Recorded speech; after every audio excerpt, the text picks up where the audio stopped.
Good morning, everybody. Good morning. Let's jump right in here. We are going to attempt to unlock the golden spork relic.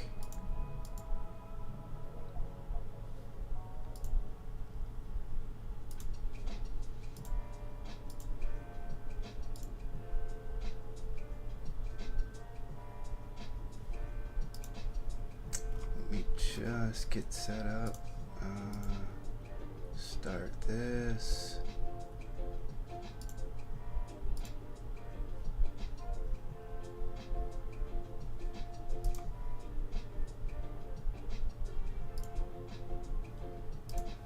And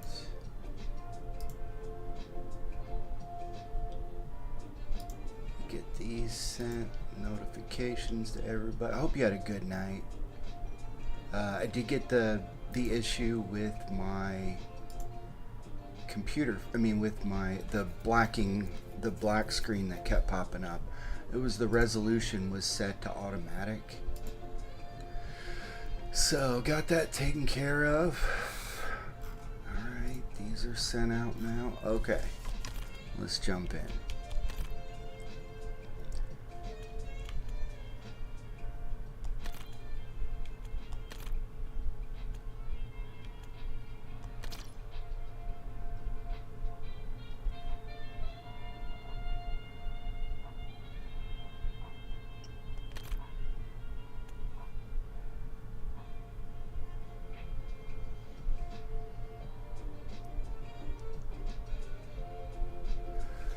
Alright, we are gonna finish off the list today. Not sure if I said that yesterday, but I mean it today. Because the scariest movies of all time list. Because the reason I backed out yesterday, I wanted to finish it yesterday, was the black screen, and I got frustrated with that round 60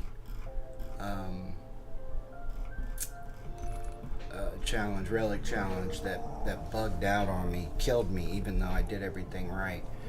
But we don't have to deal with that today.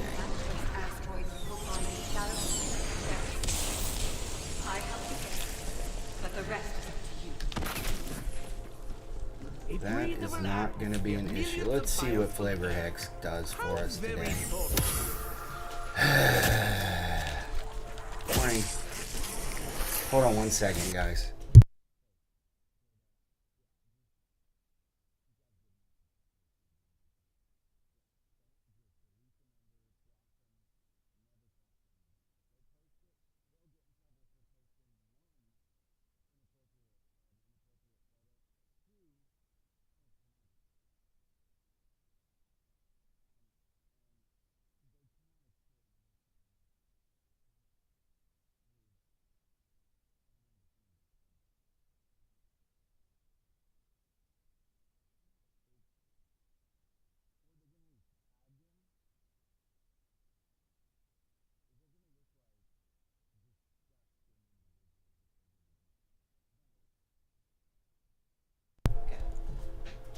Alright, sorry about that. Just saying good morning to my wife. Yeah. So, yeah, am I gonna gobble gum it? Psst, absolutely.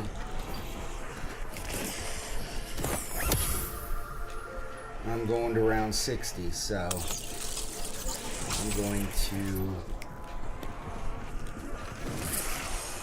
properly prepare. And I want all my perks to be secured by then. Are these derived from the guns of actual animals?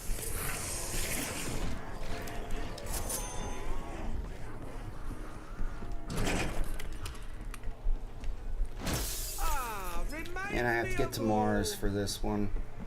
Gonna be a lot of looking for the twins, so I'll go ahead and warn you about that.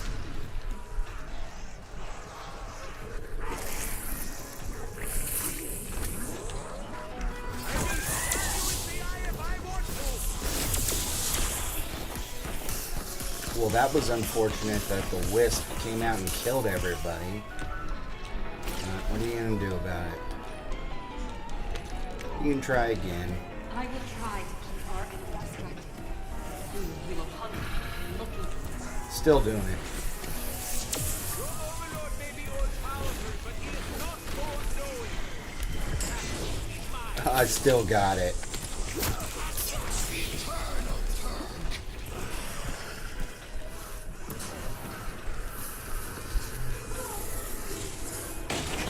Maybe it's because it was the round was so low.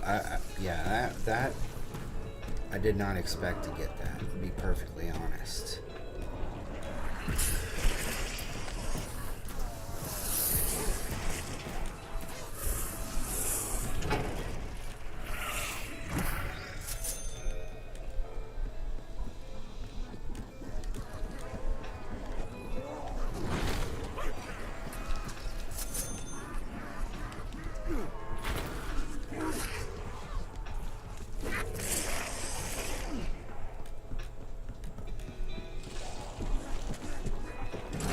I'm not in a hurry. I'm trying to get everything going as quickly as possible, but as soon as I get to the point of looking for the twins, it's going to be a lot of running. But I do have Dasher, so that'll help.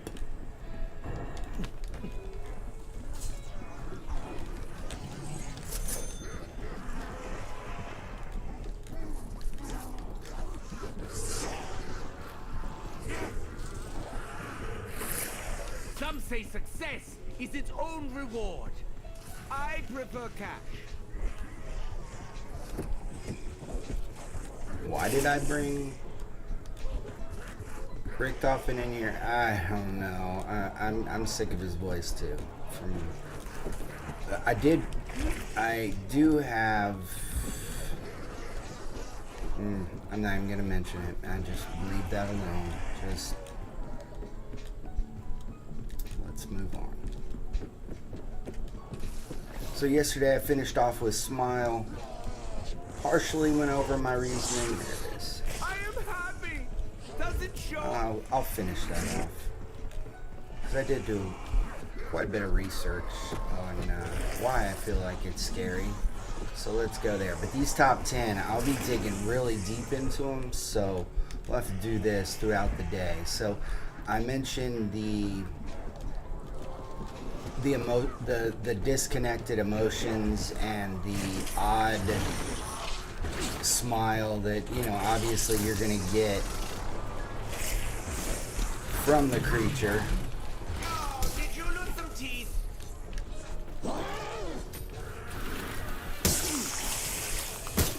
Perhaps I should give myself a round of applause.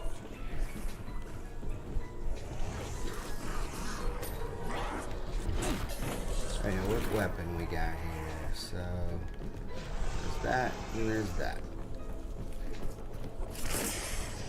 Let's replace it or not.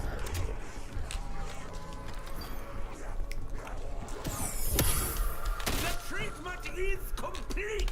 Gonna switch every round anyway.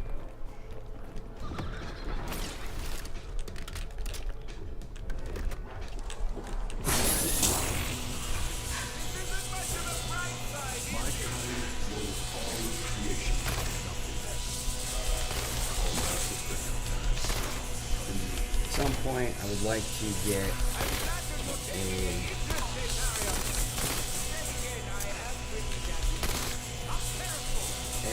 ray gun, a Mark II, and obviously the Wonder Weapon, which will be the main weapon that we use.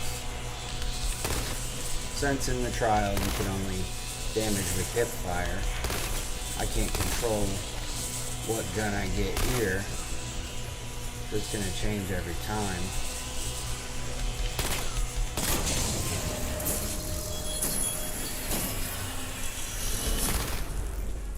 And that's why that hidden power is nice, because it makes it to where I don't have to pack punch this for a while.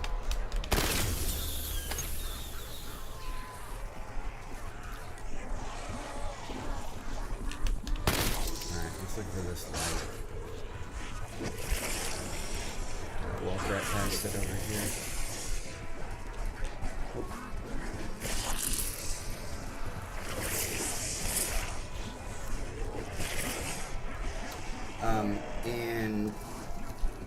you know, then you had the exaggerated. Oh, I got the wrong field upgrade. I guess it doesn't matter. Thank you for the follow. Let's see.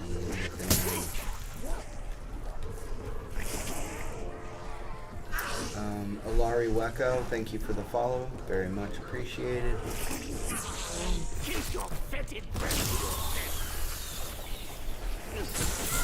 Well, this won't be the round that I do that. He's gonna wreck everybody.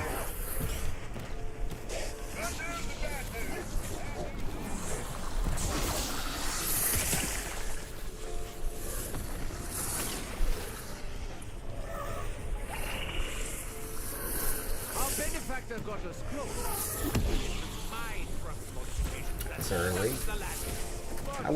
I got to round 18 yesterday on Token Right before I got my first TED test, which is ridiculous. Oh yeah, that works out.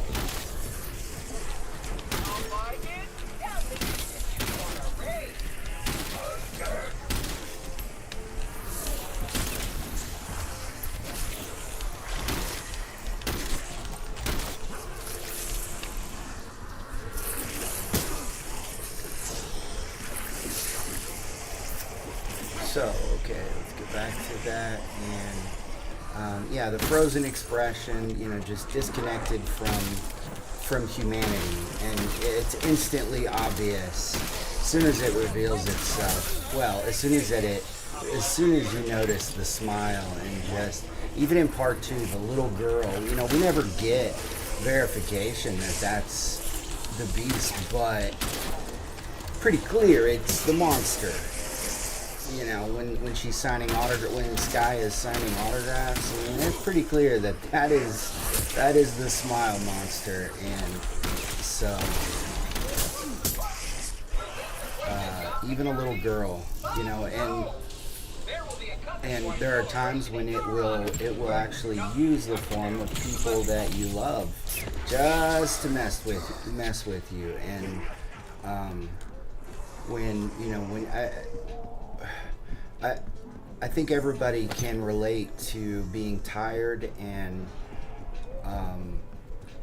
there it is, and their mental health needing a break, right? Maybe you're around a couple of very young children that are very loud, screaming, having fun, which, you know, for the first hour or two, you love it. It's the cutest thing you've ever seen. It truly, it's a breath of fresh air, seeing that innocence and that enjoyment of life. And it's refreshing, but after a while, it gets old, and because that energy doesn't stop. It keeps going and going, and you're like, oh my gosh, when will it end, you know? And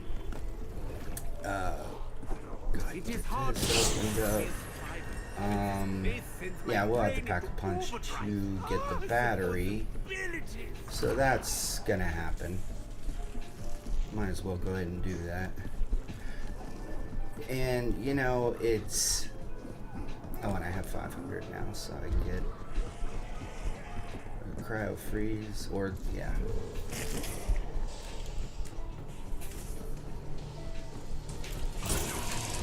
I am excited to assess its capacity to Thank you very inflict much. physical Beautiful. Thank you.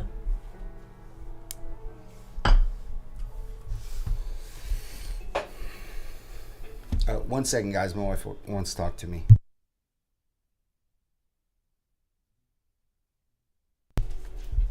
trauma. Okay. We can either do... I'll probably hold off on the cryo freeze because I want to save up all my salvage.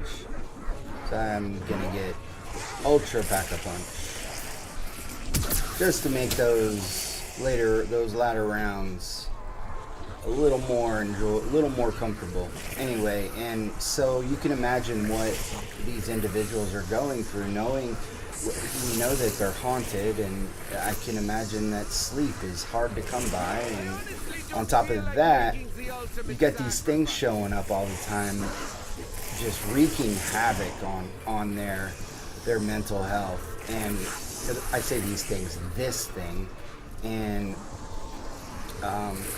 unapologetic. It's the worst nightmare type scenario. So this will be probably I've almost got the Siren to 250, but then that one is going to be next. Anyway, is that another? Wow. Alright, so let's go activate the twins. And get this TED task. And I need to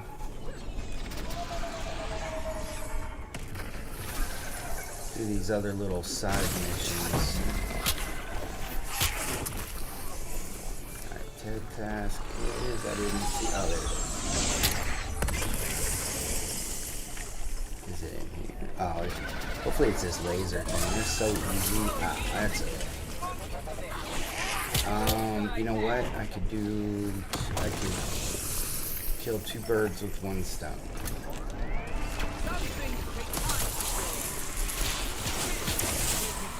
And let's switch this. Oops. Well, I do need to do that. Let's switch over to this one. And let's switch to Frost Blast. Come and get your meal. But okay, I'll do it this way then.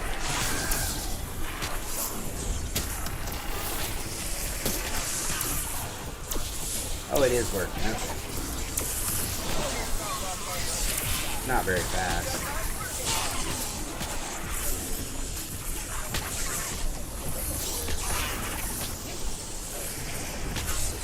Oh, it looks like I did get it, and I don't see the perk yet. Alright, might need to do some killing now. There we go. I'll take the combat access. One of these days. It's in there somewhere. I know I activated it.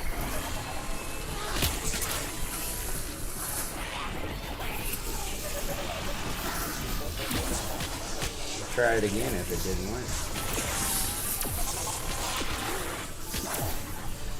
Oh yeah, and I need to go. Well, I'll do it.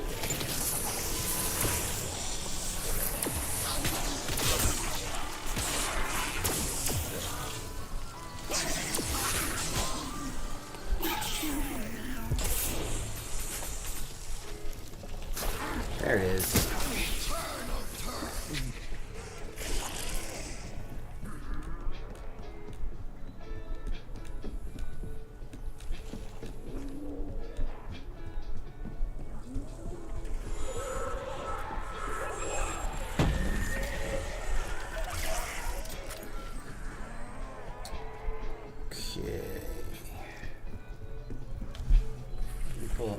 Just in case I forget things.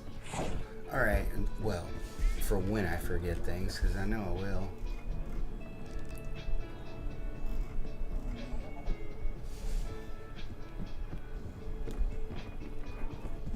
Guess I can go do the vents.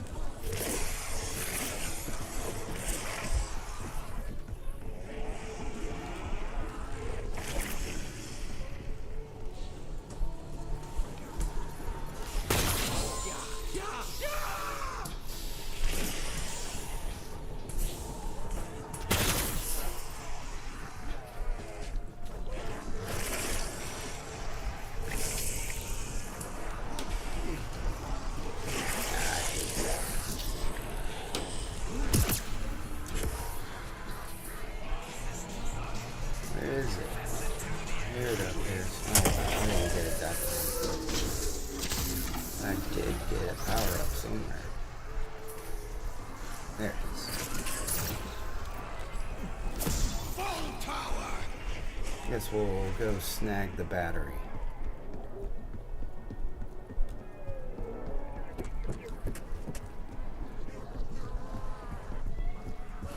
Oh yeah, I get my reward too.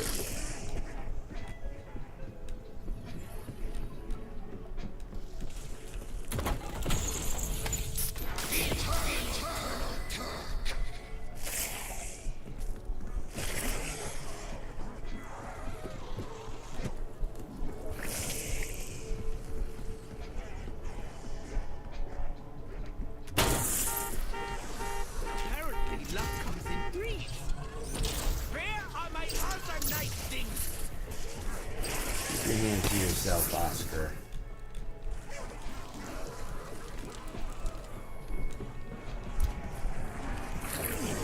Okay, since we got all these zombies, why don't we go do the other? I mean,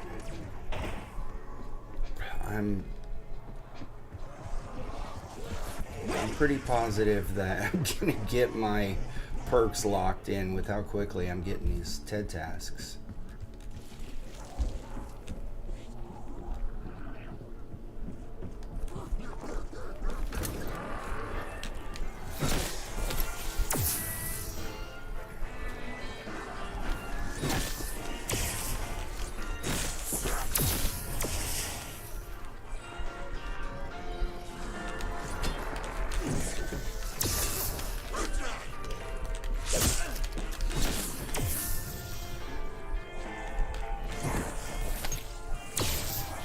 That might not be enough. They're just not coming in here as quickly as I thought.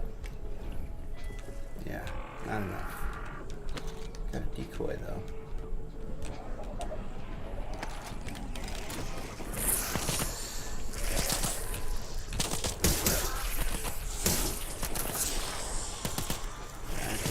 Might not be able to activate it right away. Which is fine.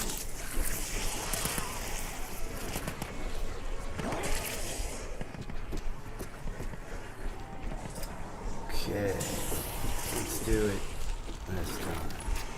You know what? I'm gonna You're very good. spin these guys I out might give you a first. personal debrief. I am the man screaming bloody murder!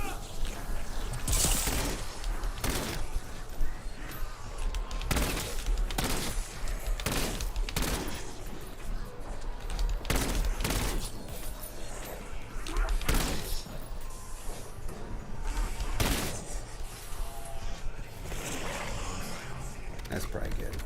I think that might be the last one. No, 2.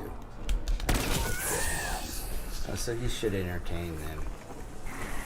Okay, we're good. Here. Here.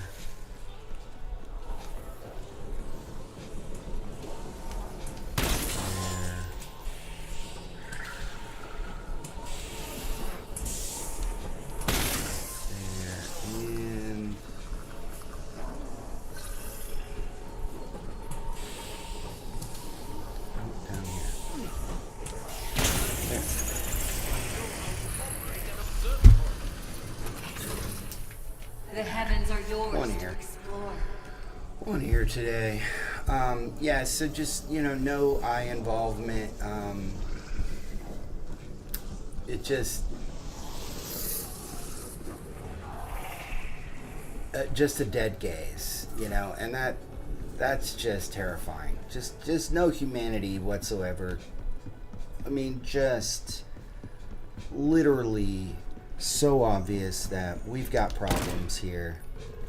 And I mean, I think, like with the ring, it takes the person some time before they realize the danger they're in, which is a problem because they've only got 7 days, but and it's almost identical here. I believe it's around the same amount of time, 1 week. And but with this situation, you know instantly something's wrong here. You're being haunted. Like, she saw, like, the girl that had died. Sophie Bacon saw the girl that had died. Yeah, I need to do this. Like a ghost of her. Like, that night. And she breaking the glass, you know? So, I mean, clearly something, either she's going crazy or something's wrong, and or you know that there's some type of haunting or possession, and so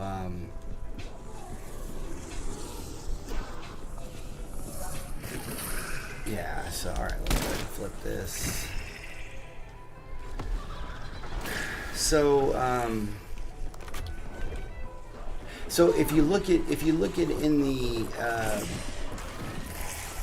in the animal kingdom, when you see teeth, you've got a problem, and that's something that humans just don't register of each other. But when you have something primal like this, a creature like what we have in Smile, the teeth, it may be surrounded by a smile shape. That's not what this smile is indicating. It's bared teeth, and as we know, it doesn't want to eat you. It wants to enter you, and it does so through the mouth. So yeah, Parker Finn. So let's get this, and then we can go look for the twins. It sounds like it's over here. There it is.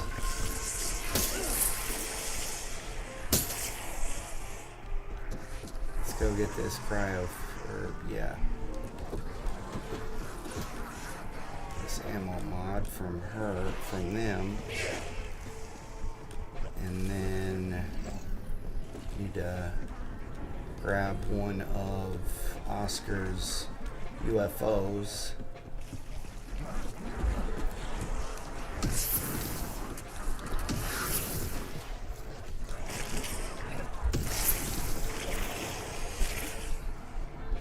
All right, so I'll do a recap of the. Oh, he's there. Yeah, I don't know. Let's not mess with him. I'll recap from 15 down. I'll go 20 down here. So we got at number 20, The Autopsy of Jane Doe. Number 19, and they're all these.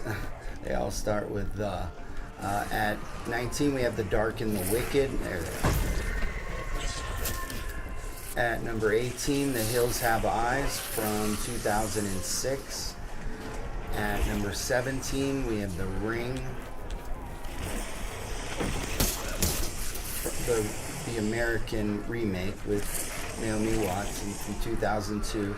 Then at number 16, the Texas Chainsaw Massacre. Some people might have that higher. I'll take that. Some people might have that higher. And I'm talking about from 1974, but not for me. Number 15, we have Psycho from 1960.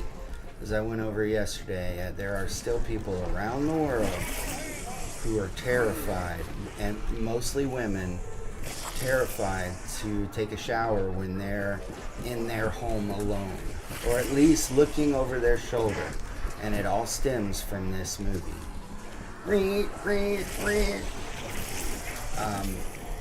Then we have Halloween at number 14, the 1978 original, of course. I love the David Gordon Green and Danny McBride remake, by the way. And I like the Rob Zombie one. There are some problems with that version, but I do like it. What am I doing? Let me get these. I've been. Normally, I'm pretty good at multitasking, but I've been doing these relic challenges, and they're not as they're not as friendly to that approach.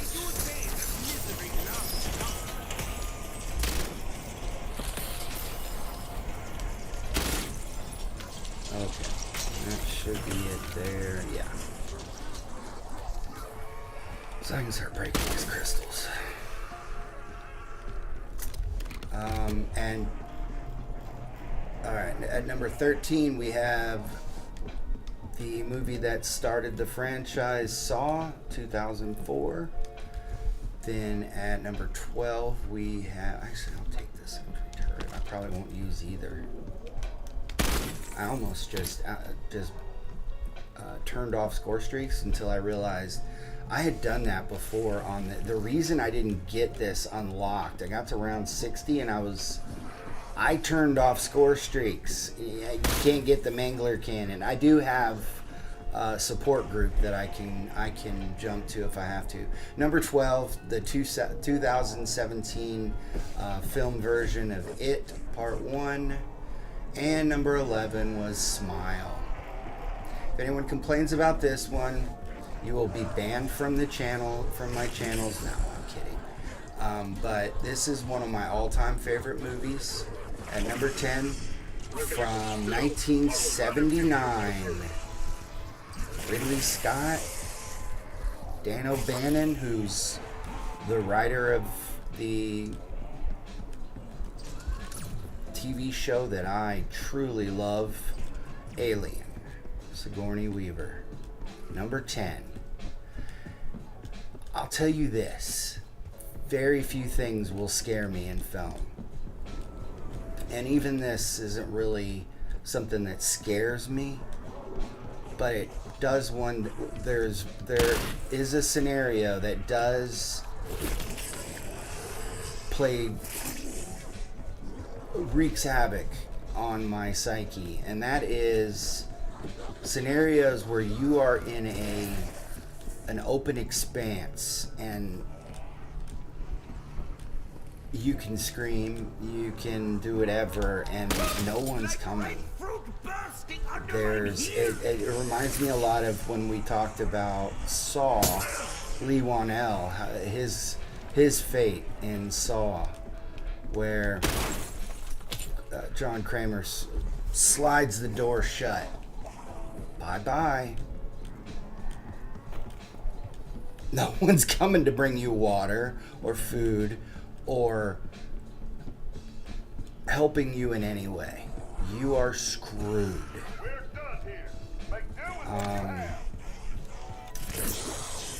And that is terrifying to me. Well, alright, let's go ahead and get this out of the way.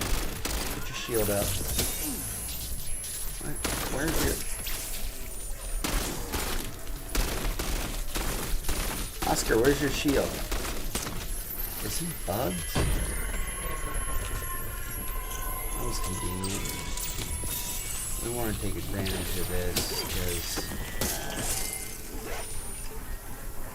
they won't. Okay, what? Okay. Definitely want to use those though. I don't have those 250 yet. Why isn't his shield coming up? That was concerning. And why wasn't he taking damage?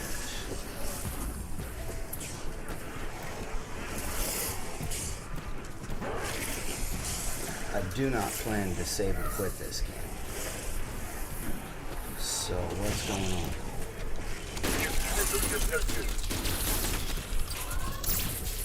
I don't want to kill him.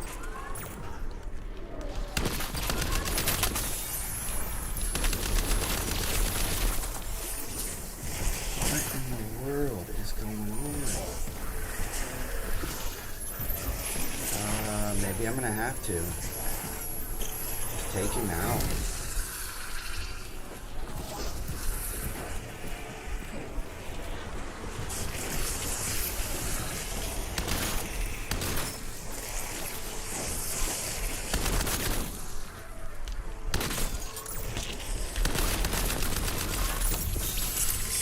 You know, I probably don't have the firepower to do it yet. You know what I can do? I'll draw him to Pack-a-Punch room, and I will just take him out that way.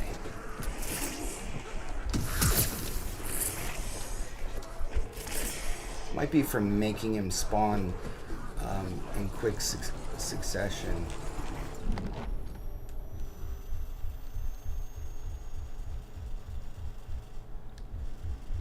Let's see, twice. Let's go ahead and get this. We got 40, 45, 28.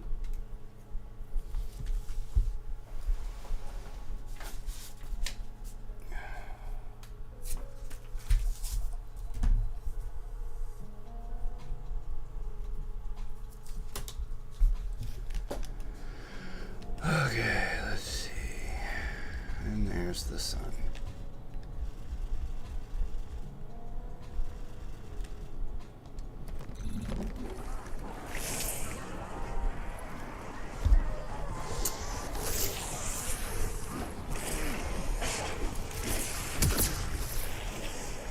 Now let's go find him. I'm just gonna pause it. I'm gonna take a couple drinks. Hold on.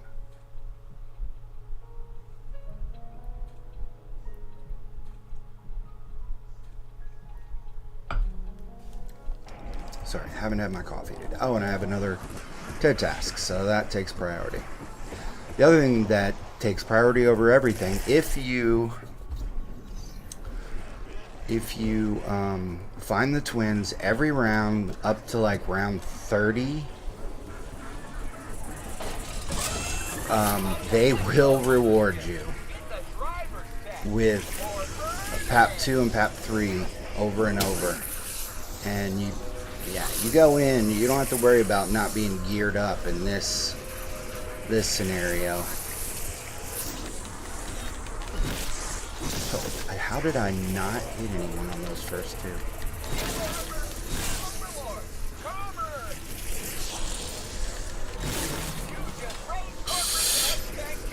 These are some lucky zombies, man. I need to go buy some lottery tickets.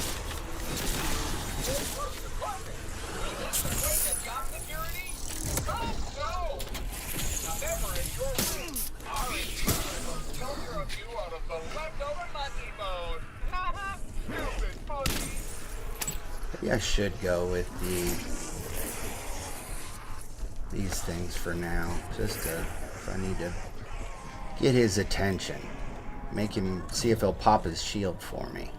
I could just do this one. Let's do that. Come on, Oscar.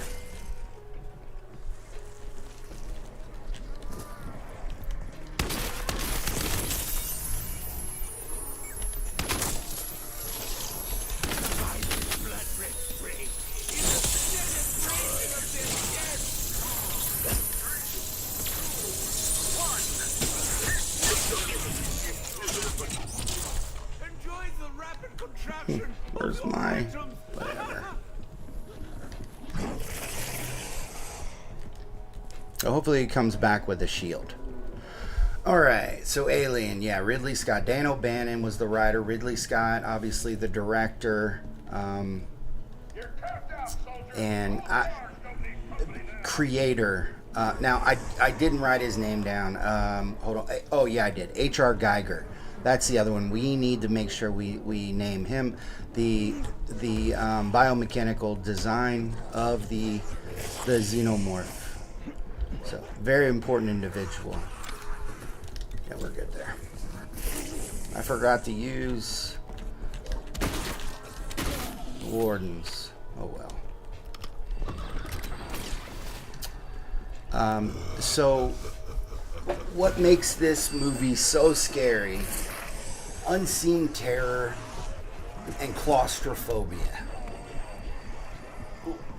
I think what may be the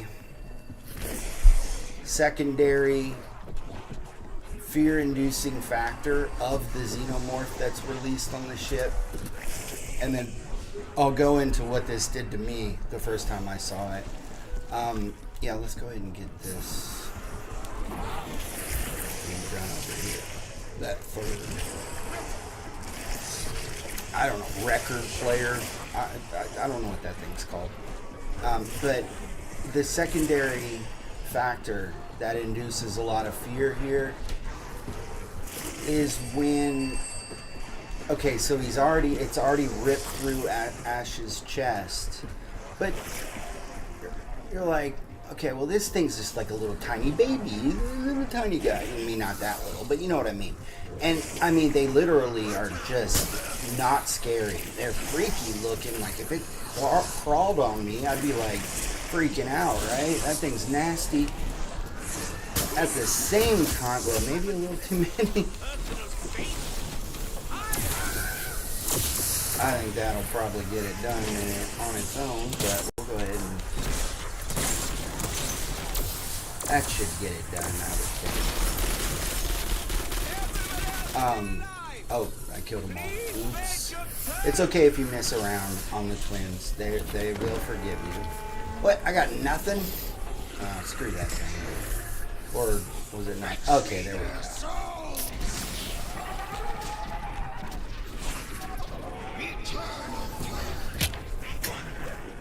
And so they're looking for it. I mean, they've got a cat on board. They're probably thinking, the cat will get it. We're good, right?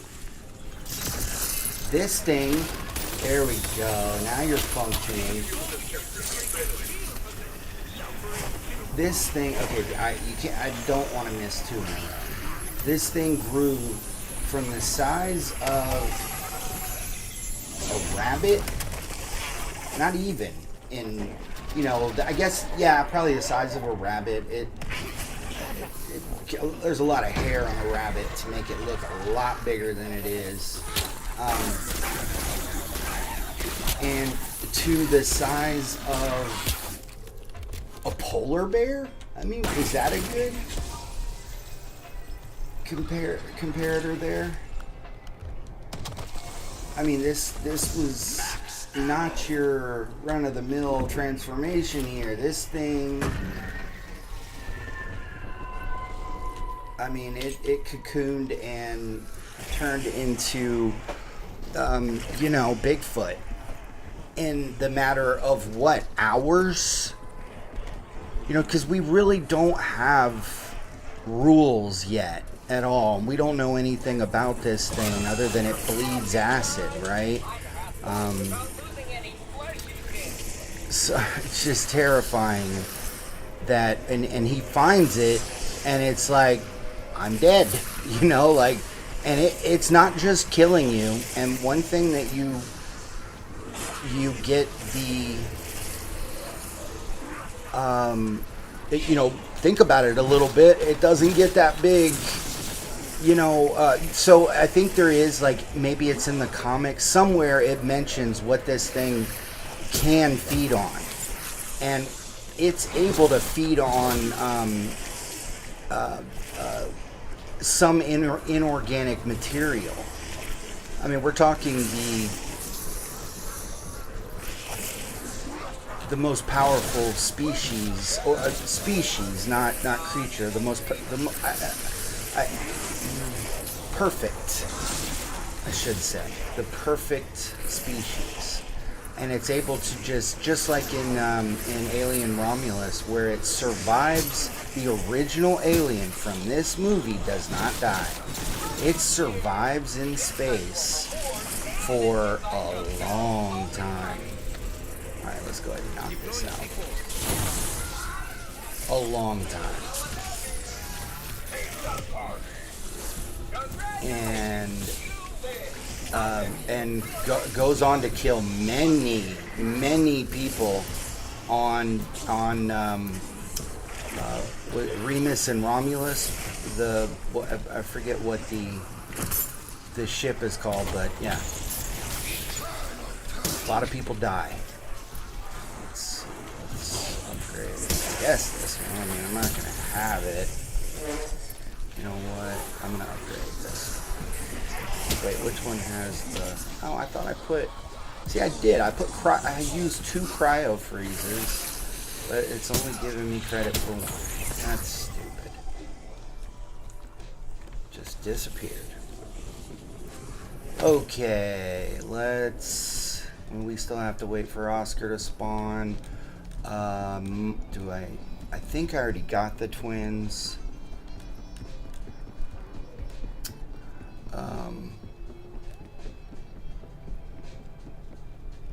And here's another. Nope, he is right here.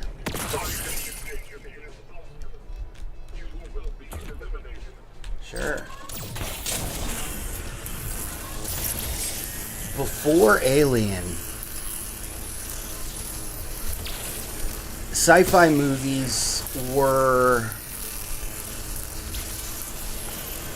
I'm not saying that they were.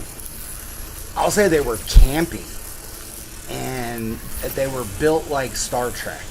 I like Star Trek. I love it when new Star Treks come out, and I don't mind that it's campy. You know, that's Star Trek. But we don't need more than one Star Trek. We found that out with these TV shows where they were, I mean, how many did they make here? And they're all canceled now. We don't need all that. We need one, a good one, right? And how come I'm not getting those? Maybe it's just because of these first 3 kills, it doesn't do that. Anyway, I was talking about the mega death machine, but that's okay. And this one introduced the true isolation of space. And not only that, the ship, you look at the Star Trek Enterprise, I mean, it's spotless. I mean, it's a military vessel. It's what we expect. But I mean, when you're traveling, you know, across a galaxy, I mean, it's gonna get dirty. There's a lot of space dust, and so you see just how nasty and grimy the Nostromo is. It's a space tugboat, basically, and dripping with condensation, and there's lights going out across the ship. I mean, just not everything's functioning properly, and on top of that, having weapons on a spaceship, I mean, that's like having a gun in a submarine. Like, what are you thinking? That's not going to work out for you. You know, I feel compelled to look for the twins. Like, I didn't get them this round, but I'm pretty sure I did. And it's a far more grounded view of. I'll put it this way: astronauts, what do you think they use to shield themselves from the possibly cancer-inducing particles traveling through space? They use their own feces. They pack it up in baggies and line the wall with it as they go. It's got to go somewhere, right? Just like you can't climb Mount Everest anymore, or any of the nearby ranges, K2, without taking your feces with you. Except in that scenario, it just doesn't have a purpose. It just, they don't want it became a big problem. And your trash. They changed the rules on all that. So I mean, it's a grounded and far more realistic. And then on top of that, the graphics for a 1979 film, it was like, you know, people, hey, I truly believe we are not alone in the galaxy. In the galaxy, not the universe, the galaxy, the Milky Way. I believe that there are civilizations out there. Are they intelligent? I think that we can rule out the fact that we're alone. All right, we've already seen footage. The Navy and the Air Force declassified videos, things like that. So some type of contact has already been made. We don't really know what. It could be some type of species. It's hard to say. It does appear that something possibly lives in our oceans, which makes a lot of sense. I mean, that's a big ocean. I mean, you just look at octopi. Their DNA is so different from everything on Earth, and I'm telling you this, I will get the name of it, and I'm sure I will go over the top 10, because that's what I'm going to be doing, is top 10 lists instead of going over compelling subjects that I find compelling. I feel like that just I may not hit home with you, so it just seems like it's a little selfish of me to do it that way. So I'm going to go over a top 10 list of all types of different things, and one of them will be on that we are not alone. Okay? And one of those is a creature that we saw, that we filmed in the ocean, that looks like, I don't think I got the twins that round. I'm screwing this up. That look like an octopus with a Batman costume that's able to morph into different states. You think I'm joking?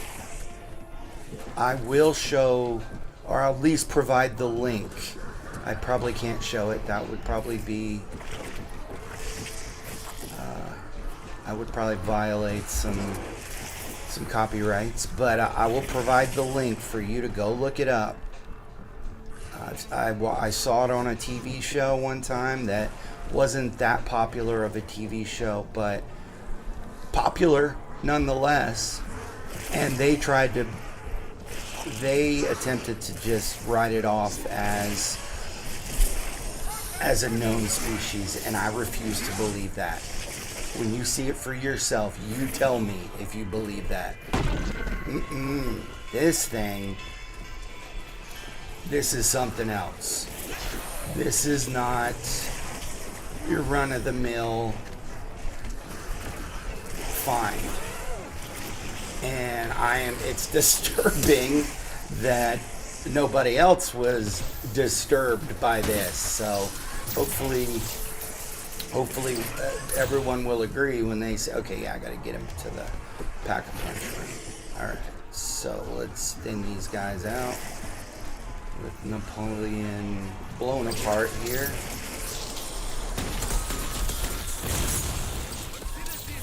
That worked out. Okay. Please, come into my office. Let's get that for you.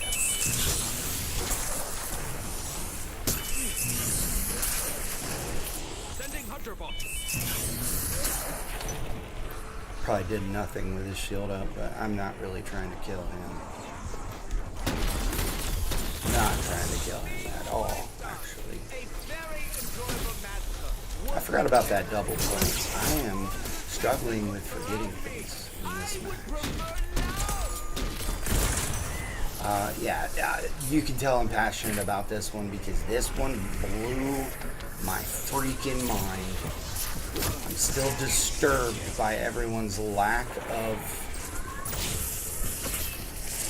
frantic reaction to this. This was insane.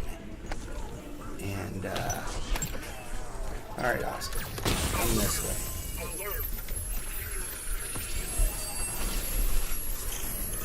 Come on, Oscar.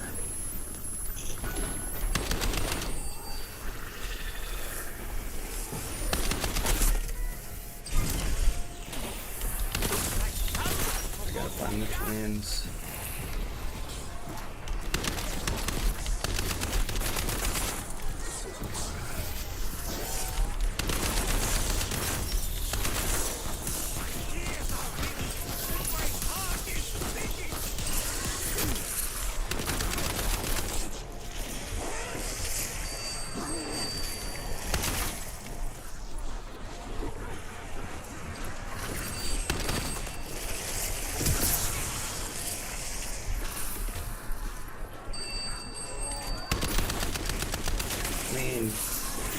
have all my guns to 250. I don't have the get 50 guns to 250 yet, but the guns that I do need to work on are like launchers and specials, and then the warden. So it's like,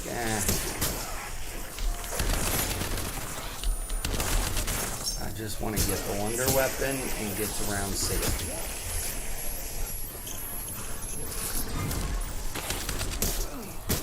I'm out, Oscar. What's it gonna be? This gun. This is one I can work on, but it's like, is it worth it?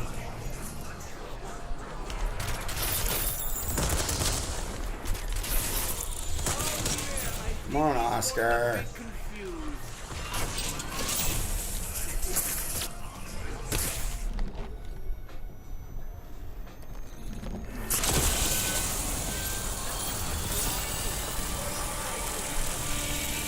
I didn't find the twins.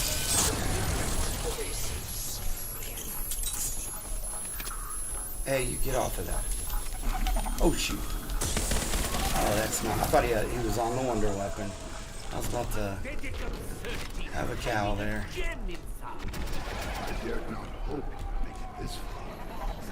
Alright, I think I'm gonna get my golden armor first. Or the master will destroy you. Before I pack a punch that. Twins are my priority from here on out. And Ted. And 2 and 1. Oh, move. Okay.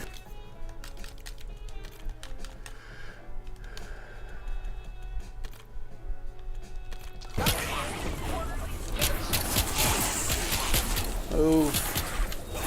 Alright, gonna have to get you guys out there.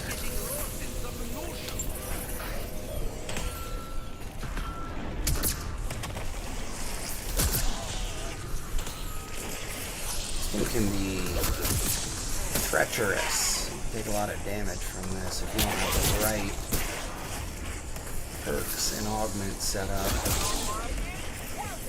They hit you a lot when you're doing this. It's very difficult to do these flops without taking damage. I mean, I know. If you're watching this, you're probably a pro at zombies. I'm just saying that there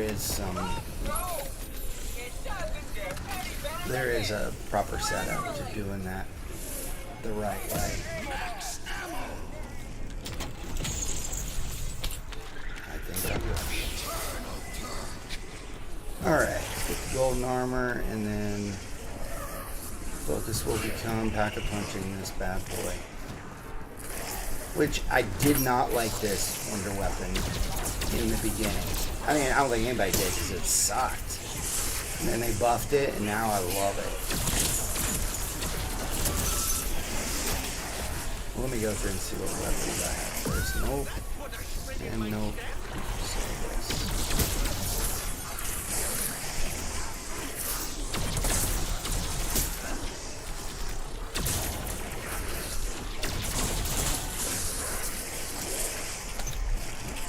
So yeah, I mean, in space, no one can hear you scream. I mean, there's probably, I think it was just the perfect tagline for what America needed at that time, what the world needed with, you know, the Cold War, and we had a lot of deaths in space in the late 60s. That, I mean, it took. There were sacrifices that were made to get us to the moon. I'm not even. One thing you'll never hear me go over is, did we really land on the moon? Okay, you can get if you go to one of the places that houses a high-powered telescope, you can literally look on the moon, see a flag planted, the lunar lander. I mean, these things would not be there unless humans put them there, okay? And So, and right where they said, right where they logged their mission. So this is not something that we should be arguing. To me, it's like arguing that the Earth is flat. I'm not gonna ridicule people. I'm just gonna say it is round-ish. So let's move on. See, that's what happens when you don't find them. They get a little cranky. And you have to like build up their trust again. So I'm not doing. I hadn't been doing that well, but I'm gonna do much better. Something I say to my wife a lot. Oh, did I hear? I thought I heard Oscar. I mean, Mr. Peaks.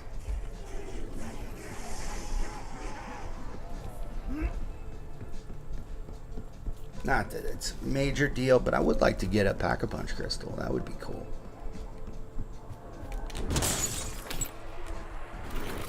Anyway.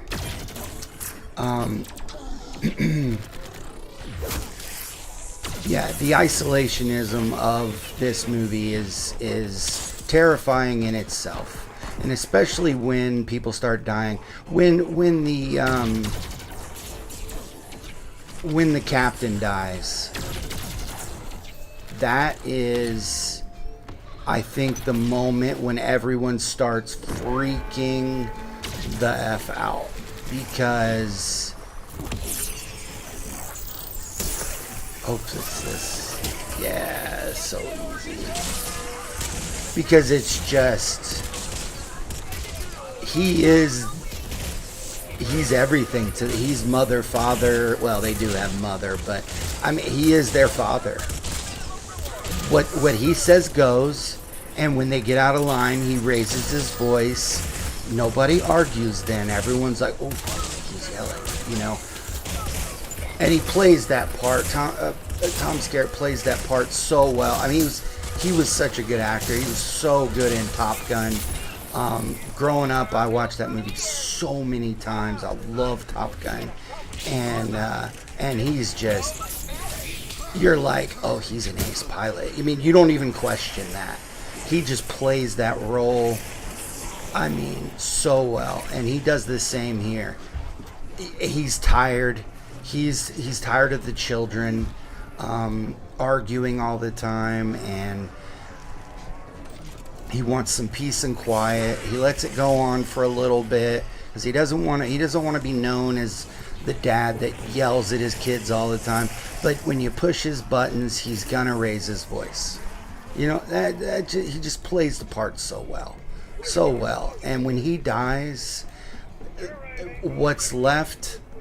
You have children without parents trying to fight a monster, and of course, what we don't know when he dies is that Ripley would become, you know, she would take over that role, but it's not without some bumps in the road, because the cast, I mean the crew, they don't listen to her. They did, they all probably would have lived longer, but yeah. So they all die, and she's all by herself. And just when you think she's gonna get away, she gets on the escape pod, and that just happens to be where it summers in the Riviera, you know, or it's like, I was waiting on you. What took you so long? You know, like, terrifying when that. Okay, so I forgot to go over what this did. So I saw this at a friend's. I spent the night with a friend when I was, I don't know, 10, 11, and I saw this movie. You got to understand, I was not permitted to watch anything that wasn't either sports or on the Disney Channel, or that my dad, that I had VHS tapes that my dad provided. Okay, so this was a far cry from what I had seen. Now, I had seen another movie, which I will go into later, when I went to stay with my mom. But I did see this at a friend's house, and the part where it rips through, I forget his name, it wasn't Ash. Ash is the African American. Or no, I don't know. I'm not going to look this stuff up. The guy who has the face hugger ripped through his chest. When I saw that, I mean, I was horrified at how realistic it was. And just watching this guy just be ripped in half by this thing was just, I mean, I think that's got to be, if you have a list of fears, that is going to be towards the top. That something will infest your body. Especially something large, you know, like a parasite's one thing, but I mean, this takes that to another level, and I can't even imagine just something just tearing your body in half to get out. It reminds me a lot of the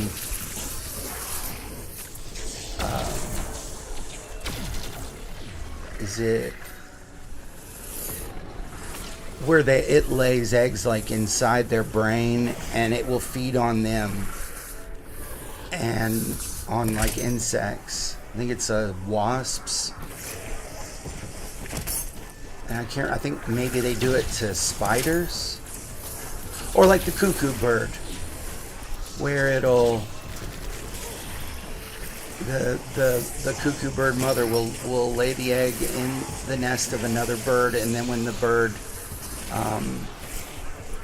hatches, it will kick the other birds out of the nest, and you have this tiny bird feeding this cuckoo bird that is 2.5 times its size, you know, and just its natural instinct is to care for it. But anyway, I mean, just do you imagine something killing your children, and then you know, just the whole doppelganger thing, and you know, you're just or the snail that is that's more of like a zombie. But anyway, yeah, it's pretty terrifying, and that's just the beginning, of course, because you know, we know what happens with the xenomorph and how big it is, and that was the masterful work of H.R. Geiger. And plus, this thing doesn't even have eyes, or that you can see, and but from what I understand, it doesn't have eyes. It uses possibly some type of echolocation. I don't know. I know it can hear. So, and it probably has a lot to do with its ability to function in the dark. And you don't know where it's looking. So there's no human-like connection to this thing. So I can't even imagine. It looks like it's about like 9 feet tall. So from what I read, Geiger created the xenomorph with a phallic. It was intentionally biomechanical and phallic to tap into deep-seated anxieties about bodily violation and unnatural birth. The presence of the creature feels wrong on a subconscious level. And of course, the face hugger, the most famous scene, and it subverts the biological role of man and woman. So, yeah, not only, you know, it's not looking for a woman to give birth, it's looking for anything. And it's a forced pregnancy. That's terrifying. It's going to use you as food, as an incubator, without any consent. I mean, that's as primal as it gets, you know. And okay, let me go pack-a-punch this thing. So you lose that autonomy, that the free will, you know, and that's something that when you see, if you don't see the person die on screen, then you know that they didn't get killed. No. About the only time that you don't see somebody die on screen and an alien and a scene from Alien fades to black and that it doesn't come to light that they didn't die. They didn't. Well, we know they didn't die because, you know, it didn't show it, and that's the rule that I follow. Anything I watch, did we see them die? Then they didn't die, is what I say. Only a couple of times does that prove to be wrong in anything I've seen. But in the Alien Earth show, we see the star. Wendy, it fades to black on her, but obviously she's not human. So, but when we see that, it almost always means they were kidnapped, cocooned, and forcibly impregnated, or about to be. So, and the other thing is, you know, something that I've talked about a lot that I find to be a truly terrifying aspect in film is when you leave the audience to... I need to get this code from him. When you leave the audience to use their imagination. And there's possibly no, you know, more... maybe a handful of movies that do that better than here because we don't get to see the alien for very long ever, and that just gives you the sense that this thing is out doing its business, and it's not good business, you know, but business it's good for it. And it's black, it's metallic looking, its teeth, they look like steel teeth, and I mean, there's nothing welcoming about this thing, and it bites, and it wants to eat you for nourishment. That's awful, terrifying. All right, where is he?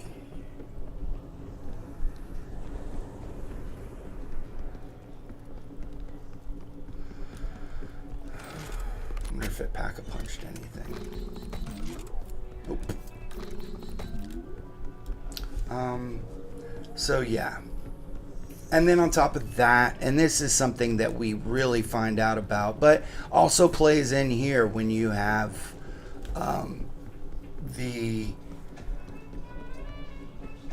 this synthetic who is taking orders from corporate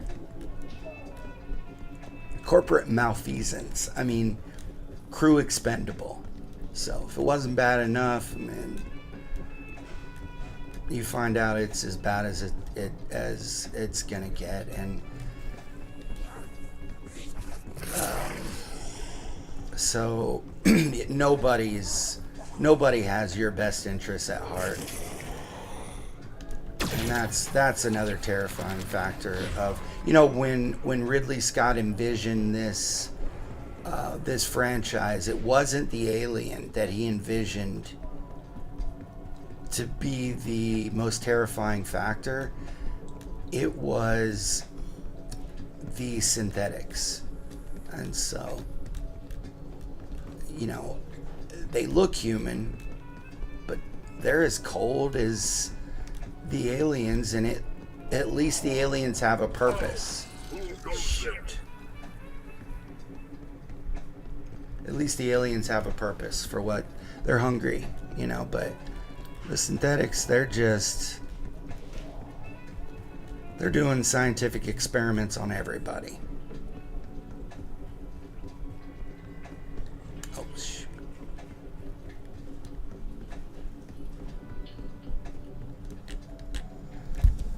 So number 11, Alien, 1979. One of my all-time favorites. Okay, so at number 9, and I will explain. We have the remake that was released in 2004, Dawn of the Dead. And why? I mean, it's not really I wouldn't say it's beginning to end the scariest, you know, challenging for the scariest movie of all time. Well, it depends. The opening sequence, in my opinion, is the scariest opening sequence ever. Ever.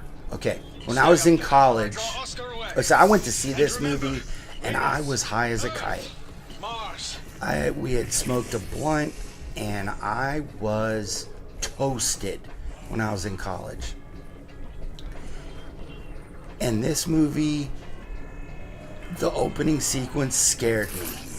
When I say something scares me, that takes a lot. Okay? Reviewing intruder log. Playback of elimination 18. You are entering a controlled area. Whoa. Deadly force authorized. Get away from me!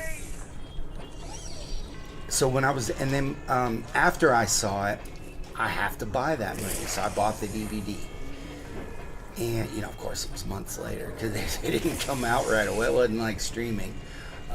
But when I went to see it with one of my roommates, and then after I bought it, I told my other roommate, I was like, you gotta watch this. And we watched it, and I'm not joking, after he finished, as soon as the opening sequence was done, I paused it and I said, what did you think? This kid was terrified. Didn't want to watch it anymore. So, Blade is another one with a really good opening. Sorry, I feel like I'm losing my voice. I don't know. I wasn't yelling or anything. Maybe I'm coming down with something. But yeah, this opening sequence, and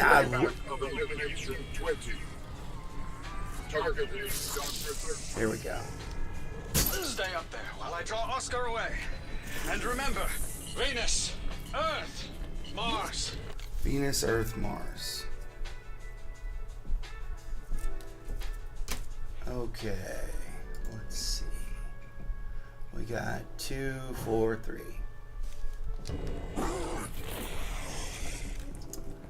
So, yeah, I don't want to over exaggerate this here.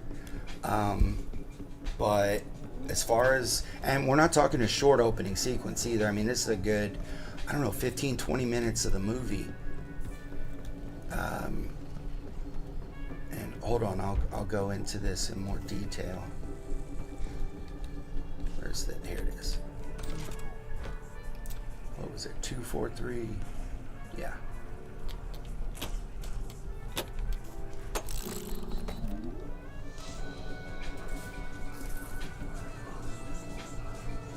Oh, was it Venus, Earth, Mars? 2, 3, 4. What am I thinking?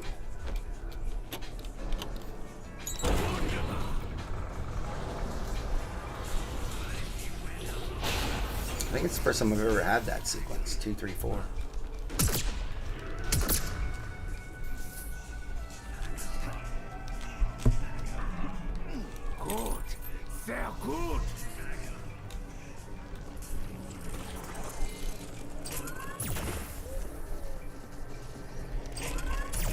So Sarah Polley, she's such a good actress, and now she's like this big time director. So I mean, it's so impressive when people make that transition.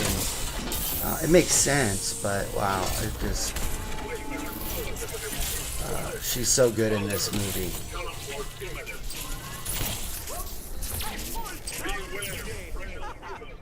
Her star power, I mean, she single-handedly carries the movie. Bing Rames and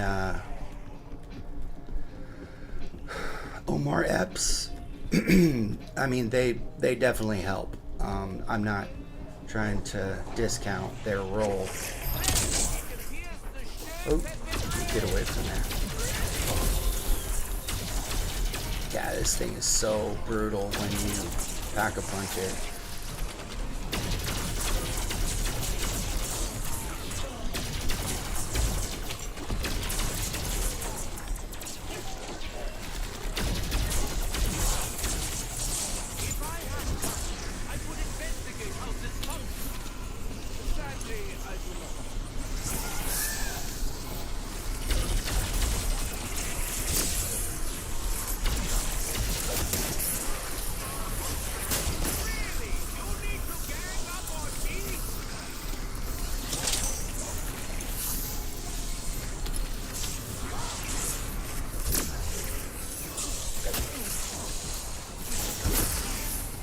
Oh, did I not activate this thing? It's just not showing the. It's just because of curse mode where it doesn't show the timer and things like that.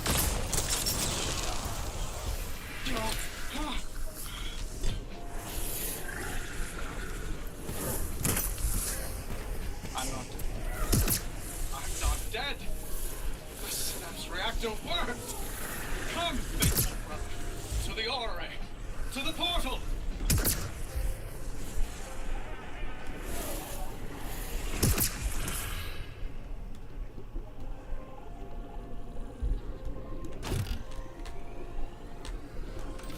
What's the portal? This reminds me of a liver. There once was a brain in a thought. I am happy. Okay. Black Veil. Unknowable Void. Portal one. So all the elements for this room.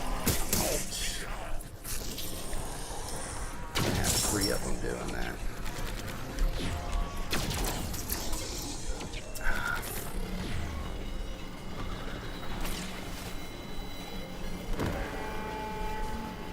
Witchlight Codex. That's it. Okay.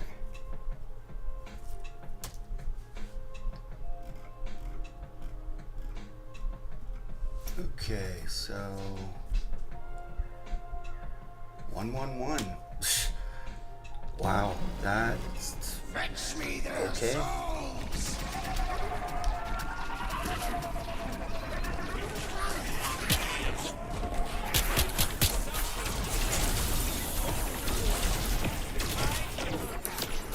It's not the balls that kills you. All right, let's go find these twins. At the end.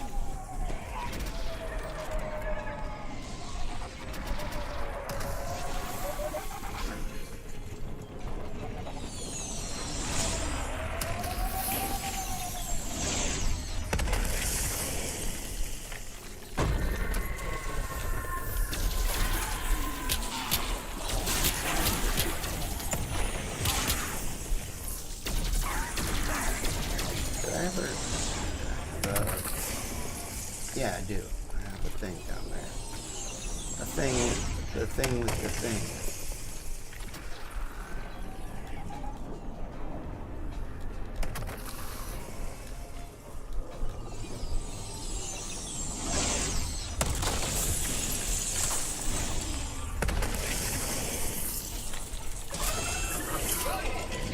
Okay, you do that. Ow. That was fun. I hope everyone enjoyed watching.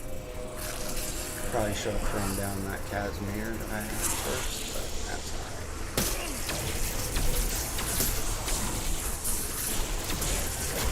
And I actually have a lot more space than that. So stretch my legs here. Oh yeah, we gotta switch that.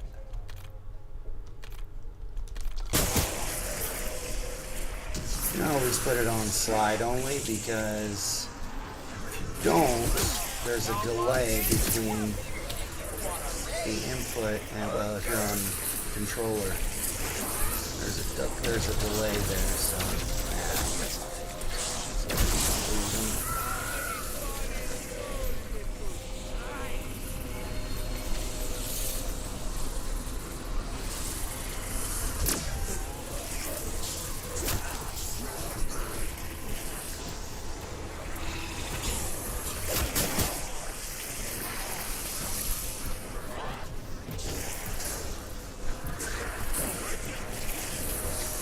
So the thing that, so you have, in 28 days later, which, hold on, didn't mean to do that. Let me look this up real quick.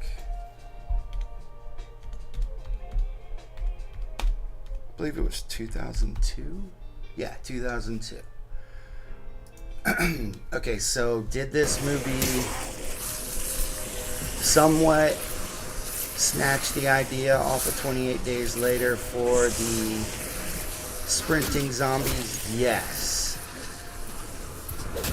But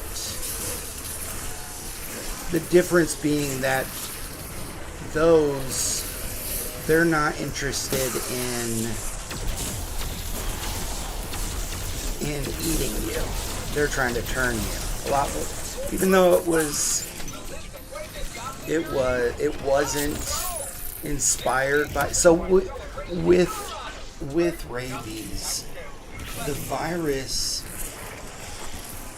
is hydrophobic, which makes you hydrophobic when you're infected.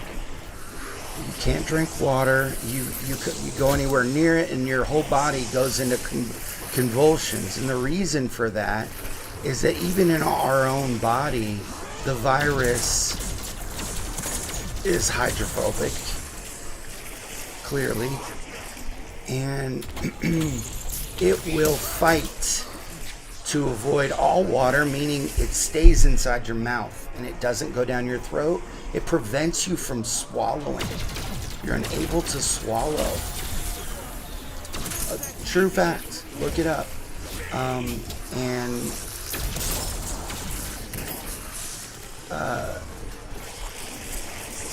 mean, it's crazy, the entire setup of it, but that reminds me a lot more of 28 Days Later, even though that's not actually. Oh shoot, I forgot. Untitled Twins.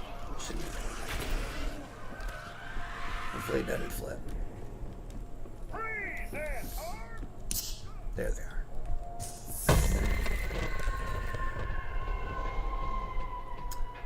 But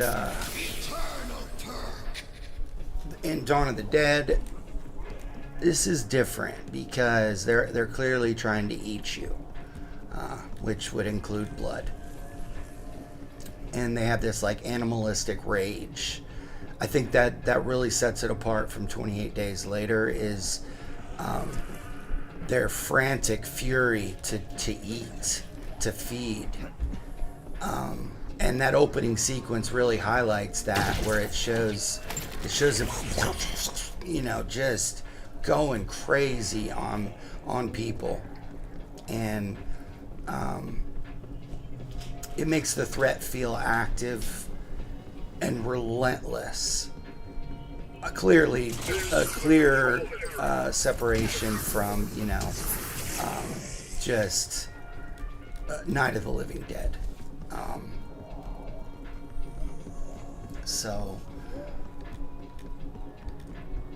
So about the opening, though, I mean, it was just so sudden. So you have a normal morning, dawn, where a woman and the man she loves are sleeping, and it's flipped on its head into a blood-soaked apocalypse in seconds. That scene triggered by the little girl, and it's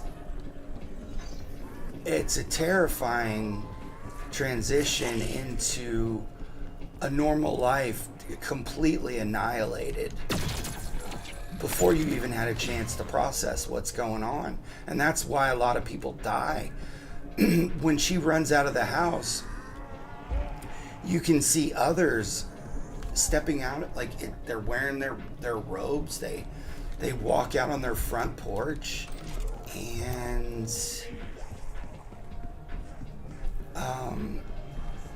they're trying to make sense of what they're seeing, and it gets them killed. Just that moment, that slight hesitation is all it takes, and bye-bye, you're dead. If danger was a crime, you'd be cleared of all charges.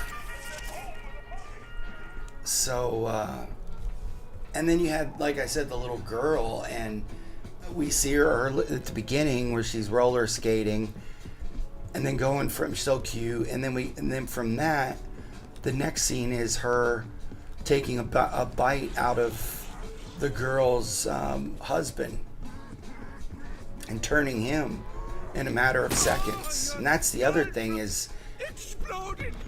of course,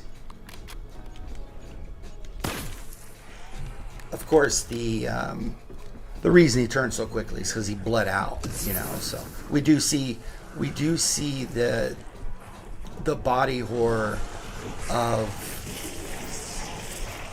the biology of the undead and the time it takes for that transition.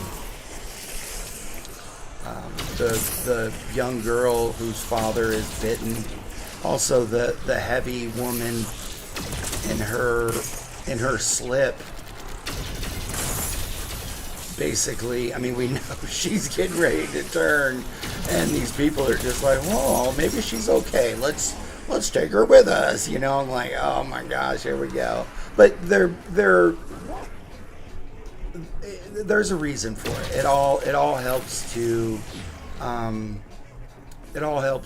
bring attention to the innocence of what they're experiencing, and they're trying to hold on to the parts of their humanity, trying to help others. I mean, and that's something you'll see a lot from men. You'll see men who want to solve problems in these types of scenarios, and they're in shock. They're in shock, and all they know is their desire to try to fix things. And if they lose that, I mean, they're just going to lose their minds, right?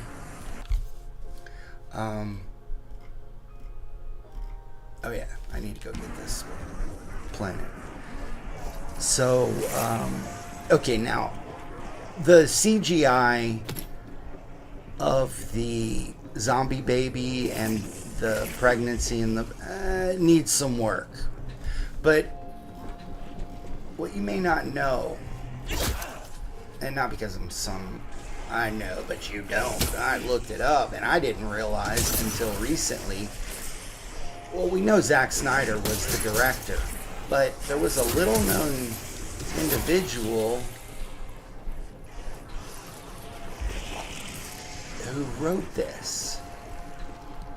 Come to find out, it was James Gunn. And this was before anybody knew who he was. And I'm talking Guardians of the Galaxy, the man who runs the DC Universe film. I mean, basically all of it now. He's in charge. James Gunn was the writer of this film.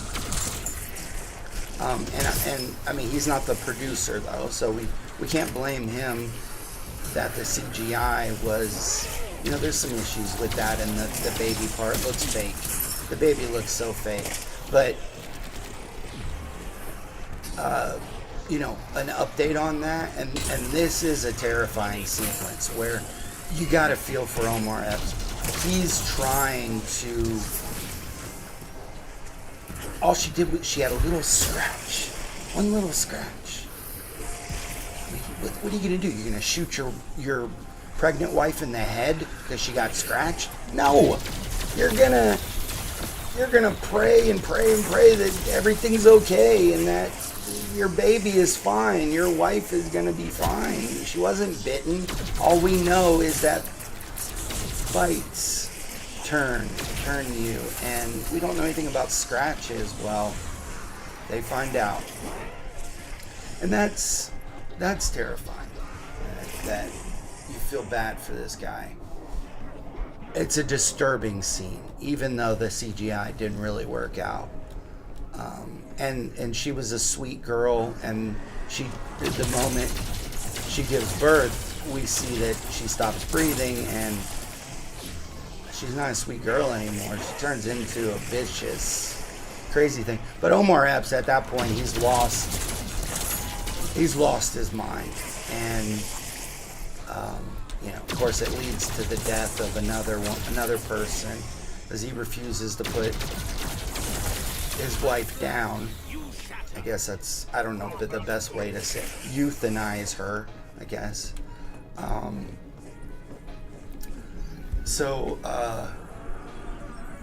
The other thing that is far different than 28 Days Later, anything we see, and I'm sure this is related to budget, was the sea of the undead. I mean, there are a lot of them. So when they try to drive in the buses, they're driving over the top of them. They're climbing on top of the vehicle. They're surrounded. When they throw that propane tank and shoot it with the shotgun, it just creates this opening. But hold on a second, guys. I got to do something real quick.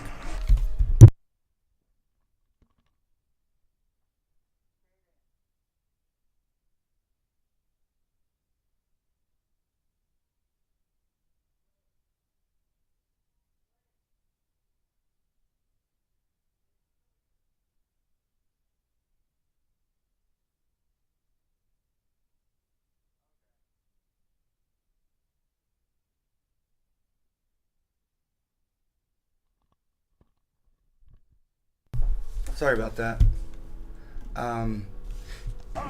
Yeah, I mean, there's no room to breathe, and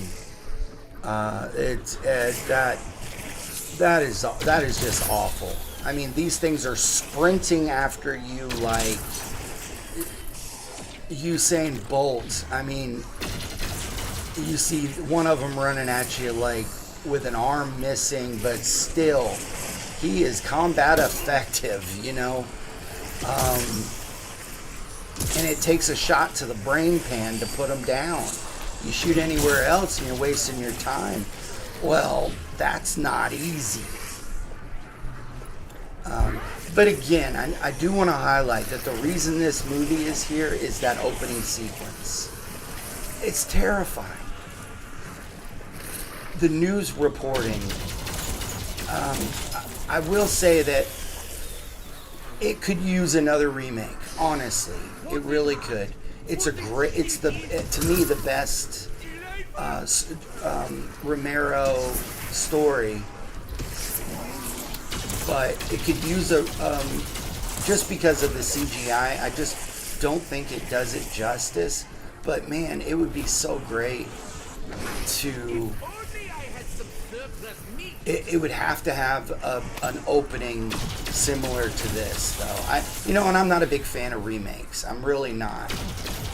But I feel like the remake surpasses the original in this case, and that's not downgrading the original movie. The original movie is excellent. It's just not scary to me. Not like this. That opening sequence just really taps into Sarah Pauli's pain. To make these decisions knowing the man she loves just died, but it's also primal. And then, like, when she's flipping out, right? But at the same time, she has no time to breathe. These things are on her. Even her husband, who had just died, is trying to rip her to pieces to eat her. Not her brains, not that silly stuff.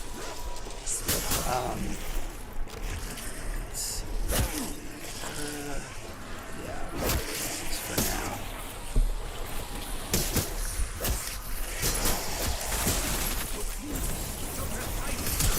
And, yeah, I mean, it's just terrifying, man. But, and then she rolls up on the bus, and then she sees this woman who has been assaulted by these creatures, and to the point where they've ripped all of her clothes off, and she's just in shock, walking next to the vehicle, walking past the vehicle, like probably lost family members, and is in the same state that Sarah Polley is in. I mean, everyone's lost somebody.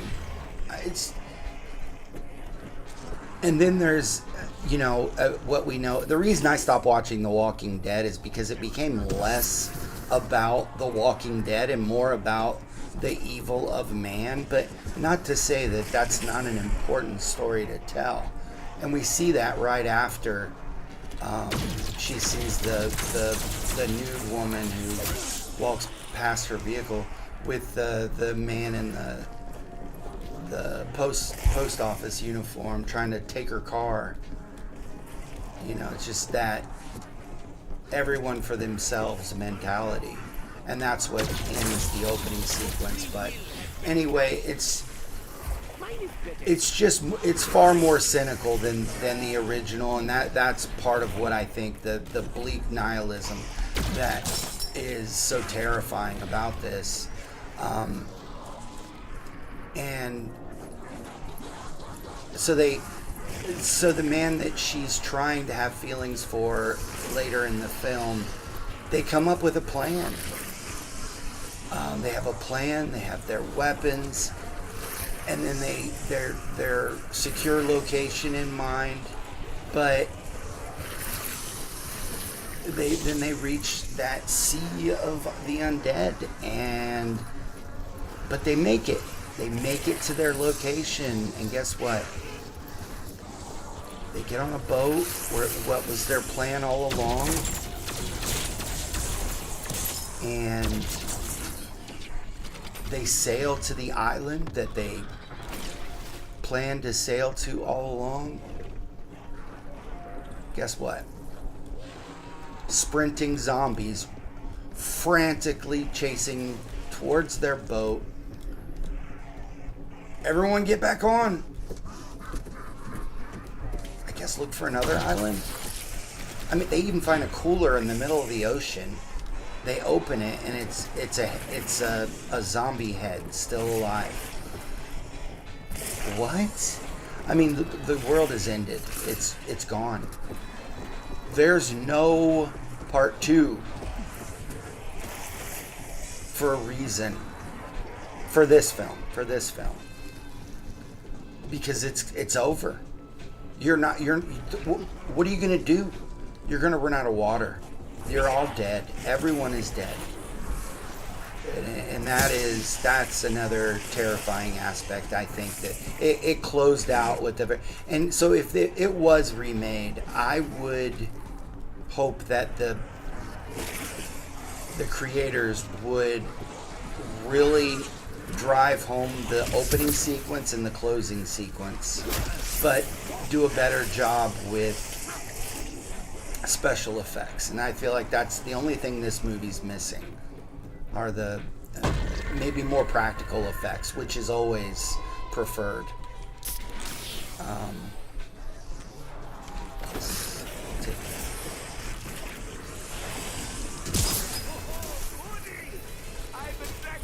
Alright. So number 9, Dawn of the Dead from 2004. And I'm going to focus on getting some kills here, because the next one I can't wait to talk about.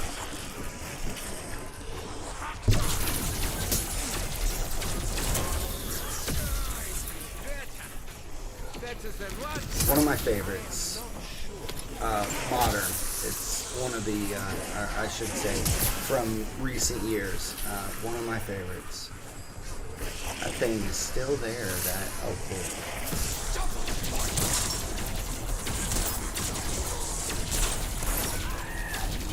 I'm not going to be pack-a-punching or anything, honestly, so... I don't know. It's like, what do you do with your money at this point? Because I have all my perks locked in now, and so I guess I will be pack-a-punching. You know, then it's like, well, the twins aren't even that important anymore.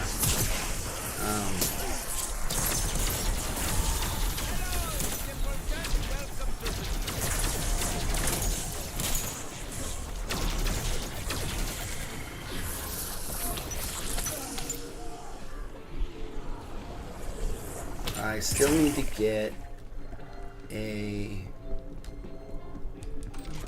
I still need to try to find pistol or a ray gun or a Mark II.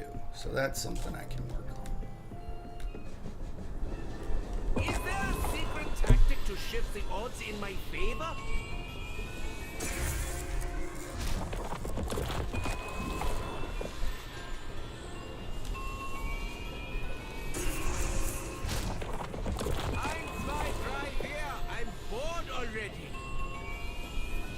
Well, I will be able to go Pack-a-Punch 4, so that'll be what I spend at least 100K, more than 100K. Is that one? It doesn't matter. The guns will change anyway.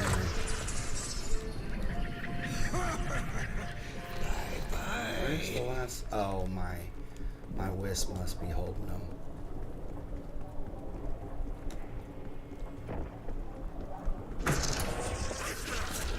I guess I can go do the next step. Oh yeah, the planets.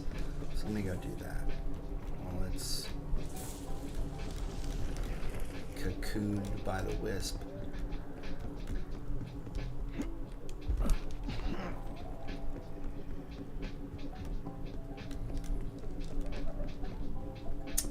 Yeah. Saddest excuse for a gas giant I've ever seen. And let's all place it.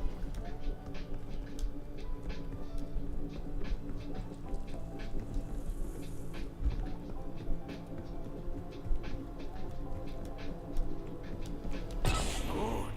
Sehr good. Let's enter this 28 or 4528. Alas, the celestial spheres must still align. And then Coordinates accepted. Mars, Magnificent. northeast. Now the final activation.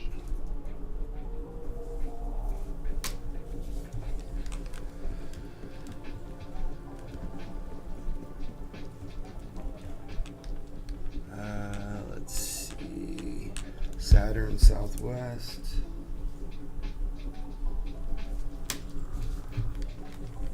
And where am I going?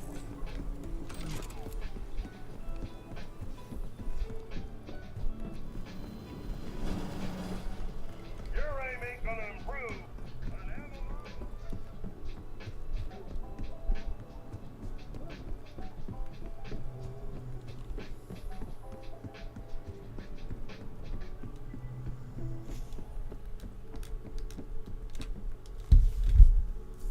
And Neptune is southeast.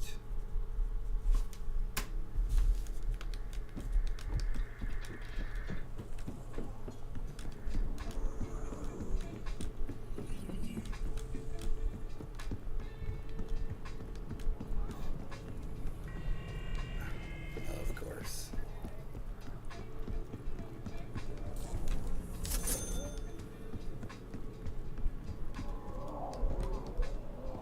Just for fun.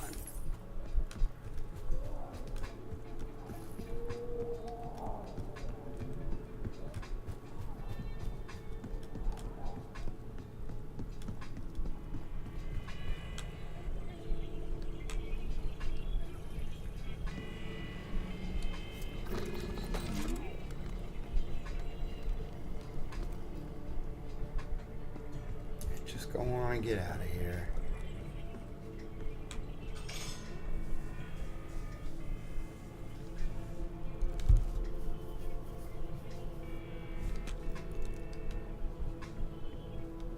Okay, so Neptune was southeast. So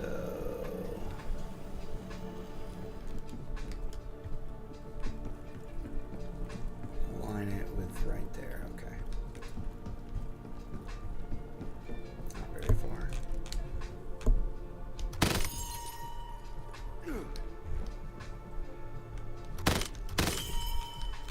That's probably good. Yeah. Okay, Mars is northeast.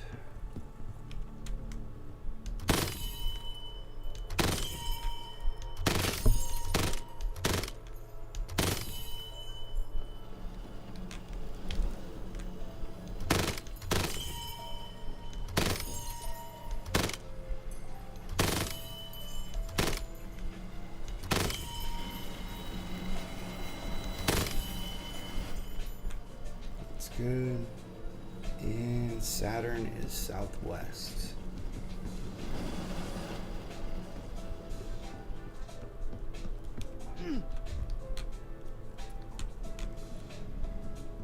Very close.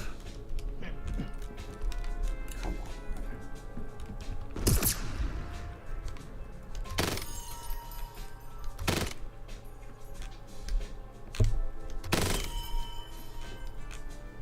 That looks good. Okay. I think I will flip the round though.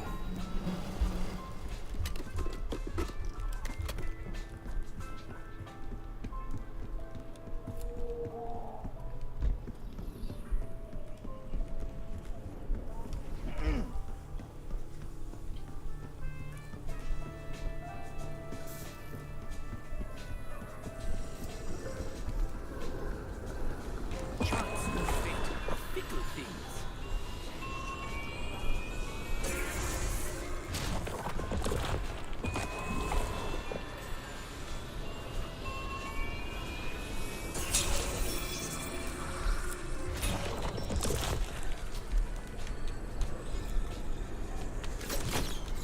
No one can say I don't know how to handle my equipment.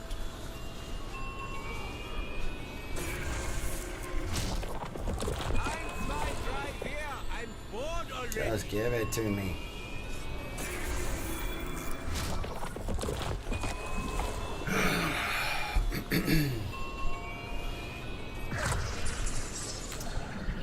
Well,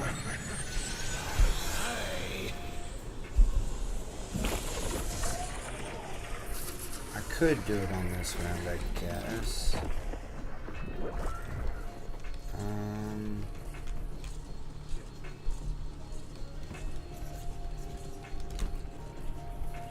I can try. I'll give it a shot.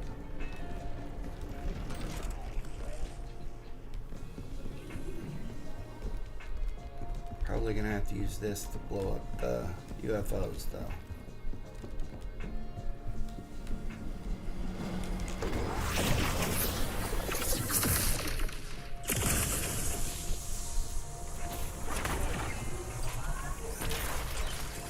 Intruder detected.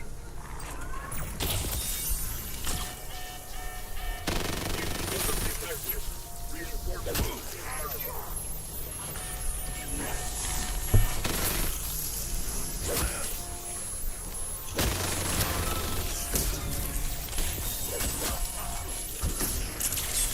I don't know if I got that one. That's no good.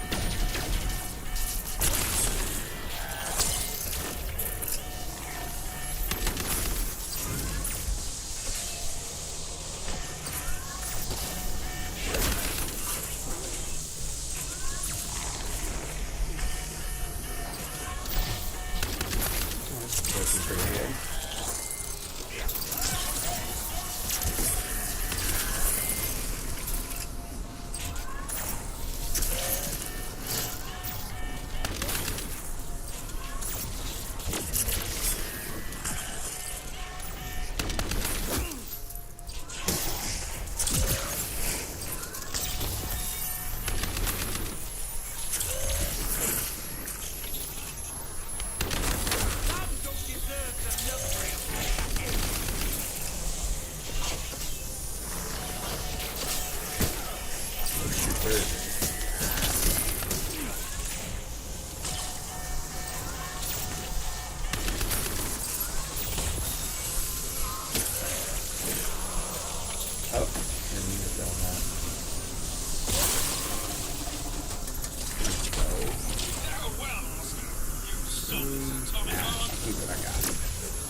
I want my money back.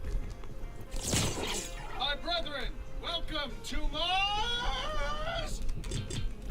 Ah, the defense towers are offline. Find and activate the power machine. Behold Mars, faithful companions. Now we must activate the machine that powers this place. No wonder there's no power. Major component. Perhaps the Aegis terminal can identify the missing piece. I'm receiving a strange signal. No more Sounds like Easter egg stuff.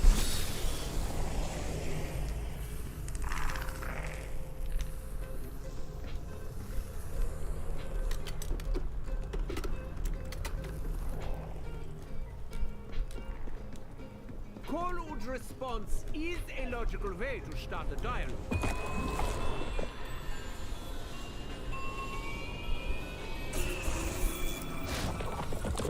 I'm counting in my head. I have a sore throat.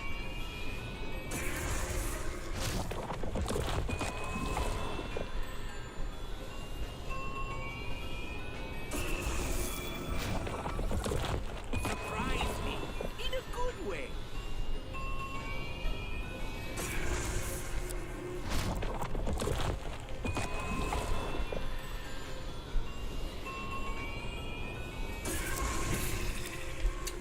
Okay, I think that's all I'm gonna spend on that. Good timing. Tear them to pieces.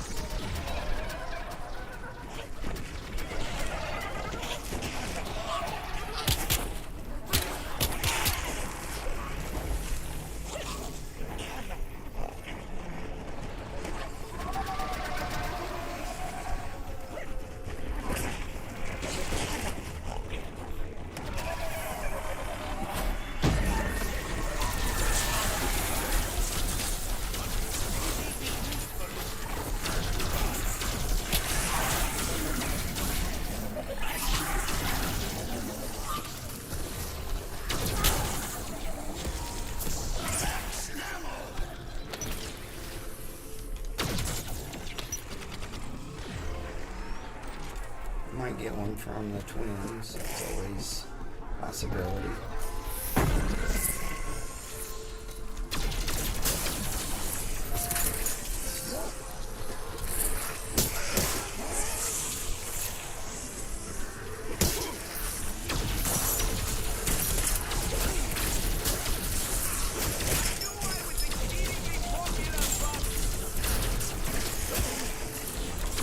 Okay, number 8.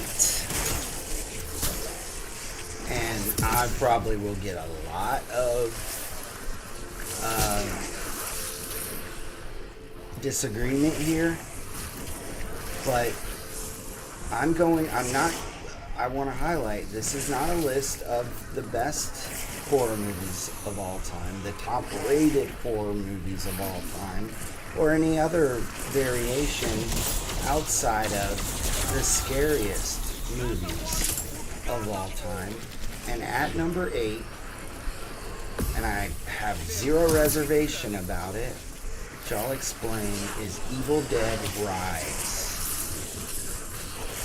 So I have 3 children, and my daughter, you know, she'll actually watch most things, but I don't let her, because she's a sweet little girl, and I mean, she's only 9, okay, so, and she's my youngest, she's my baby, so do I baby her? A little bit, yes, I do, but yeah, I don't like her watching stuff that I feel she already ends up sleeping in our bed way too much already, which, I mean, I'm not gonna like really argue about that, because I mean, after her there's gonna be no more babies, like, and that's sad. Well, anyway, and then my oldest son, he gets too scared. He doesn't like scary movies. Oh, look at that.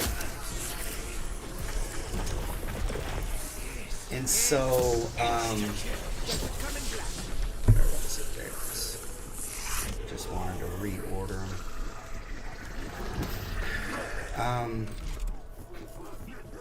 I should probably wait and see if I get crystals from the twins. So then we have my middle child, my youngest son. Where? Who knows? He loved horror movies, loves them, right? It is like his favorite movie. He's watched the series multiple times, but his interest in horror movies has severely declined for one singular reason, and that was Evil Dead Rise.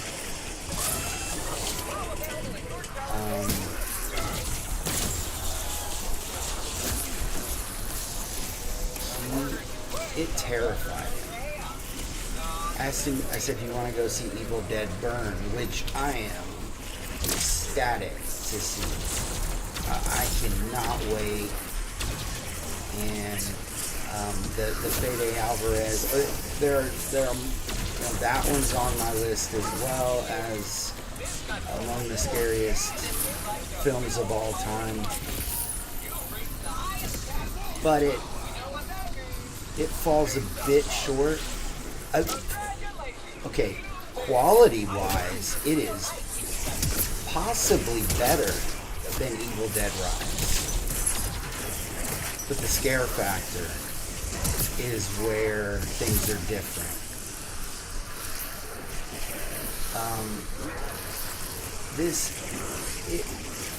The Evil Dead franchise is transformed in Evil Dead Rise.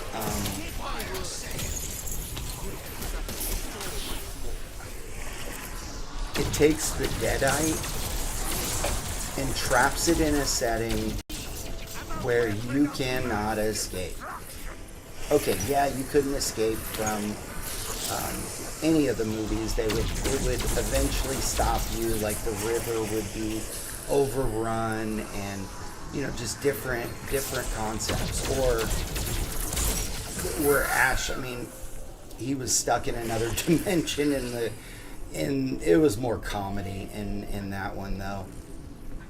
But this is a crumbling high-rise apartment building. But the thing that is most disturbing is that the children are being hunted by their own mother. So, going back to my kids, my wife doesn't have a disciplinarian bone in her body. Doesn't exist. I have to be the disciplinarian, which is not the best thing because I run a tight ship. I'm not mean to my children, no, but I used to have a bio on X, and it was just erased, and I put a lot of time into it, and it detailed how my great-grandfather was awarded the Congressional Medal of Honor.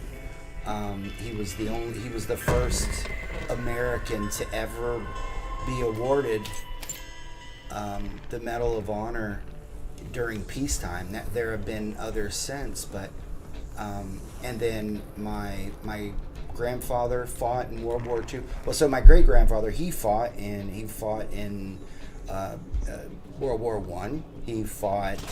He served during peacetime, in between, and then he was in Pearl Harbor when it was attacked, and then he fought in World War II. Well, my great uncle, he lost his head in World War One. An artillery round took it right off, and that's actually who I'm named after, my great uncle Leslie. And then my grandfather fought in World War II, don't know anything about it, never spoke about it. And then my dad, he served in Vietnam, wasn't there very long because he suffered a head injury that has affected him his entire life. So I was raised, my stepdad, he was an MP, military police. I was raised in a military household. Not an abusive one. Well, outside of my, not going to get into it. My stepmother, she was physically abusive towards me when I was young. Not sexually. She was violent, very cruel, extremely cruel. But outside of that, I'm this way because of my military upbringing, and so I guess it's a nice balance between us. But if my kids, if they want to kind of prove, my daughter, if she falls and hurts herself, she runs to me because I show the most sympathy, and I try to make it empathy, but with your own kids it becomes sympathy. So I'm not this military general or anything, but when it comes to the rules, they're not there to be broken. But my wife is the sweetest, most loving, beautiful heart in this world, and there is no other. If you met her, she doesn't have a bone in her body that, like, when somebody is trying to scam us or something. It took many years for me to finally get it through her head what's going on with what these people are trying to do. She's gone through things in her life, but she's still like so innocent to the world. And if something like this were to ever happen, where there were evil dead chasing you, my kids, they would run to me to protect them, but they would run to her for, well, my boys would want to protect her, but they would run to her for love and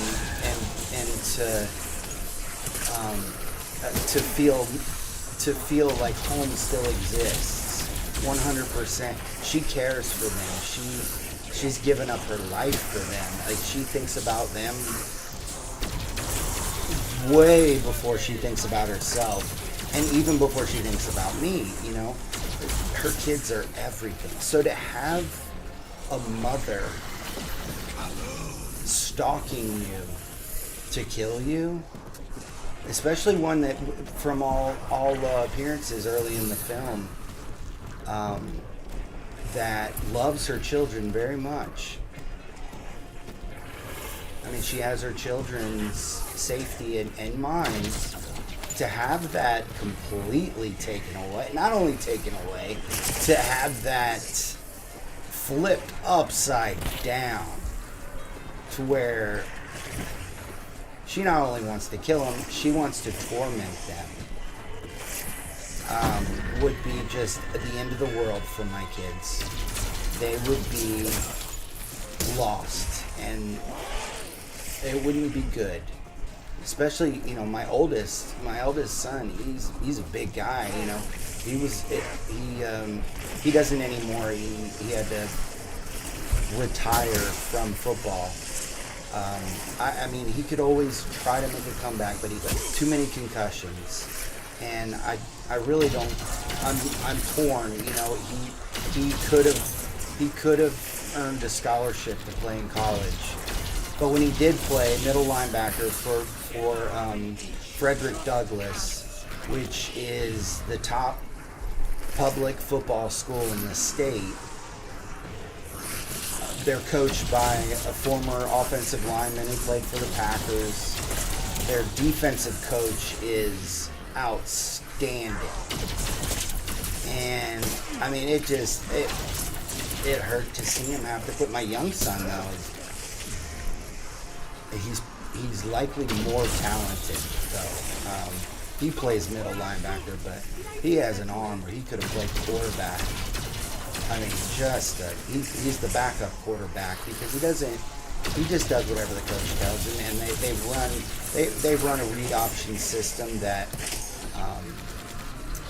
that thrives on speed, and they have a really small quarterback who fits that really well. So, but my son just goes with the flow too much. But anyway, getting back to it, my oldest son, big guy, he could probably bench press more than I can. He was the strongest player on the team when he played, and we're talking a team that, like a guy that played there a year before he did, just got drafted in the recent NFL draft, offensive lineman.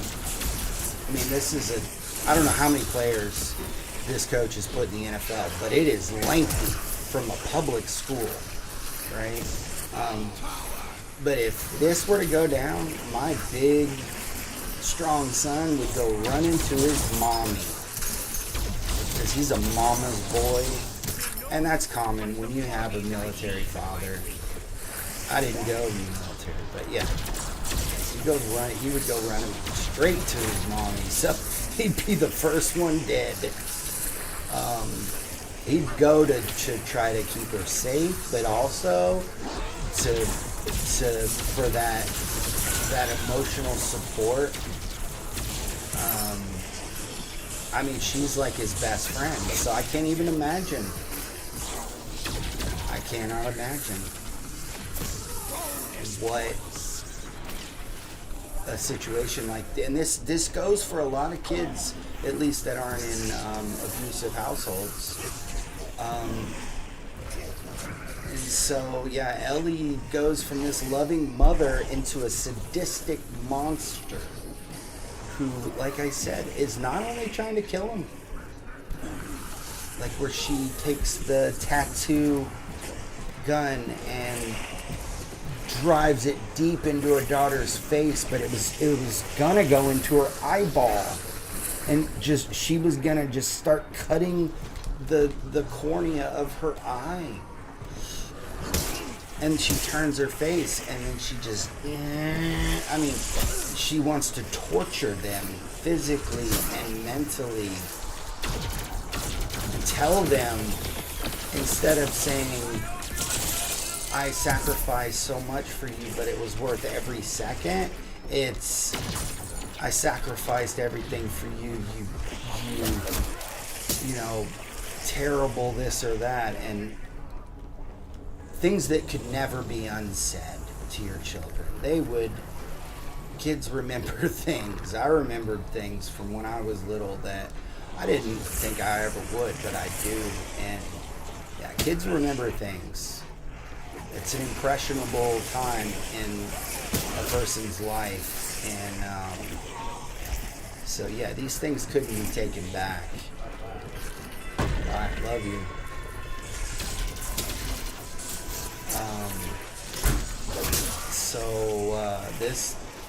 This was like the little girl who survives. If you haven't seen it, earmuffs, because I'm gonna go into spoilers on the top 10. I didn't do that for all of them because I wasn't gonna go. I didn't do as much research. Hold on, guys.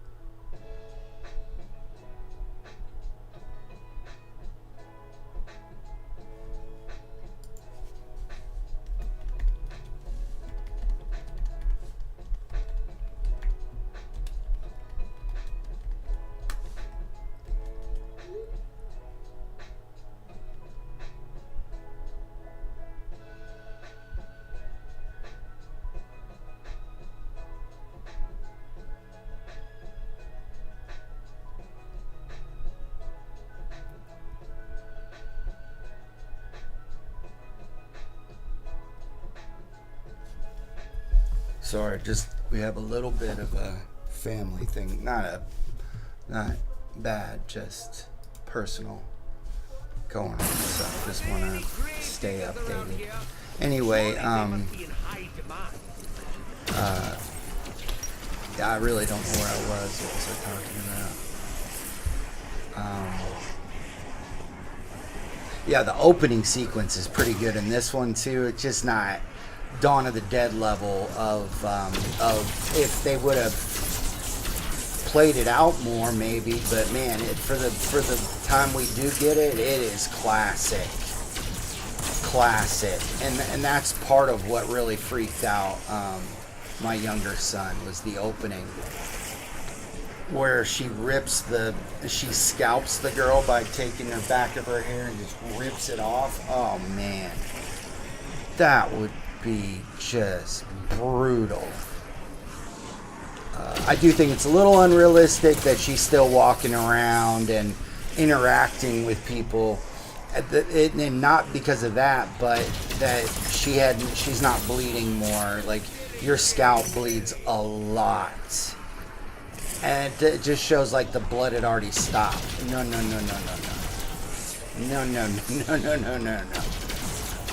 You would bleed to death if it happened like this happened. I'm not 100% convinced that your scalp would come off that easy. But then again, I mean, these are...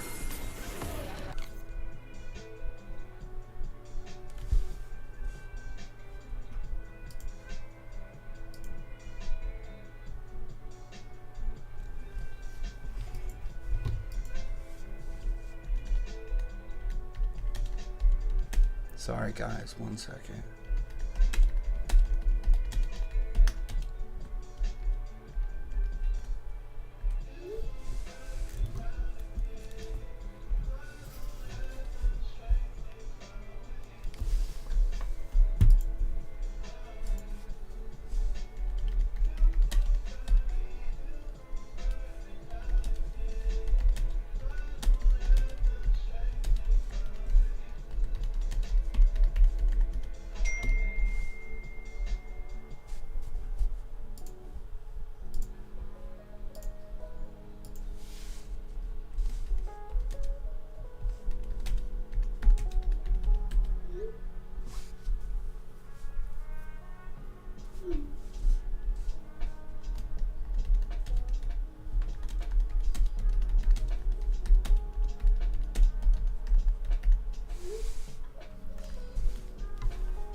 Okay.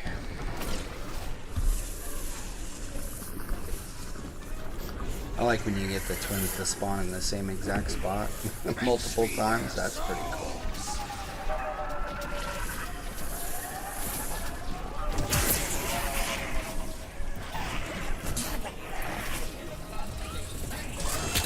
Lasers, yeah.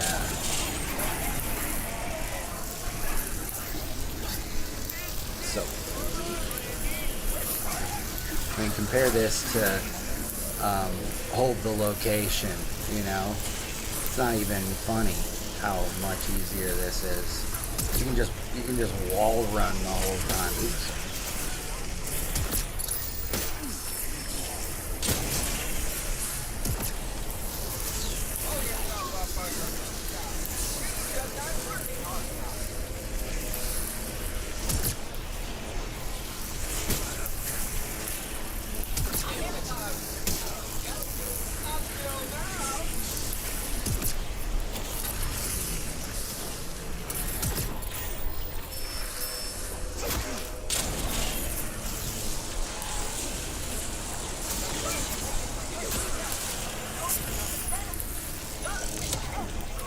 There we go. Might put it on this.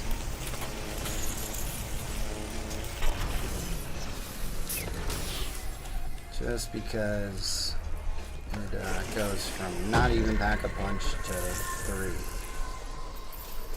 And there we go. I've attracted the wrong kind of attention. They do say that misery loves company. Let that begin.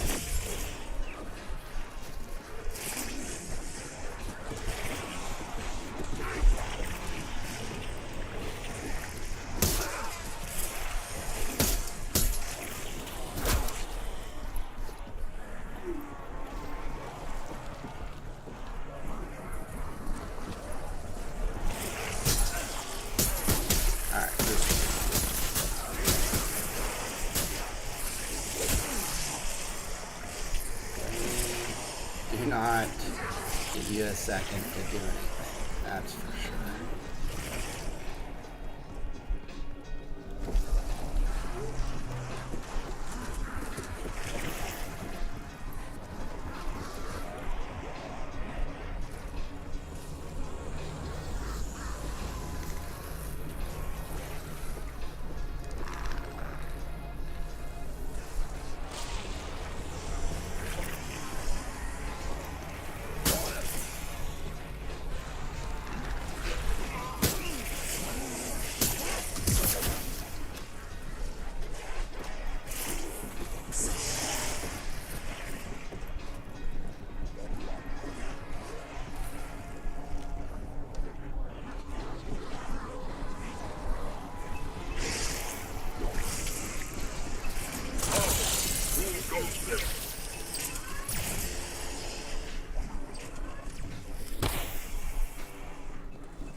Guess I already got it.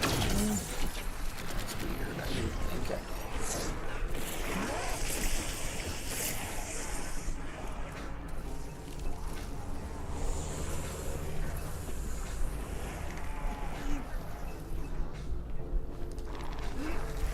Huh.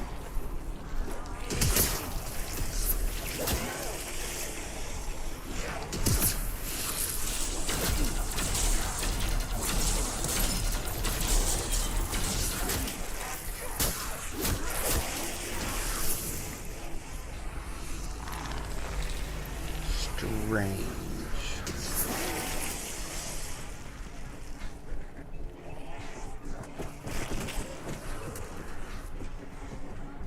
Guess I did. Okay.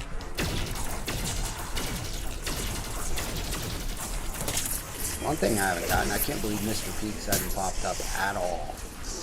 Like, sometimes I'll get him like twice in 5 or 6 rounds, and not this time.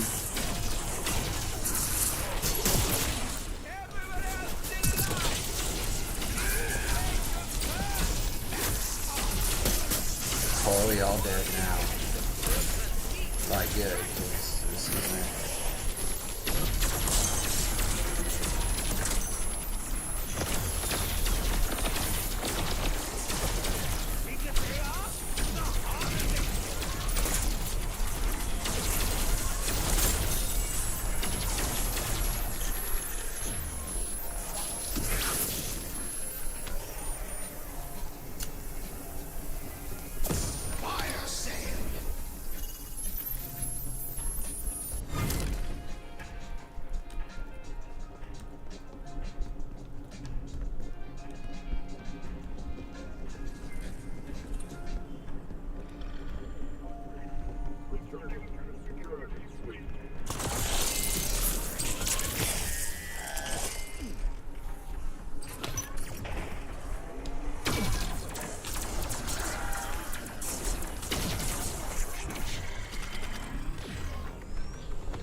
little sidetracked.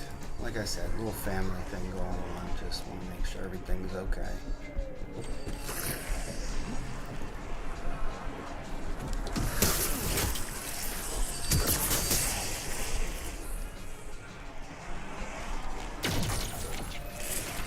But yeah, so the high-rise claustrophobia. It's like when the eldest daughter looks out the window to see, like, how far down are we? I mean, how far down is, you know, the ground? And it's a high-rise. Yeah, you're not. That's not a route that you're gonna take. There we go. Another ray gun. I guess I'll take that.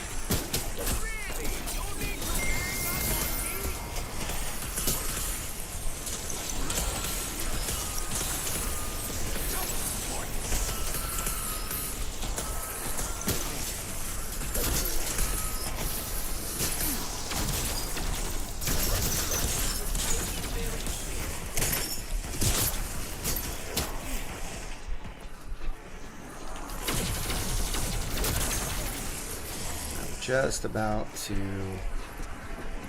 get Pack-a-Punch 4.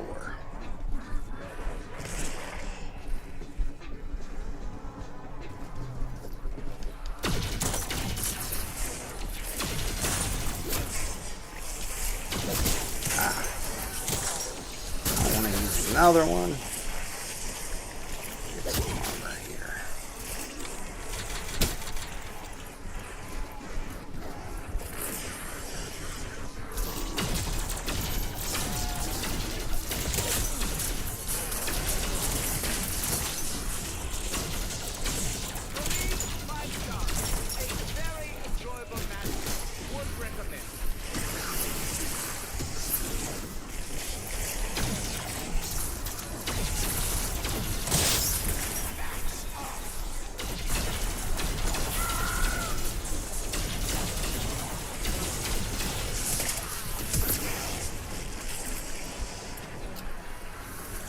And, you know, and it's kind of shown to us that it was like an earthquake that caused this setup, you know, but we know better.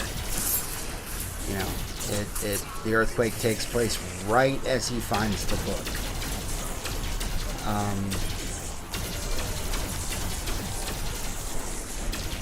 And, you know, and they've got good neighbors too that want to help and that are there to help. But fortunately,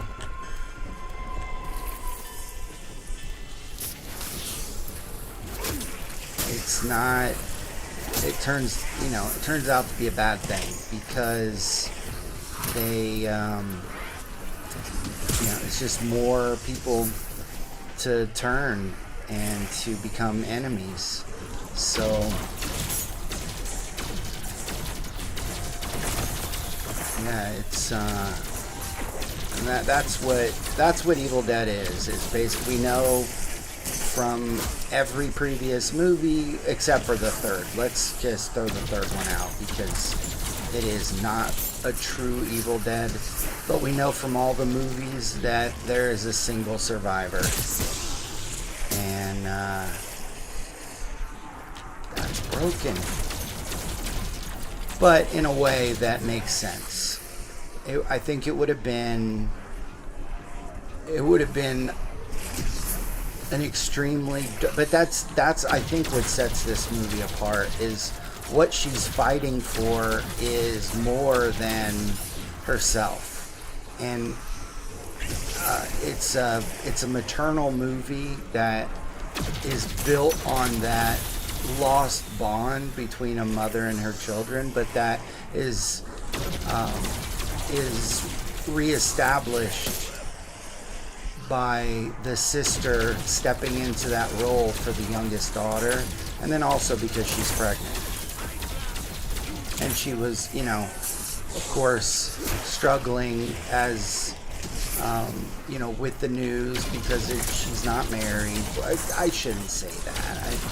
She wasn't even, like, the dad's really not a dad.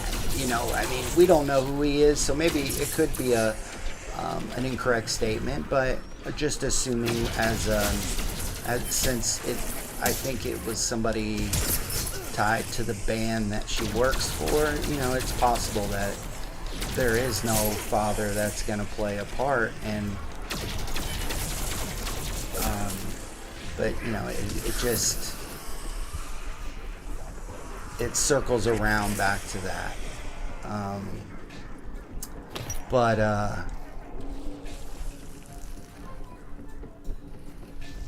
So yeah, I mean, here's something I wanna kind of really drive home, is that, yeah, obviously the Evil Dead, it's famous for its cringe-inducing gore, like in the original where the pencil gets stabbed in the ankle and twisted around, you know, things like that. So I mean, yeah, I mean, it's what we expect, right?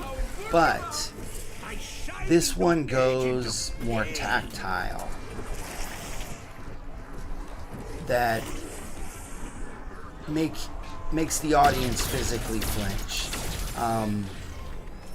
because, you know, we can relate to what that must have been like. And so, like, the scalping, I mean, I can't even imagine.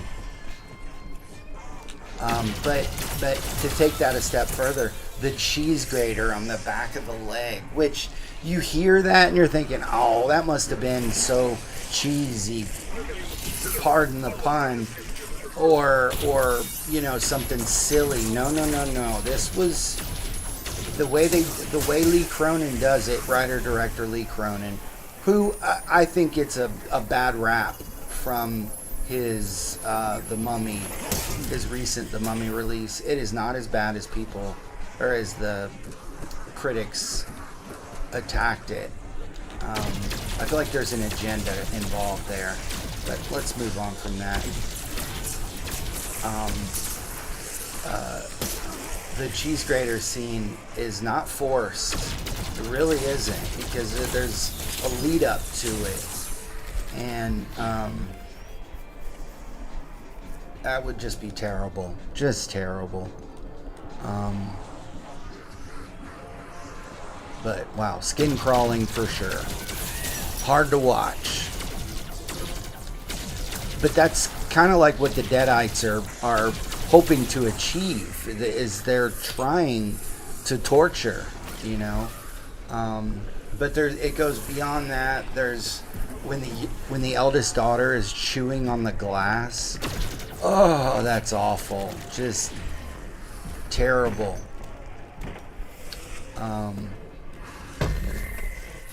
And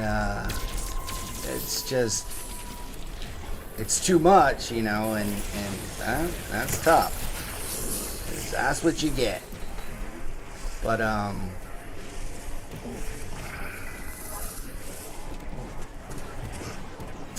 just feel like it, even though they're injuries, survivable.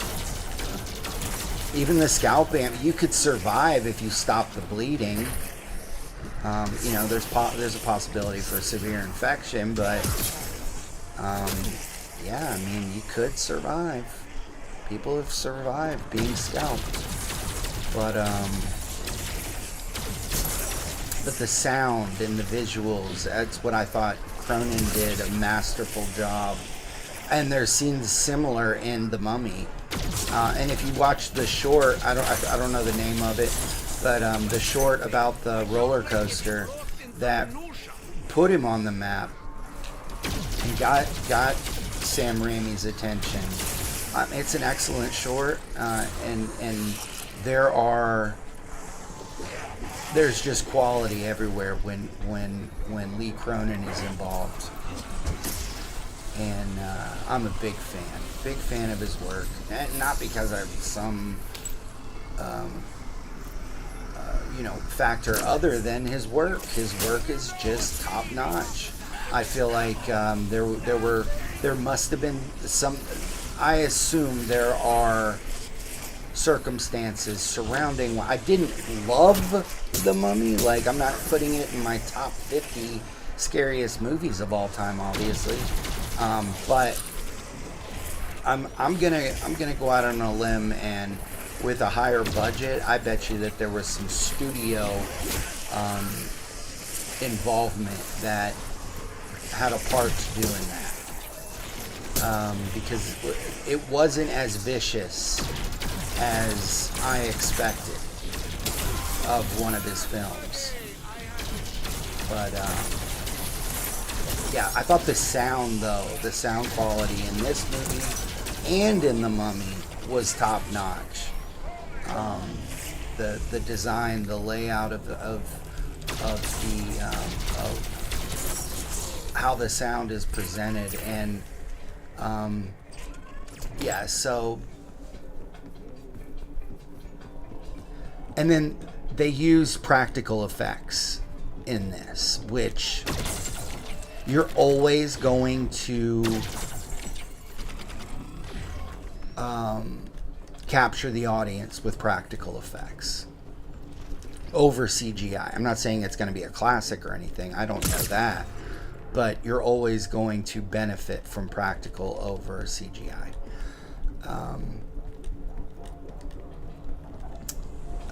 So, yeah, I mean, if you haven't seen it, don't think I gave it away. You need to watch this film. It is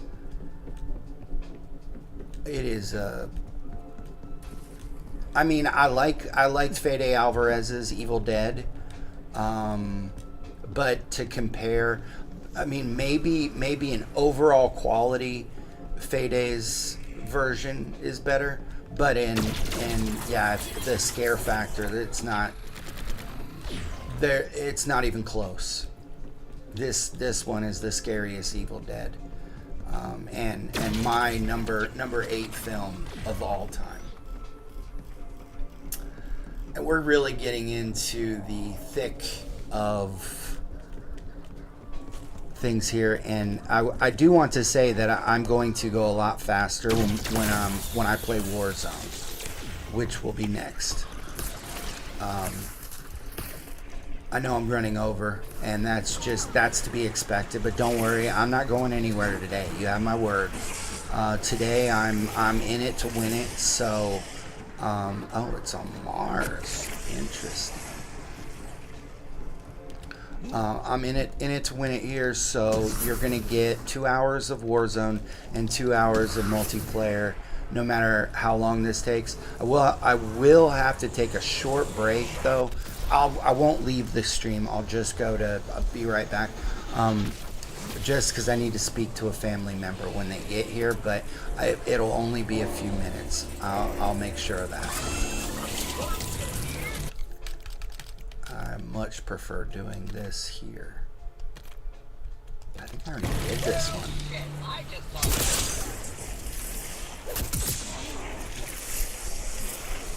They all blend together after a while, but I'm pretty sure I already did this. This one's fun.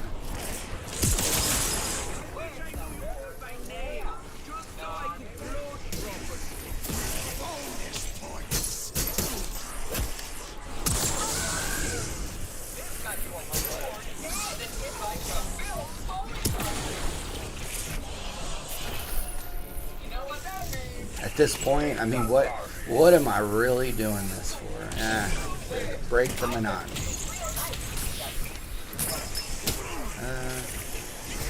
think everything is, it's as high as it's gonna go.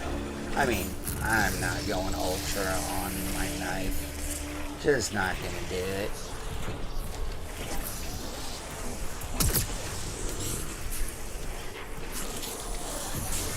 Why? Just, I don't know why I'm doing that.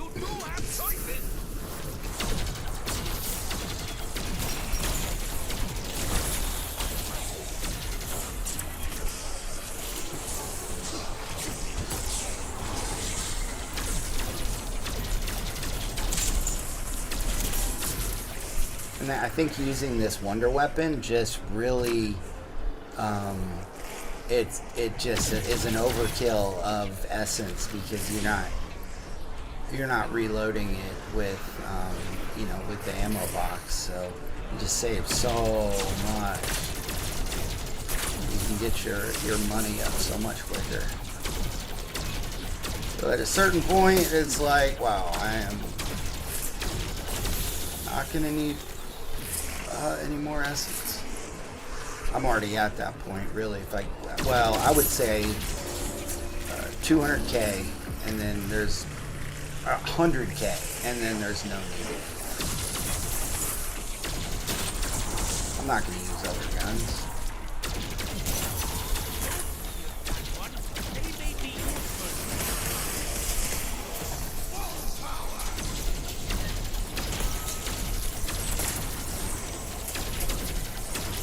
Just the other wonder weapon.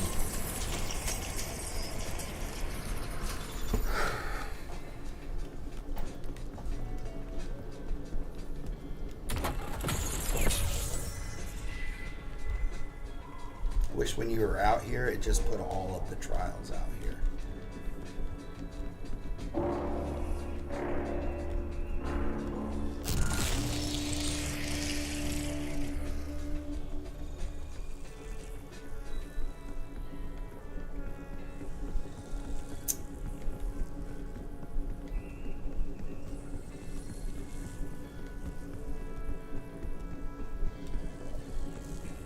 Wait, is there a dude that's being held by... This is the reason I really don't like this augment in Cursed, because you don't have a mini map.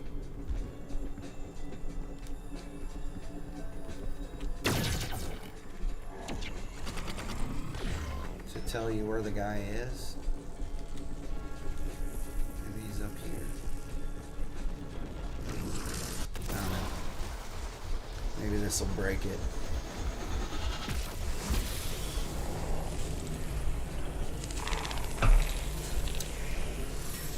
There he is.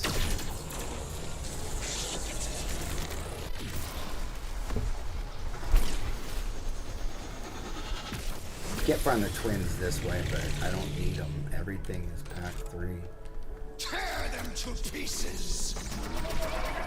I guess if I get a gun that I need to work on, I could do that, but it's not going to be an extensive list. I'm not going to die to get a couple of levels on a gun or lose one of my equivalent exchanges.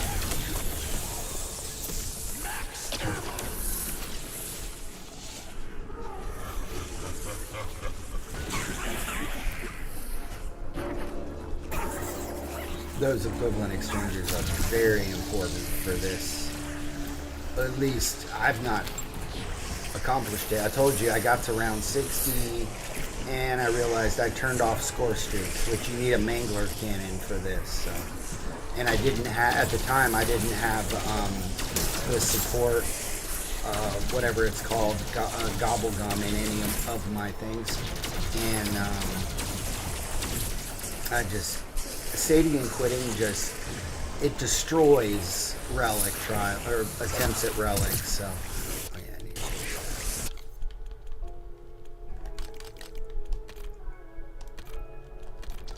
So I prefer not to save and quit when I'm trying to do, when I'm ever trying to unlock relics. As we found out a few times when I on Totenreich, how much it messes things up. I still haven't unlocked the Agarthan device. I should have. I had it. Round 20. I go into the trial and didn't realize. Oh yeah, it's because you're getting round 60 difficulty zombies at round 20. So you can do it though around 20, but you're gonna have to pop some gift cards because you're gonna need that essence to pop your weapons all the way. I would recommend PAP 4 So it's going to take a few gift cards. You're better off just playing it to 60 before you try. Or, I mean, just using a lot of gobble gums, which I'm not a big fan of. I'll use them, but not over the top like that, where you're just popping them just to do something a little earlier. I mean, those things are, I would say, gift cards are the equivalent of what, $3 a piece, something like that. No thanks. You know, I'd like to know, can we get the PPSH in maps other than Totenreich? You know, I don't know that. I'm wondering if people are getting that out of the box. That'd be worth getting. I mean, like I still don't have the dragon head from Ashes of the Dam, and they just found that new Dark Ops card that looks pretty easy. You just gotta have the dragon relic, so I need that. I need it! No, I'd like to get them all, just as a challenge. That's why I'm here. It's not like I'm ever gonna use this golden spork unless there's a Dark Ops related to it.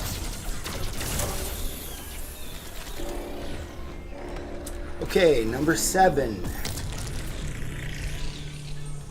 And it is the first Japanese film and the only Japanese film on this list. And that is Audition. 1999, a year I remember very well, from Takashi Miike. Actually, I'm going to have to look this up. I know I think he made The Ring. It was either The Ring or The Grudge. Which one is it? Oh, Ichi the Killer. Yeah, he's got such a good list. 13 Assassins. These are great films. Of course, they're not horror movies, but let's see.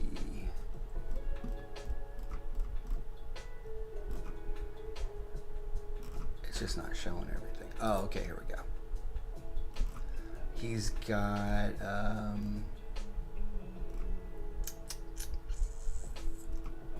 I'm trying to go back further into his list here, earlier in his list. 13 Assassins, which is a classic. Let's see. He's got a lot of movies, man. 125. Yeah, he made a Masters of Horror episode that was good. Remember that. One Missed Call. Not a great one, but I mean a really good story. I enjoyed it. I like the American version. It's not. I'm not going to include it on this list. Heck no. But it's Ichi the Killer is a classic. It's a Japanese classic. Very brutal. Let's see. Audition though is the penultimate work of his. Ichi's close, but Audition takes it to another level. I thought he had made a horror movie at some time. No, that's it. I mean, yes, he did, but in a different type of horror film. So yeah, he directed Audition. It's a masterpiece. It really is. I mean, it just catches you off guard. If you don't know, okay, so if you haven't seen the film, don't listen to this part. I mean, don't turn off the stream, please, but don't listen to this part, okay? Because you've got to watch. I wish I could go back and watch this without knowing what happened. And I mean, oh man, because this is such a good movie, and it really hits you, man. It really does. Because yeah, no supernatural stuff. This is grounded in reality. But that doesn't mean you're going to be safe. It's very deceptive. It will get you. Like, you're thinking this is about one thing, but oh no. Oh no. You're in trouble. It's that kind of film.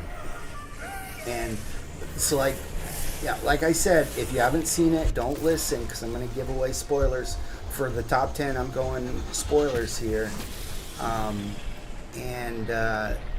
Look, it may be a slow burn, but that is the danger in this film, because for the first hour, you're thinking it's a standard romantic drama.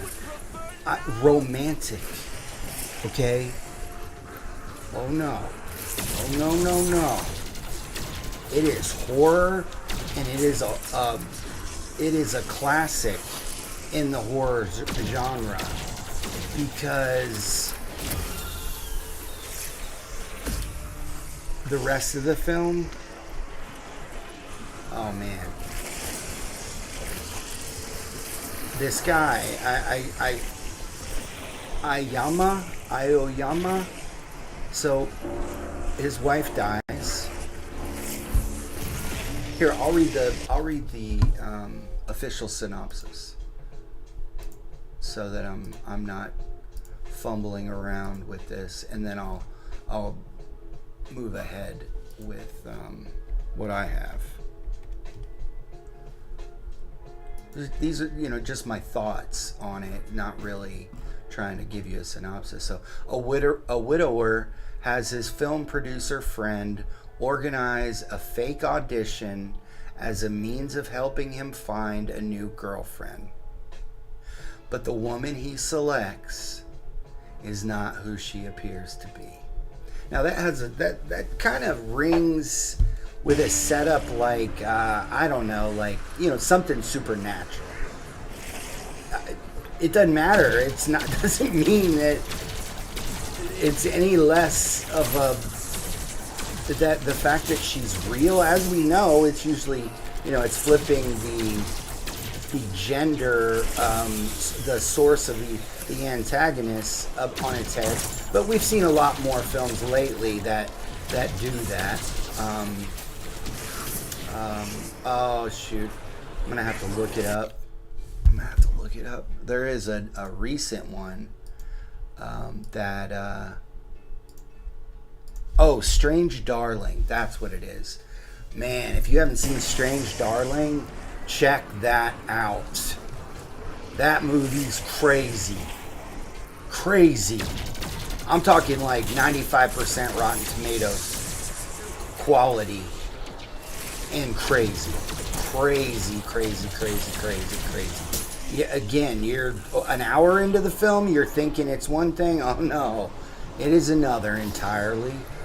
But anyway, yeah. So you get that false sense of security of a man searching for love and moving on from a traumatic time in his life. But when that horror finally begins, you're going from 0 to 1,000, because it is horror on another level, like Evil Dead level horror. I'm not going to give away the exact horror, just in case somebody just queued in, but I think somebody just followed. I want to make sure I show respect here. Doris Evans, thank you for the follow very much. Very kind. I appreciate it. The pivot is sudden, and it is brutal. You've got to check this out.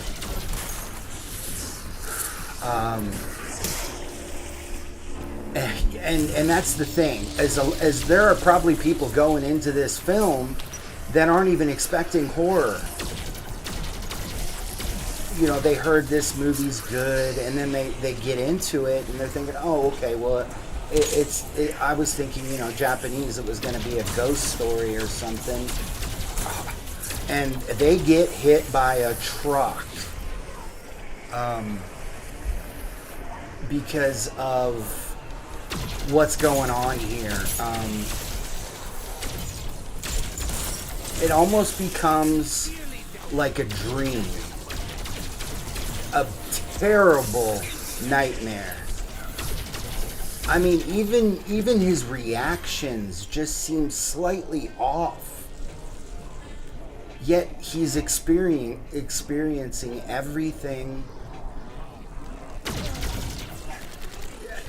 It's just a masterful work. It really is. And it's so visceral. So yeah, I said I was going to give away spoilers. I have, but I don't want to give away specifics. Because I still think that there is, some people may have even seen it and not paid attention. Well, you need to write that shit. Watch this, pay attention, read the subtitles. It's just a masterful work. I know I keep saying that, but man, it's my favorite Japanese horror movie ever made. It's an unbelievable film. And man, and I'm not a gore hound. I'm really not. You might not think that because I told you Evil Dead Rise, and then, you know, and I love Evil Dead, but I've said multiple times as I've been talking through with Evil Dead, it's like I let Evil Dead get away with more gore than I do other franchises. I don't like Saw. I don't really like that they've gone so graphically visual. I like the original so much more, where we have to imagine the suffering and the what they have to endure. I like using my imagination more than I do my eyes. I don't need to see a lot of this stuff. It's just too much, and I feel like you lose a lot when you do it that way, because you can't film something as graphic as most people can imagine, you know? But this one, I think, it's like sex scenes. I think sex scenes can be over the top. Too much. Takes away from the film. But then you have others where Game of Thrones, I mean, we do need to actually see Jaime and Cersei sleep together to really get a visual of this is really messed up. It does, but we never see it again. There's one like kind of rapish scene. I'm talking, you know, Game of Thrones here, that takes place, and that was, you know, but outside of that, it's not like they just kept showing a brother and sister sleeping together. You know what I mean? It was a one-time thing, and it was actually a very short part, but I thought it fit. Did I think all of the sex scenes fit? No. I thought there was just too much. I love Game of Thrones. Probably my first or second favorite TV series of all time. But I feel like sex scenes just go over the top. They're unnecessary. But if it's trying to explain or hit on key plot points, I feel like it's necessary in some instances. And that's like this film. When it comes to the graphic nature of some of the scenes, I don't feel like they're over the top. It's important. It's what makes it so good. Just love this movie, honestly. And you feel the pain. And I almost feel like the reason he's in that like dreamy state, and it's kind of like from his perspective of he falls into this state because of the pain he's going through, you know. And I mean, there are acupuncture needles, piano wire. It's a difficult thing to imagine, because this is once again not meant to kill, but to torture. And man, and she uses this phrase, Kiri, Kiri, Kiri, which means deeper, deeper, deeper, and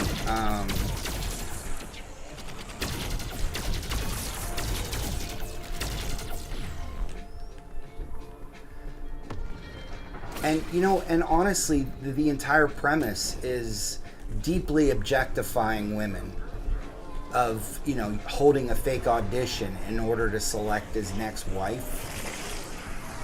It's pretty cruel, you know. I mean, like,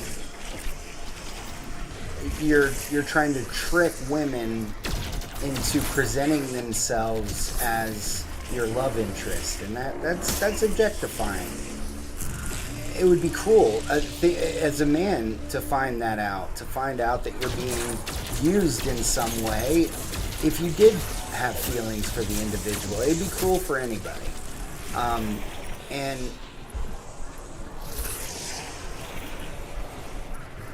And that's really what the movie is trying to hit on, is how women are treated in society, in a lot of cultures. I feel like in America, for instance, we're trying. We're trying. There's a lot of work that needs to be done. But women used to not be able to walk down the street without getting, you know, if they were wearing something that made them look pretty, I mean, they would be harassed. They still are, honestly. But at least we're seeing more generations that can at least keep their opinions to themselves, rather than, you know. Now, some women like that. You're always going to have that, but that doesn't mean it's okay. That doesn't mean it's okay. I don't know why I did that. I should have thrown a... But yeah, you got to check it out. If you haven't seen it, make that on your to-do list, because it is something. All right, number 6. So Ari Aster made Midsummer, and I love Midsummer.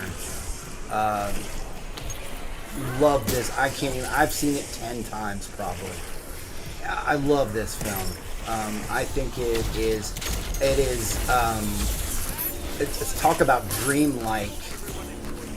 I mean, it's such a fascinating look into what these cultures are probably a lot like, outside of, you know, the horror part of it.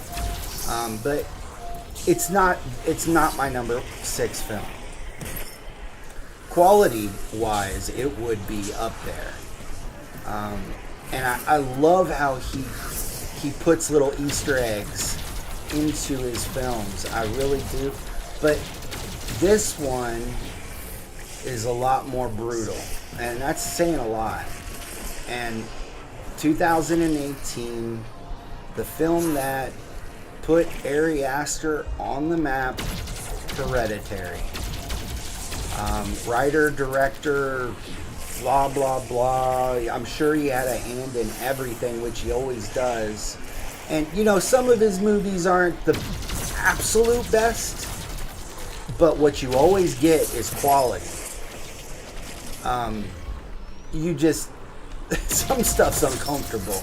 But when it comes to Midsummer or Hereditary, man, these are films where you watch them and they are coming with you. And that's what I like. I want to do some deep reflection on a properly filmed horror in the genre, I want to reflect on what I just watched. And I feel like that is the part that still hits me, where I don't really get scared anymore. However, we'll find out later on down the list how I do still get scared. But with this one, I mean, really, if you're a parent, good Lord, this one just reaches inside of you and disembowels you. So the central fear with Hereditary is that you have no control of your own life. Which is true. I mean, you know, we talk about fate. We talk about, and like, think about the Matrix. It's the Fetch me their souls. control. I mean, that's what it's about. Except in the Matrix, you're taught that you do control your fate. You do, until you find out that you don't later on. But in the first movie, it's about controlling your fate, right? Well, this one, there's never any masking that you're not in control of your fate. And it really plays into, I believe it's Nat Wolff. Yeah, I think it is. Anyway, he's got a twin brother, so it's so hard to tell the difference. There's one of the Wolff brothers, and it really hits on being a teenager and the struggles there, but then also about responsibility, like early in the film, right? And you think that that's what this is. It's going to be how to recover from the death of his little sister, who is so bad, so terrible. And then that they show her head with ants all, oh, it's just awful, so bad. She's already dealing with her handicap, and then to have this happen, the poor mother, Toni Collette, she knows how to lure you in and mesmerize you with her. She's a phenomenal actress. I really liked her in I See Dead People. I'm drawing a blank. You know what I mean, with Bruce Willis. She's really good in that. I thought she did a really good job there. That was one of the first movies I saw her in, though.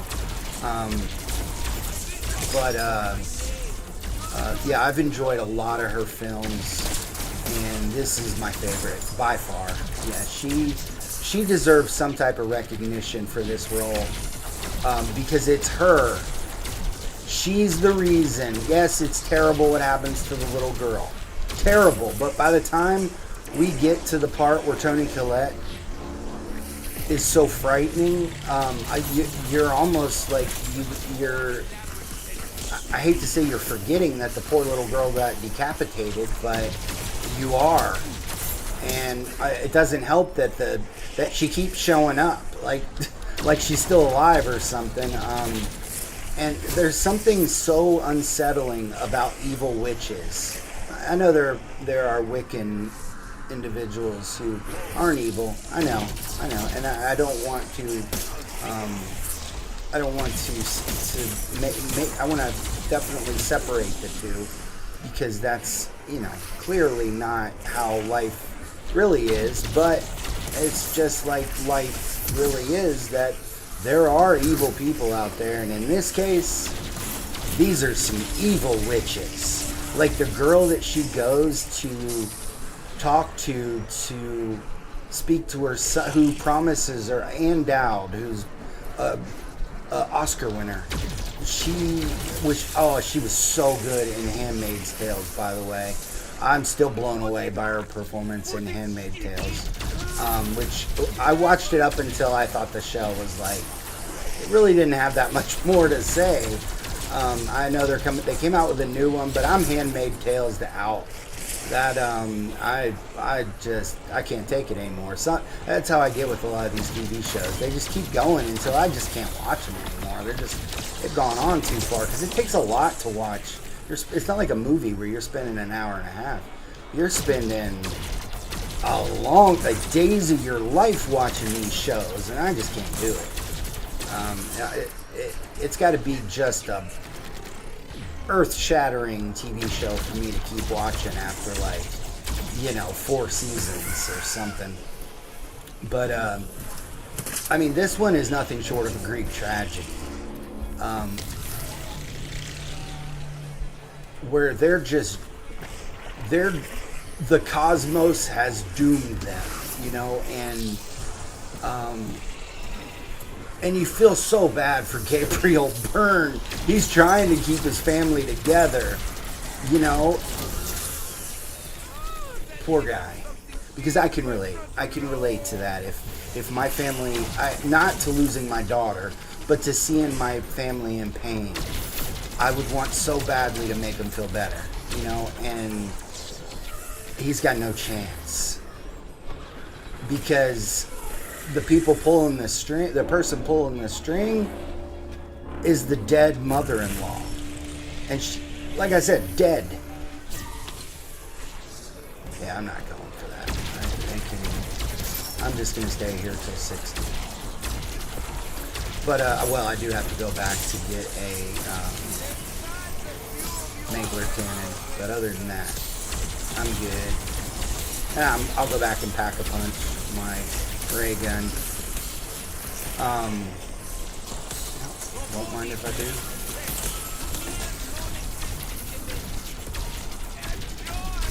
But yeah, the grief in this film, you can feel it, and that's why Toni Collette's so good. You can feel her grief. You can feel her grief earlier in the film, just about. And the little setups that she makes, man, those are so cool, by the way. So artistic. I think people who are able to do that. I mean, it takes a lot of money for those materials. So don't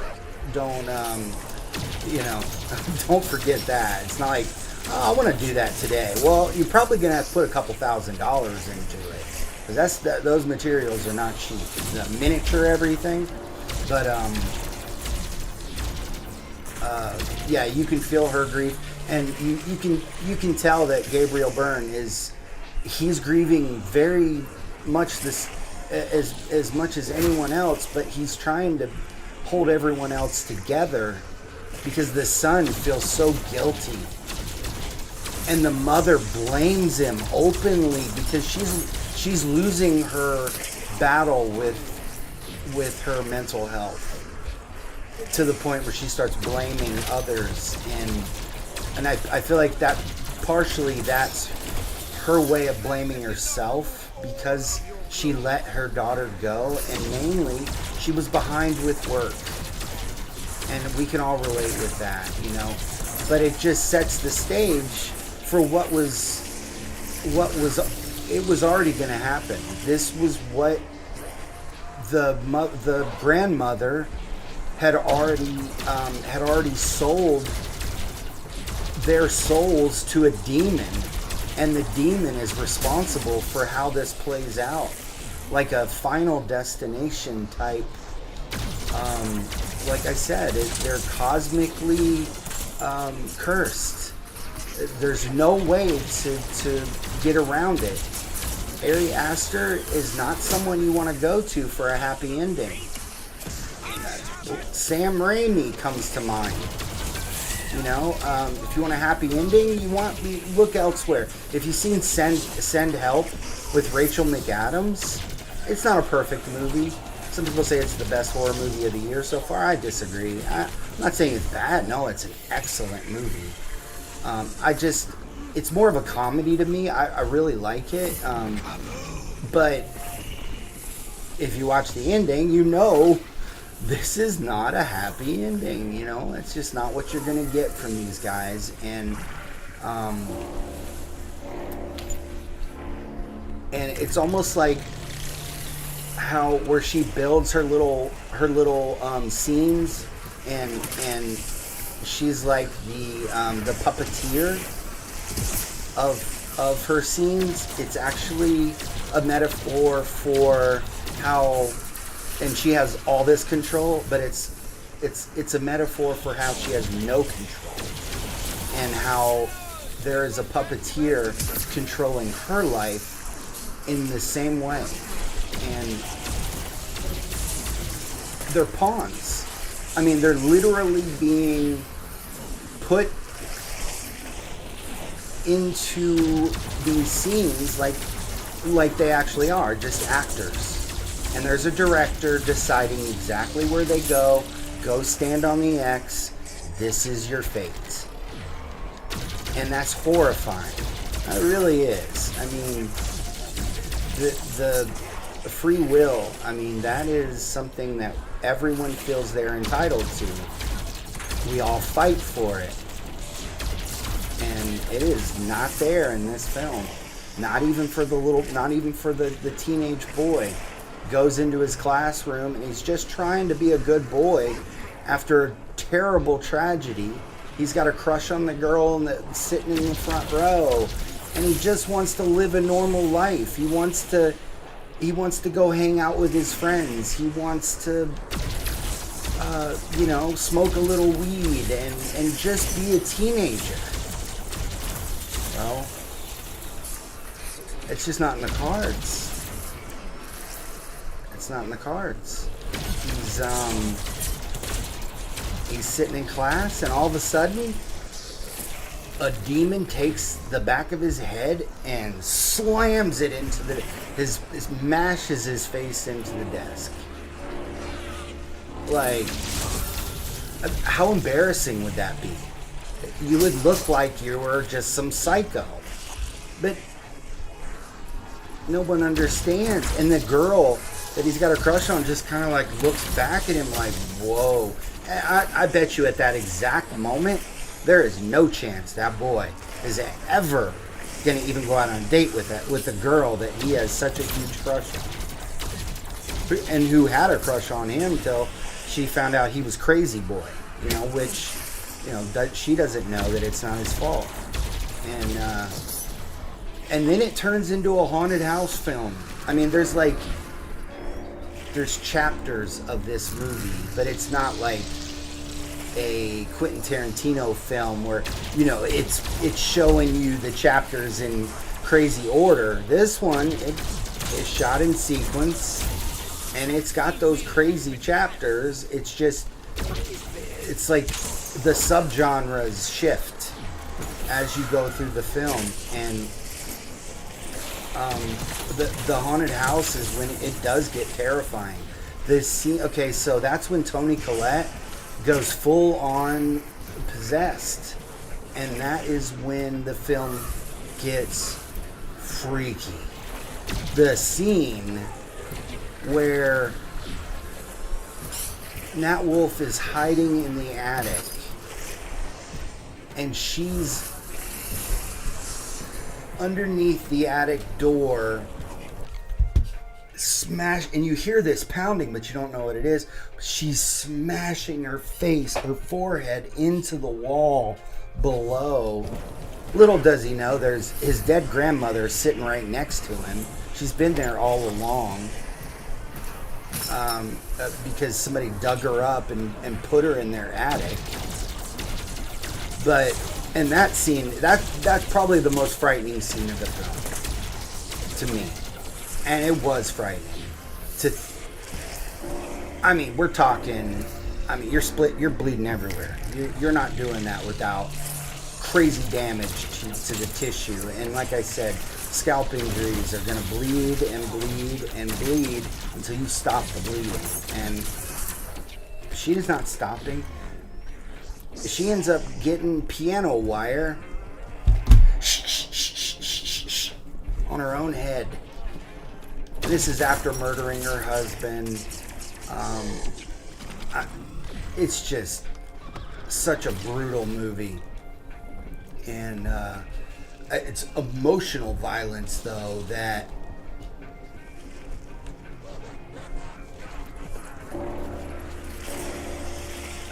I don't know. Yeah, I think it definitely rivals the emotional aspects of this film rival most others in the horror genre. It is very emotional. Not really. It's not like you're gonna cry, but you're definitely gonna feel their pain throughout this film. And you know, the ending, it perfectly describes what I was saying about how they're being put into, as you know, marionettes. They're being just puppeted. At the ending scene is like that. It's like one of her scenes, and they're all just placed there.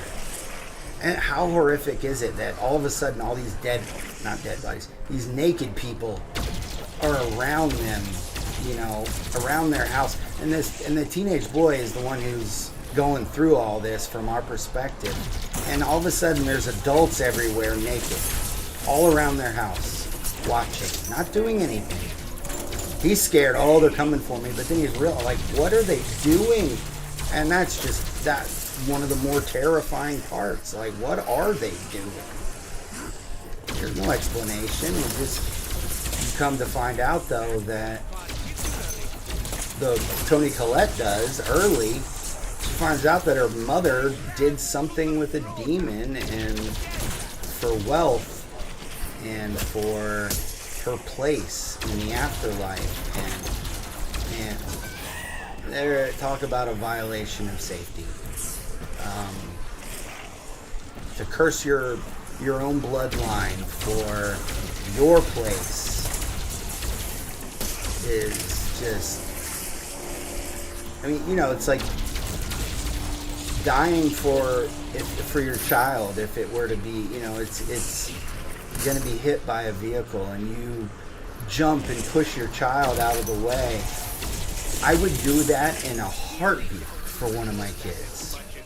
And this is the exact opposite. It's pushing your child in front of the vehicle to save yourself. You know, there's a viral clip of a dog, big dog, comes out of nowhere and attacks this little child, this little 4 or 5 year old boy who's on his tricycle out on his driveway, and grabs him by his thigh and starts ragdolling him. I mean, and there's damage. You can't see blood anywhere, but when the dog does let go, you can see that there's something dark on his leg. So he got in there, right? And then all of a sudden, this kitty cat comes jumping after this dog and claws him right across the face. And that dog instantly lets go of that boy, and the cat chases him as if the roles were reversed, right? But and then that cat went on to to be honored with like the highest civilian award for courage, bravery, you know. But what isn't really highlighted very much is if you continue that video, you see a mother come running for her son, right? To see if he's okay. And she grabs him and she's giving him this motherly, you know, what you expect. However, as you continue the video, I guess they hear the dog. So the dog, you can tell the dog doesn't make a beeline. It's not running to get away. You can tell it circles. And like it was a shark, and it was chased off from its initial attack. But I think it comes back. If the cat wins an award for bravery, there must be an award for cowardice. Because that mother, I guess, hears the dog, she drops the kid and runs. I posted that. I didn't see it until later, so I didn't repost it for that reason. But after watching it a few times, I cannot believe what I saw. She leaves her kid there and runs into the house. Not only does she leave him, but she was like holding him and she drops him. So not only does the kid have to get up to run into the house, or not only does the kid have to run into the house, he's got to like overcome gravity of where she dropped him. Not far, but I'm just saying, like, it takes a few extra seconds. Why aren't you carrying your child into that? What if that dog tore him to pieces right after that, you know? And I just couldn't believe it.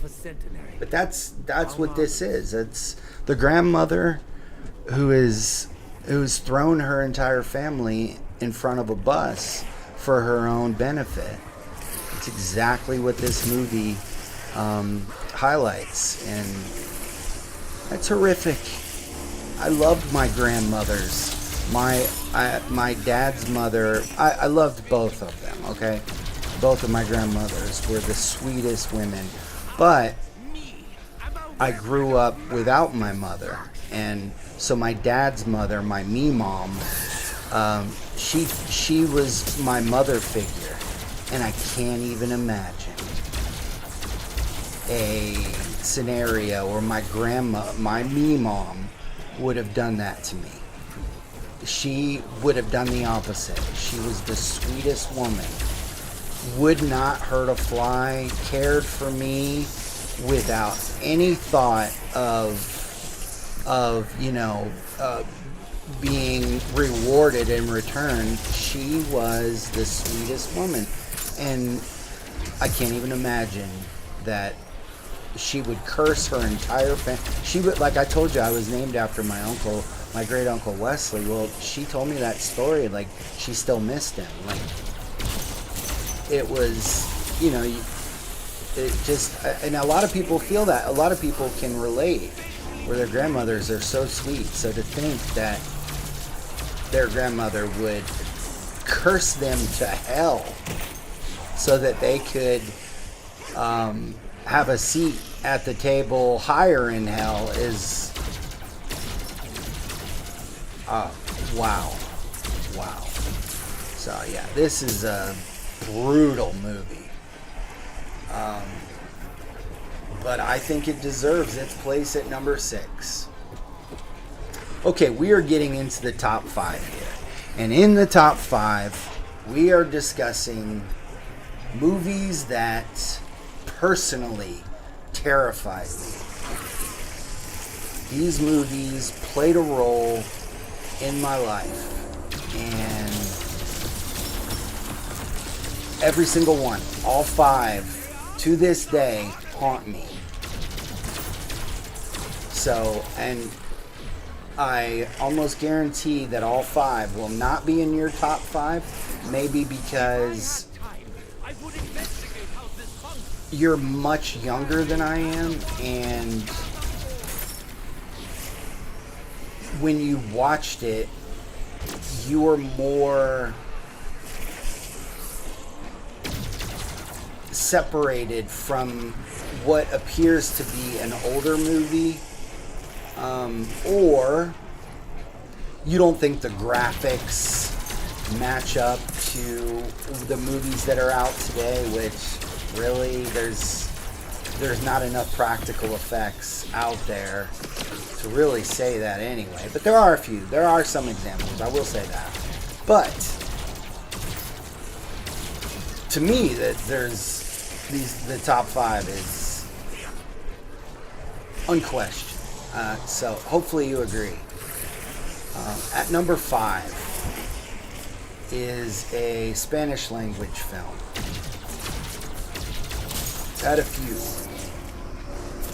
And this one, it caught me off guard. It really did. Honestly, I wasn't there. I wasn't where I thought this would be one of the scariest movies I'd ever seen at the time. Even even most of the way through the film. It was the ending that got me. And that's Wreck. 2007. Jaume, I don't know if I'm saying this correctly, Balera and Paco Plaza. Writers and directors. This movie was relentless. It seemed to hash out okay, I think it's time to get off of Mars, just so I can circle around without Oscar.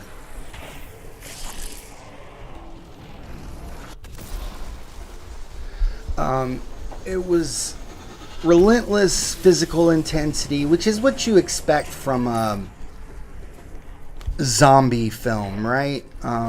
Except it's not.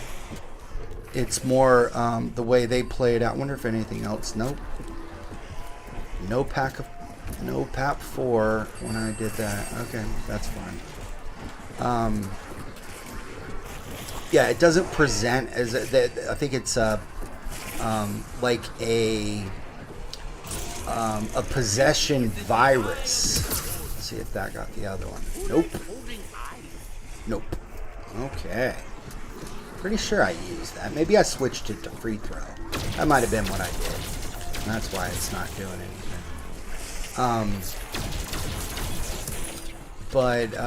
And then it's got Evil Dead Rise vibes where it all takes place in one building, except in this case it's not an earthquake that locks them inside.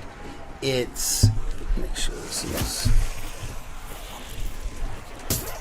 oop, 1 second.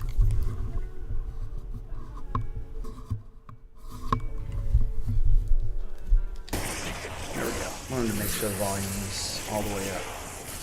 It's not the it's not an earthquake. It's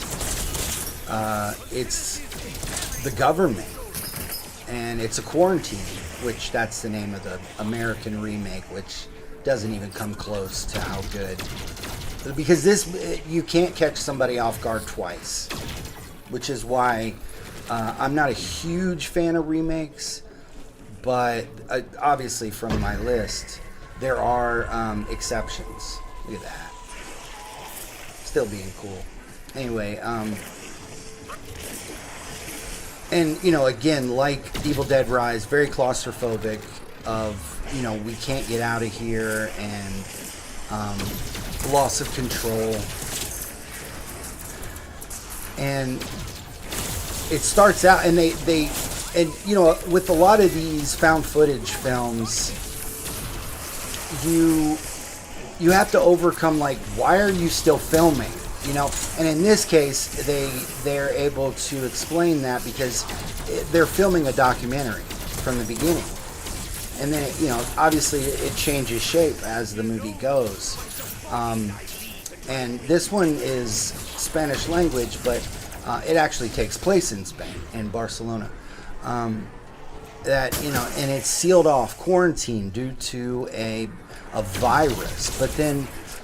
You know, as we find out later, it's not your typical virus, and then the staircase is, I think, adds a level of, where the staircase is only shown once in Evil Dead Rise, this staircase plays just a central role in the entire film, and it's kind of terrifying, because in order to find safety, you don't go down this staircase, you go up this, at least what you think, you go up. That's terrifying. You know, in Evil Dead Rise, all they're trying to do is get down. Not here. They're trying to get up, because down is where the infected are. And very realistic. They do such a good job. These guys are. Let me get you a couple of the films, like Paco Plaza. He's made some really good ones. These guys are still sought after. So obviously the Wreck series, but let's see.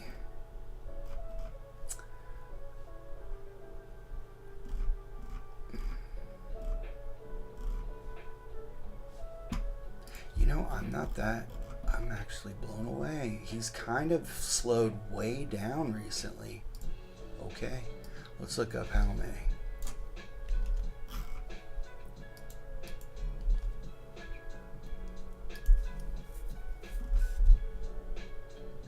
Maybe it's him I'm thinking of. No, again, he hasn't made a movie since 2022. Okay, well, he did make Inside. He wrote it, which is the movie I mentioned earlier. And Fragile. That's another one that is, talk about brutal, pretty good. And then there's a movie called The Vault. Is it the one I'm thinking of? No, never mind. Never mind. Never seen Venus. Wonder if it's any good. It's inspired by H.P. Lovecraft. Never seen Muse. Sleep Tight. That's a good one. These are all Spanish language, so they must just. Oh, never mind. Fragile's not even the movie I'm thinking of. Darkness. There we go. That is a Anna Paquin movie. That's pretty good. I enjoyed it. It's not my favorite movie of all time or anything, but I definitely enjoyed it. So, but yeah, I mean, clearly this is both of their swan songs. This is the one that really, they made their names on Wreck. Part 2 and 3 are good though. Don't think just because they're sequels they're no good. No, they're good. I actually like the third. I think there's actually a part 4, and stuff gets crazy in part, or maybe it's part 3 that. No, part 3 is the one in the wedding. So, anyway, yeah, they do a great job just explaining why there's cameras rolling while this stuff is going on, and I feel bad for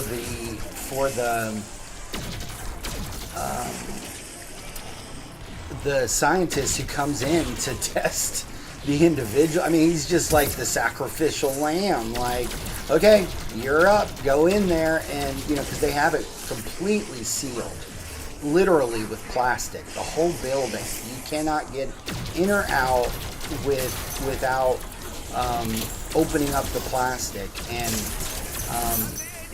so it's pretty scary. It's got to be. And in the American remake, it's rabies. There's a veterinarian. He played in Ally McBeal back in the day. Is what I remember him from. I had a girlfriend at the time who loved that show, so I ended up having to watch a lot of those. But it's the pacing is something I really enjoy though. It's barely 80 minutes, but you feel like you get a full story. It doesn't feel fast, and it's the ending that I think you're left kind of stunned. But so you're thinking there's an ending coming, that you're gonna be like that we're gonna find a safe place for the star. And that is not true, because of the final 10 minutes. If you haven't seen it, don't listen, please, because you've got to go watch this. This is not one you want to miss. The final 10 minutes is just horrific. Not graphic, just horrific. You're going to feel for the poor, the star of the news. I forget her name, but in the film, it is. And if darkness, the lack of light. I mean, darkness, not evil. If you have issues with being in the dark, this one's gonna hit you hard, but it goes beyond that. Where did this go? Go back to Mars or something.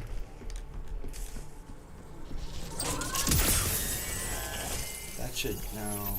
I don't know if that'll pull him off the wisp.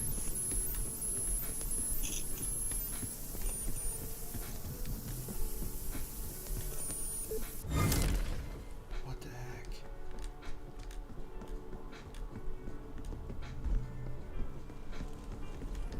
That is.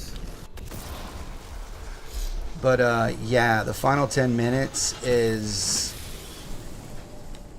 all-time classic.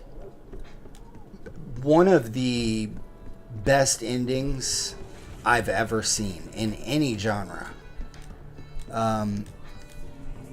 And all we know, the only thing we can say, call it the Medeiros girl. And they, of course, I don't know what the heck's going on here. I guess I will have to shift over to Mars, so I can't find him. They use night vision mode for this last part, and you have a limited field of view. Talk about tension. I mean, they make it to the penthouse where they think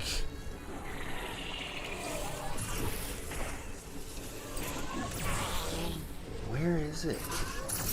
Oh, there it is.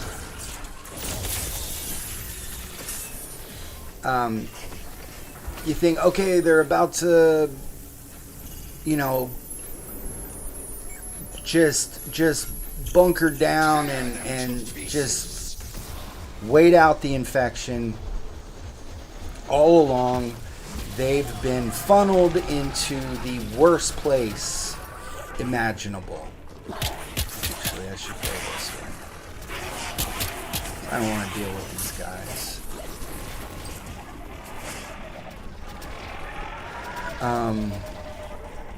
Because there is a monster of monsters up in this penthouse. The source of the infection. Which, from the images, looked like it used to be a pretty girl. That's not what it is anymore. I don't know what would best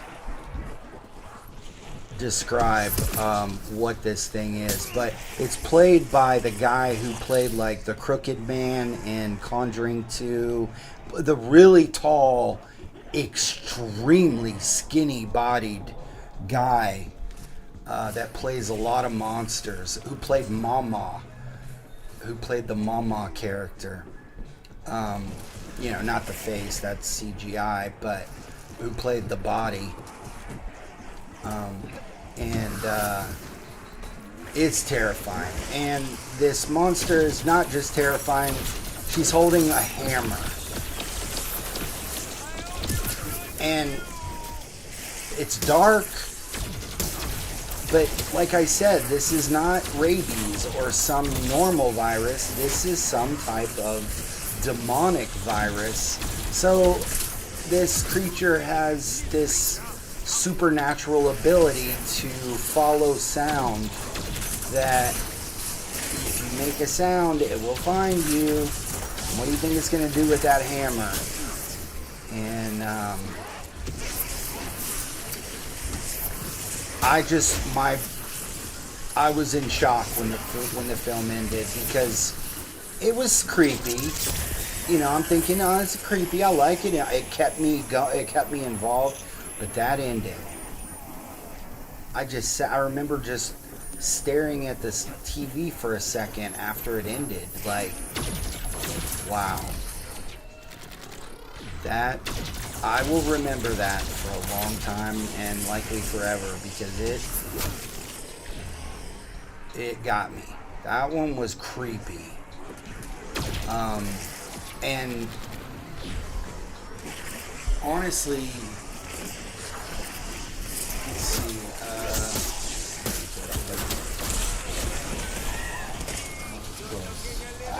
get away. Someone was at fault, but I'm pretty sure it wasn't me. Let's see, is it the most recent? No, it's not. It's not. There's one other that's more recent, much more recent, but it's this. I mean, it's a recent film, and when I say something scared me recently, that says a lot. The only thing that would scare me these days are, the thought of losing one of my wife or my children. That horrifies me, but man, this one hits you. So yeah, Rec, R-E-C, 2007. Definitely watch this. Okay, this one hit harder when I was younger, and I wasn't allowed to watch this stuff, and I didn't watch it. I couldn't, not until I was much older. Doesn't mean it didn't scare me to death. I'm talking of the dark, but this one hits you where you're supposed to be safe. Jeez, almost got me there. 51 it's a tough transition, damage scaling wise. I'm gonna go buy some armor real quick. But you know what this is? This one is unique in that it wasn't the actual film that scared me, it was the trailer. 1984, A Nightmare on Elm Street. So, 1984, I was 6 years old. Okay?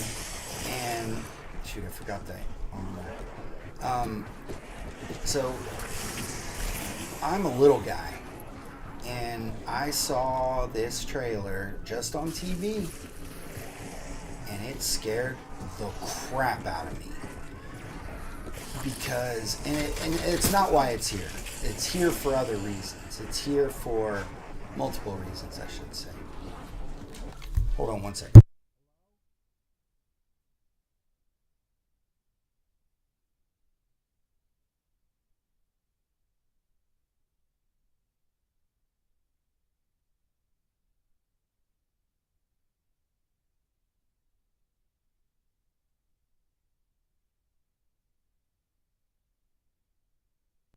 Okay, sorry. I'm making sure nobody had come over yet. Anyway, and it was the scene where Nancy is in like the dark alley in one of her dreams, and Freddy, he's, saying creepy Freddy stuff, except this was a different Freddy. Much like Saw, this one wasn't like the others. This is before Freddy became very campy. Freddy was much more grounded in I'm gonna kill you type, villain mode. He wasn't the, calling every girl he sees a bee. He was more brutal in this film, which says a lot, because he's always brutal. But it's the scene where he's stretching out his arms in this alley to say there's no getting away, and his arms stretch and stretch and stretch. And you know the scene I'm talking about if you know this film, and this just terrified me as a child. I just did not like that. It did not look safe. It just takes that all away. You are not in a safe place kind of thing. But this one hits a lot of people because there's if you've ever heard of sleep paralysis, and it's where you wake up and you're still dreaming, but it feels like something's laying on your chest and you can't get. This is the most terrifying thing for a lot of people. And so I imagine that this movie is going to be at the top of the list of the scariest movies they could imagine watching. And of all the A Nightmare on Elm Streets, oh gosh, don't even get me started. I like Jackie Earle Haley. He's really good. I like RoboCop remake. I think it's pretty good. It's not a classic like the original, but it's good. But he's good in that movie. He does a good job. I think he's not the antagonist, but he plays like the little annoying. He's a very short guy. He plays the little annoying soldier that just pesters Joel Kinnaman, who's RoboCop in that movie. But you know, there are movies that hit on each of your fears, you know, and this one, it targets a biological necessity. It would be like haunting your food, except this one's your sleep, or your water, being haunted of the water you drink, you know, and you're like, well, what am I supposed to do? And you know, the remake got a lot of hate because they really key in on the word micro nap, but that's actually scientifically correct. They just went too far with it. You know, people don't want to. They don't want to hear that stuff. They just want to see a good movie, and you know, don't go too far into the science here. And then I just felt like they mentioned it too much. Because is there science on Freddy? No, there's no science. Let's leave science out of it. But yeah, I mean, that's what it's called when they're awake, daydreaming, but from lack of sleep. That's called a micro nap. But yeah, that is a major role here, especially with Nancy, where she sees her recently murdered friend being drugged around her school hallways in a body bag, and that is pretty freaky. Especially back in the 80s. You know, this movie is universally in the top 10 of horror. So it's not just me here, but I still think separating whether or not it's one of the best horror movies of all time, it's still one of the scariest. And then talk about a bleak ending too. You know, it's almost like Freddy breaks the rules. He's already breaking the rules just existing, but he breaks even the rules set up throughout the entire movie during the ending. But anyway,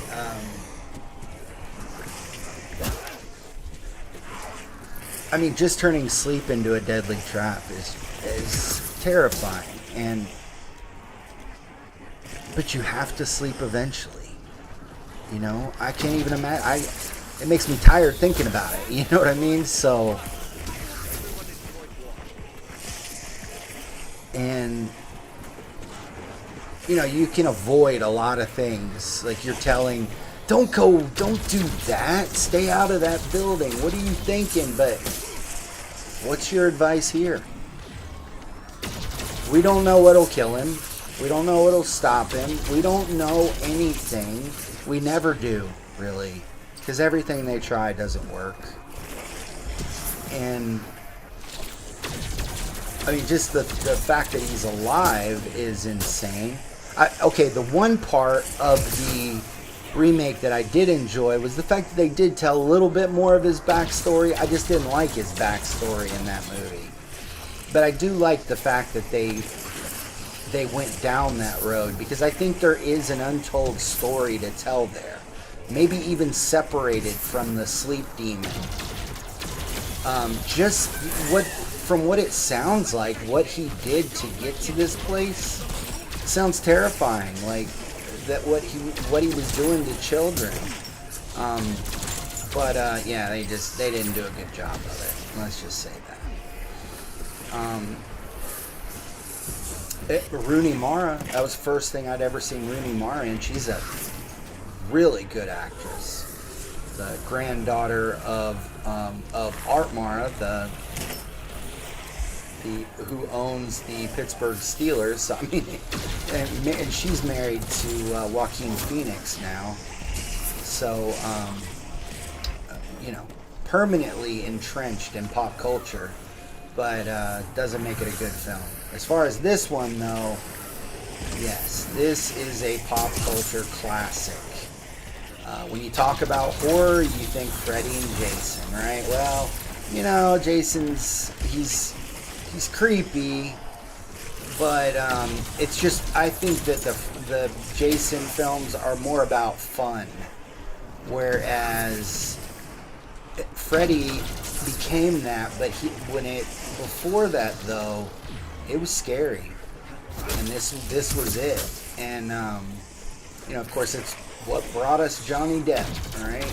His first film, and you know, he wasn't even an actor before this. This was his first everything, and so I mean, when you're asleep, you're vulnerable, and I think that's what hits you hard. And then, plus, when I was a kid, not only am I afraid of this monster, but yeah, I mean, I'm afraid of the dark for a little while. I'm afraid, and I'll get into more of that later. And I think that hits a lot of people that way. A lot of kids and some adults, fear of the dark, or a fear of somebody being in their house that they're unaware of, stuff like that. So, yeah, I mean,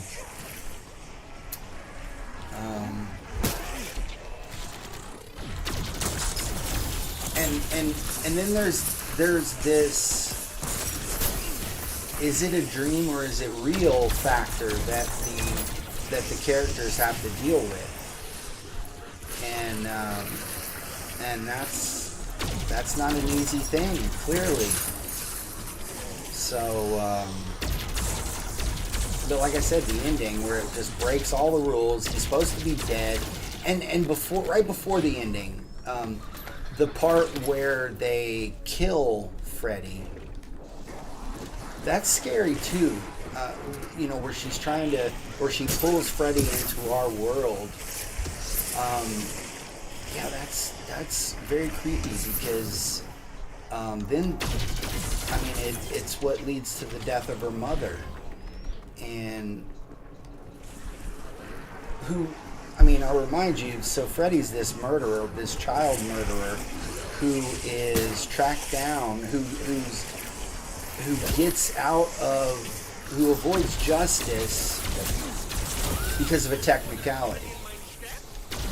But that's not going to stop. That's not going to stop the families. They hunt him down and they murder him, and it's through that murder that Freddy is created. I mean, we don't really know the details on that. I think they kind of they kind of explain them a little bit in the sequels, but some of the sequels are questionably bad. And so, but the ending, it almost like it was made for a different movie, but that's just Freddy. Freddy just breaks all the rules, and he just makes the rules as he goes, which is not cool, man. You know, like you don't like when you're playing a game and somebody's changing the rules as you're playing. So you gotta lay down those rules in the beginning, but not Freddy. Freddy doesn't play like that. All right.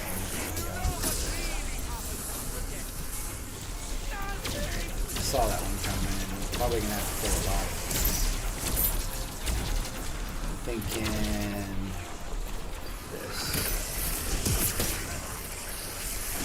Oh, didn't need it. Oh crap. And it didn't go down.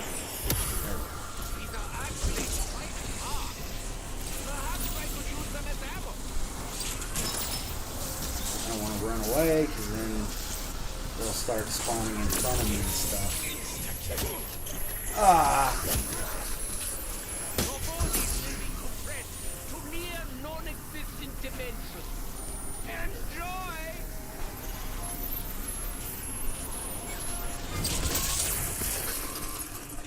That's what you get.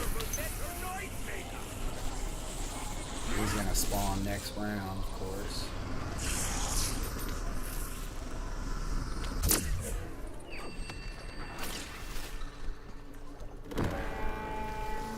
But yeah, that's about all I have to say about this film. So to recap, we have in the top 10, we have Alien, 1979 at number 10. Dawn of the Dead, the remake, 2004. In my view, one of the top opening sequences in horror, but I mean not just horror. I think in all of film, the opening sequence is just incredible.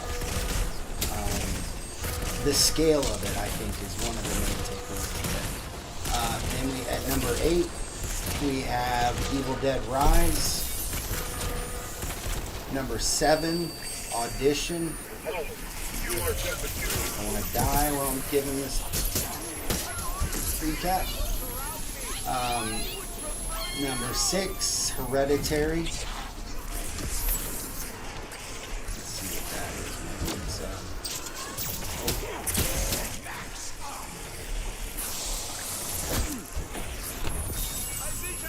number 5,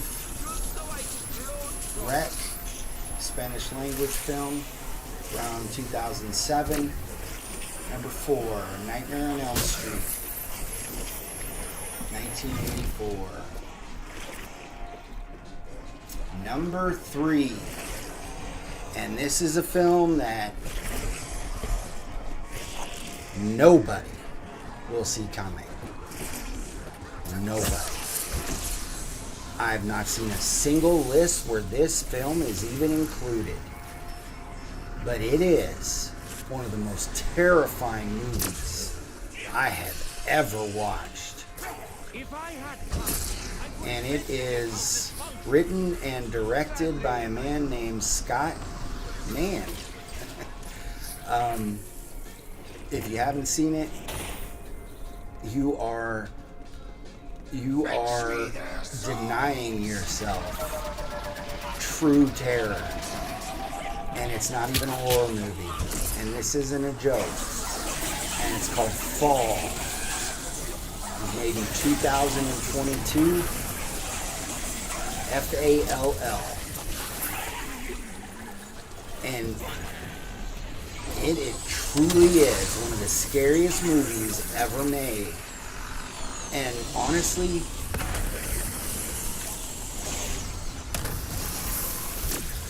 if I were to, one of these days, I would like to skydive. So I don't have a quote-unquote fear of heights. However, I do. And that's when you're being stupid about it. That scares me. That scares me a lot. Just the thought of, yeah, get over here, Oscar, you're supposed to go in there.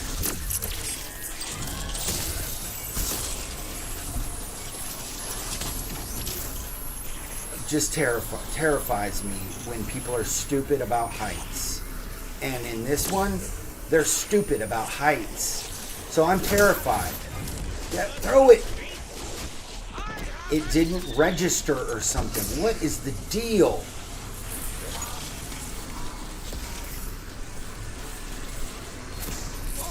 Come on, give me one more. Nope. That's it.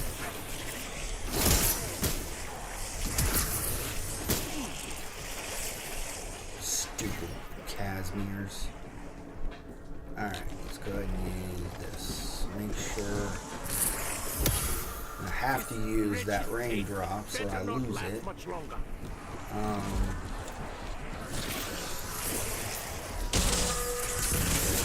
This.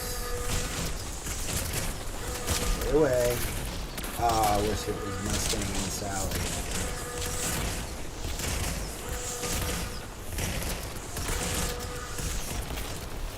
Alright, there we go. 59. Let's go make this a 4. Reviewing intruder log. Very efficient. Were you made in Germany? And I need to get a few things.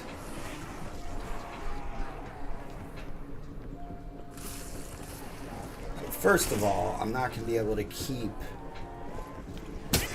Yeah, you know what? One attempt at this, I ran out of salvage. So I need to be careful with that. That's one thing.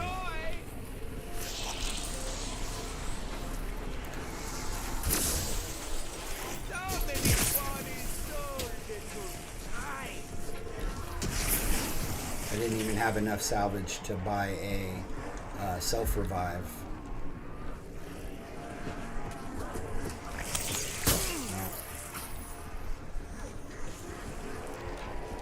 I do want probably...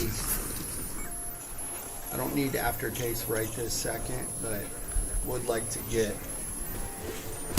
and I'll talk about fall, which it's self-explanatory, but I'll still talk about it.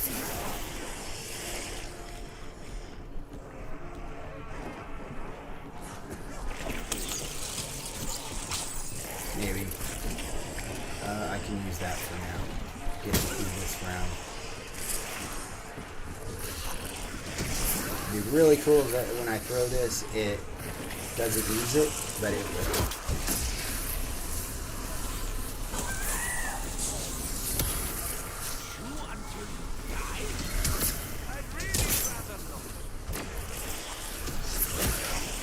One of these probably won't. Probably this one I'll get to keep. I think it's usually at 2. This time, yeah.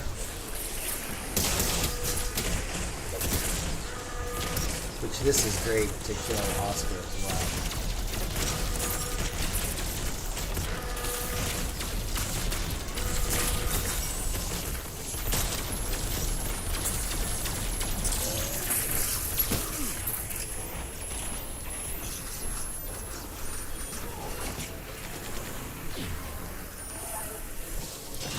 That's getting close to it.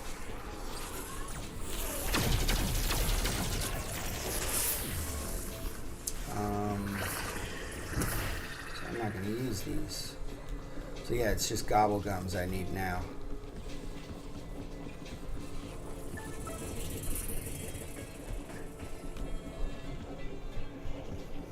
And after I use these Casimirs, I am going to get decoys instead, because that was the big mistake I made last time, is that I tried to use Casimirs. No. You know what? Yes, I will, because I'm switching it.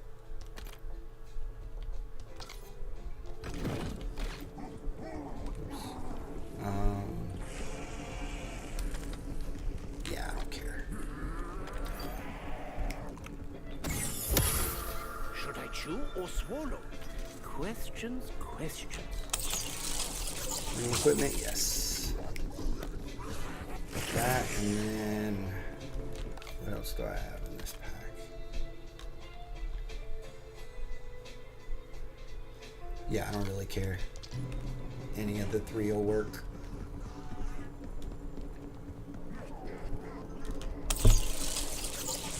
Perfect.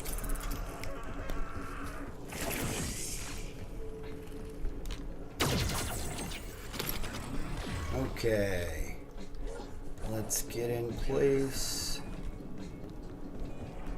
I don't want to... Ah, man. Wondering if I should just go ahead with the decoys. I am.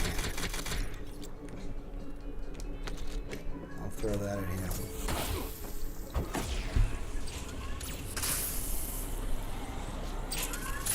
Where'd he go? Huh. Really?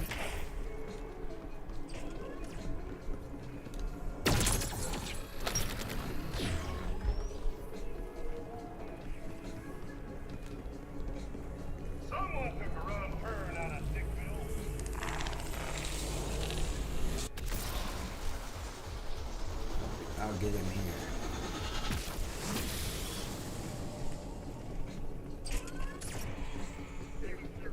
Tire displacement system engaged.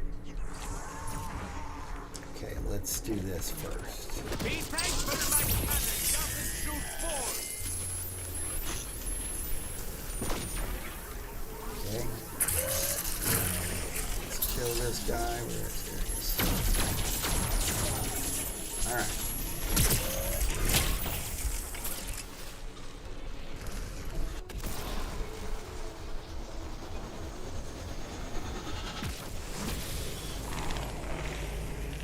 Should be right here where it is.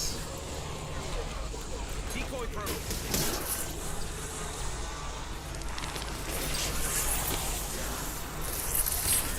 I honestly don't feel like making myself an example. Ooh. Okay. Decoys don't work when you're shot with that.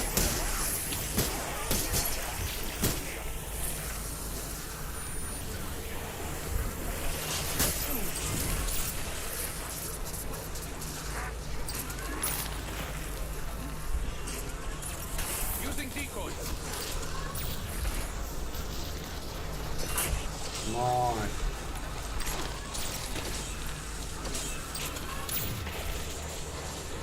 Great.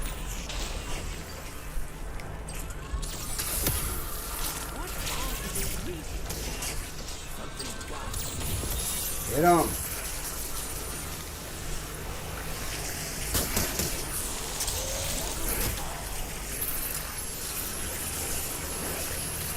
Right, that shot, so.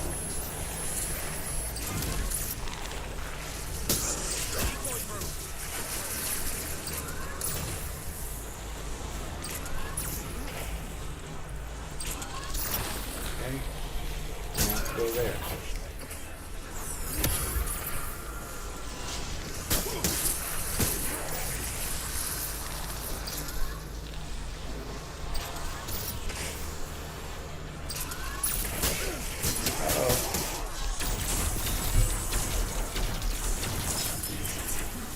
I do not need a shroud. Keep my teeth. Tossing decoy.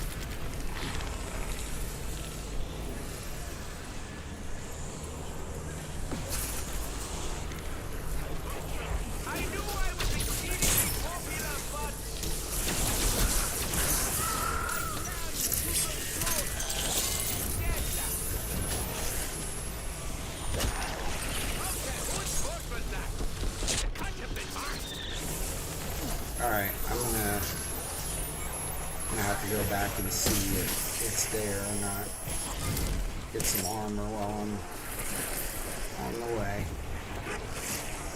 That took a long time. Ah!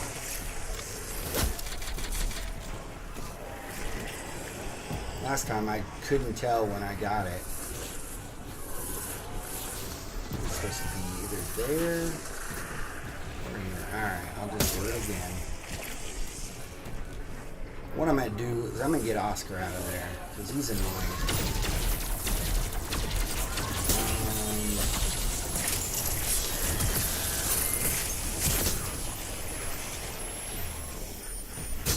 What do I have? That might be the best one. Let's see, we might get these guys over here and go after Oscar. It's quite snug. But then again, I do have big hands. Let's take the town.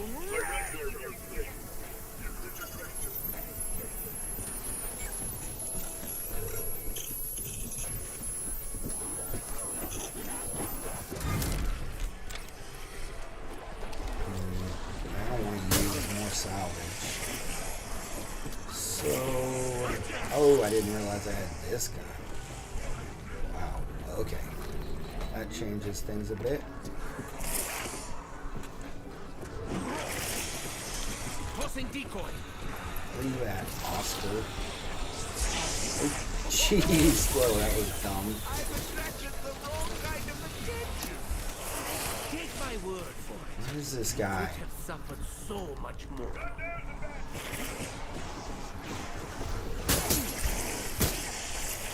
Yeah, he needs. I need to get him out of there. He's messing this up. There he is. Oh, no.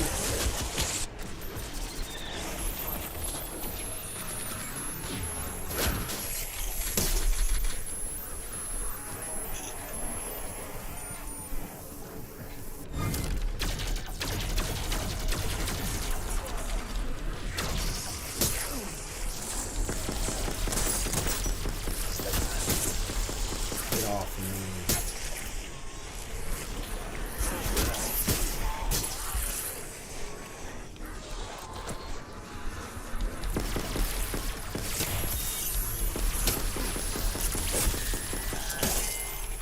Decoy through.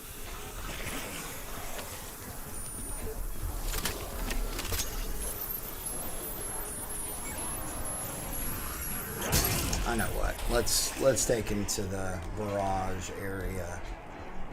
Just then I'll shoot at him. May cost me the rent. Or, I don't know, man. This guy has to go. I might have to buy a war machine to take him out quick without killing a bunch of the zombies. Oh. Where is he? Why is he so slow when you don't want him, but then when you want him, he is so far away? I don't get that. I don't get that. Like he's avoiding the barrage.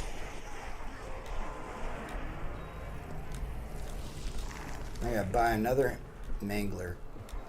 Why did I do that?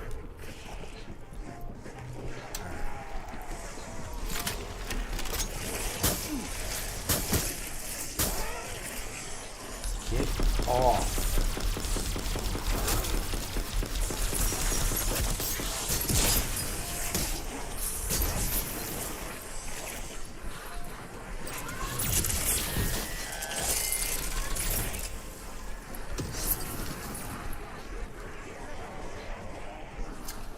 Actually, that still should be Tossing enough. decoy.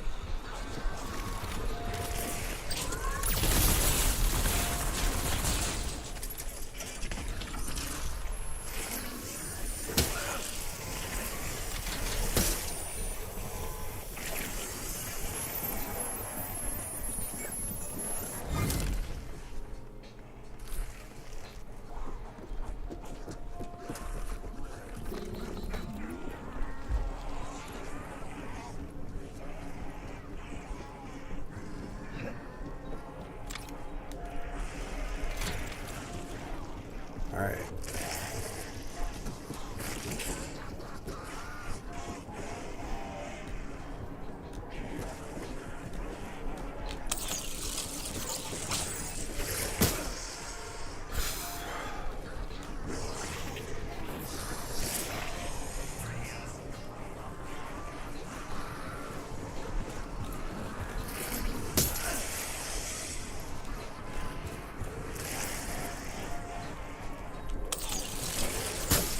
Come on, idiots. Give me the same gobble down 2 times in a row.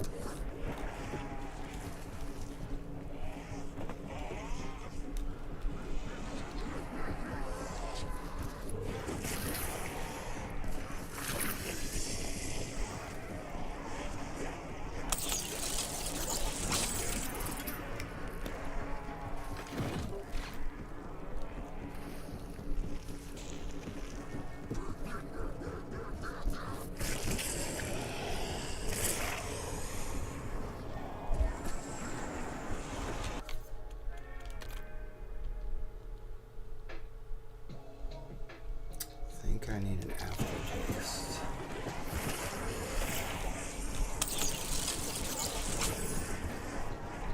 Maybe should have took that. Oh.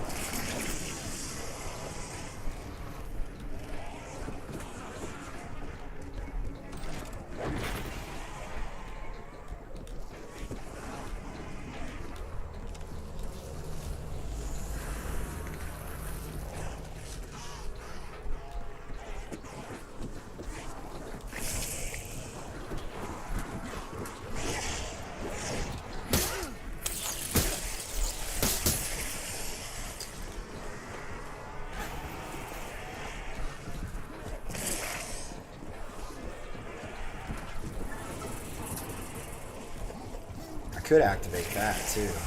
That would give a lot of zombies to me.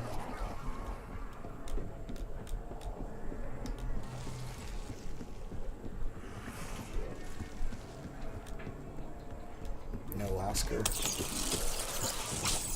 the heck?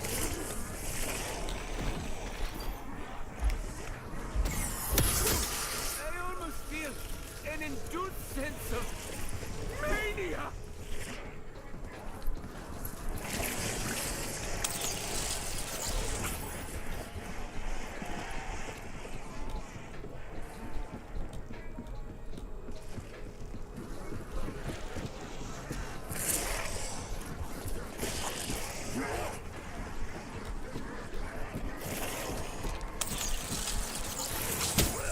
Kidding me?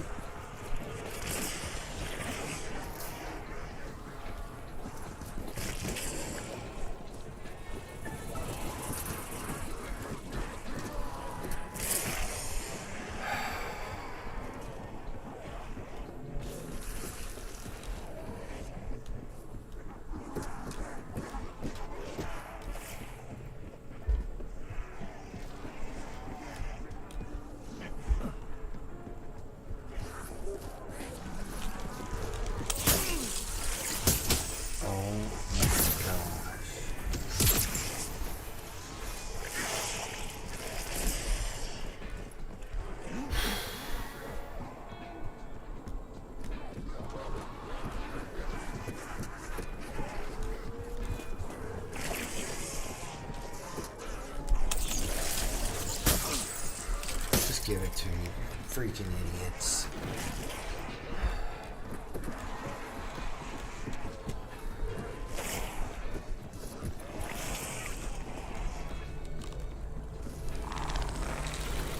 I know a soldier who'd lost both hands. He was very lonely.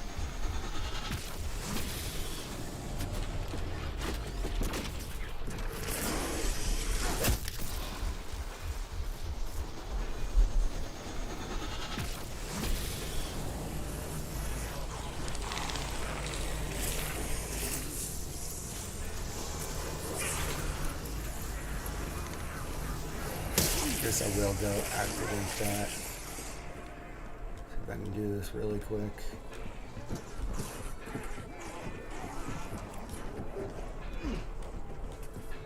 Probably mess it up, but we'll see.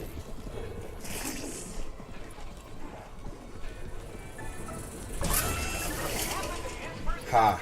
Look at that. Guess I'll go back and shoot it again just because I can.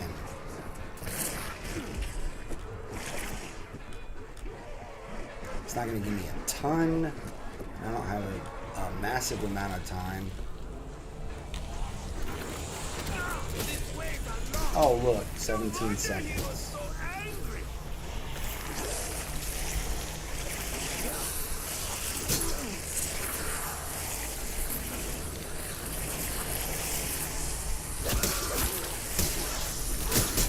One second.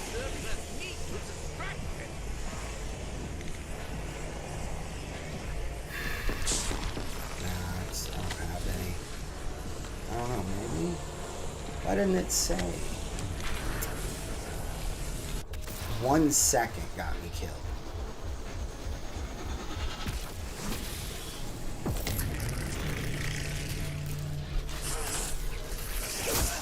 Go! Oh my gosh!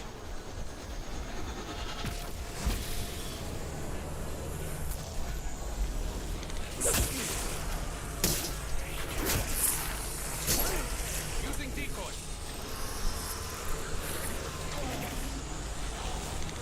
Whoa, what was that? Was that it? Alright, let's go see if it, I think it was. I didn't hear a laugh though.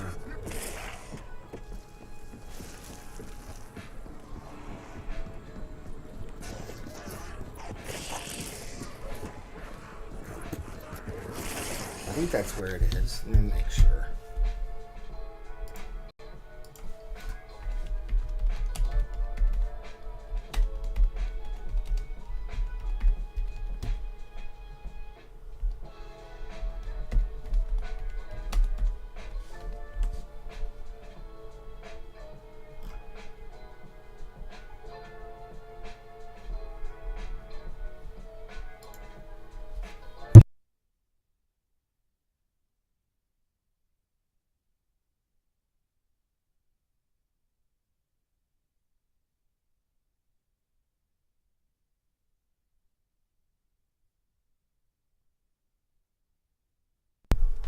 Yeah, that's where it is. Okay, let's get back to it.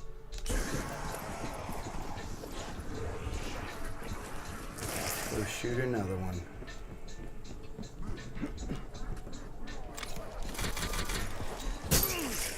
Yeah, I bought that just so you could break it.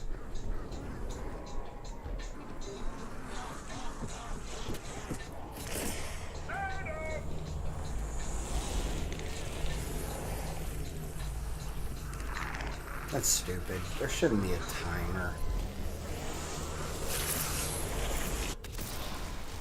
At round 60, do we need a timer? I mean, to limit us? Yeah, good grief, this is heavier than it looks.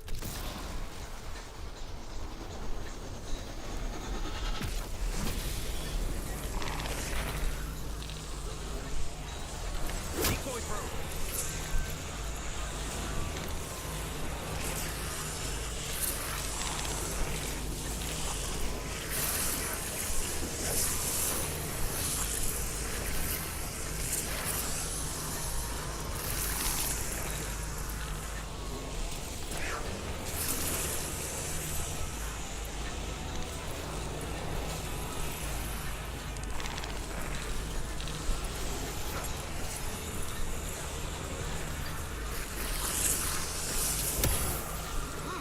Be careful with these. Very much doubt we have a dentist on staff.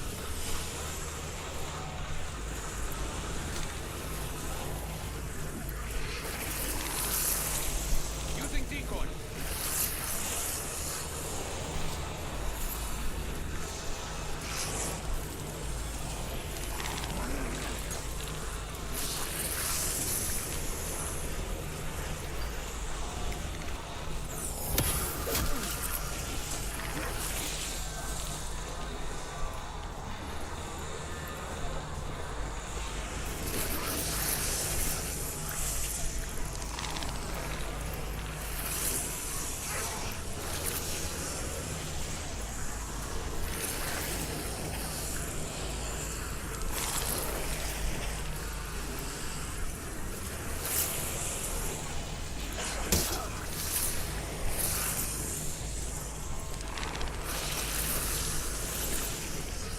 Decoy through.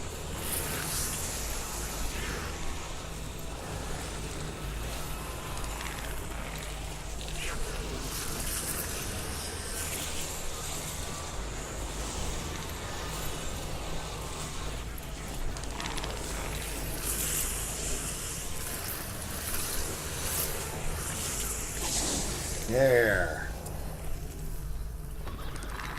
Got it. Alright, I need to get a self-revive.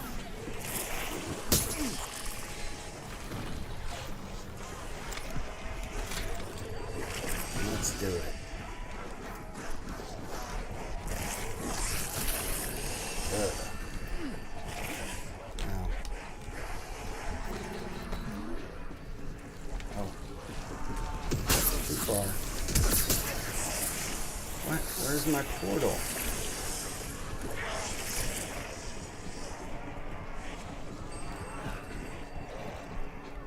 How many do I have to kill? It's so lame.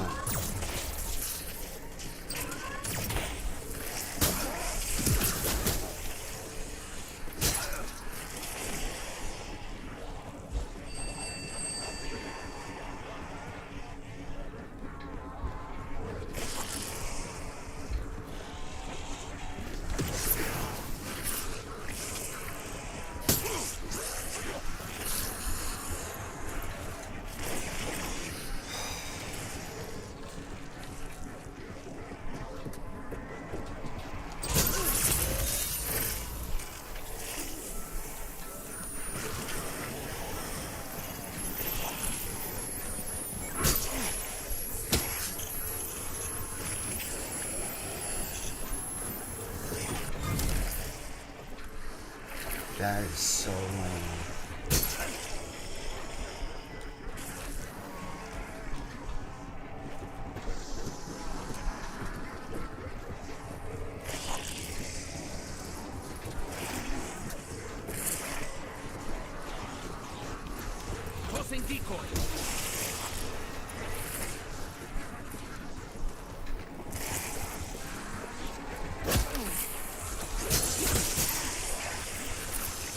Oh,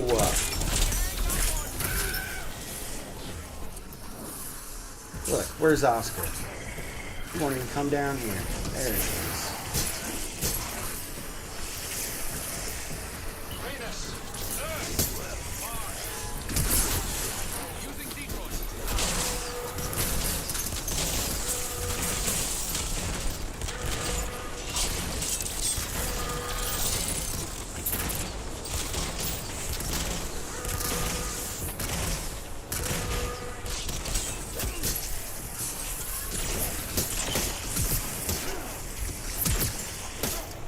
I can't believe I didn't get that portal.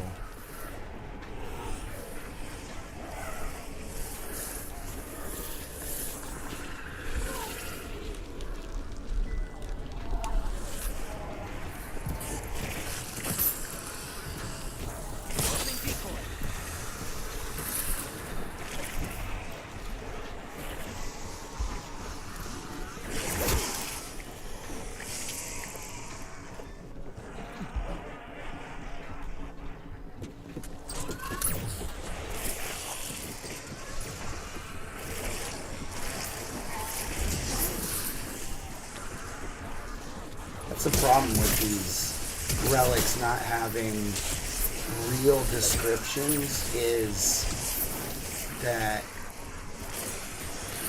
even if something goes wrong, it's treated like, oh, that's part of it. No, no admission of problems on their end. Just we have to deal with it. But who's the bigger idiot?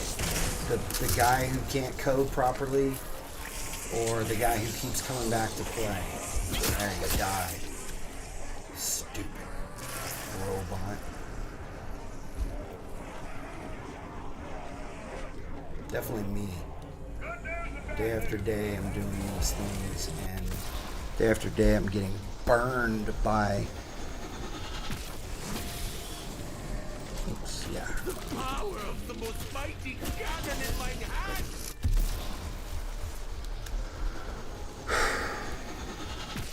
I'm just gonna have to,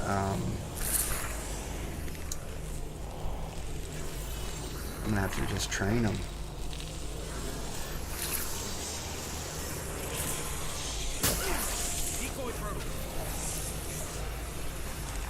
However many I have left. That's it.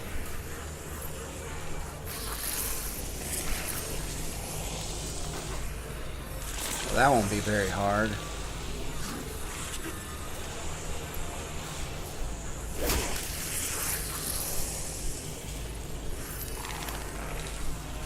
Took a while too.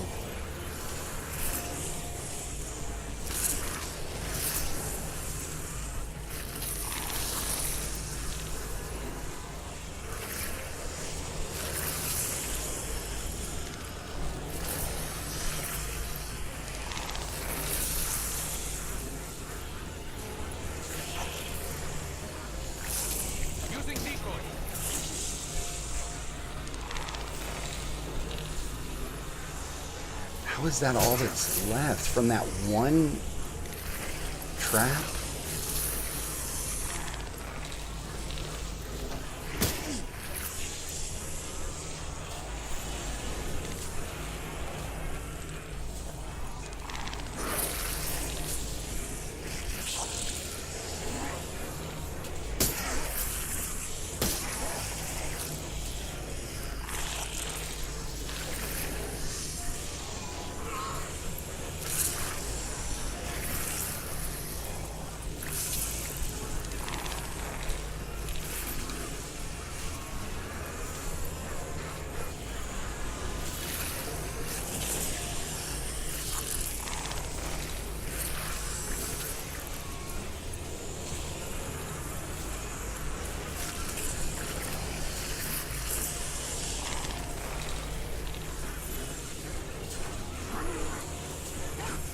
I wish there was some type of sound or something.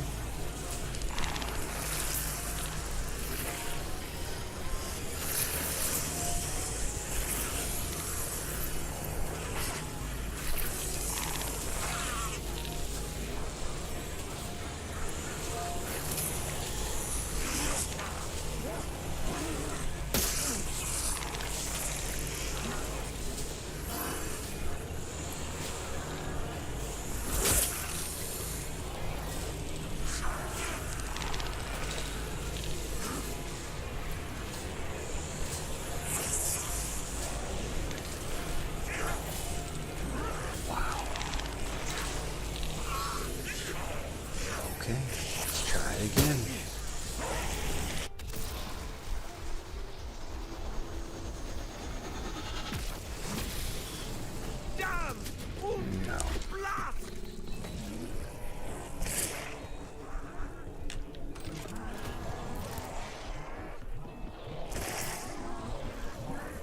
2 shots left.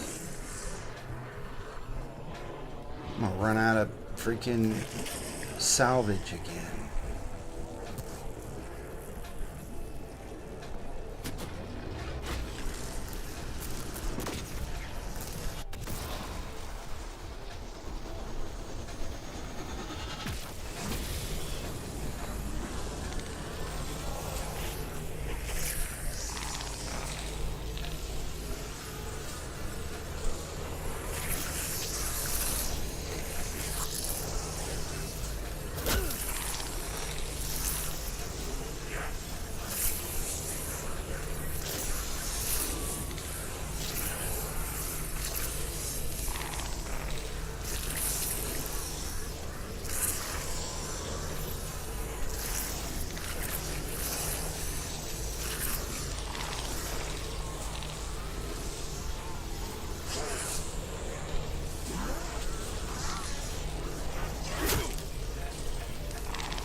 Talk about micro naps.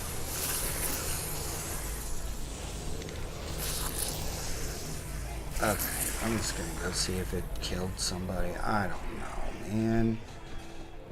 This is the most broken relic, and that is saying so much.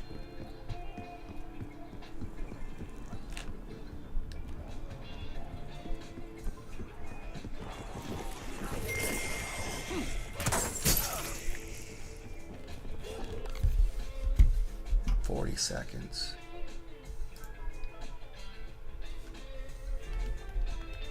Kaden!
Kareem.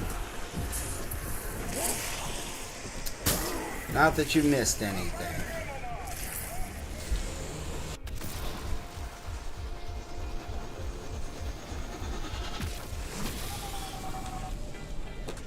Oh, I guess that was the last one. Great.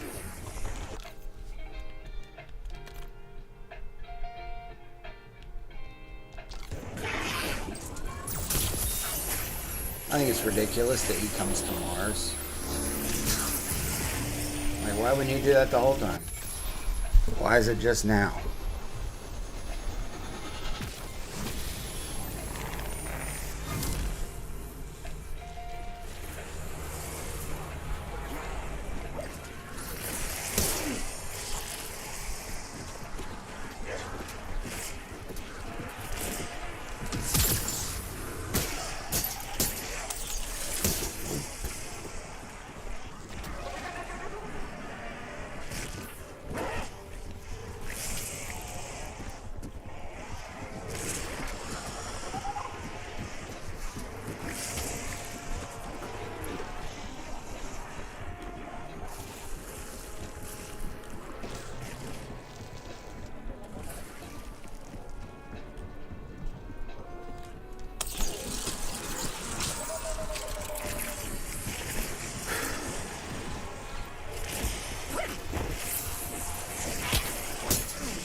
Really? I thought they weren't supposed to track us, but that was obviously tracking.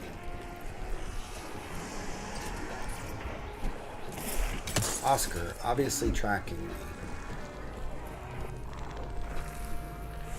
They're supposed to just make a beeline right to us. That does not look like what they're doing. Oh my gosh. This game... I mean, I put in the time, and this game is just... It's cruel. It deserves to be on this list. The most horrific examples of coding in the world.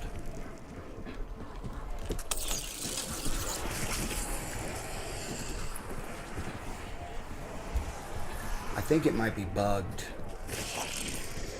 I think the gobblegums are bugged again. Because I haven't seen anything new. And I switched to a different gobblegum pack. It's bugged.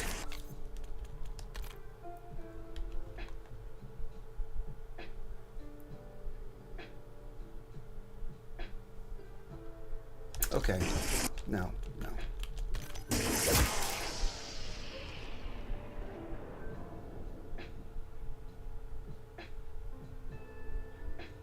That'll be it. Let's play Warzone. I need to change my perspective here. Take a little break from that. I'll go back and do it. All right. So with fall,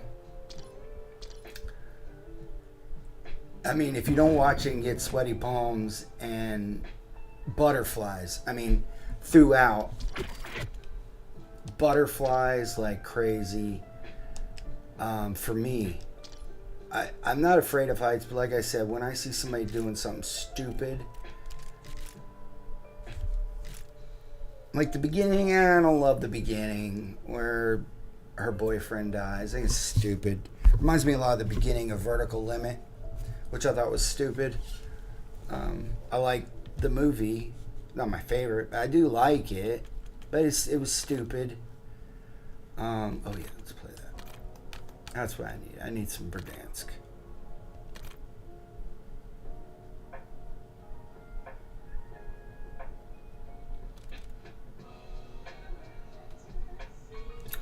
More kills. Oh, I'm getting there.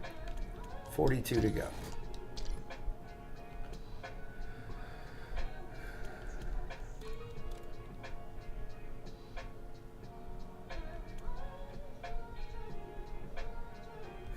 Probably don't need that with while I'm using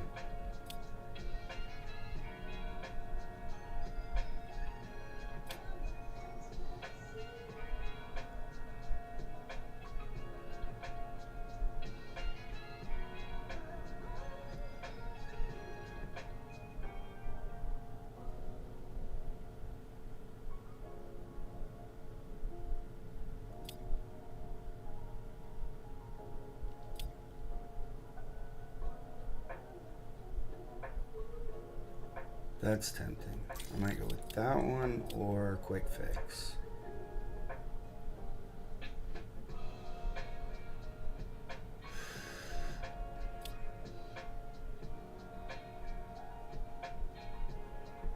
I think I'm gonna stick. I'm gonna try burst. It's on the ground though. That's the only thing. Sprinter is not. Yeah, I'm gonna stick with Sprinter.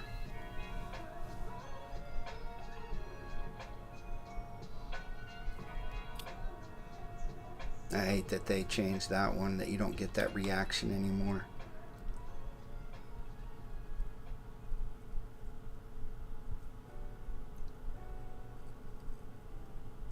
I think quick fix is on the ground, so I'm just gonna stay where I'm at.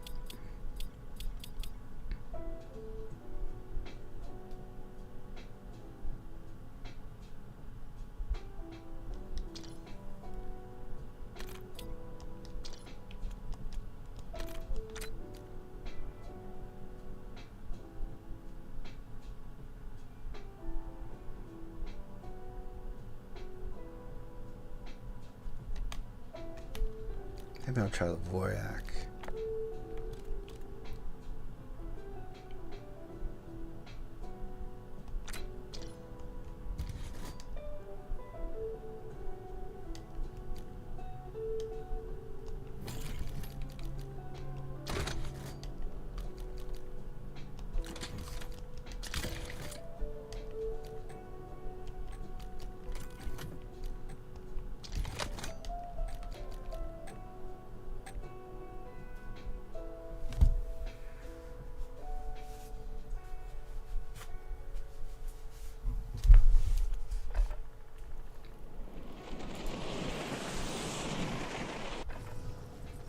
Check your gear and weapons. Deploy shortly.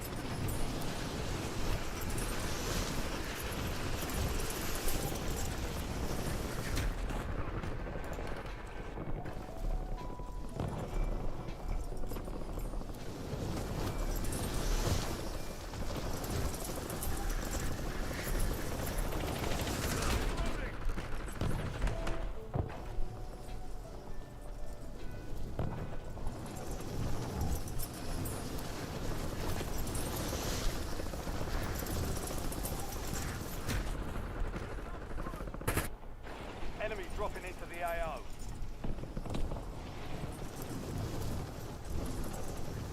All stations, green light. We're deploying to the war zone. Setting waypoint.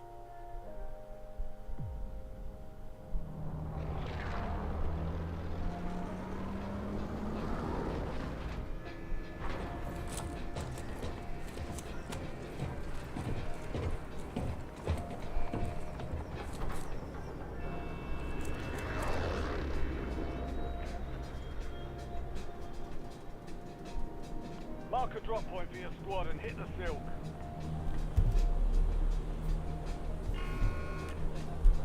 Be advised, gas is Setting closing waypoint. in. Proceed to the safe zone.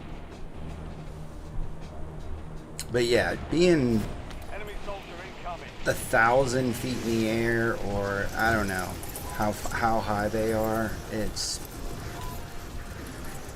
a disgusting number, but being that high in the air and Hunt down the enemy. doing it on purpose, man, I struggle with that one.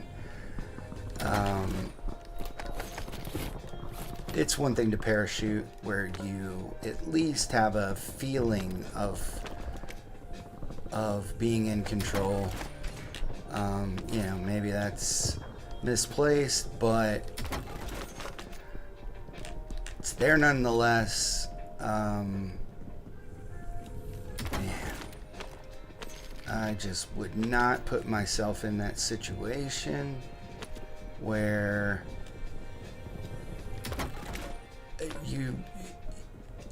you're not even, it's not even the ground you need to really worry about. It's hitting the tower on your way down, you know. And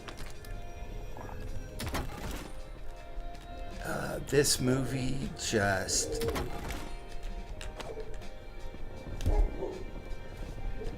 hits pretty hard.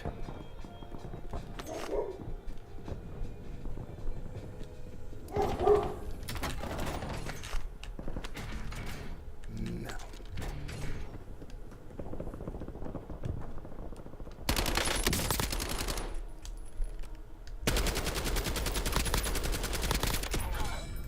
Loading fresh mag.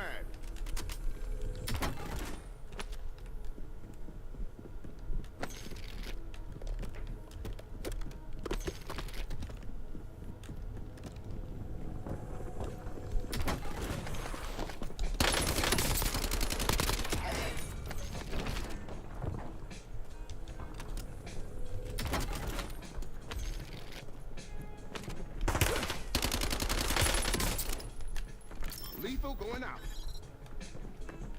Loading detonating C4.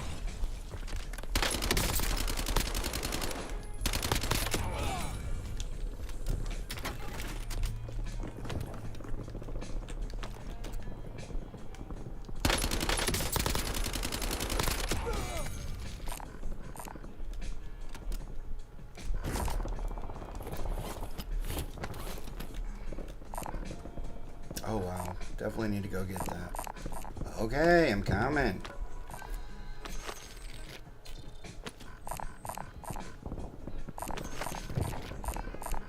Bro, stop.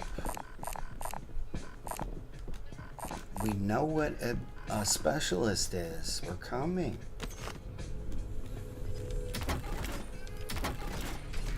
Blue?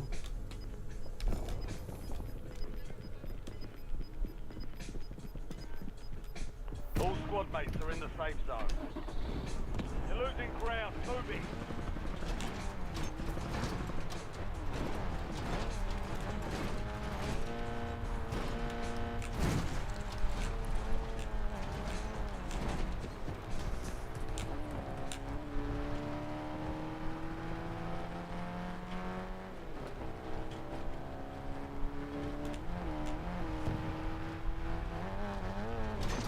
Logging UAV request.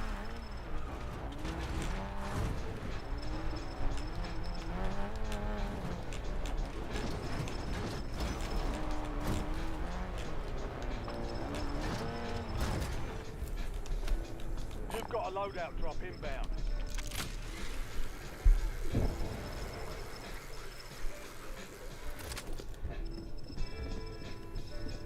Enemies are dropping into the area. Watch the skies.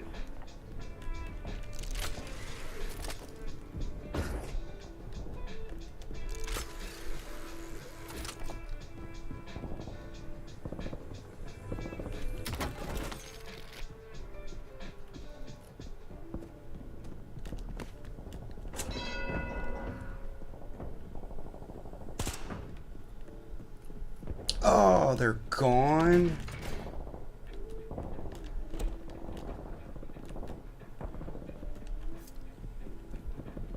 Well, I got there as quick as I could.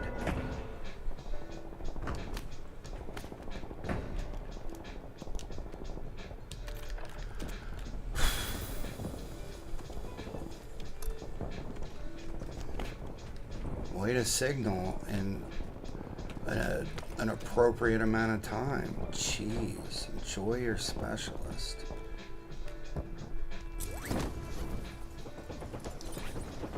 Why did they despawn so quick? Thought they were stopping that.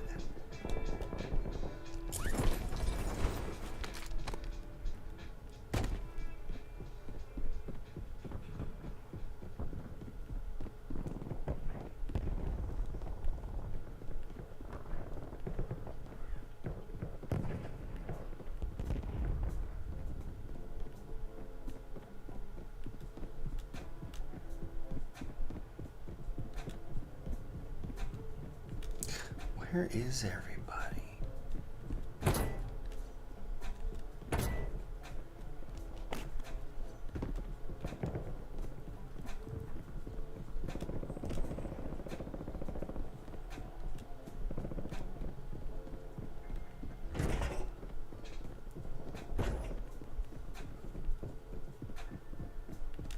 Should have stayed where I was.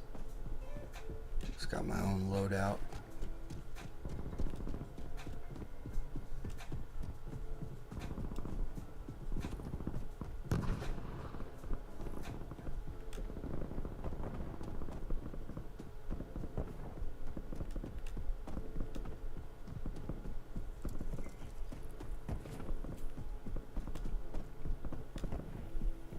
I can't believe I only have 4 kills.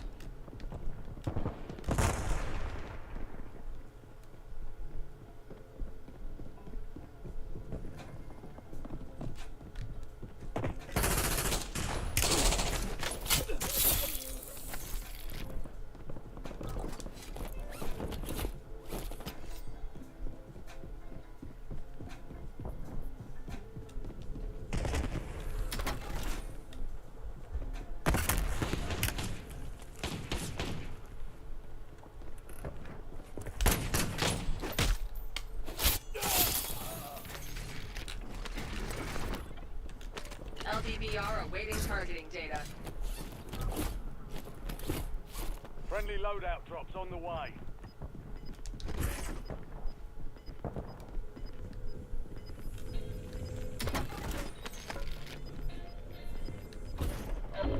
Gas is inbound. Marking new safe zone. TACOM, Sims requesting napalm strike.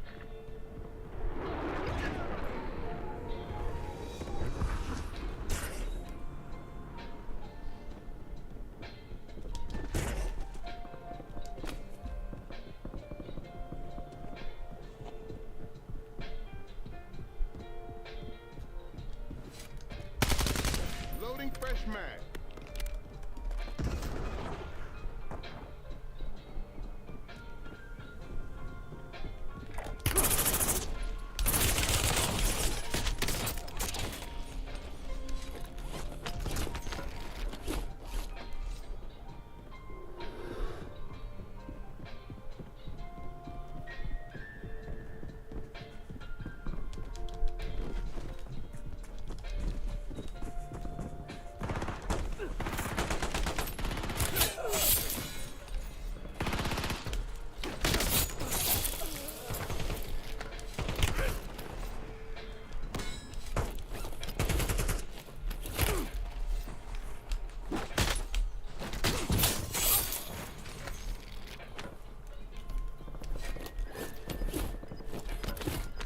Napalm strike ready for delivery. LDVR salvo ready for launch. Your squad's in the safe zone. Gas is closing in.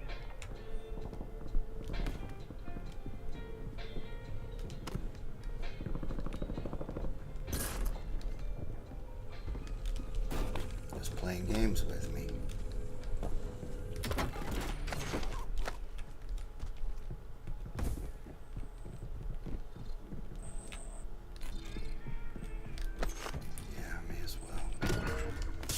Supply box is marked. Secure those locations.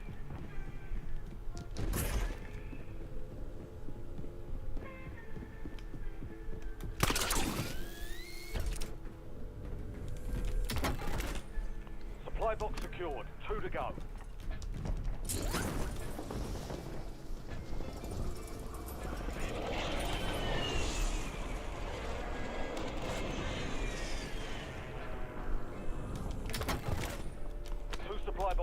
secured. One remaining.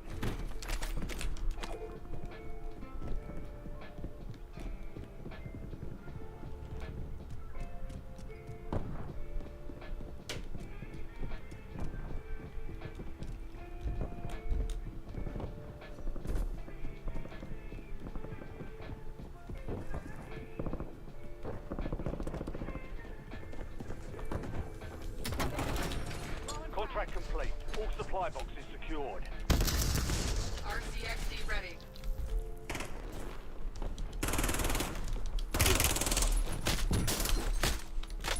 Oh crap. Adding armor.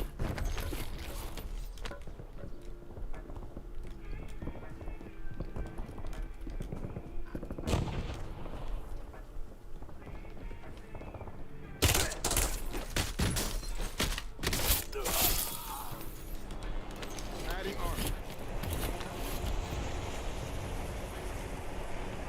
All right.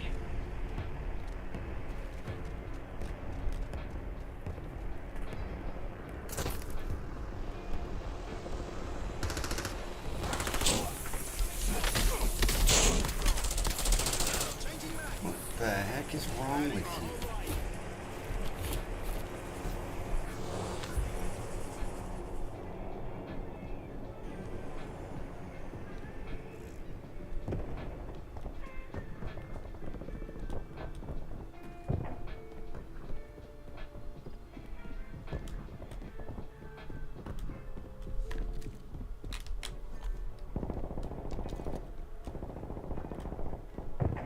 My teammates have specialists, and I nearly have as many kills as they do because they're just camping and flying in a helicopter.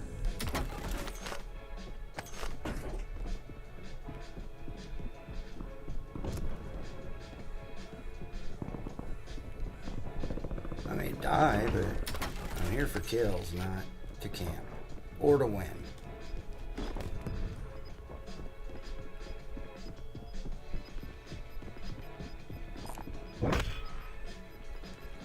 Be advised, there's an enemy squad gunning for you. Gas is closing in. Relocating safe zone. You're the target of a most wanted contract. Eliminate threats and secure supply caches to close it.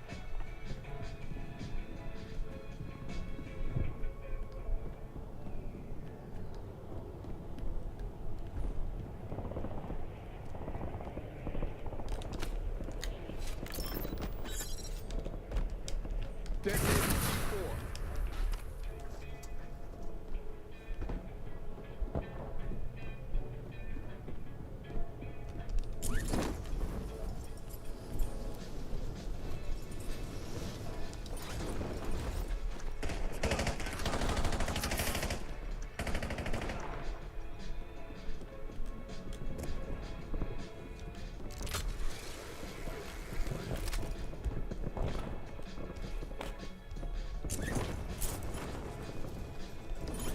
Classified weapons are now in the combat zone. Secure one to gain the upper hand.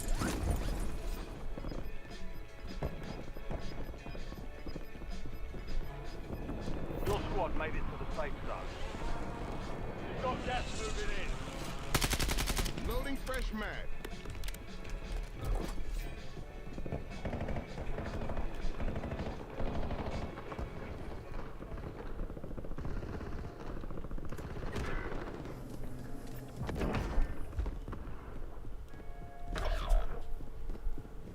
Man, I cannot find anybody.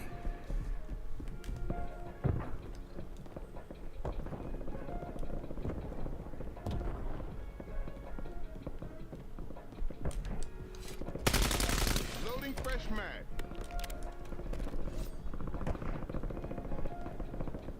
Your squad mates in the gulag. If they survive, they redeploy. Your squad mate has acquired a classified weapon. Keep them safe to make squad mate is deployed Oh. to the AO. Need help.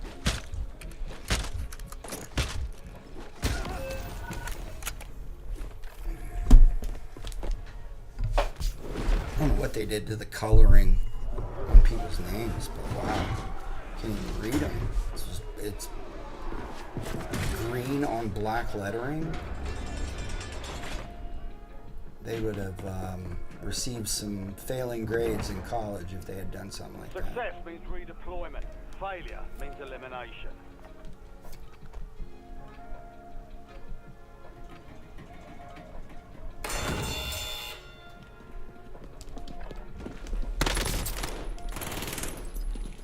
Using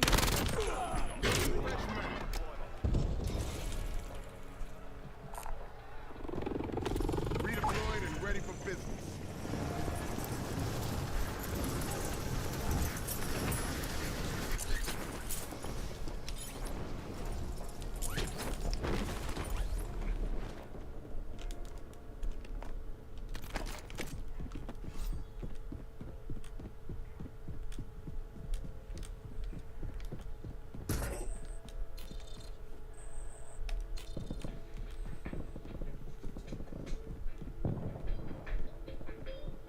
Doubt my money's still there, but I'm gonna go check.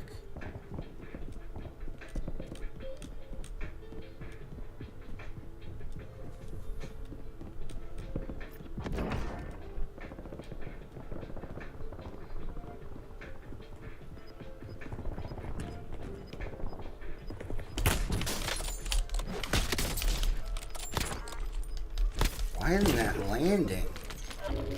Got gas inbound. Safe zone relocated. Too close. Yeah, he didn't have it. Chick took it.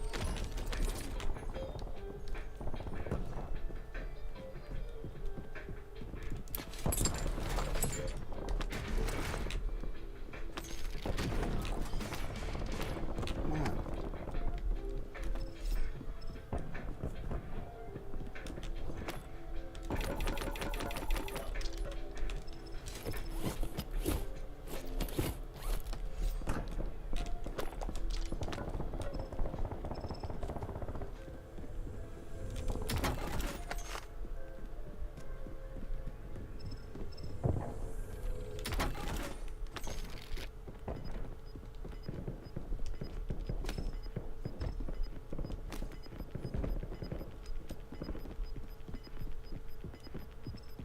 Your squad's in the safe zone.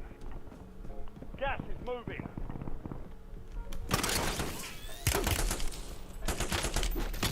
Land. Oh my gosh. What is going on?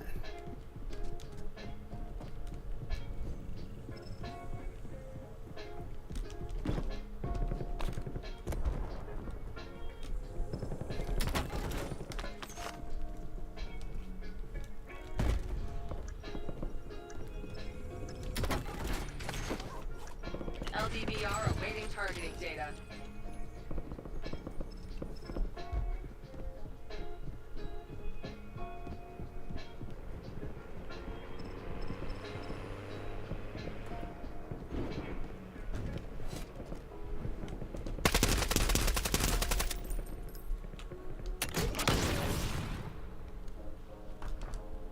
That's what I should have done.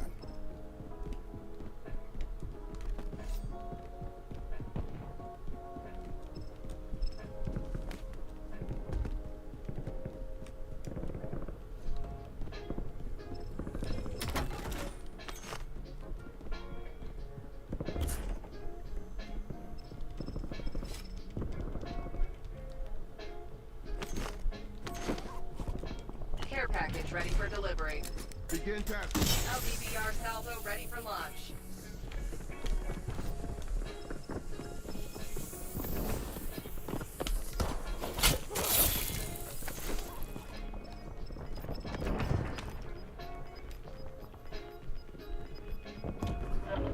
Gas is moving in.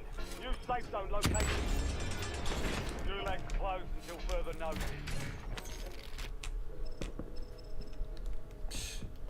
$500. Loadout drop headed your way.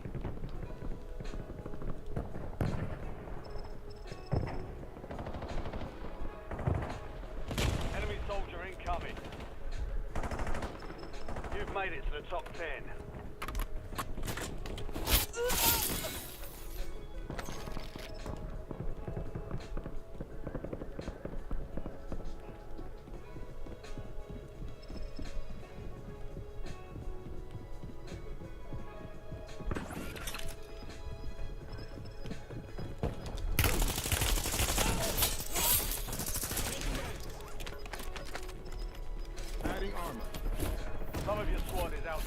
safe zone. Now I have enough.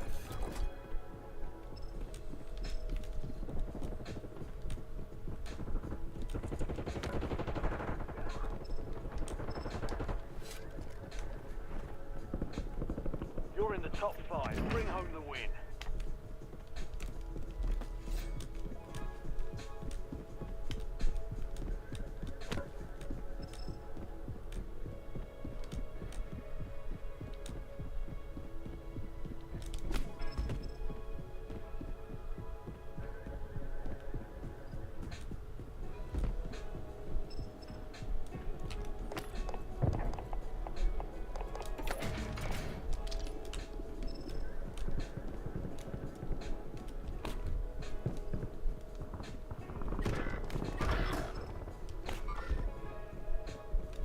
You went by yourself?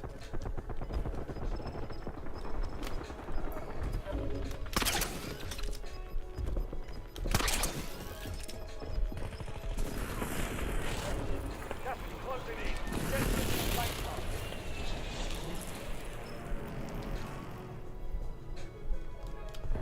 You're in the top 3. Don't let up now. Loading fresh mag.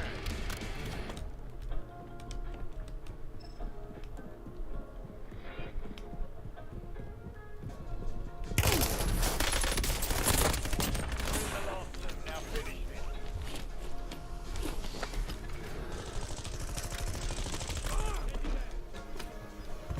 Eyes on enemy active. All squad mates are in the safe zone. Gas is inbound. No, no, no, no. Need help. Lethal incoming.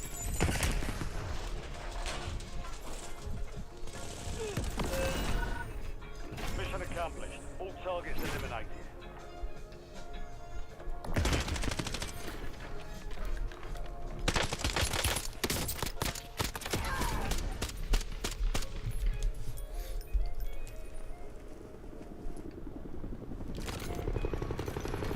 All right. So yeah, Scott Mann, he shot the film Fall in large format IMAX using wide angle lenses similar to, well, not IMAX, but the wide angle similar to Halloween. Yeah, no.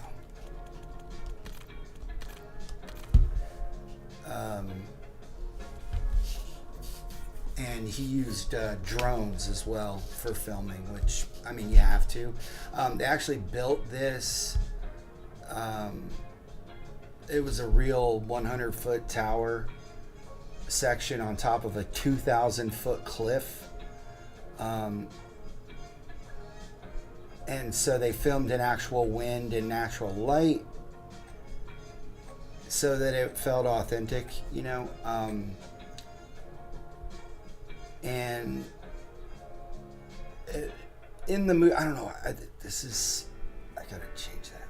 The movie, it really does a good job of this sound, making you hear the creaking of this rusty metal tower that they're climbing, and the wind and loose bolts rattling around, and it just heightens your anxiety, thinking this thing could collapse at any second, you know.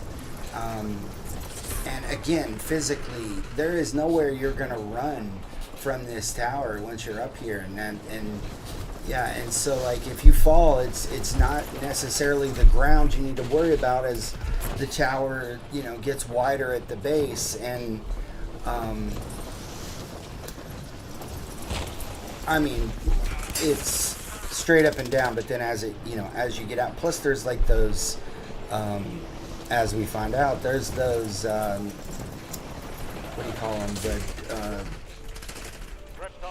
circular structures, whatever, like the top of the Millennium Falcon.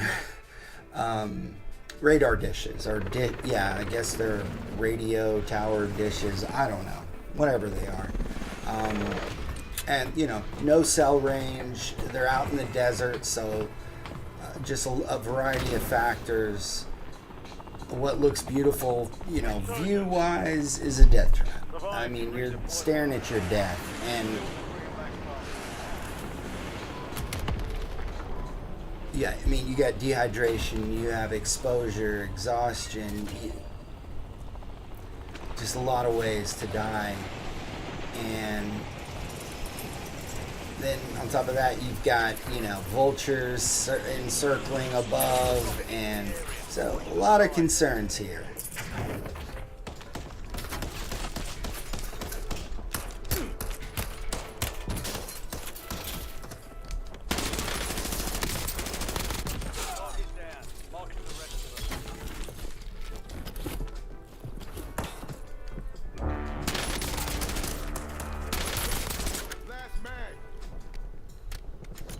I don't think I changed the finishing move yet, so I'm not gonna look outdated doing some dumb finishing move with it.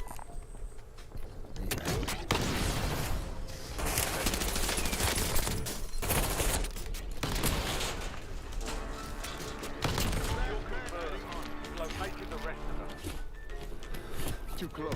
Last Mark man. remaining operators from that squad. Hunt them down.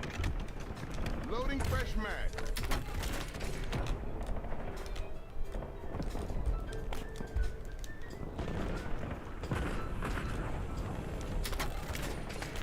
RCXD available.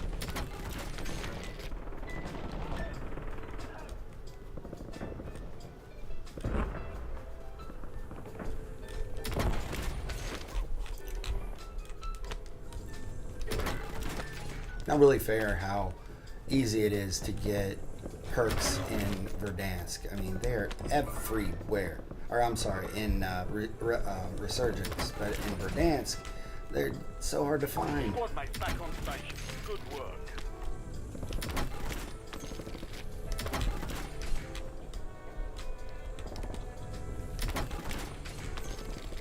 Look at that. They're just all over the place.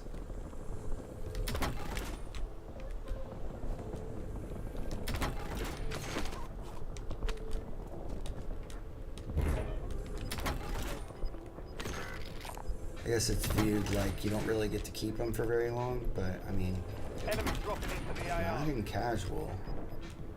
Your squad made it to the safe zone. You've got gas moving in.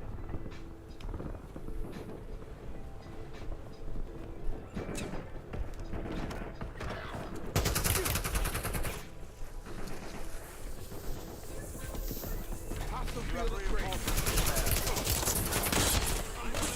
Too late. Take your 5K.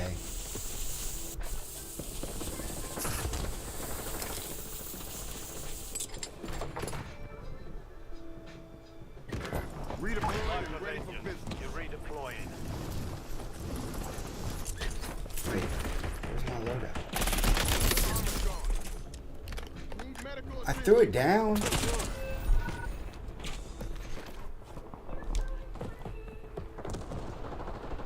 It's there. Okay.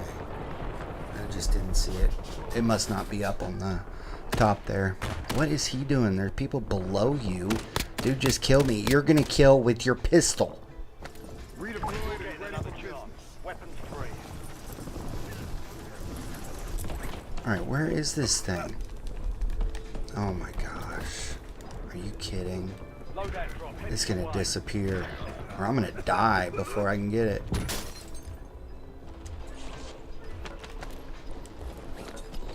Alright, I'm gonna have to go somewhere else then.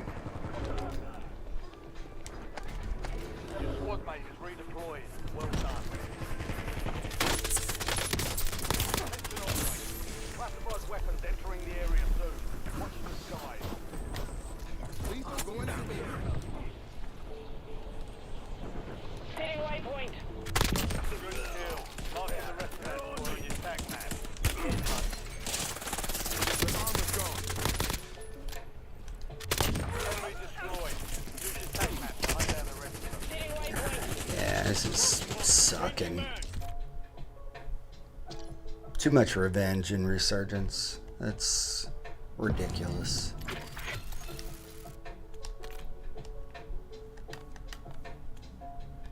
But Avalon, alright, freaking, I don't care. I'll do Avalon. At least I can breathe for a second.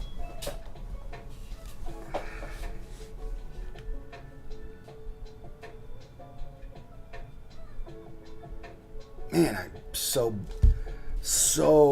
hot about the round 60 relic challenges. Are just, if you're gonna make us go to round 60, I'm sorry, I'll change my tone. If you're gonna make us go to round 60, make sure that they function properly. Okay, yeah, lots of people unlock them, but there's also, if I'm running into bugs, everyone's running. And this one is the dumbest one. Shoot a mangler cannon shot into a portal and wait for it to hit the zombies. I saw videos where people killed one zombie with the shot and it opened for them. And then what do? They probably go in and increase that number. No, we needed to kill 30. So all those people that got that portal from one kill, and I've got to kill 30.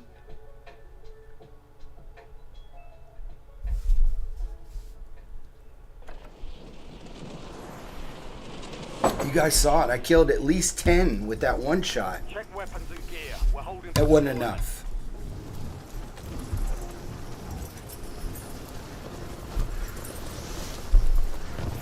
Oh, it burns me up. Just like yesterday, I go round 60 in Totenreich. Of course, when it says how many rounds I've lasted, it says 46. I've gone to 70 before.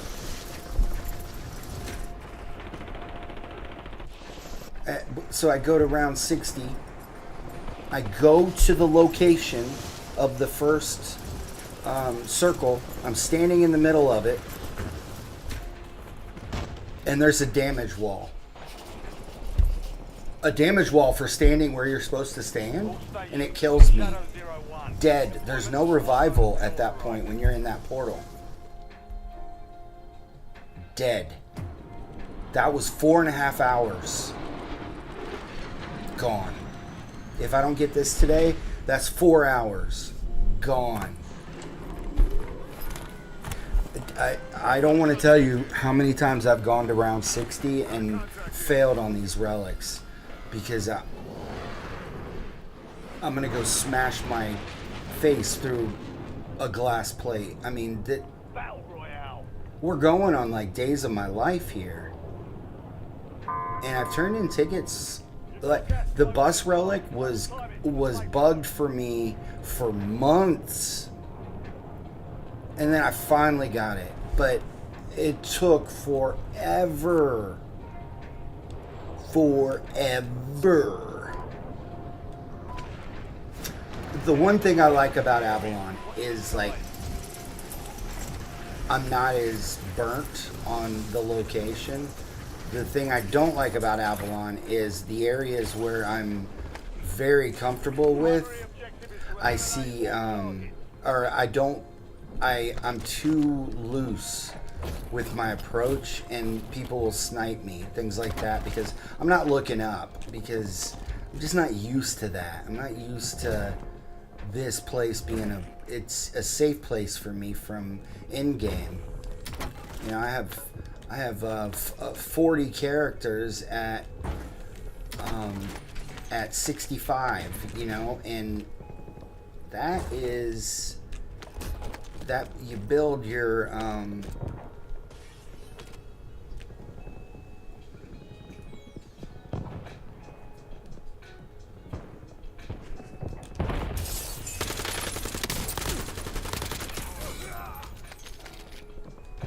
look how they run towards you while you're blasting a hole through their chest.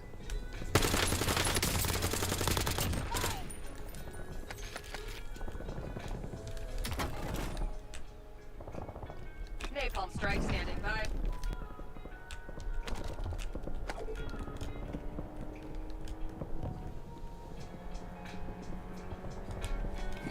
They're so safe in their cars.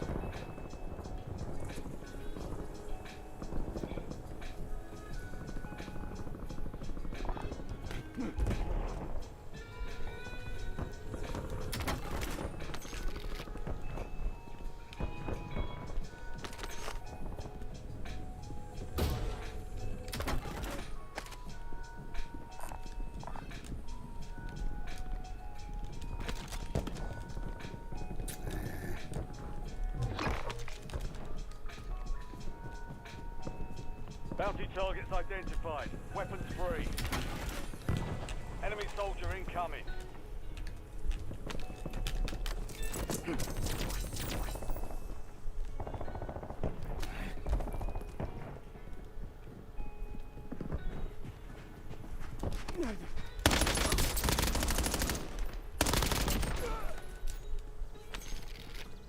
Loading fresh mag.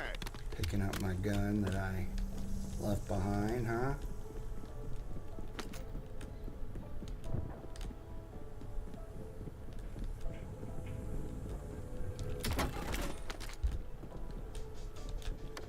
I will take that. I will enjoy every second of killing people in their vehicles if I see one.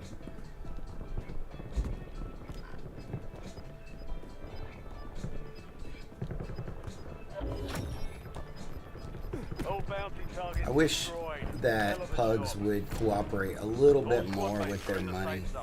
You get none of that. They're waiting for one person to buy the loadout or for it to just drop, you know. But it would be so great if people actually contributed.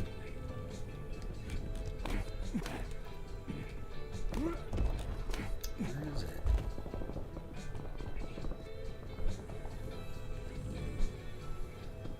What in the world? Is it over here? No.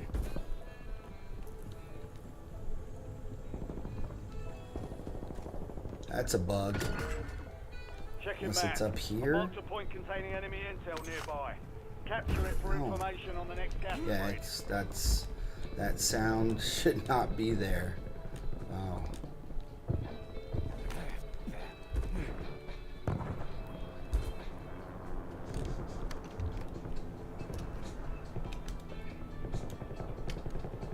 Where?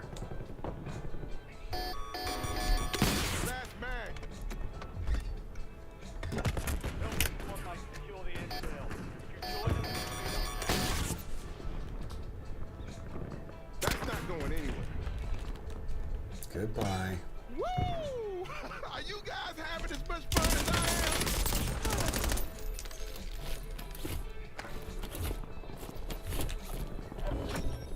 intel point captured. Great work.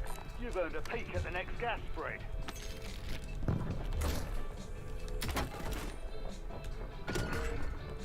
Secure the supply boxes. Locations are marked on your tag map. One supply box down. 2 remain.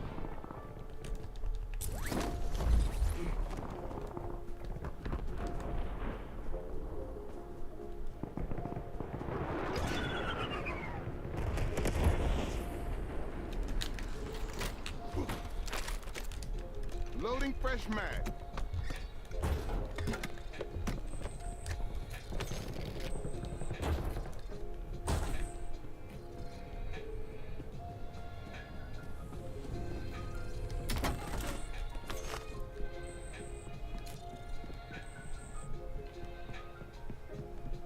It kills me when I'm watching these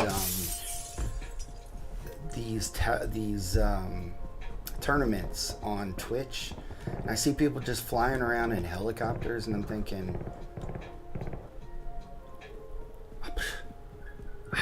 how is it that we're not shooting these down? One supply Like, box remaining. Move to secure. there should be somebody on every team carrying a rocket launcher. I mean, they're just everywhere. There are people in vehicles all over the map, and All supply boxes secure. Contract complete. Enemy intel located. who cares if they get out? Secure the intel point to discover the next gas Blow spread. them out of the sky or blow up that vehicle. I don't know. Maybe it's just me. Yeah.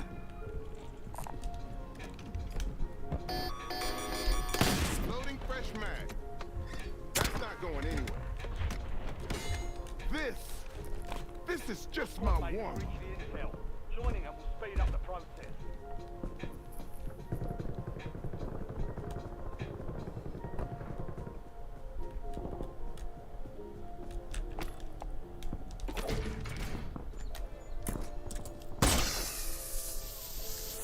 You've got a loadout drop inbound.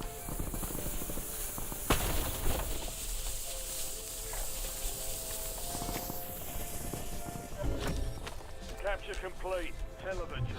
Uploading information on the next gas spread. Positive ID on the bounty targets. Hunt them down. Loadout drop headed your way.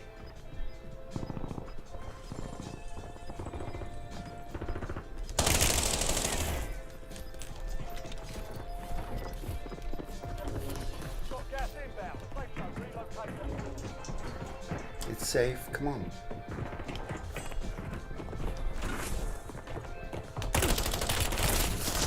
Ah! If there wasn't a second, he was dead. Welcome to the Gulag. Fight to win redeployment. If I didn't get third-partied, that dude was dead. You guys have seen it. You know I would have killed him. Sometimes they don't land, though. I will say that. You got me. I mean, do they want me to actually like be on them, making contact with their body? If that's the case, then give me a break. Yeah, I need to change my my cosmetics here because I'm been using these things too long. Look at this. Finally, jeez. I mean, I appreciate casuals. I do. I think it's the best edition of Warzone Success means redeployment. ever. Failure means elimination. If you've been playing for 5 years, you know, or for going on 3 years, you know what the struggle was like trying to get your guns done in Warzone back in the day. Having to do it through plunder was not fun. Gas inbound. All bounty targets are KIA. Well done. Mark a point on your map containing enemy intel. Capture and secure it to get ahead of the next gas spread.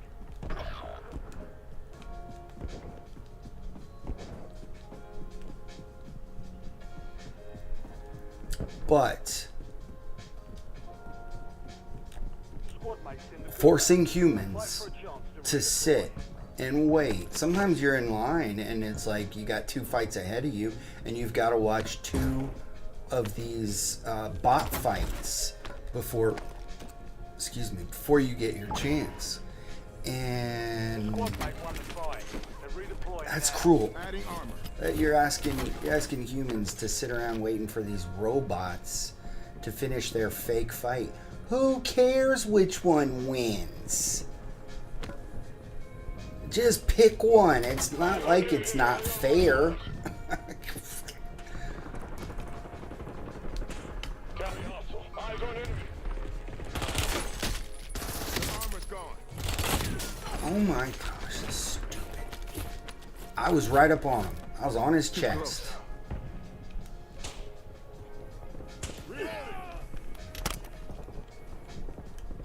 Hostile shooter. Stuff drives me crazy. Works perfectly 1 second and then it's broken the next.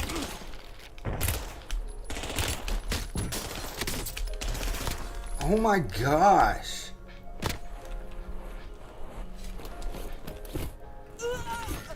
Mason piloting RCXD. Case in point.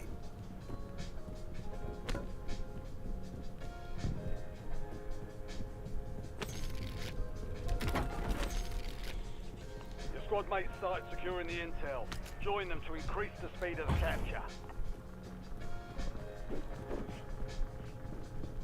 Oh, it's up. Okay.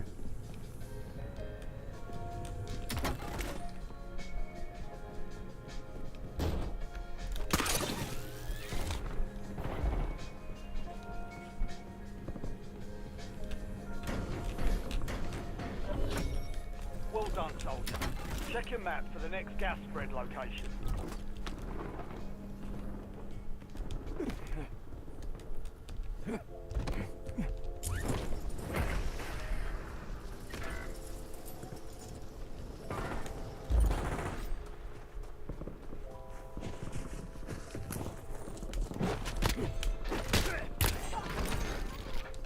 It's broken.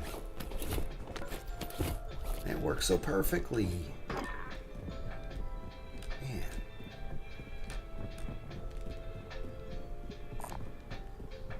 I really don't want to have to slash people. That is... It's not even as consistent. If you reach it in time, you'll receive a discount.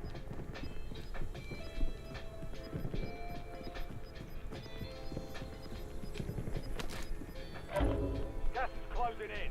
Relocating safe zone.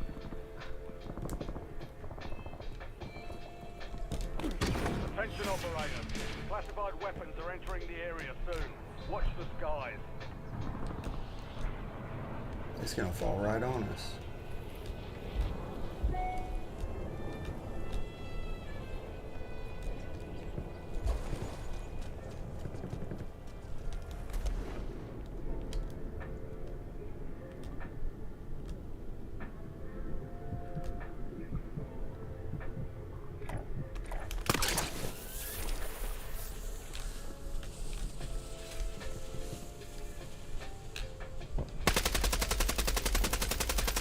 Loading fresh mag.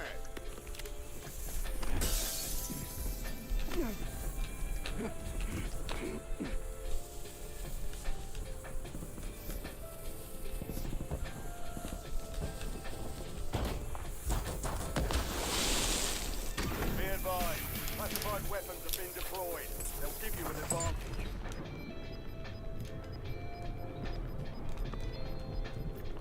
Squad's in the safe zone. Gas is closing in. You've claimed a classified weapon. Make the most of it.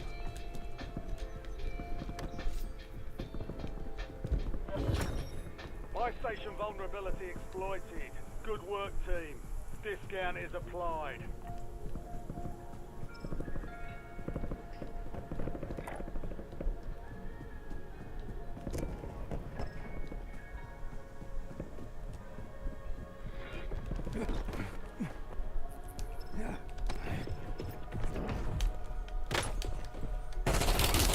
Work.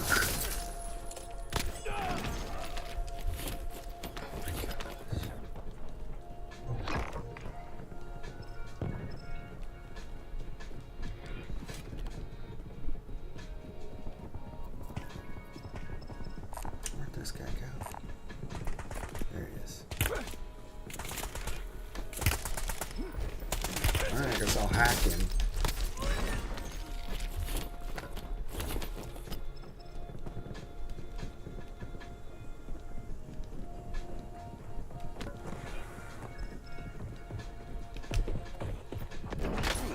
You gotta be kidding me. Completely broken. I don't know why it's doing that.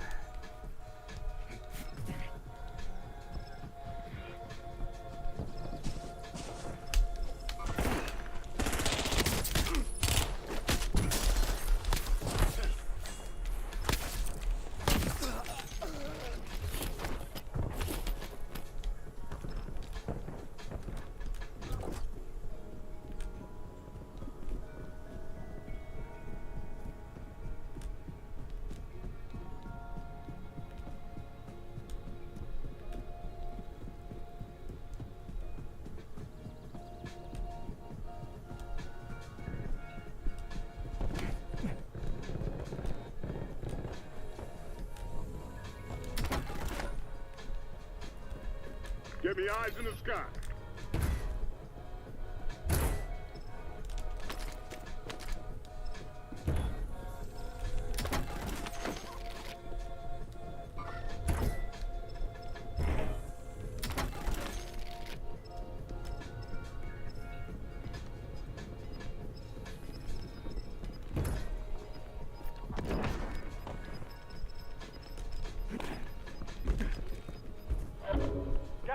inbound. Marking new safe zone.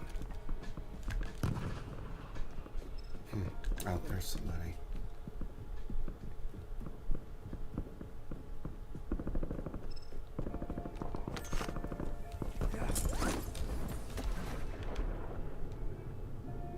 Well, looks like somebody killed him and they ran.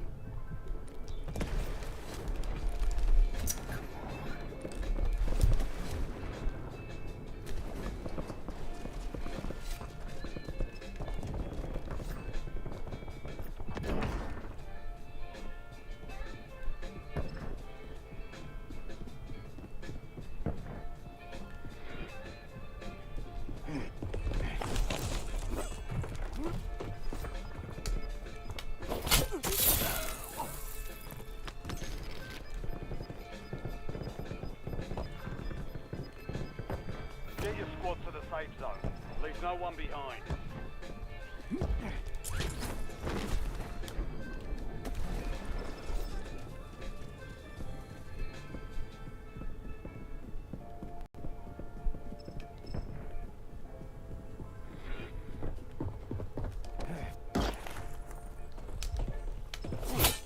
Now it's working. Makes no sense. Got a contact here.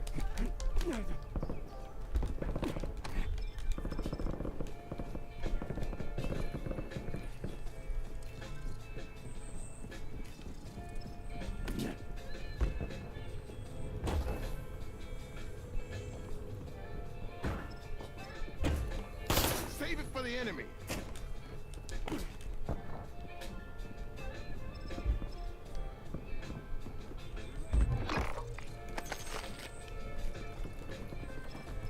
Squad mates located a high-value target. Hunt them down. Located enemy.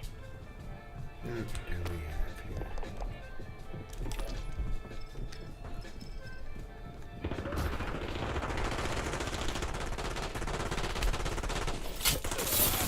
Save it for the enemy.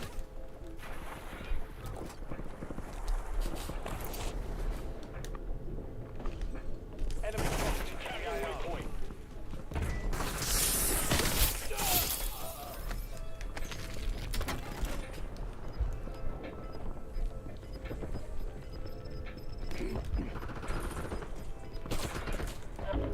Gas is closing in.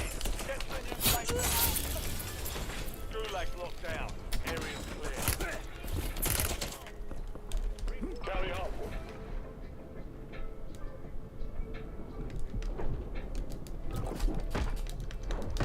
You've got a loadout drop inbound.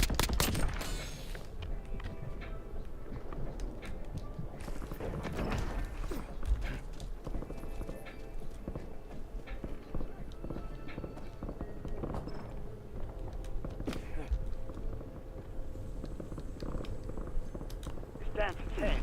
Win this thing.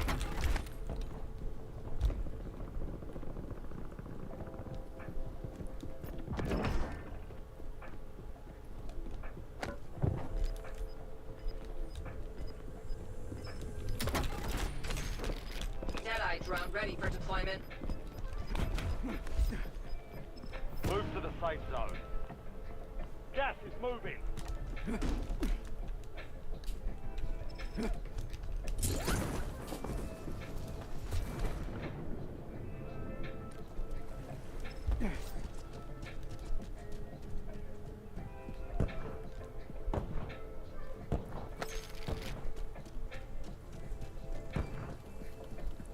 Broke their armor. Hostile shooter. Switching back.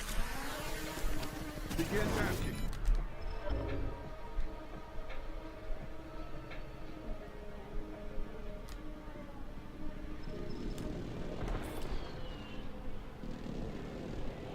You've made it to the top 5.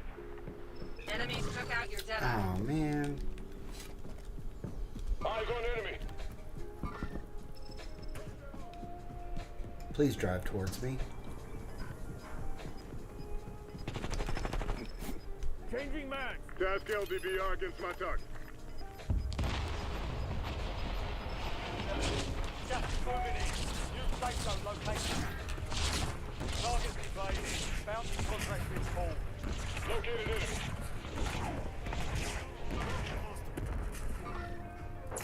They're on me. Hostile shooter. Reinforcing armor.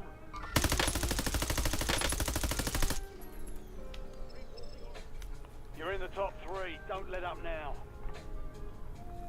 Tally hostile. Loading Rally on fresh my mag. scores.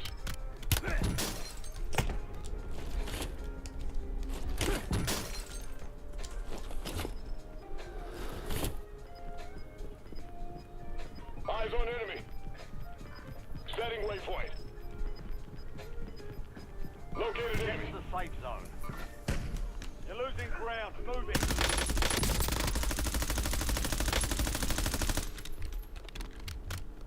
Reloading.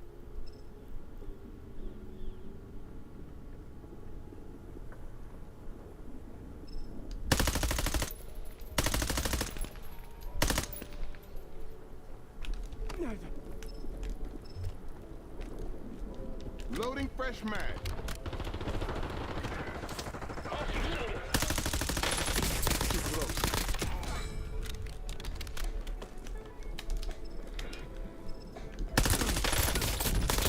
Only 2 left. Need medical attention. Too close. Gas is closing in. Get to the new safe zone. Marking target location. Loading fresh mag. Oh shoot. Come on, shake it off. You can't even get to cover, bro. It's like Jesse the Body. I don't have time to bleed. Head to the safe zone. Gas is moving.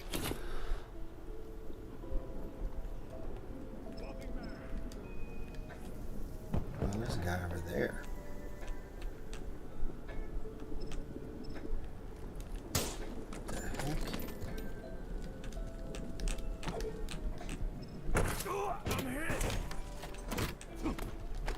LDBR awaiting targeting data.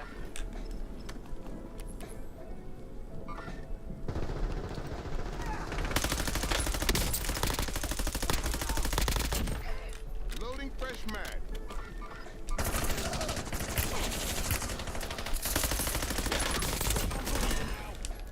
All enemy squads eliminated. Excellent work.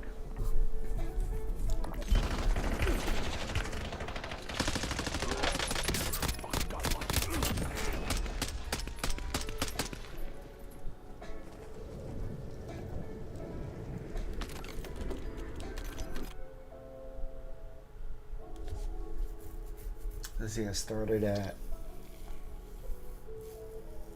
I think it was 11.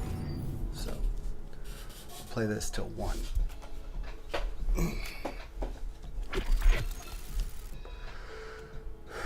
Oh, thank you.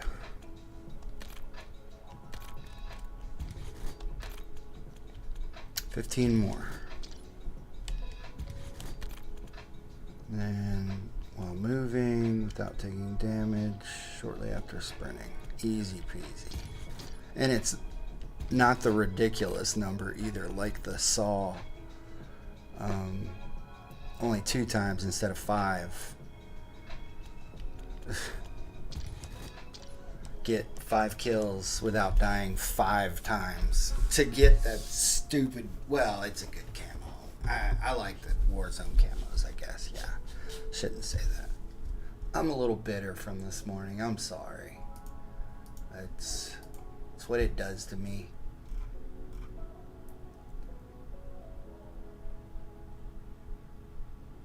So, all right, let's get back into this. So let's recap the top 10 again, just to bring everybody up to speed that may have missed it. Alien, number 10. At number 9, Dawn of the Dead, the remake, 2004. James Gunn wrote it. Zack Snyder directed. Then Evil Dead Rise at number 8. Lee Cronin did everything.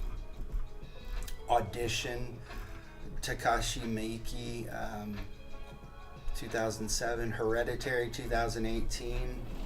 Ari Aster, Wreck, Jaume Balaguero, and Paco Plaza, writers, directors, 2007. I think, was it Audition 2007? Sure. Sorry, 1999. Enemy soldier incoming.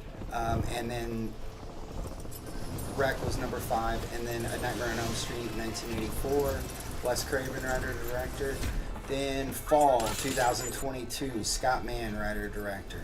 Which brings us to, drum rolls, number 2. The number 2 scariest movie of all time. No argument here, okay? I'm sorry, but the top 2 are cemented. Jaws, 1975, Steven Spielberg, director. The book is also outstanding, Peter Benchley. Which I have a first edition of. Okay.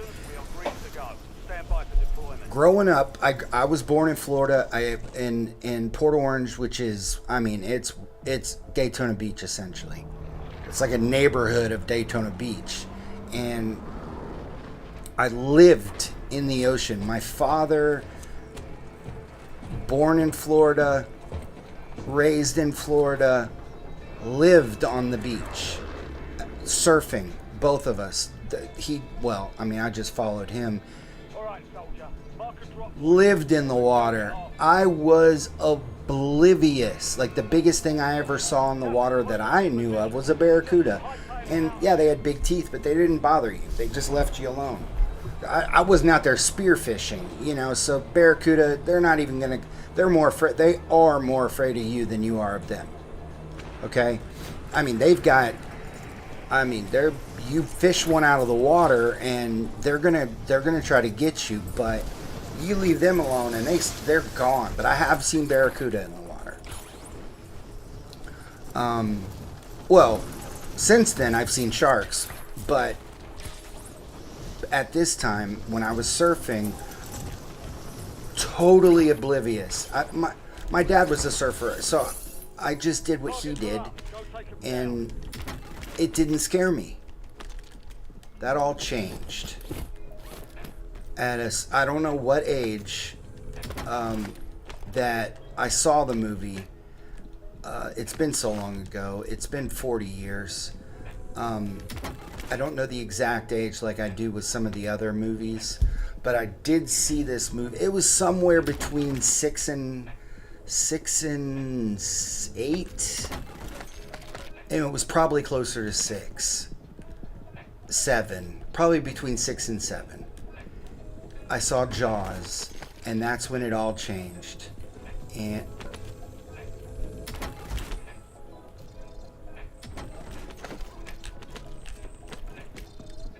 okay, I'll leave. I get your hint.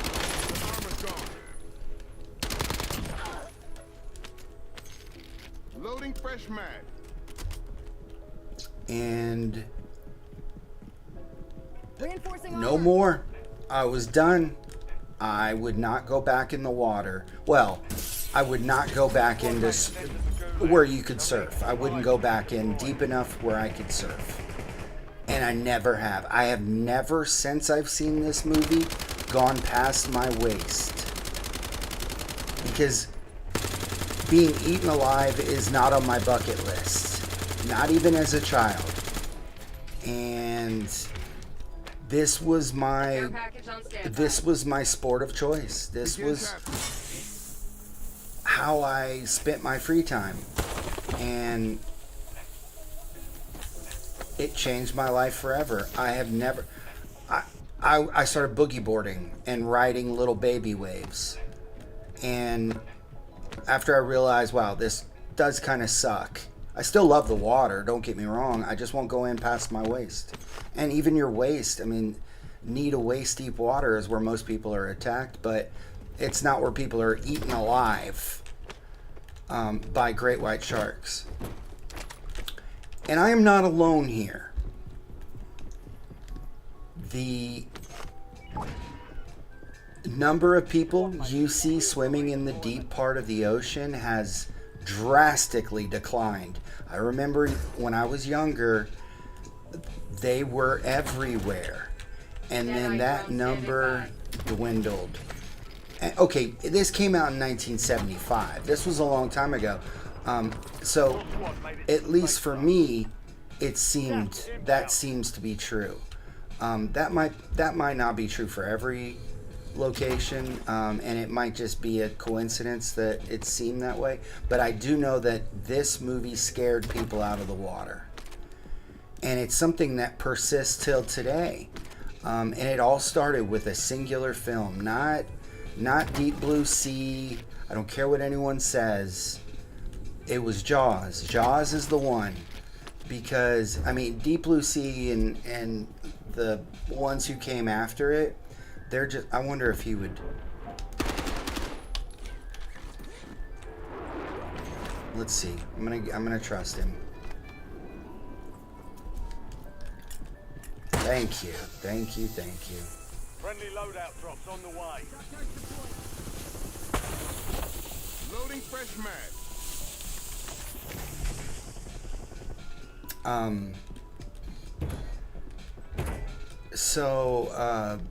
And I'll go into more in depth of what I'm talking about here, about some of the things. What makes this movie so scary? Because it's not your. Come on, don't do this to me. Oh my gosh. Oh, there we go. All right.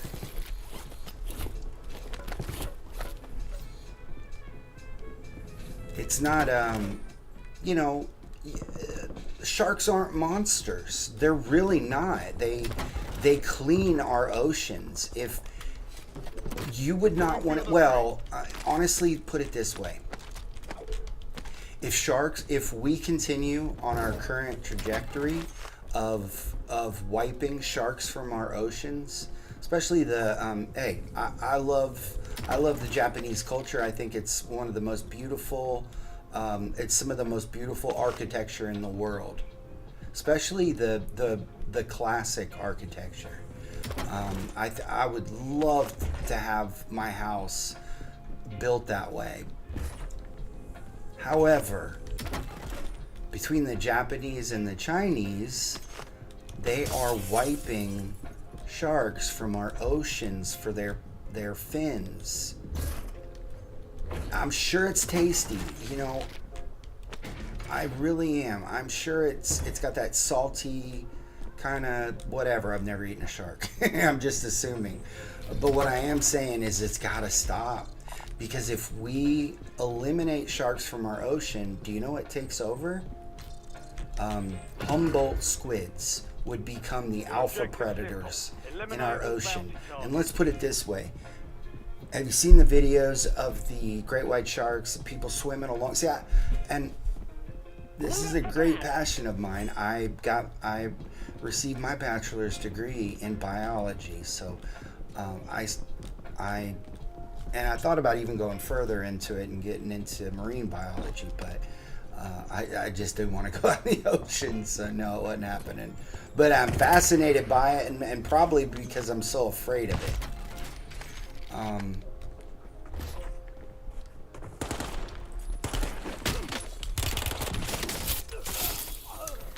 And so if you've seen the photographers and such swimming along with great white sharks, touching them, and you're thinking, this guy's an idiot. Well, he is. No question. You're playing with death, which is not smart. And but if you were to try that with a Humboldt squid, you would not be long for this world. They do not play around. They will eat you. They're not solitary predators. They, as a pack, would shred you, but their populations are kept in check by sharks. And if we allow sharks to be wiped out, hello, Humboldt, oceans will be, you won't have the choice. It'll be made for you. No more. No more swimming in the ocean. It would be a death sentence.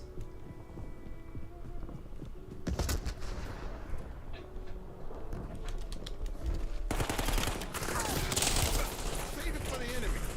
Man, Changing mags. drone kill.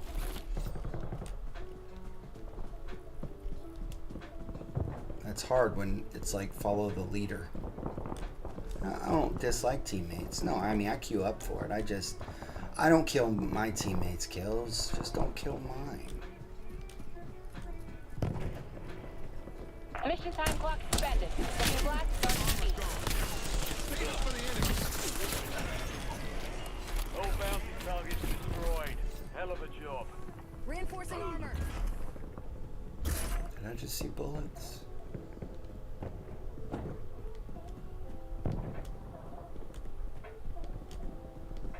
Using your fancy grappling hook, how dare you. I left mine. He probably picked it up. I always forget. Wait, was that a perk? Your squad's in the safe zone. You're losing ground. Move it.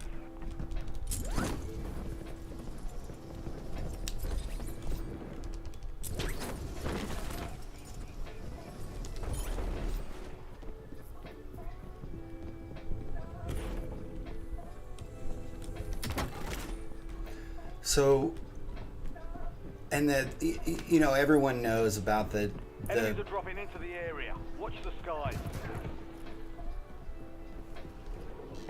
what Steven Spielberg went through with this movie, and what some people might not know is that the reason that it was filmed this way, so a lot of the things that made it so scary, how they don't show the shark for very long at all.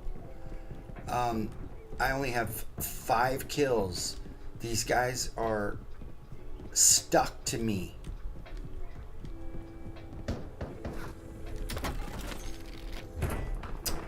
I'm thinking about leaving.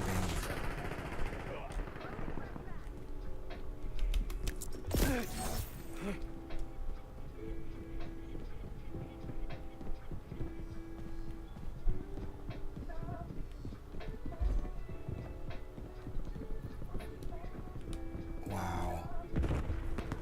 It's if they kill this guy, I'm gonna leave.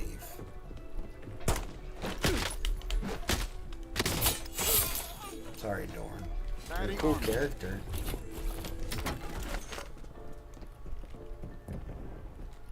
Probably have the best skin in the game.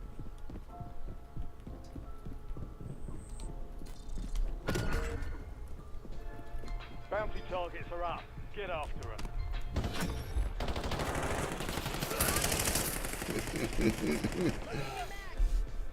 It's just a waste of my time.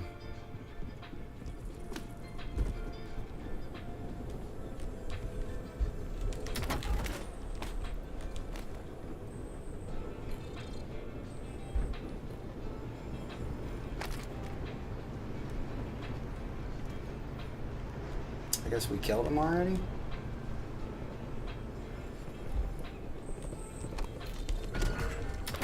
Check your map. I marked a point containing enemy intel nearby. Deploying field Capture upgrade. it for information on the Oh, big gas that spray. was weird. Your squad mate has reached the intel. Huh. Joining them will speed up the process. Uh-oh, that's a lot of blood. Oh, wow. Okay, I gotcha. Come on, shake it off. Who has my goddamn 6? Intel point captured. Great work. You've earned a peek at the next gas spray.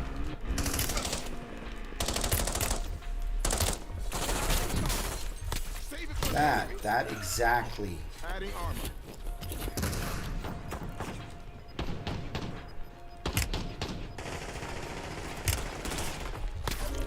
Gas is closing in. Relocating safe zone. Adding armor.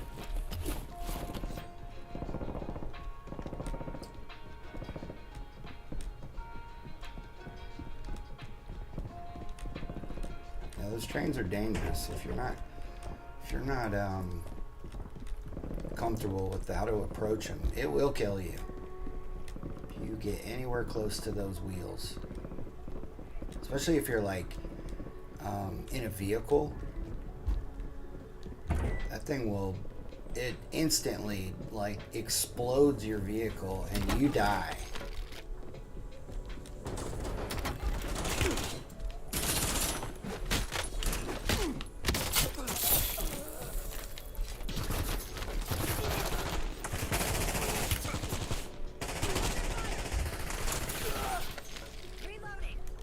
Adding armor. I should have twice as many kills. They keep shooting before I can get there.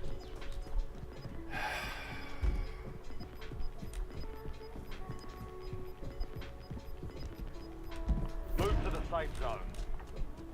Gas is closing in.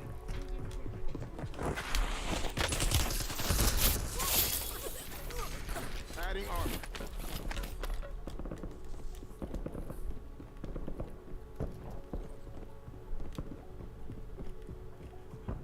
Adding armor.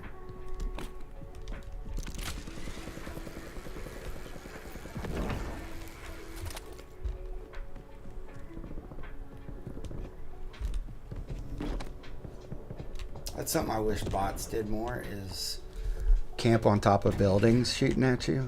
Give you something to look for outside of just on the ground. I mean, they use snipers.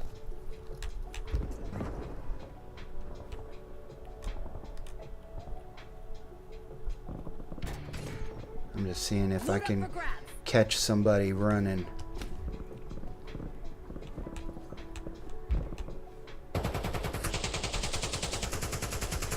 Like that.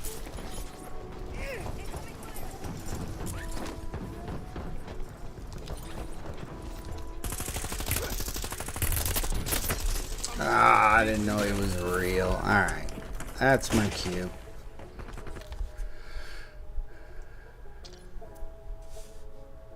Okay, so, yeah, so one of the things about Jaws that makes it such a good movie is that, like I said, you rarely see the shark until late in the movie.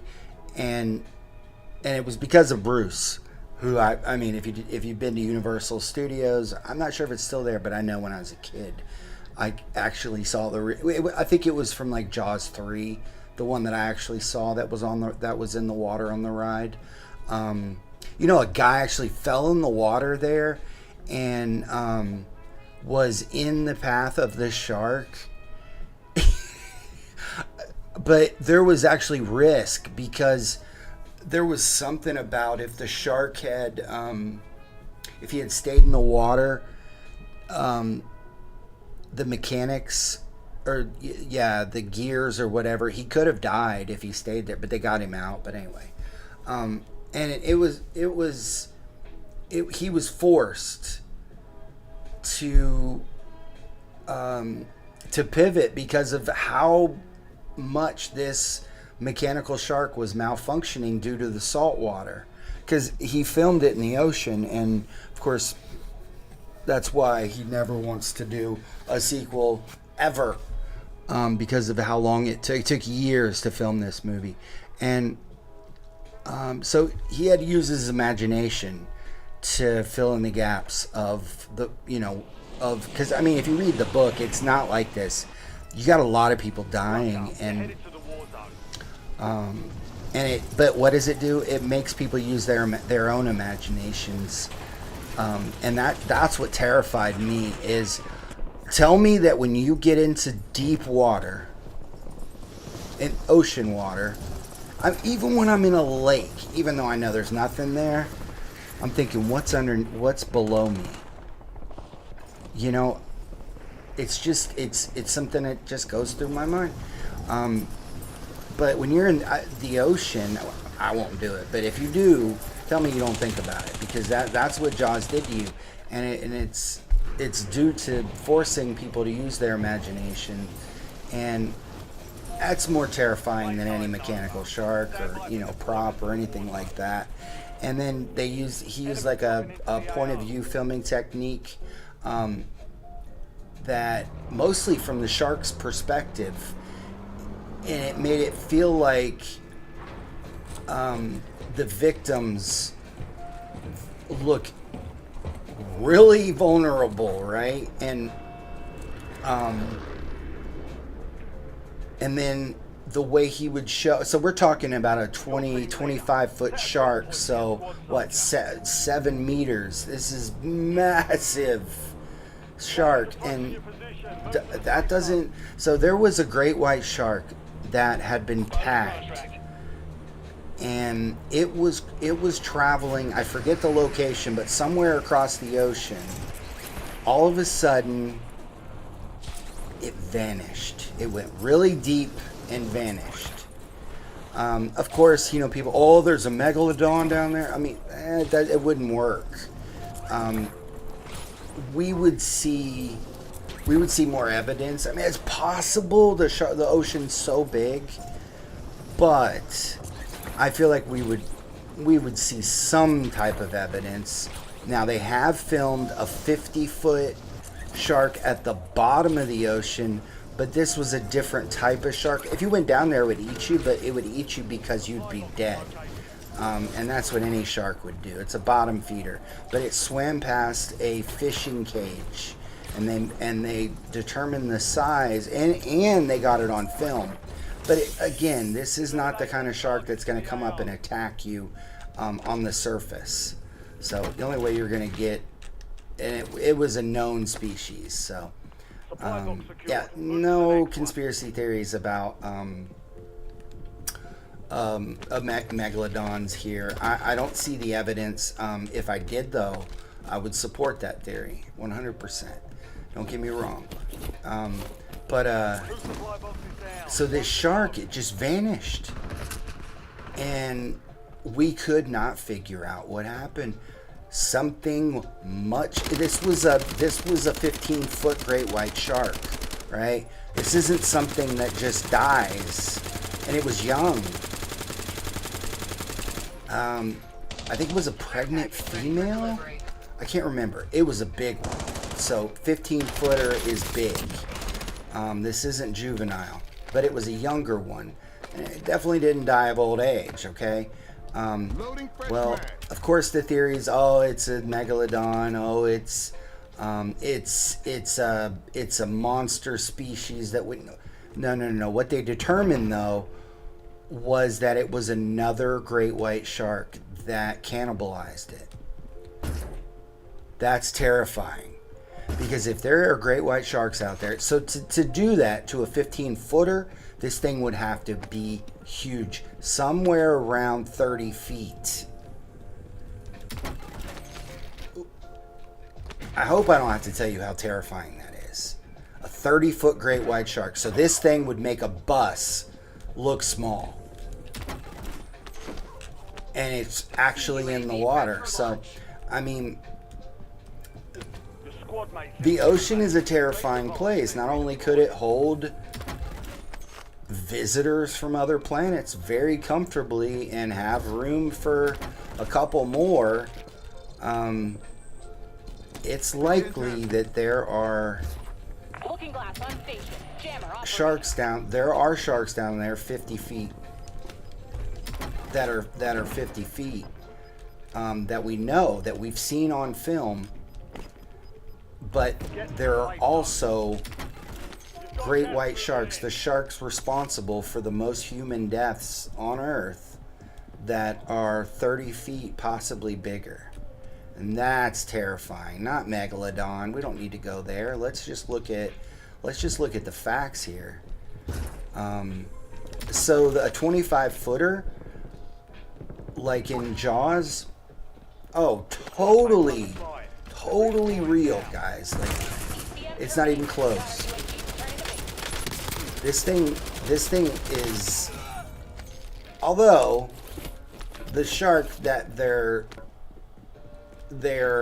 movie is based off of was not a great white shark. It was a bull shark, the one in New York. Loading fresh mag. it's in order to swim upstream the way it did, there is no way it was a great white. Now that would make a lot more sense, right? But I mean, to us, that a great white would be the one responsible for for what was it, 9 or 10 deaths. I read a book about it. It's been decades, but I did read a book about it. Terrifying, right? But no, it wasn't a great white. It can't survive in fresh water. It was a bull shark. And, but the way it would show, Steven Spielberg was able to show the power of what a 25-footer could do was using the yellow barrels, Squad mate redeploying to the AR. the pier, when he ripped the pier off and, you know, the guy's swimming back, all of a sudden a piece of the wood is coming at him and he thinks it's him, it's the shark, but the shark is already gone. And then Your objective's simple. Eliminate all bounty targets. the part where they find, yeah, there's a lot of cues that they set up like that.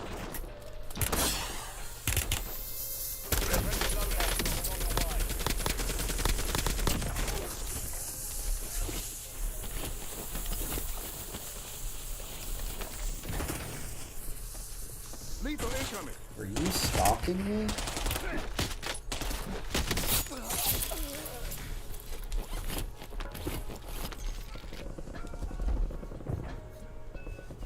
So not only that, John Williams, if you don't know him, Star Wars, you know, he's the conductor of the orchestra that just, man, his music is just classic. He did a lot more themes than you realize. Star Wars, Jaws, but a lot more than that. So yeah, that was massive. Coming up with that, you know, that was just classic. And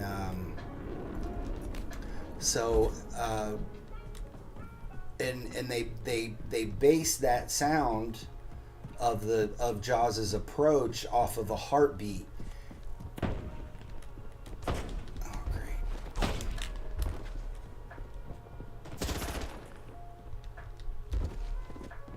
It's hard to tell from a sniper, but when they pull out their sniper support, that's when you can tell if it's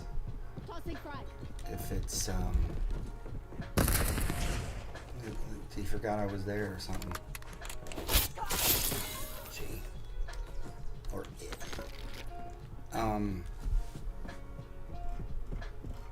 But yeah, so we were, you know, Pavlov's dogs. We were conditioned to know whenever that music played, that the shark was near. And I don't know, it's one of the more classic themes in the world, in the history of film. It's primal, it's relatable. Get some napalm on You my know, target. we don't need supernatural for this. We can fill in the blanks because we know these sharks are there, or you should.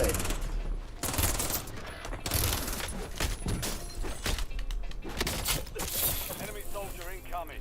I almost got that skin one time. So glad I didn't. It looks ridiculous up close, but like the clay looks cool in the shop. But I'm glad I never got that one. We lost track of the bounty target. Contract failed. It's hard to tell it's clay when you get close. Looks like I lost a couple teammates. But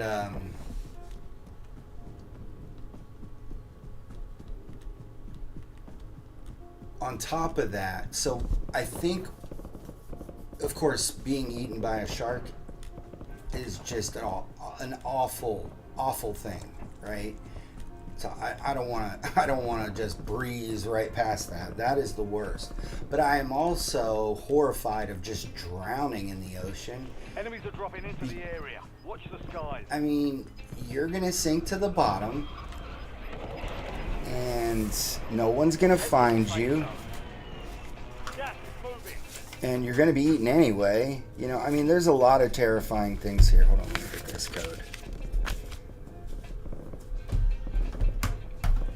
Let's see here. 018594. 72? Yeah, 72. I gotcha. Hold on. RCXD ready.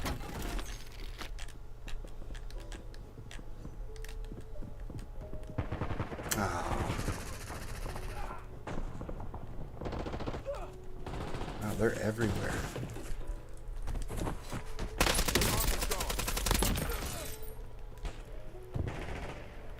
Dude, Reloading. that's my kill, punk.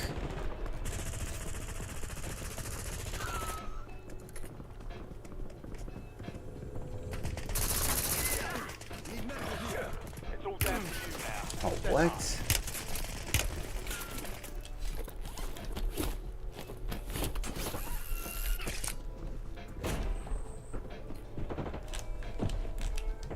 Begin tasking. Need medical attention. Be too aggressive.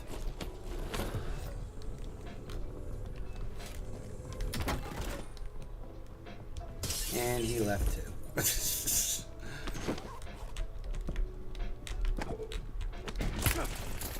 Good help is hard to find. Did he have... I thought I heard Zip. I thought I heard... What do you call them? Where are they? I guess he used them all. Dang it.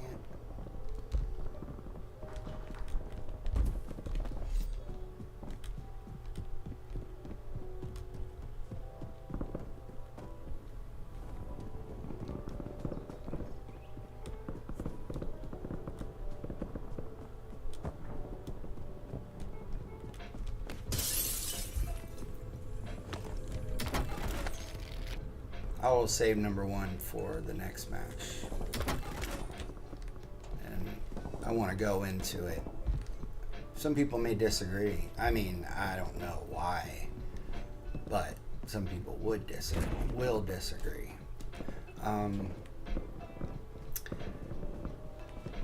So yeah, and then it's so ironic Enemy that... dropping into the AO. No, he's fake. There's another one.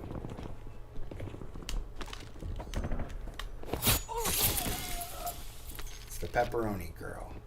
I wanted to get that skin for my son so bad. He wanted it, but we bought pizzas so many times to try to get it. And he just could not get it out of the... Could not get the code for it. I got it first try. And I'm thinking, oh, it must be your first, your first code gets it now. We probably used 9 codes and he never got Gas it. is moving in. New safe zone located. We're just like, forget it. He even said, forget it. It's like too much Little Caesars, man. Just get sick of it. Good pizza, but not when you're eating it that much, because we were trying to get Bounty it targets before identified. Weapons the free. thing was gone.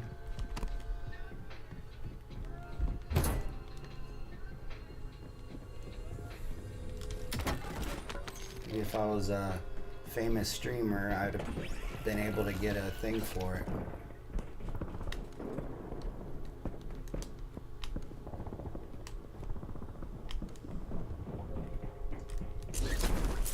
Oh, that was dumb.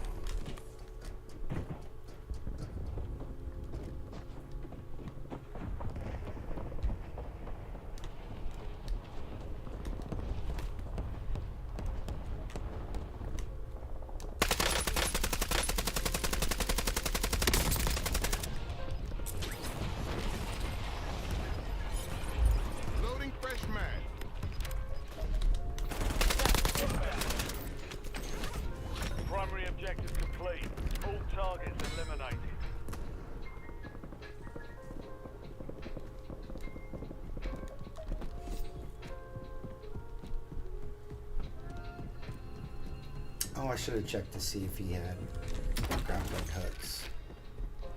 It's worth going back.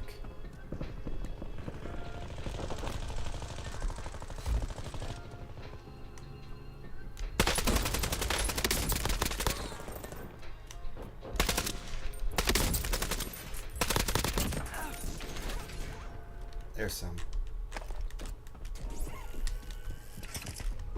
I have some now too. Give me one of the cool kids.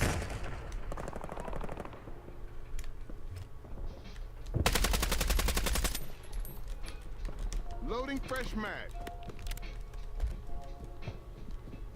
I just gotta play smart. I can't be as aggressive. I'm gonna have to be a little more patient. Enemies are dropping into the area. Watch the skies.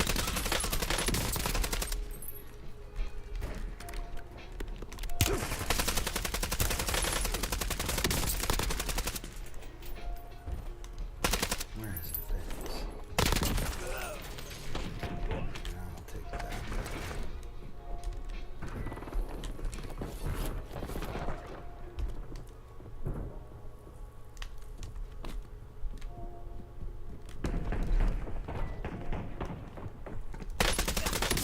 Loading fresh mag.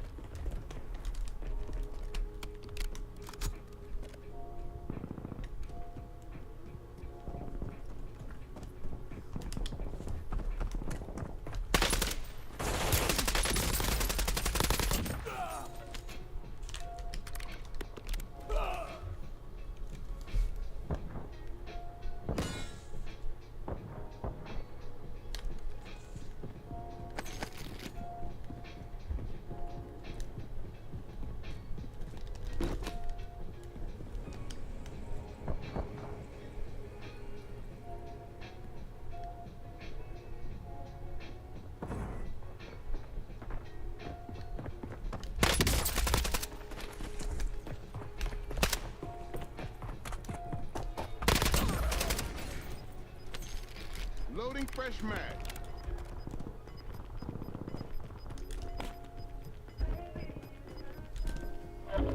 Gas is closing in. Relocating safe zone. Didn't realize how much I had. Jeez.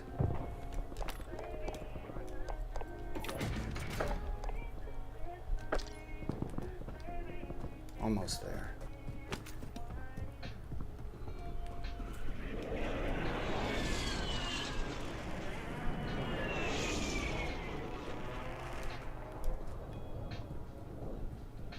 Not my favorite place. I'm not a big fan of this area. Just too much gray. Everyone blends together.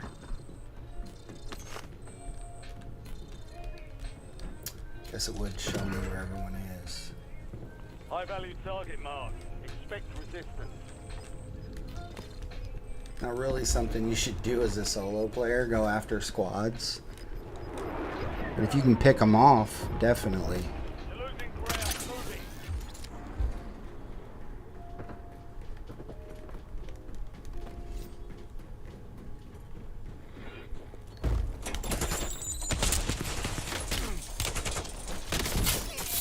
Too close.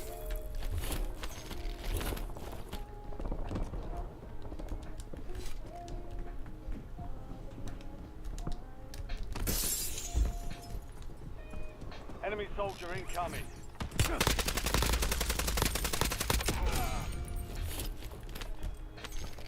Loading fresh mag.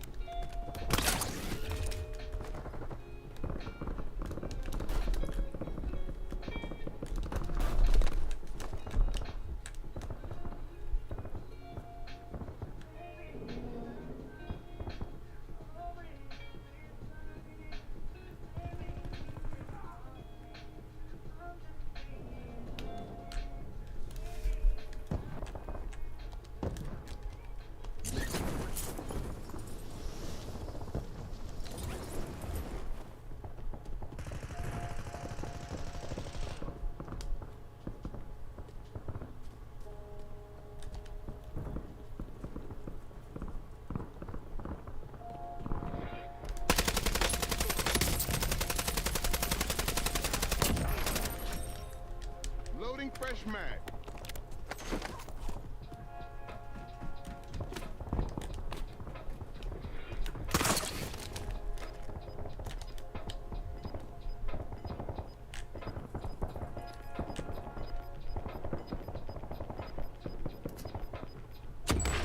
Gas is inbound. Marking new safe zone.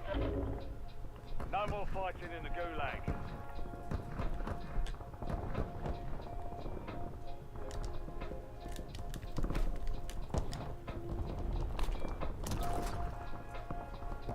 Friendly loadout drops on the way.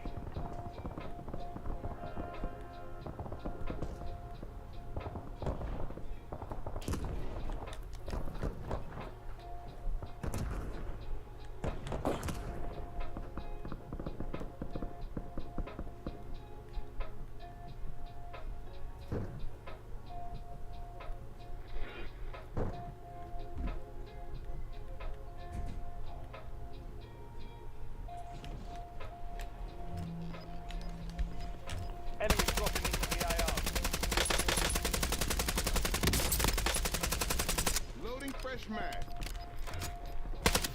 Gas is closing in.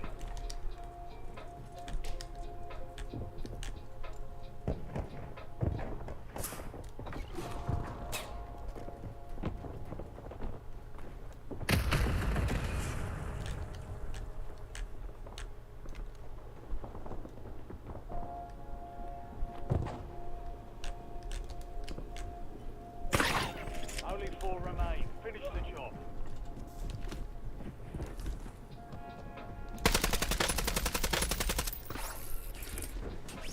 Loading fresh mag. Enemy precision airstrike. Find cover.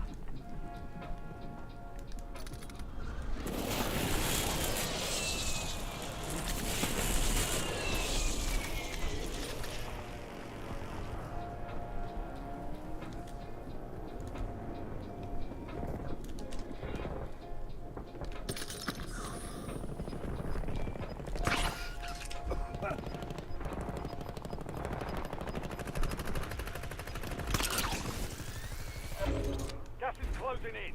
Get to the new safe zone.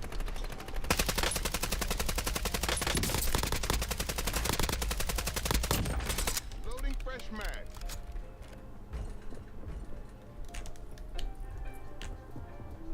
Hostile field upgrade.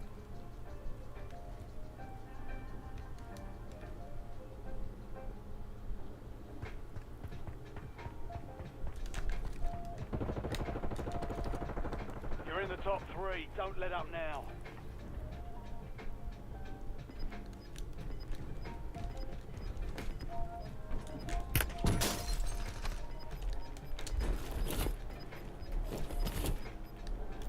You've got gas moving in.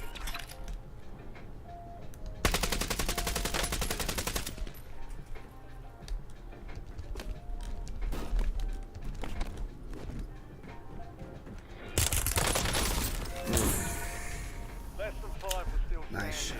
Next time we'll take that victory. They hit us hard that time. Dust yourself off, regroup, and get back out there. Okay, like one more game, and that's perfect because we got one more movie, and just to finish it out.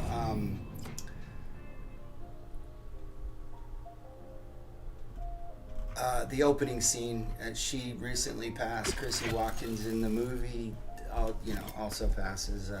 But yeah, that was a frightening scene. I would never swing at night for, just to throw that in there. But to finish that out.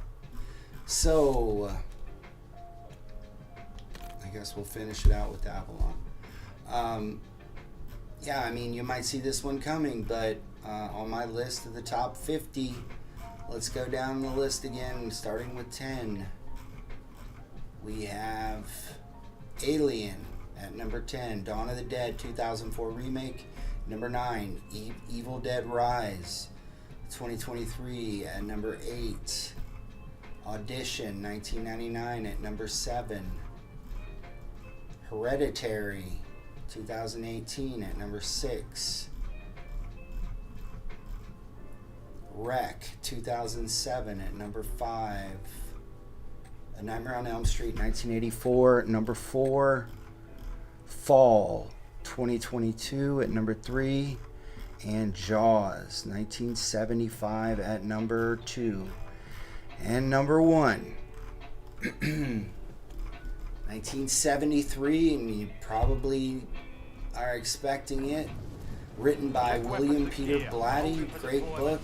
Another book that I have a first edition. And I mean, it's even more terrifying than the film.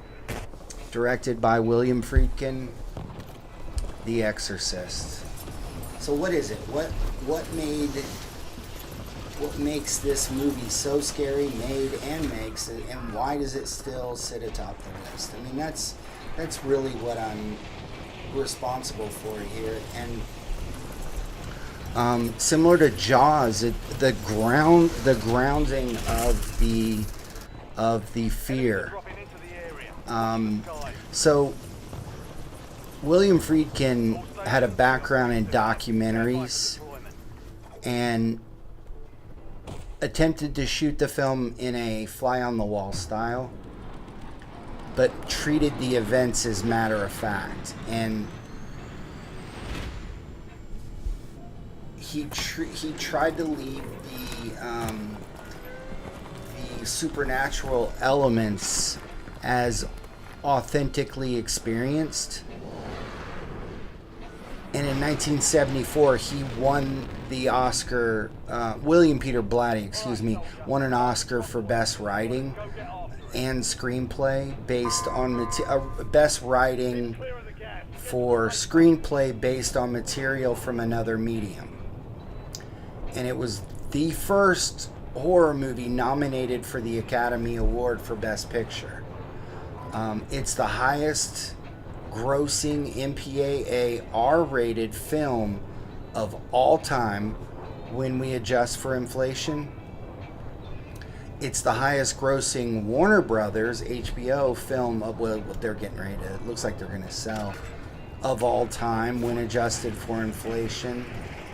Yet think about this. Some studio executives called the film obscene and suggested that they shelve it and not release it at all. I mean, aren't you supposed to have a nose for these things? It's important to understand that William Peter Blatty wrote his book not with a sense of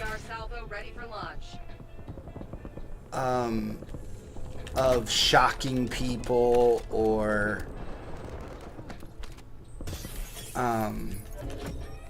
Capture complete. of Uploading information on the next sorry, this guy, whoever's in here, is kind of throwing me off a little bit.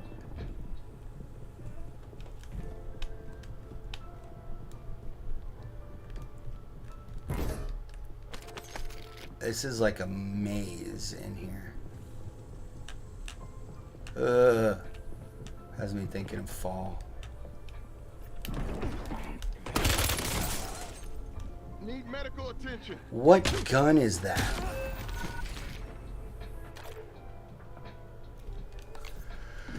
Let's do that again. Yeah, there's no way I would stay in a game like that. Well, even if people wanted me to, I wouldn't stay. I am not investing my time where I lose my gulag that early. Anyway, and of course, once again, tapping into the violation of, I'll just play Resurgence then, because this is lame. Forget it. No, I'll play out. I gotta get used to it. It's the violation of where Reagan should have felt the most safe in her bedroom. But it's taking that to another level. I mean, it's one thing to get murdered, which at least there's an ending to it, but it would seem that during her ordeal, she was inside, I shouldn't really go too far in and try to explain things that I don't know for sure. But in some form, she was either aware of what was going on in her body, or she was actually in hell the whole time. I don't know. But what I do know is that William Peter Blatty wrote this book to scare people back into church. Those were his direct words. And it was his way of he wasn't trying to just create a scary movie. He was trying to create a religious transformation. But it definitely, it was taken in a different way. But there are a lot of things about this, though, that were just off the charts. As far as like the practical effects, the makeup and physical effects, they were highly advanced for that time.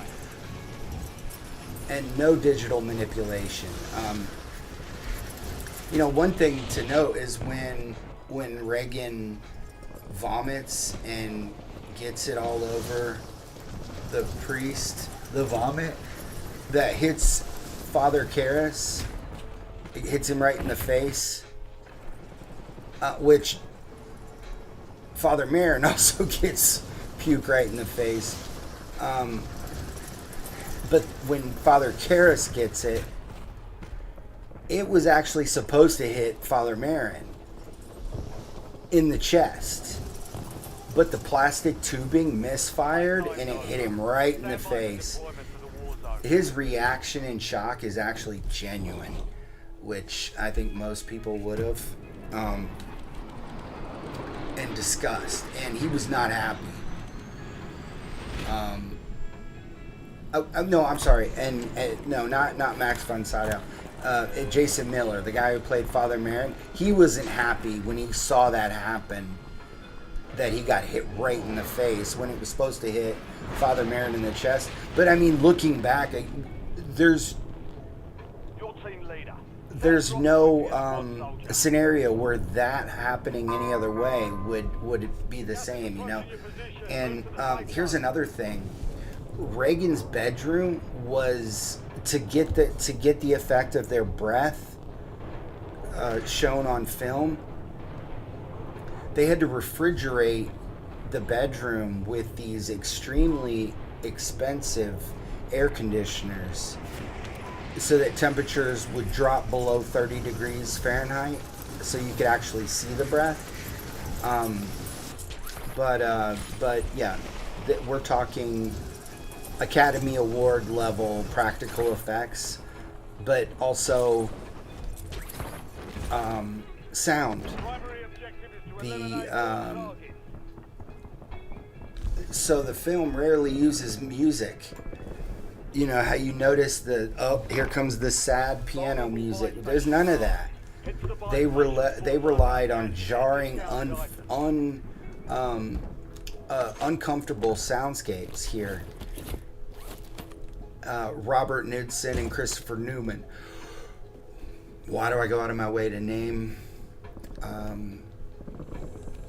the sound team? Well, they won an Oscar for Best Sound for this film. And there's demonic sound effects that were actually recordings of animals being killed in a slaughterhouse. Which is, I don't think you would... I don't know if you'd get away with that today. But, back then, things were quite different. And,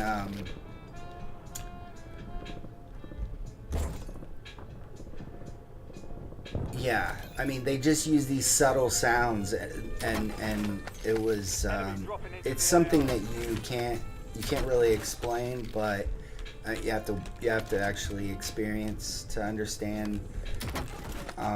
But some people don't think it's scary. So my oldest son and both of my sons have seen it, and they think it's good. They just don't think it's scary. And I think that has to do with the time that we're in. But it depends on what you're looking for as scary. And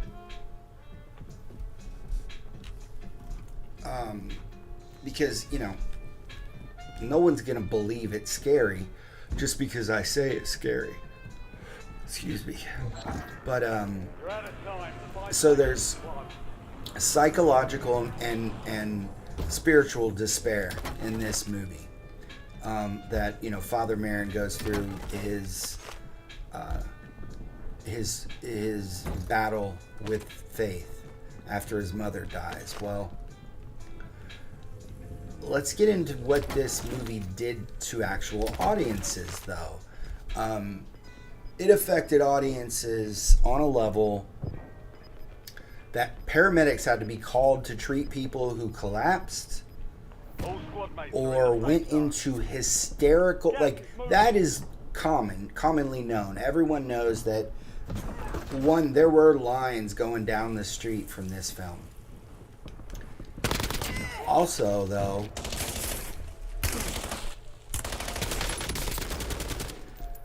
people went into hysterical fits.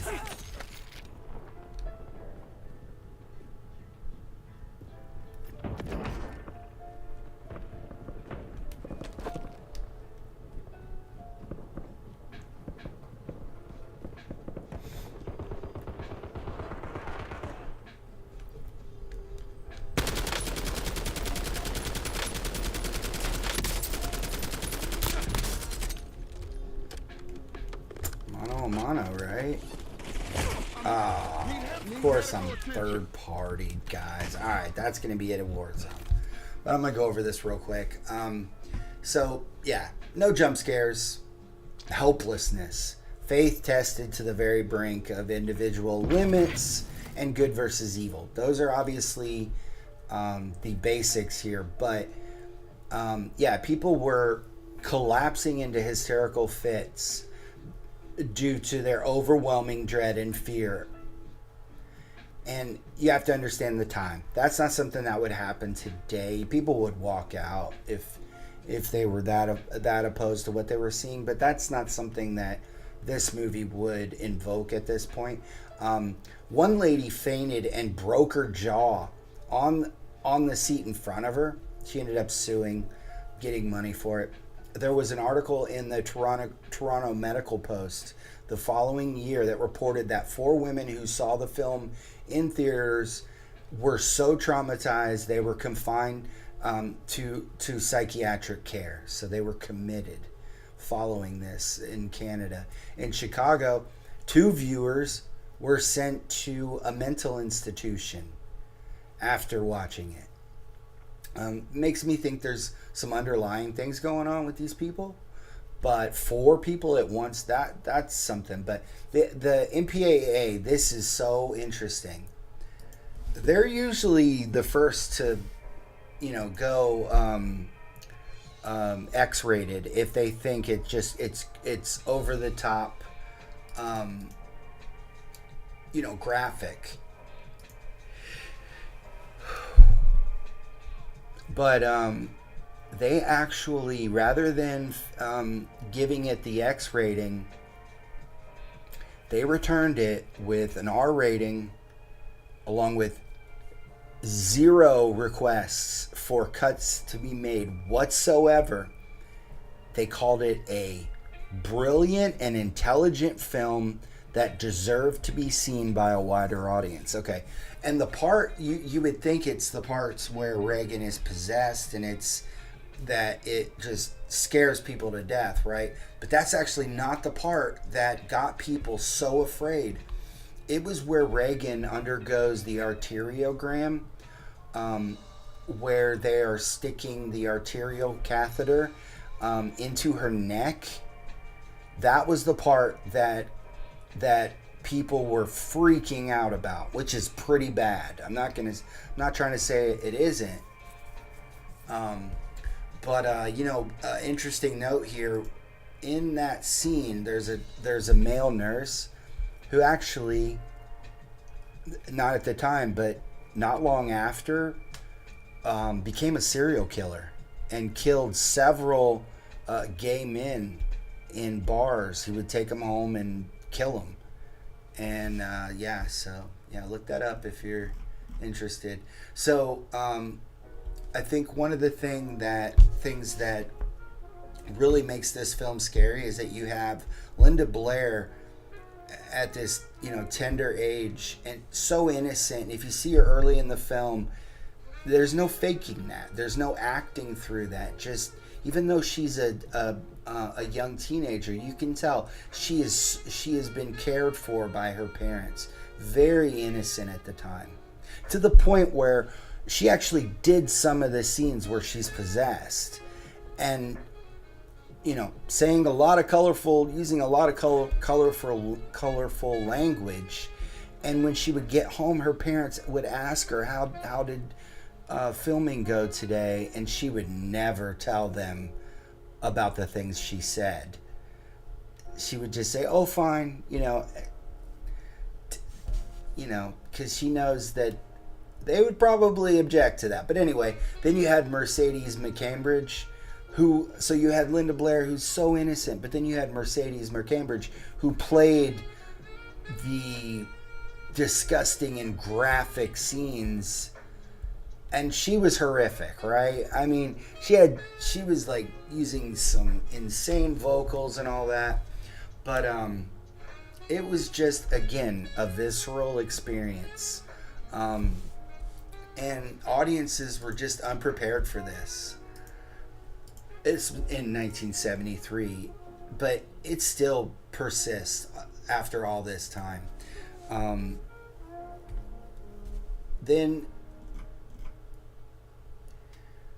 So again, when Blair was using this dialogue, Max von Sydow, he witnessed it for the first time, and it shocked him. The actor, knowing what's coming, just seeing this innocent little girl say these things, he was left speechless right in the middle of filming. They had to stop and they had to, do it again because he just completely forgot his lines. He could not.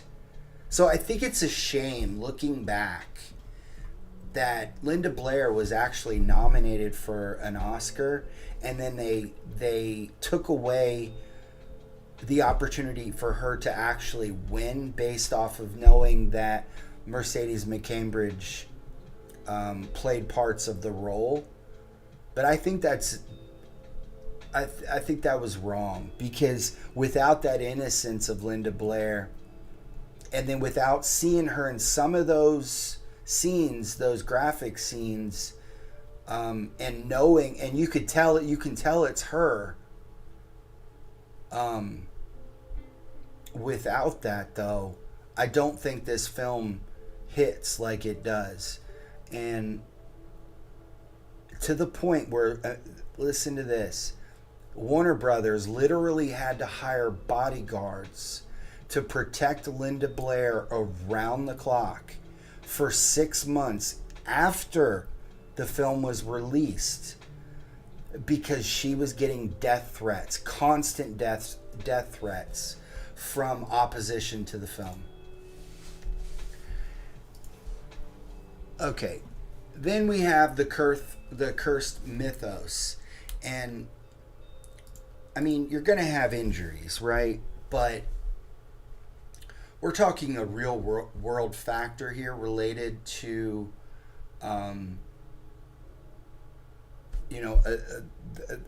there was a real world factor related to the religious guilt imparted upon viewers, which is what William Peter Blatty intended. But the true sense that Satan is somehow behind the film, ready to possess those that view it. And I can speak to this, okay? I had the VHS as a teenager, but I didn't buy it. I didn't ask for it. It was somebody, no, not as a kid, no. It was later on in my life that I had it, that I got it from somebody somehow, and I refused to watch it. And the reason is I just felt like it was, I don't know, in my mind, like it was evil in some way. But anyway, getting back to the cursed filming, 9 deaths were associated with the production of the film. So actor Jack McGowan, so the guy who plays the director of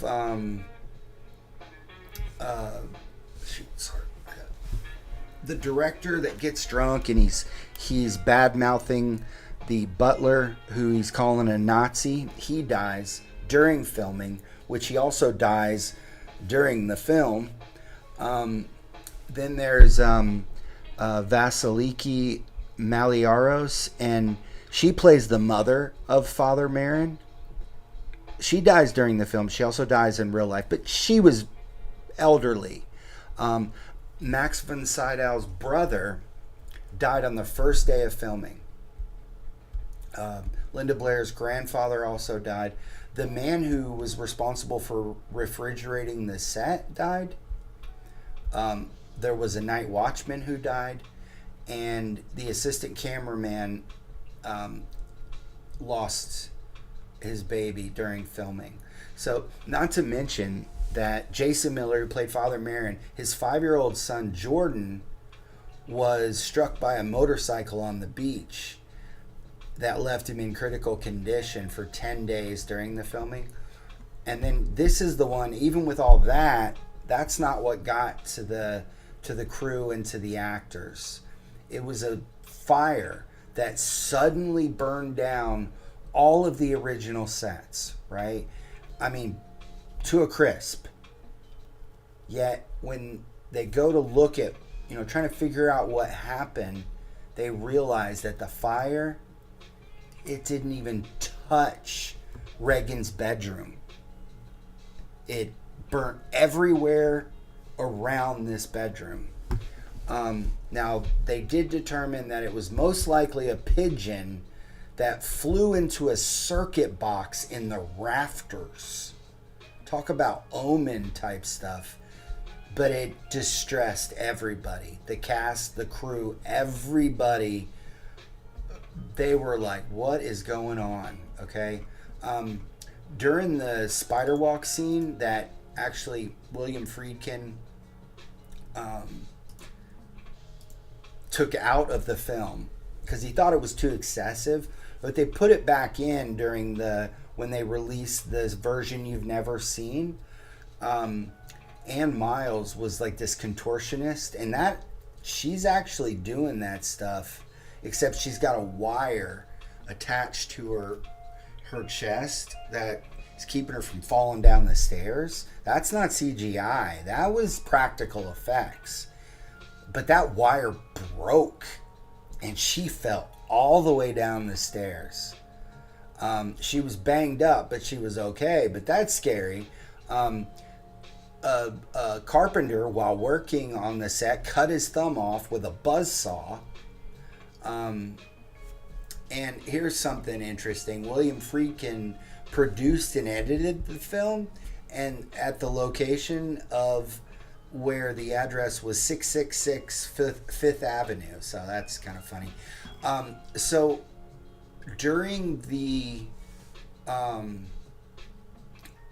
Iraq set filming in the very beginning, so they had this statue created to look like Pazuzu, the thing with its hands sticking up, and it had like a demon face or whatever.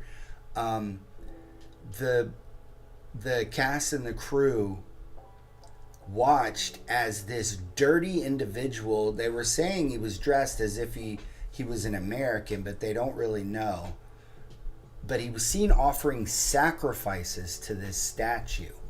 I don't know what that means, but that's what they say. The film was even mentioned in the last letter that the Zodiac killer sent to the press. And it got to a point with the fire, with the guy sacrificing to some fake statue, and all the deaths, all these things going on. I think it was the fire that really got to him, though. It got to the point where William Friedkin, the director, asked the technical advisor, Reverend Thomas Birmingham, to do an exorcism of this on the set of The Exorcism. And, you know, that's all I have as far as written down. The only thing that I will add, and then I'll start playing some multiplayer, is when I was a kid, I saw this movie when I was 5 years old. Now, I know that sounds crazy, like, where are your parents, right? Well, it wasn't their fault. It wasn't my dad's fault. Because he wasn't there. I was staying with my mother at the time. I went to see her one summer, and I had an older sister, 2 years older than me, just pretty much as innocent. She was 7, so I mean, it's not her fault. But she was too scared to watch it. And actually, now that I think about it, that may be the VHS that I had. But she wanted to watch it, though, because she loves scary movies like I do. But at the time, I didn't know I liked scary movies, but she loves scary movies. And she was tougher than me. You know, she could beat me up. And she forced me to, I mean, by word of mouth, threatened me to watch it. And this movie scared me so bad. And every night, when I got back to, I mean, obviously right then, but when I got back to Florida with my dad, that was in Ohio. When I got back to Florida, every night I would be scared out of my mind to just get under the covers, because I thought that Reagan, or the demonic Reagan, was going to pop out of the covers and get me, or under the bed. And it was in this continued for years, not to the point where I made my dad aware. Maybe I did early on when I was really young and I don't remember, but I know that this continued for a long time. And I also remember, even before that, though, I remember that they were watching this movie because my parents, or my dad, and it would have had to have been at my dad's house. So I remember my dad watched this film with somebody else, probably a girlfriend of his, and I wasn't allowed to watch that, no way. But I heard the voice, and I knew when I watched it when I was with my sister, I knew that was the same film. Yeah, you're not going to mistake that. But I mean, this had a reaction in me that it completely desensitized me as the years went on to being afraid of anything that went on in film, because I was able to overcome my fear of, you know, getting in bed or going, you know, something being under the bed. And it was because of this film that I love horror movies so much, but it's also because of this film that I can't get scared anymore, except for Jaws, Fall, and like I said, Wreck. The ending of Wreck got me that was creepy, man. That was creepy. So that one stands apart as the only one where I've in recent years that actually creeped me out. But yeah, Jaws and Fall, those are more primal. Fear of the ocean and what's underneath, and the fear of falling because of being stupid. But it all started with The Exorcist, the scariest movie ever made. No matter what anyone says, everyone tries to take it a step further with this or that, but they're all using The Exorcist as the benchmark. Hands down, no question. Blood and guts doesn't get it done. It's fake. It may be cool. It may be a good movie, but doesn't hold a candle to The Exorcist. All right, that's all I got. That's my top 50. All right, let's play some multiplayer.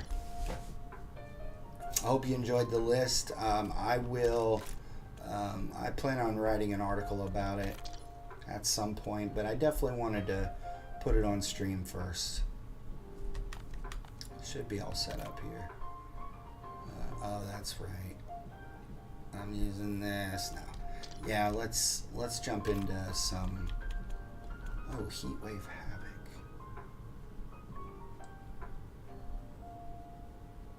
I'll try it out. See what's up.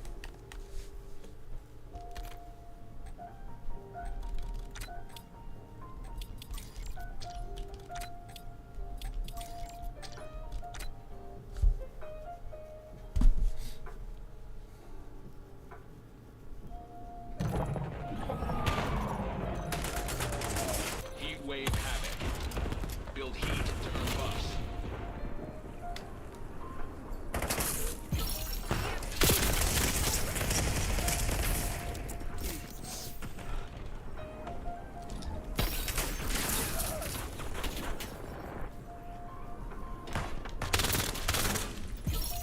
Enemy care package detected overhead.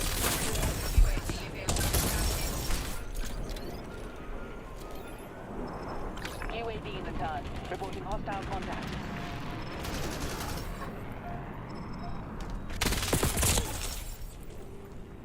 I hate that I can't see the game. Maybe that's a good thing. Halfway shut.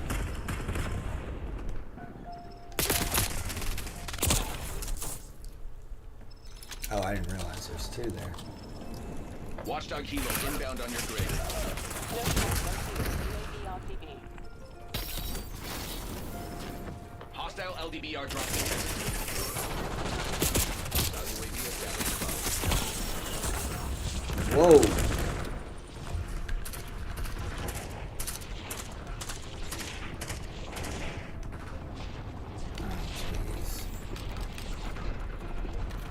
Enemy HARP overhead. Nope. Not dealing with that. You're pushing it when you're busting out harps. On a game where I wasn't there in the beginning. That's what I mean. If I was there and I was responsible for the harp, okay. Not gonna take on the mantle of whoever left and cause that harp situation. You're on your own. Yeah, you trying out this. It's not so bad.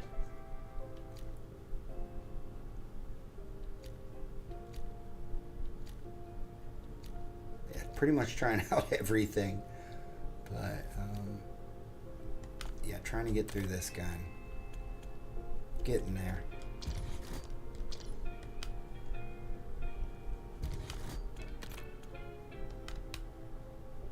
There's my dev air. Not really understanding the point of Heatwave Havoc yet, but I'm sure we'll get there.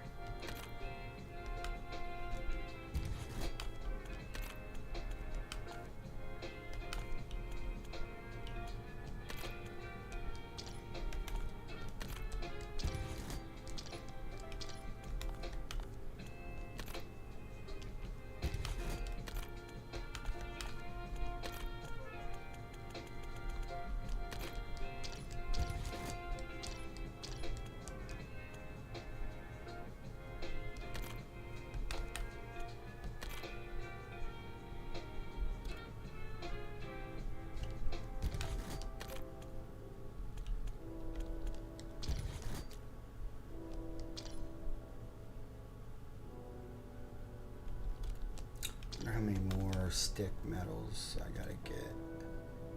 Stuck medals, 5 more.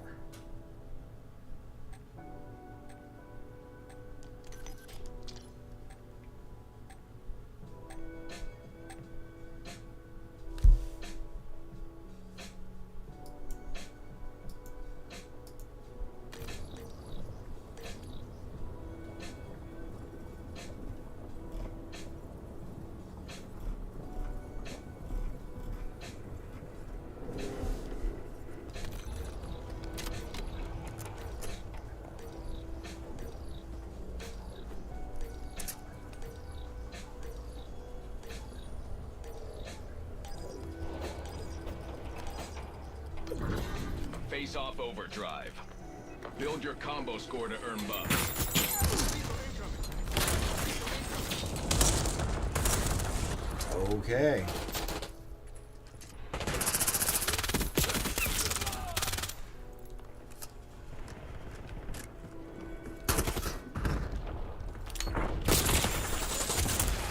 Advantage is ours. Hold it. Ridiculous. Not let up. That dumb gun. Save it for the enemy.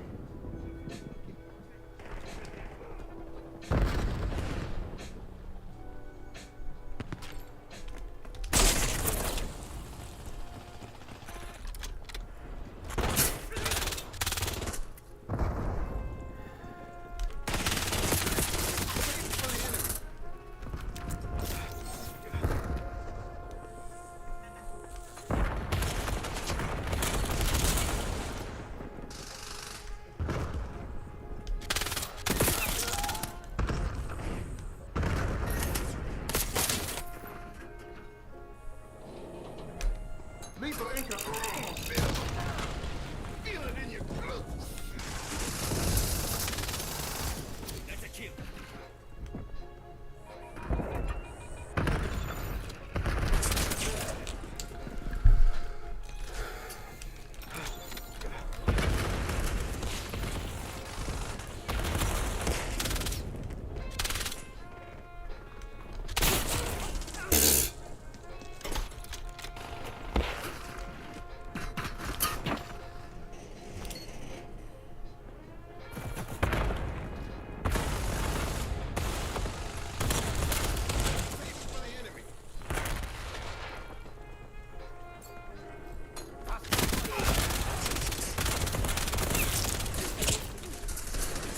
How many times am I killed by this guy? I am now 0-6. The gun is just stupid. Save it for the enemy. Lethal going.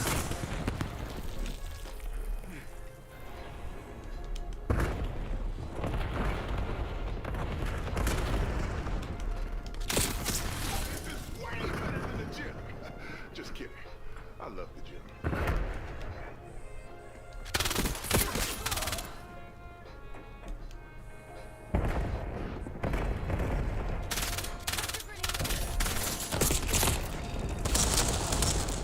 Yeah, I was about to say, they killed themselves, not just me.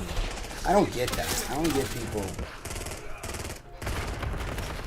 Like that one, I guess, I shouldn't say that. Because, I mean, I get that. You go to throw a lethal and the person's a lot closer, so you just throw... I mean, I did it not too long ago, so...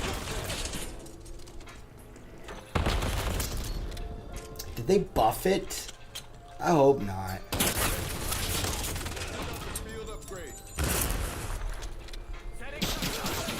0-8. So yeah, first time I am 11-12, and 8 of my deaths are to that stupid gun.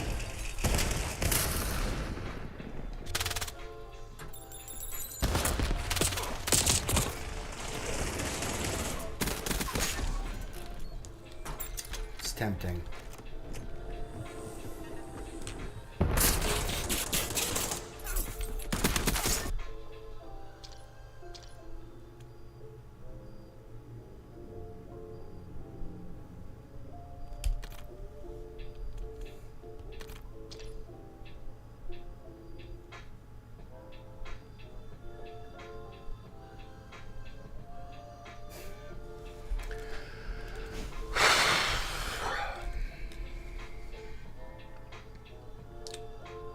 I don't get the calling card there that doesn't have any words. I don't get that. I mean, it's something I haven't unlocked, I guess.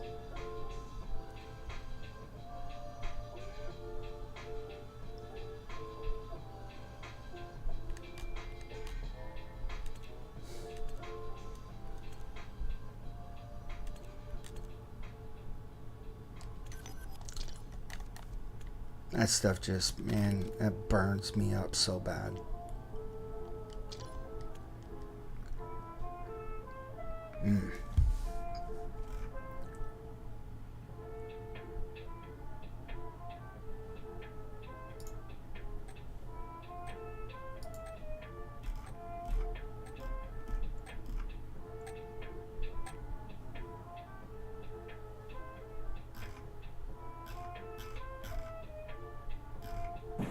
Enemy UAV detected.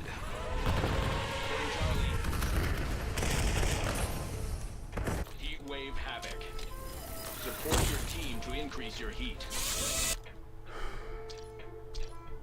I'm glad I could contribute. Wow, is that what I'm going to have to deal with? I mean, I only left the first match because it was already out of control. And clearly that is going to be, if that's how it's going to, I just won't play it. Oh, multiplayer gets to me, guys. It really does. The cheating is worse than anywhere else. I'm not going to get into the cheating thing, but it is. That's the worst place for cheating is multiplayer, and it has been. It was the same in BO6, and then on top of that, people will use guns that are broken, but you know they're not working on camos. They're just that does not look like a new match. If I don't vote for it, I'm not going to play it.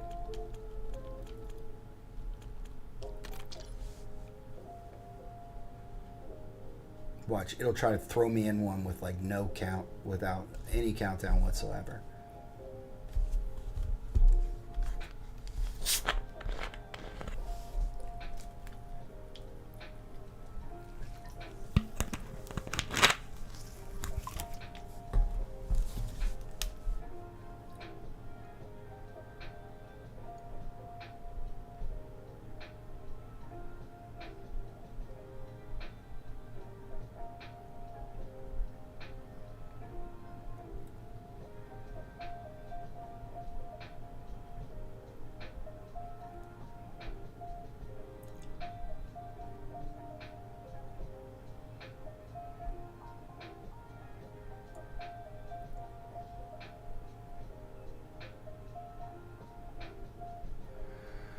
Or the alternative. Man, I have something is itching my shoulder blade.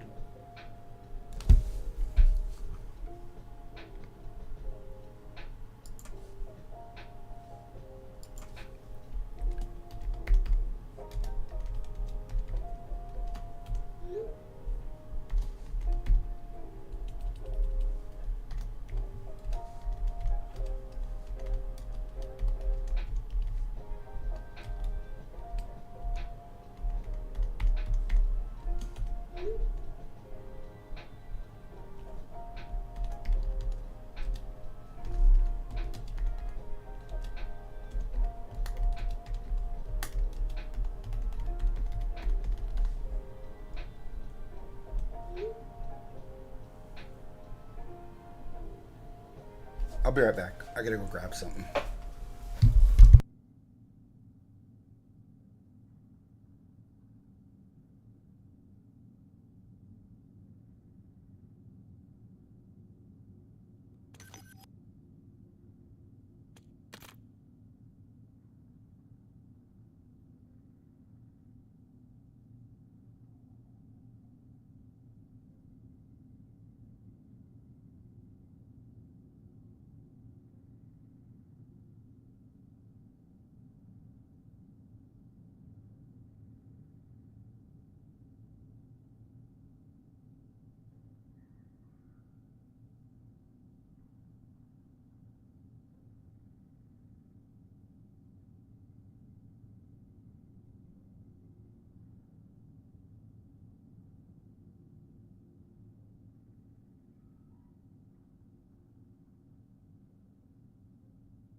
Okay, I'm back. Sorry about that. It was what I had mentioned earlier. Just had a family thing I had to attend to. So let's get into this. Let's try to see if we can get some better luck going on here.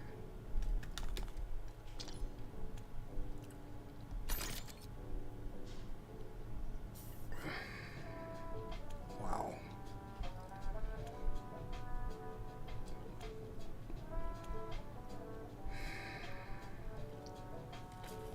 No, thank you.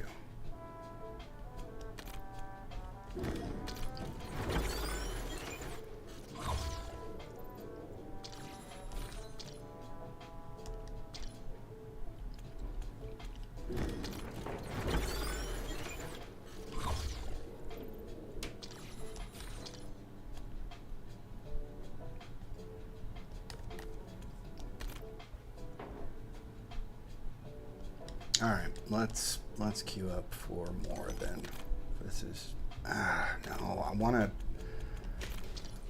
I like queuing up for Face Off because I have multiple loadouts set up where I can work on different guns in different scenarios. But with headshots, I'm a lot more comfortable getting the headshots from close range. Especially this gun. And so now if I was working on snipers, which I mean I am, but all of them except for the XR, is it the XR3i? There's one of them that's not. I think it was this one, isn't it? Where you actually have to get headshots. Oh no, I already got that one. Oh yeah, what do I have to get? I think it's objective. Yeah. So I can't get that one done. But let me see. Which one is it? Was it Shadow SK? That's actually headshots. Nope, one shot. Then I guess it is the XR3 Ion where it's actual headshots. That's crazy. I don't want to do that.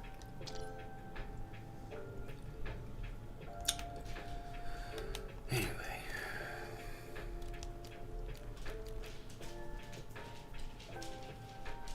I believe I got that done already. Oh no, that's one I was just looking at. Never mind.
probably should have stayed where I was, but I just feel so dirty when I camp.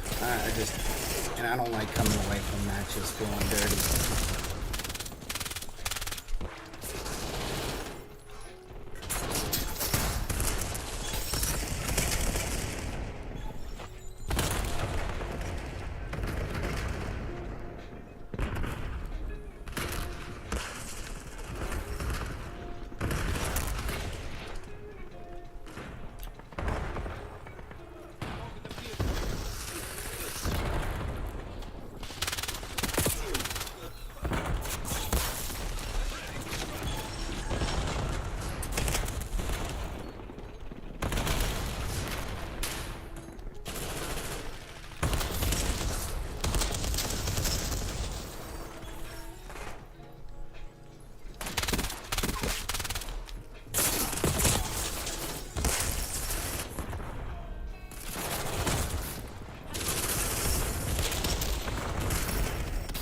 Man,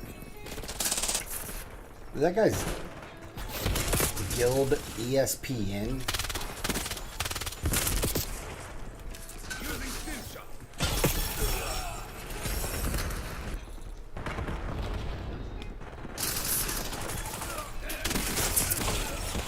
Oh, it's another one.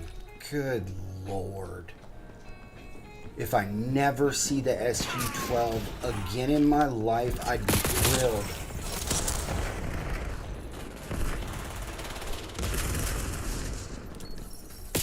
Oh, I thought I stuck him. Darn.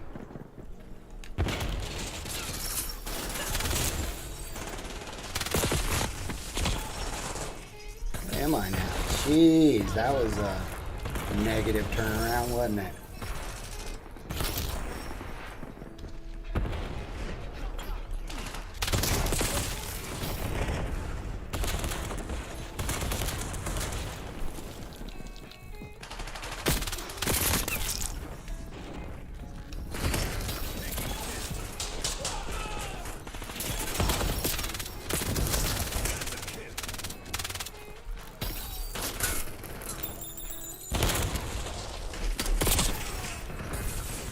That, I would feel so dirty if I was doing that. I would feel like, what happened to me? When did I become this kind of player where I sell out for a couple of kills?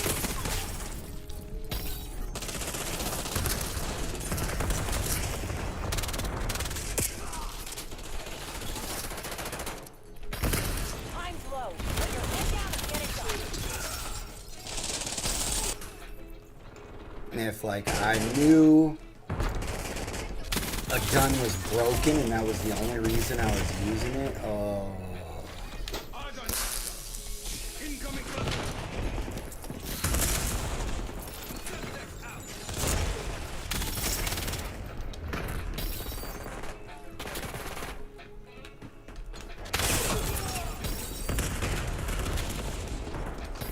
Oh. Running active camo.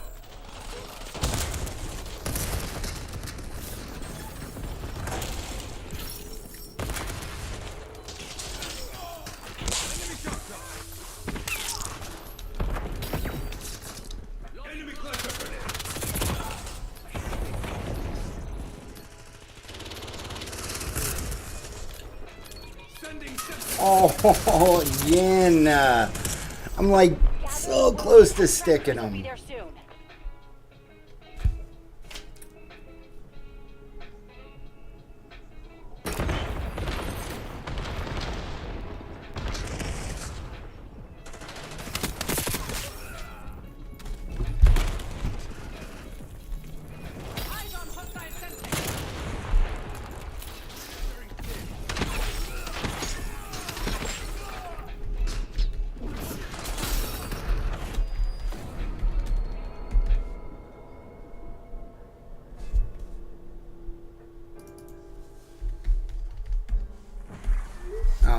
You're gonna celebrate camping on Face Off?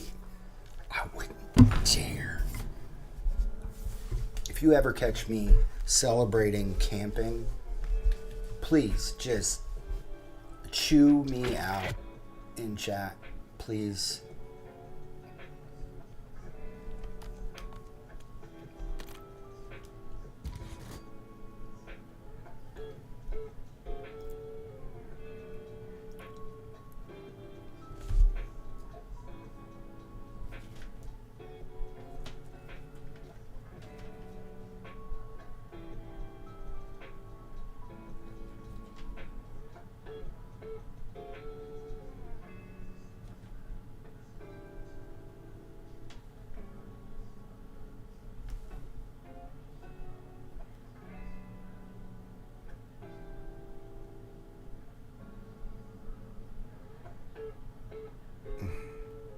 Is there anything worse than the Department of Transportation? You have an outstanding this or that. I mean, it's scams, man. Like, what the heck? I can't even... Oh, jeez. I haven't charged my phone in I don't know how long. I'm not a phone person.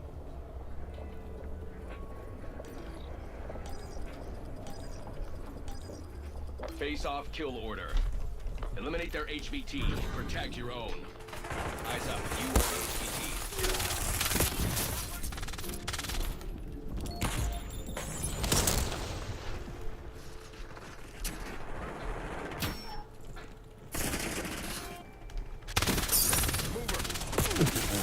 Oh, I got the headshot. Took out their HVT. I can't believe I only got one kill out of that, though. Protect our HVT. I thought I killed another person. I guess not. Oh, it's so old. I'm so sick of it. Enemy HVT on site. Take them out. The sliding no damage thing. Hold fire! I'm on your side! Oh, man.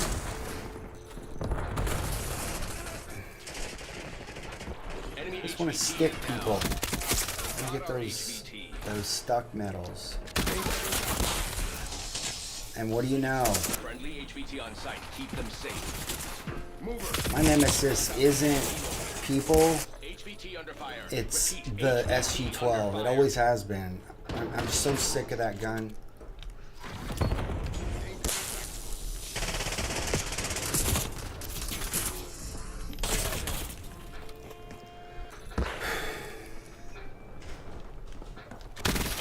Hey, watch the pen. We took out their HVT. Our HVT has been eliminated. Enemy HVT on site. Take them out. Our HVT. Case in point. HVT is taking fire. Keep the package safe. We've claimed the lead. Widen the gap.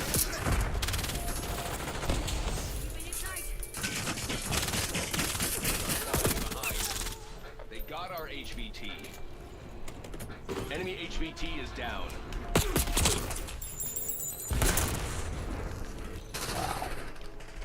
Take that gun away, though, and I'm having a good game. You are our HVT. Stay alert. Hold fire! I'm on your side! Get moving! Shift not over! Sorry, but I have to camp when I'm the HVT, so... I know, it makes me look like a hypocrite. That's the wrong guy.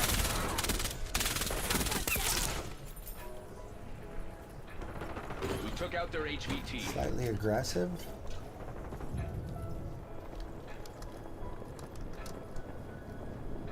But I won't celebrate about it.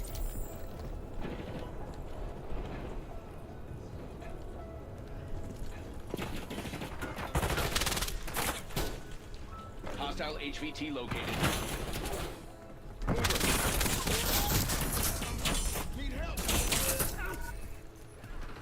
Nice work, guys. I mean, there were like, the whole team was there, and they just got. They have. There's 3 SG-12s. For the enemy. Lethal incoming. HVT under fire. Oops. Usually better with those.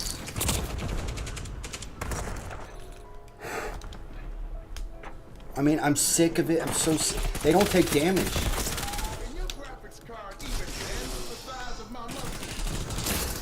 HVT is taking fire. Keep the package safe. Our HVT has been activated.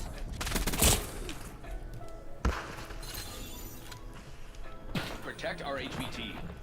Sliding through bullets. It's worse than the bunny hop.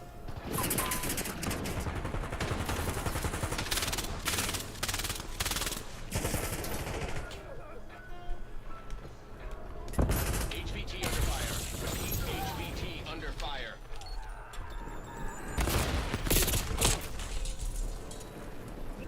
At least it wasn't an SU-12.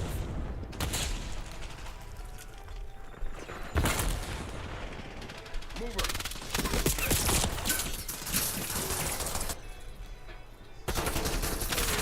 Save it for the enemy.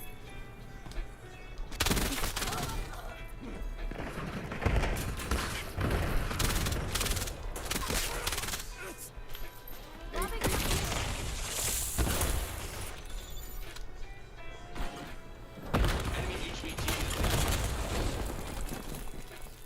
HVT is taking fire. Keep the package safe. Enemy HVT on site. Take them out. Come on, shake it off.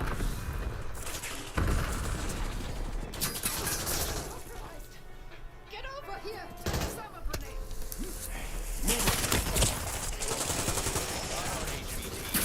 That's what happens when you're too aggressive as the HVT. You just go down. HVT on site. Keep them Doesn't safe. help anybody. Ah! Hostile HVT located.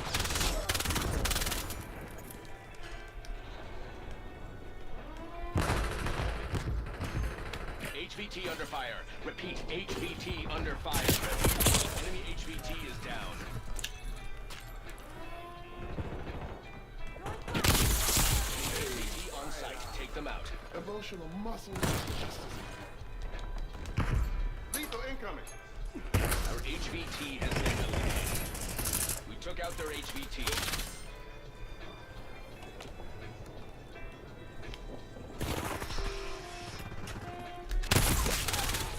Hostile HVT located. Protect our HVT.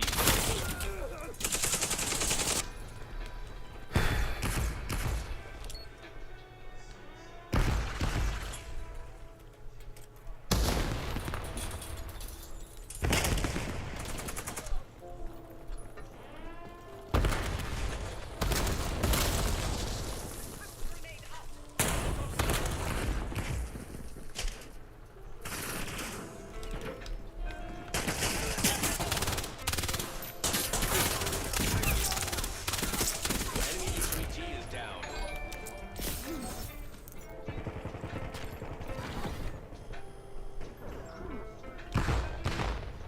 There's not much time left to lock this down. HVT is taking fire. Keep the package safe. Penny shot shot! Enemy HVT on site. Take them out.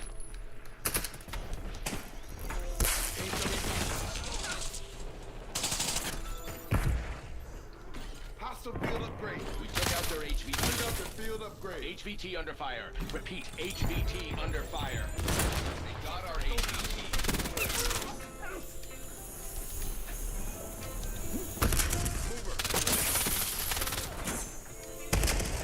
Hostile HVT located. Friendly HVT on site. Keep them safe.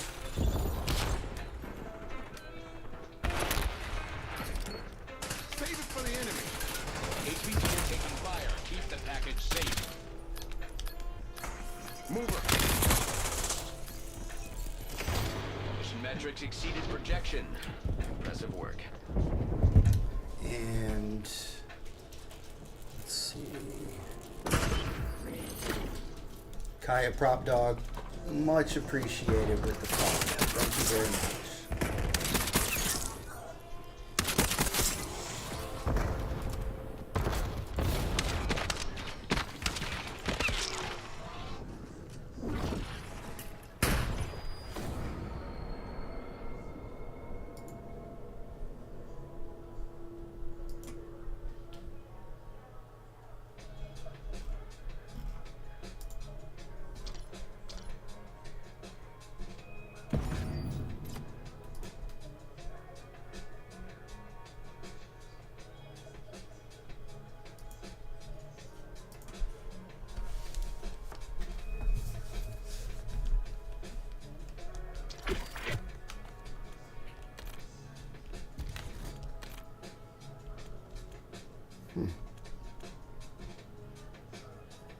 like I've been stuck there. I don't know.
Paranoia. Oh, I'm sorry, overdrive. Okay. I was about to say, what mode is that? Face off It's been overdrive. like 2 days since I played multiplayer, but I feel like it's been a month.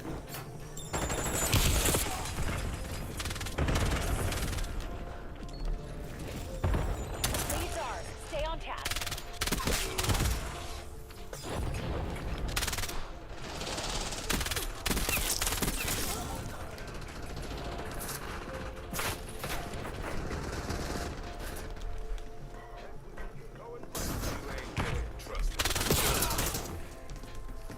Enemy took the lead. Make them regret it.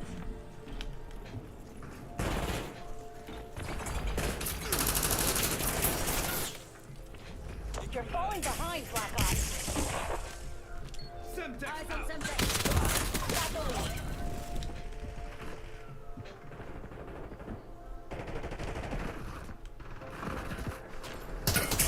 Stay tight. We're in the lead. The guild reclaimed the lead.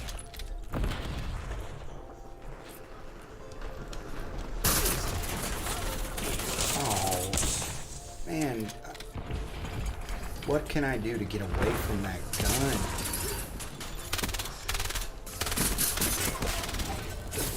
People who think they're good using the SG-12, I feel sorry for them.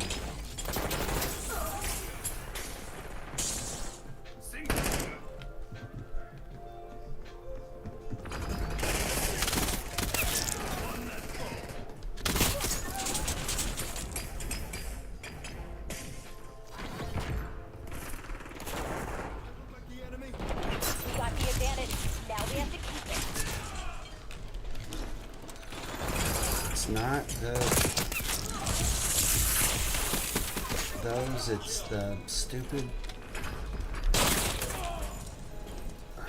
shock charges. But it's always the SG-12.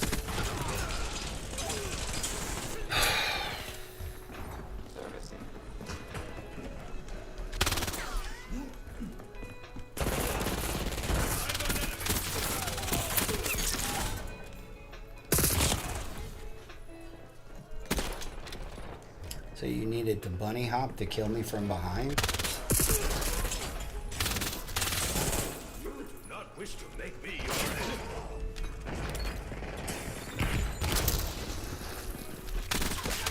Your death is paid.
I didn't know there was a siren on the other side. Okay.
Stay tight. We're in the lead.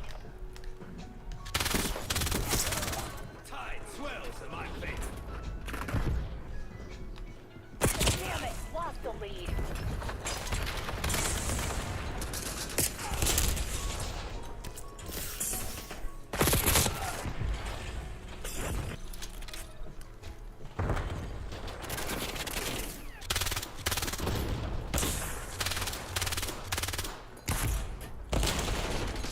We're falling behind, Black Ops. We're down, but not out, Black Ops. You gotta be Time to kidding get me, clever. man. What the heck? Target in my sight.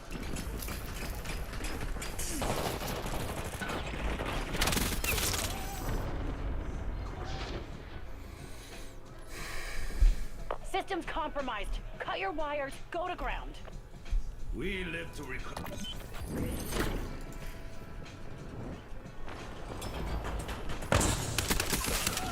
Outgunned.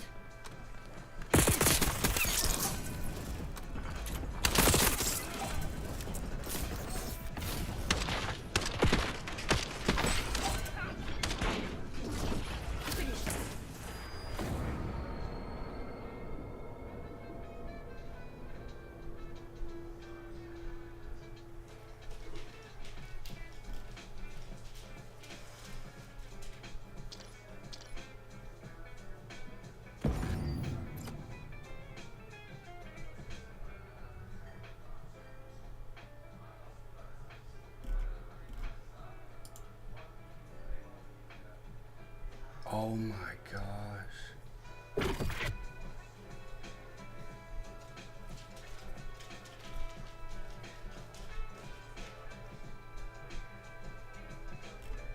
Whoa, that crash, the motorcycle crash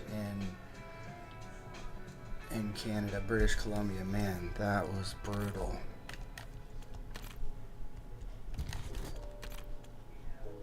That CCTV footage of it, which the motorcycle's hanging from the traffic light.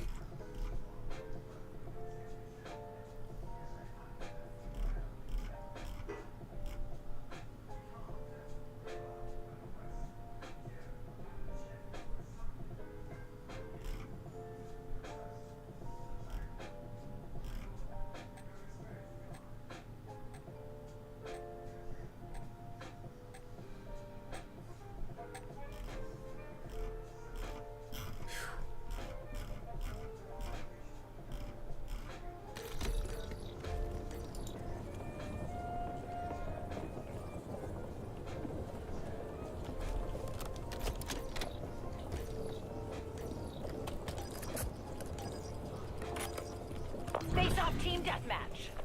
Eliminate all threats. I'll never understand why people text and drive. We got the advantage. Now we have to keep it. Not that time.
Has that guy been using a sniper the whole time? He's not getting headshots, but one shot, one kills. I mean, that makes such a huge difference what somebody's trying to do. Oh, almost walked right into that.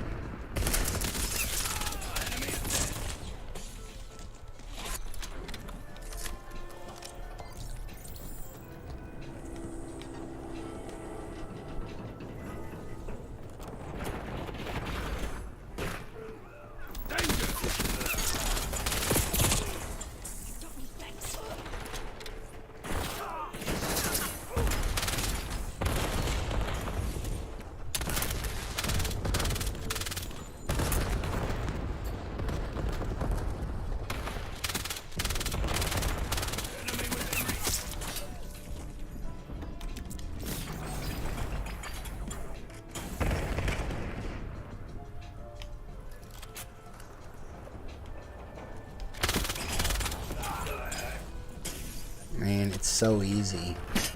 I'm surprised that we don't see that instead of the SG-12. The Siren's probably the easiest gun to use right now.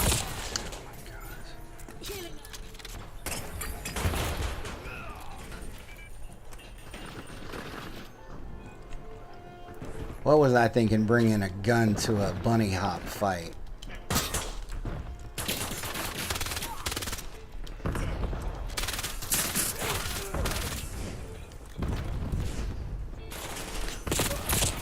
Again.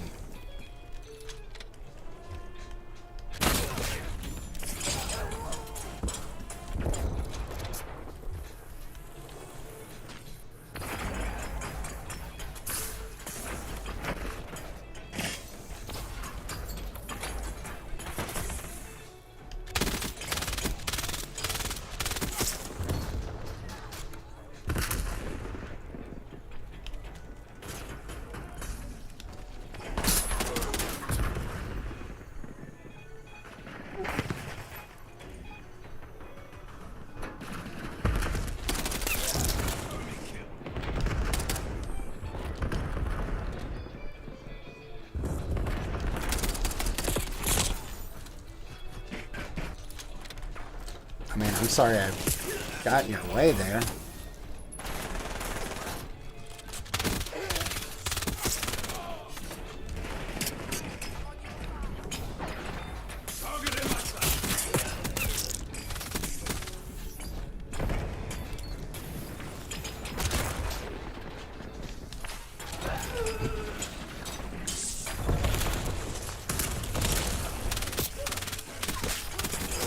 It's fun to use though. I will give that to him. It is fun. I got addicted too.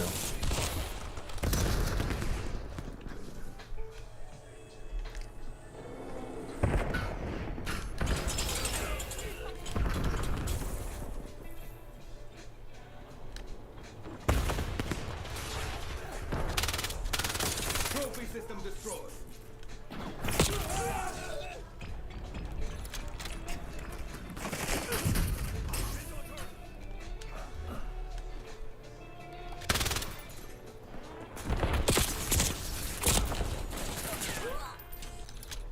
I mean, that guy just plays completely out of control. He's not...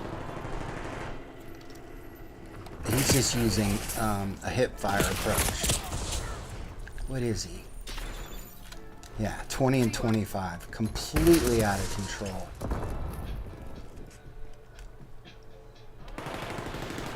My honor is satisfied.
Time check, Black Ops. Credits are about to roll.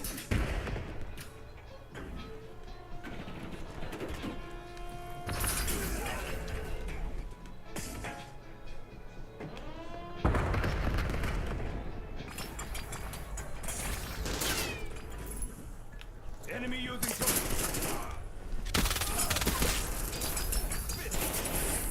Eyes on Semtex.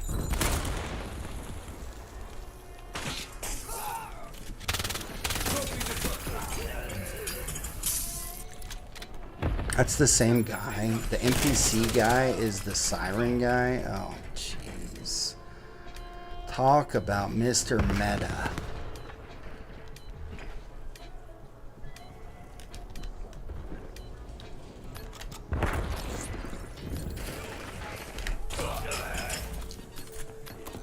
I think a new lobby is in order.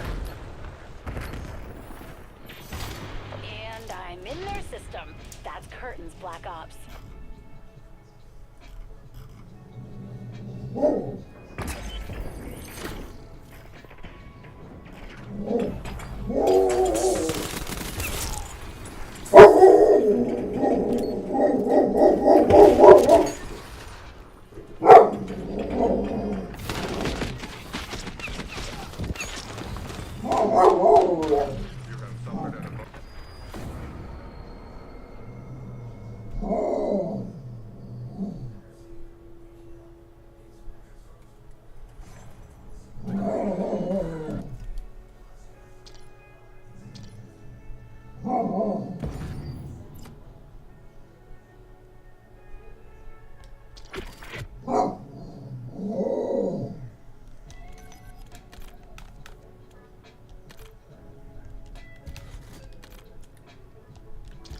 Two.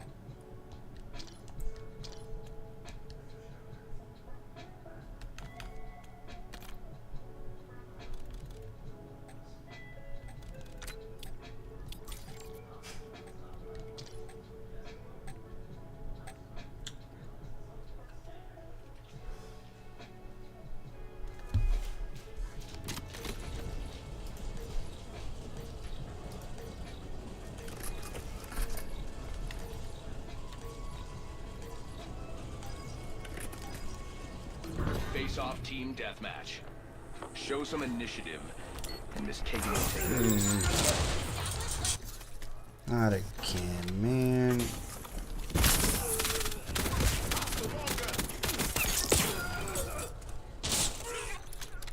It's the same lobby. It's the same.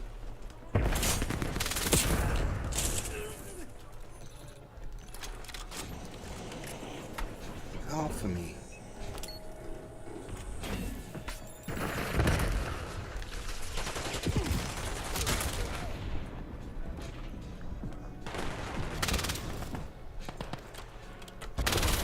I'm on that guy's team.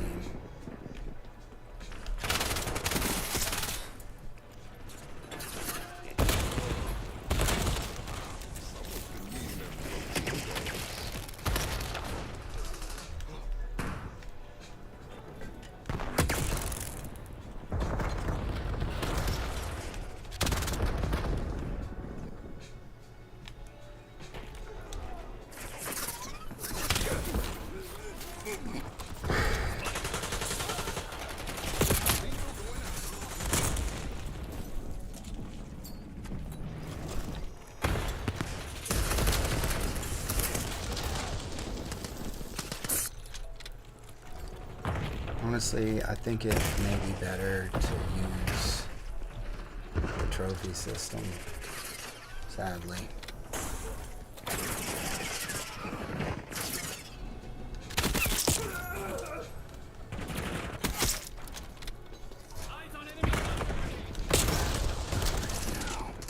No. It's either a sniper rifle, a siren, or a shotgun. Give me a break, people. Please, just a short reprieve.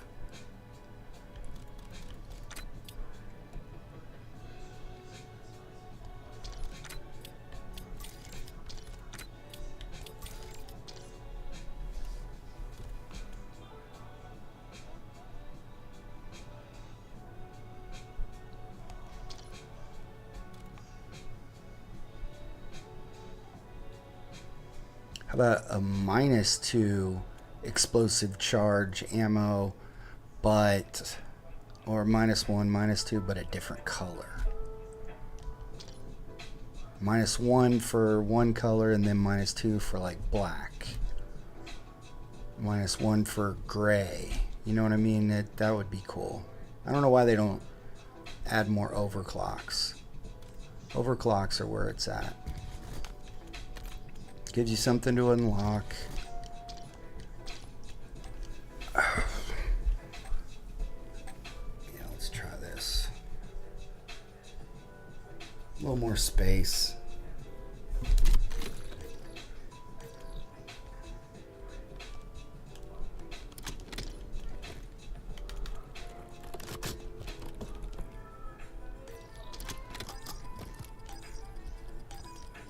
Hardpoint. Success guarantees continued access to premium benefits. We control the hardpoint. We have the lead. Maintain current posture. Hostile mover.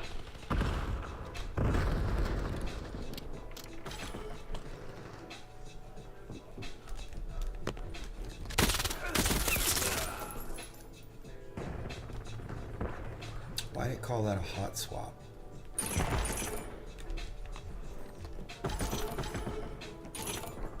Hostile personnel have captured the hardpoint.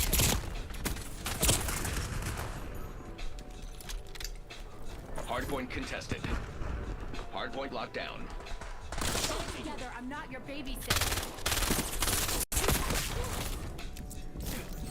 Hardpoint located. Hostiles have the hardpoint. Hostile UAV established above. Get recon up. Hardpoint is active. Tagging enemy. Hostile mover.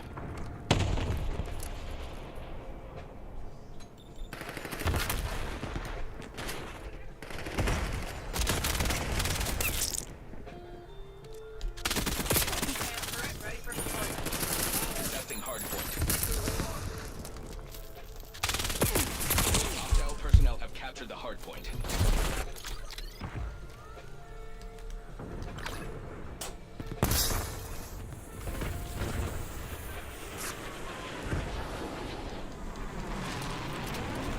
Enemy UAV detected. Hardpoint contested. Your UAV has been destroyed. Hostile counter UAV above. Hardpoint identified. Napalm strike ready for delivery. Hardpoint active. We control the hardpoint.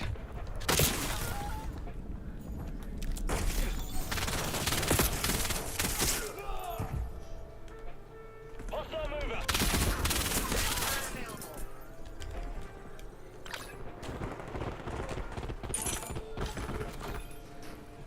UAV perimeter established. Angel Base.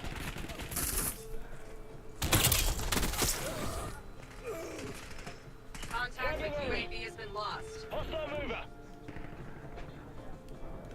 Tagging enemy.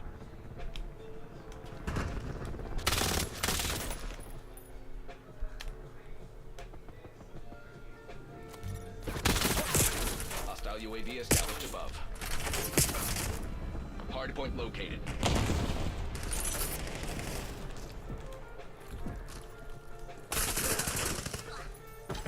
Contesting hardpoint. Hardpoint locked down. Not smart. Hardpoint contested.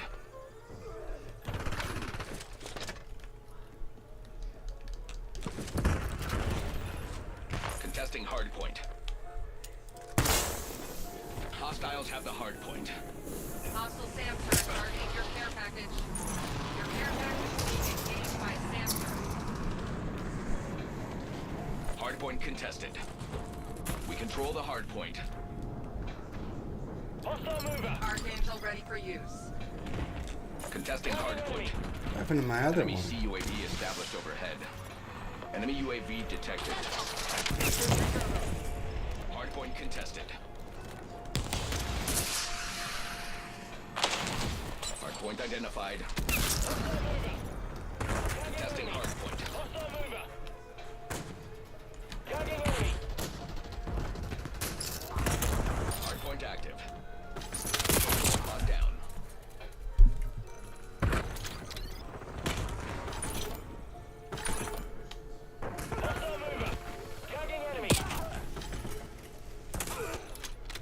just wait for them to take it.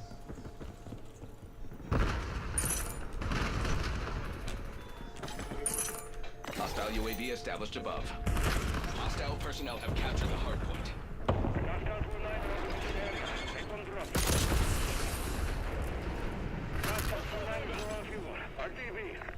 We control the hard point. Hard point contested. Hostiles have the hard point. Hard point locked down. Hostile personnel have captured the hard point. Really? Hard point is active. We control the hard point. Testing hard point. Wow.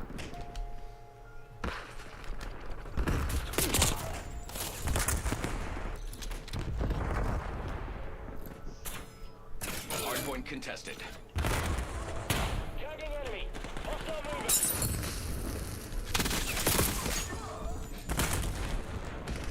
Enemy UAV detected. Contesting hard point. Standing by.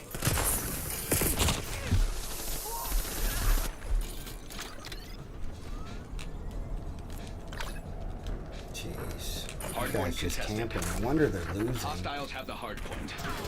Hard point locked down. Your UAV is being targeted by SAM turret.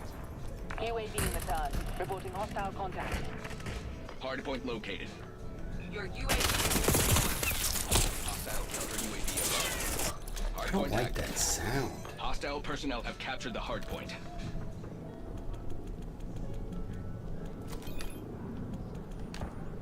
I'll fix it later. The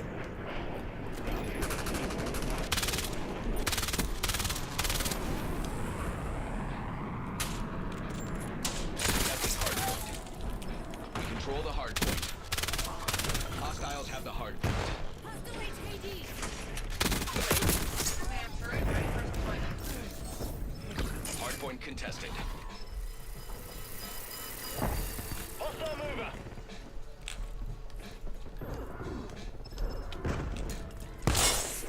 Contesting hard point. Hard point identified. come on, go down. Hostile mover. UAV perimeter established. Angels 8. Deadeye drone standing by. Hard point is active. Hard point locked down. UAV mission time clock 50%. Contact with UAV lost. Get recon up.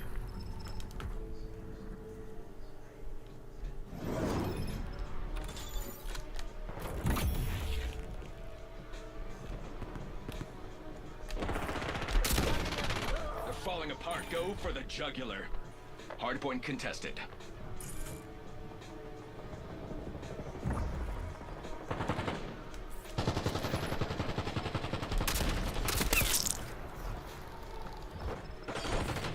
Contesting hard point. Hostile personnel have captured the hard point. Hard point located. Your Deadeye drone has been destroyed. Enemies took out your Deadeye. Hard point active.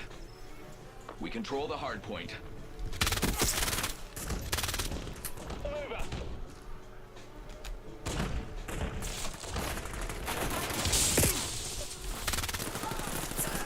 Tagging enemy. Hostile mover.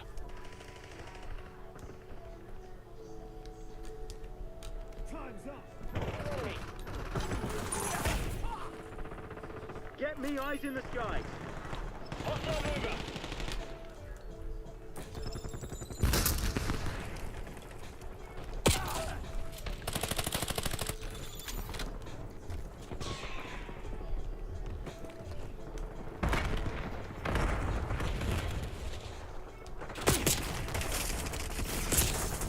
Hard point identified.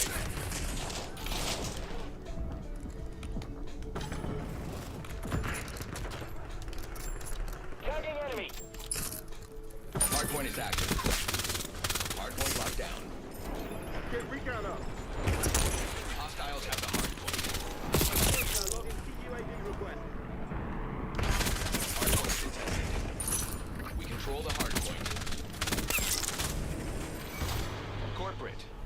What's your role in today's success?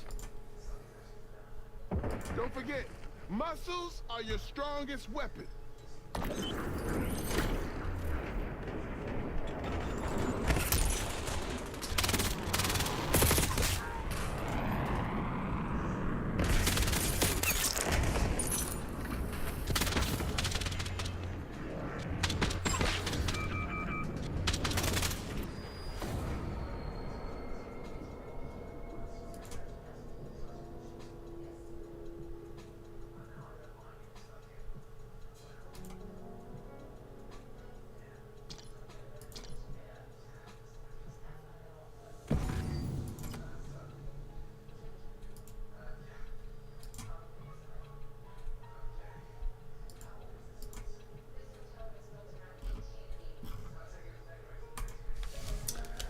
Okay, let's see.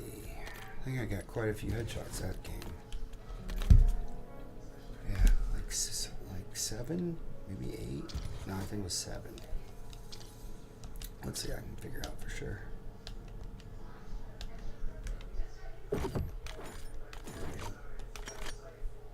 No, it's only 4.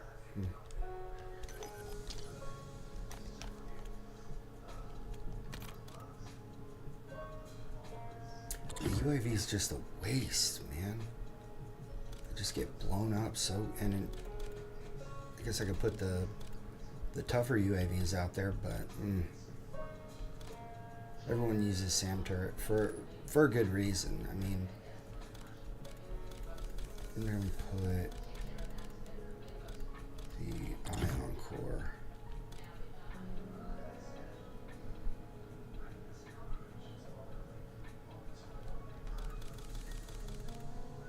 I think.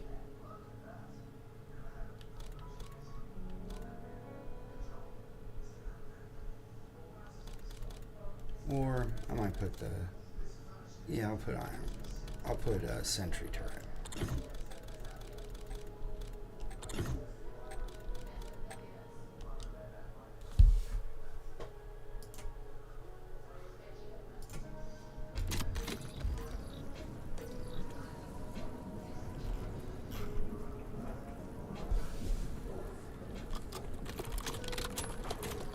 Love this map. I like it more in free-for-all, but Kill confirmed. The guild is hiding something. Let's dig that shit up.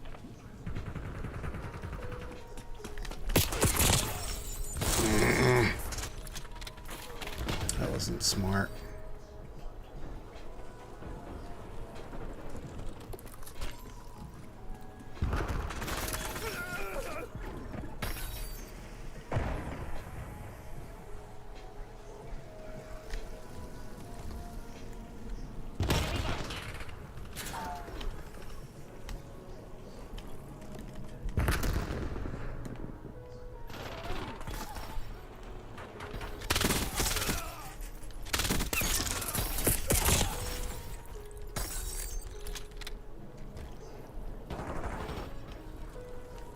Enemy marked.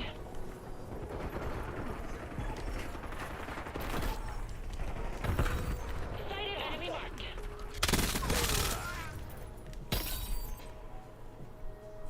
Sighted hostile. Deploy watchdog. Enemy marked.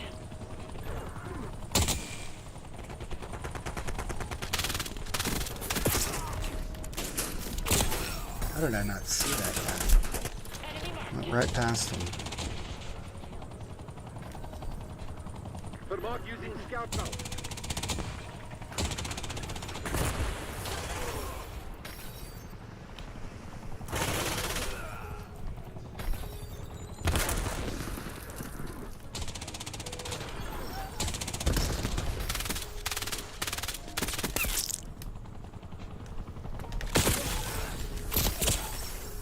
Still need to change that hit marker sound. It sounds like I'm getting kills when I don't know what. I guess it just indicates that the bullet landed, which is lame.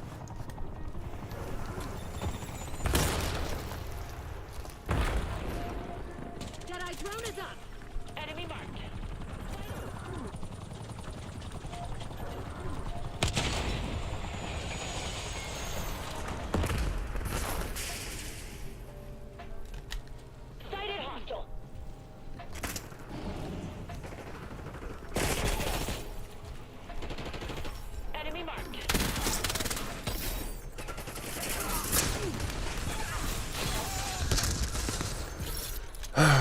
love being in last place.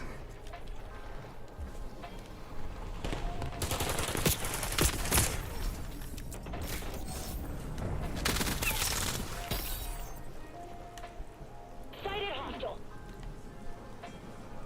Revenge is so Enemy marked. alluring.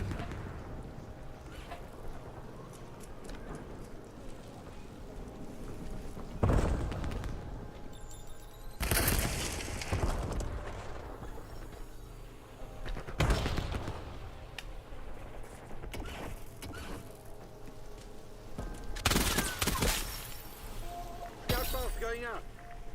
Sentry turret operator. Oh. Oh, okay.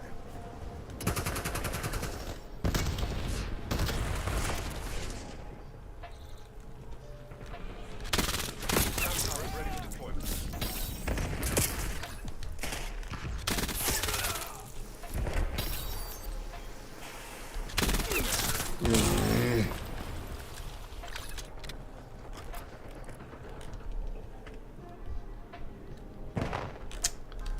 I think I'm gonna switch it. Enemy marked.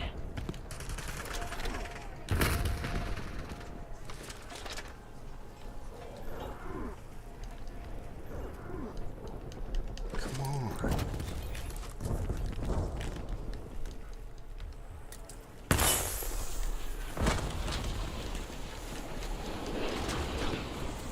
Enemy marked.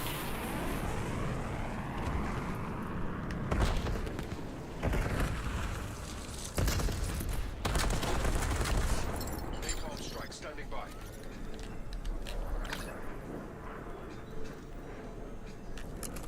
We control the field. Keep it that way.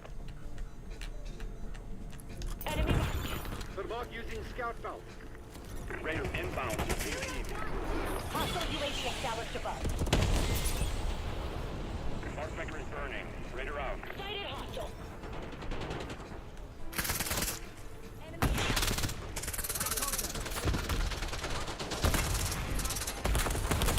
Oh shit.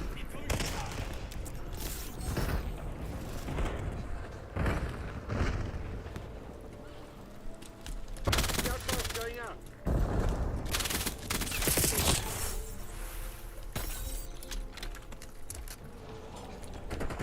Sound turret signal lost.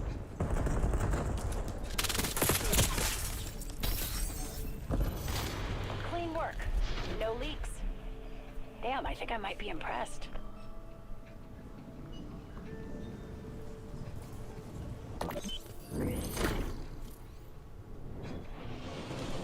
Positive idea.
Wow.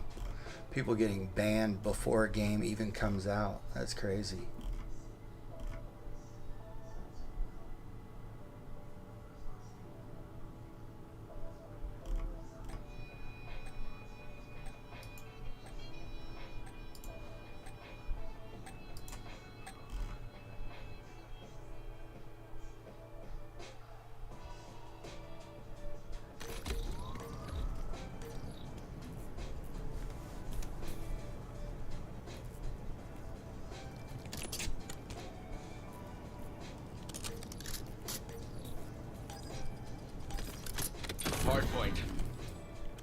control the objective. Yeah, this isn't my favorite map. Hostile personnel have captured the hard point. Contesting hard point. Hard point lockdown. We've claimed the lead, widened the gap.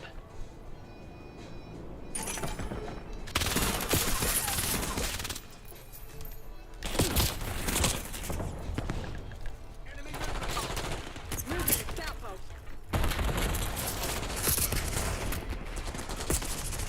Approaching the left. Hostile UAV established above.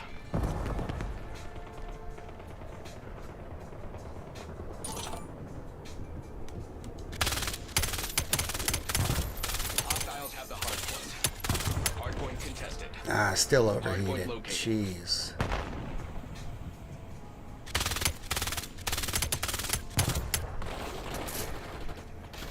I overheated in 14. Point active. Yeah, I don't like that map at all. That's why. I don't like falling off. I think that's stupid that you have paths that don't have railings. I think I'm going to play zombies now. Alright, let me look. I need to change my quick revive to Dying Wish.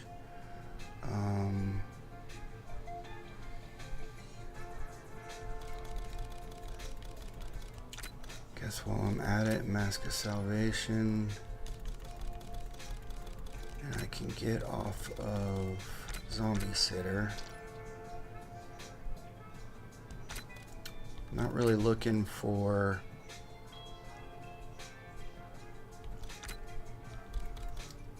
twins anymore, so I can take that off.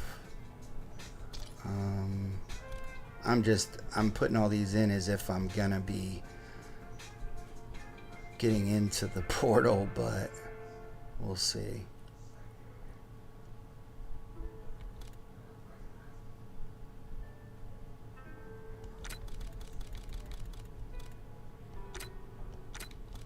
Don't need that, so might as well use that. Oh, actually, carry on luggage. I still need salvage.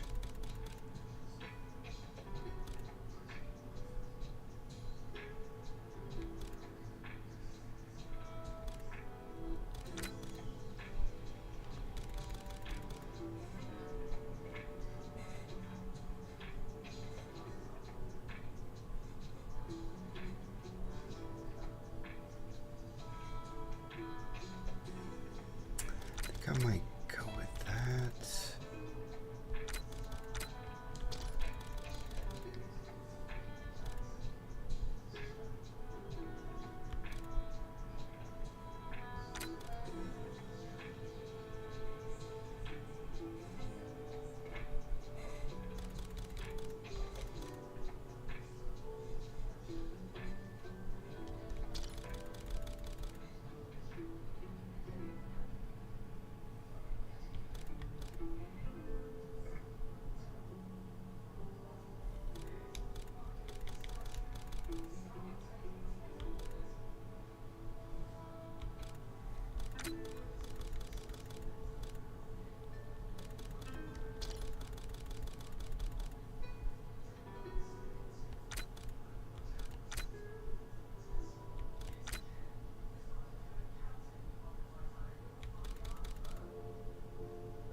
And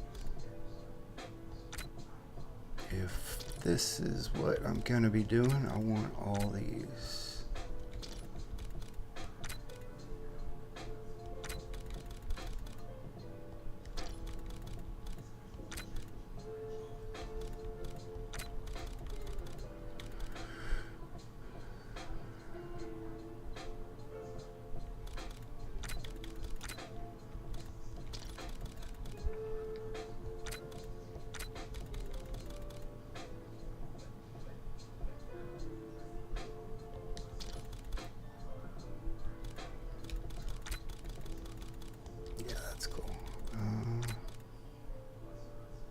Yeah, that one's tough not to use.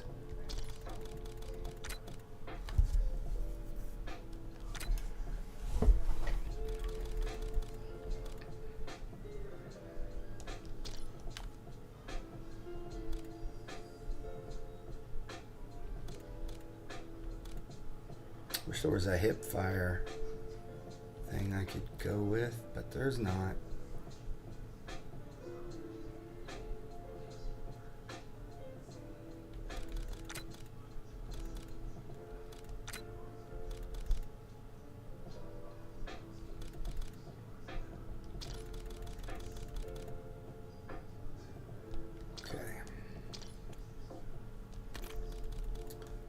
Thing I wanted to do was hopefully get this to work.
Oh yeah.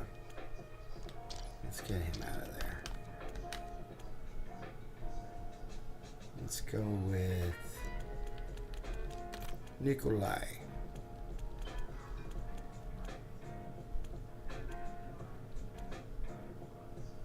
Stand back, comrades. It's Nikolai's turn now.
Tear them to pieces!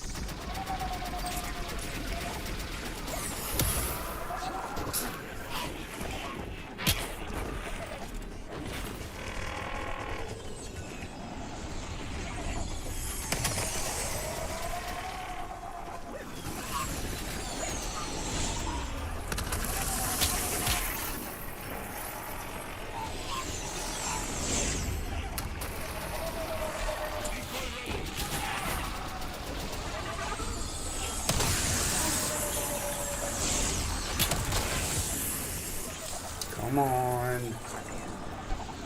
But you know, it doesn't even matter if I kill him, because he'll be back next round.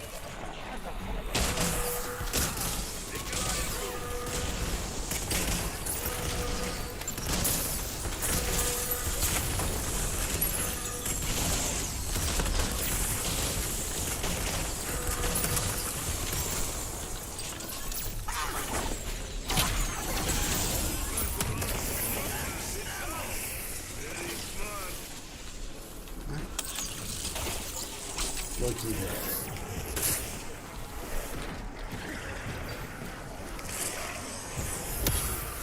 Tastes like chemical accident at candy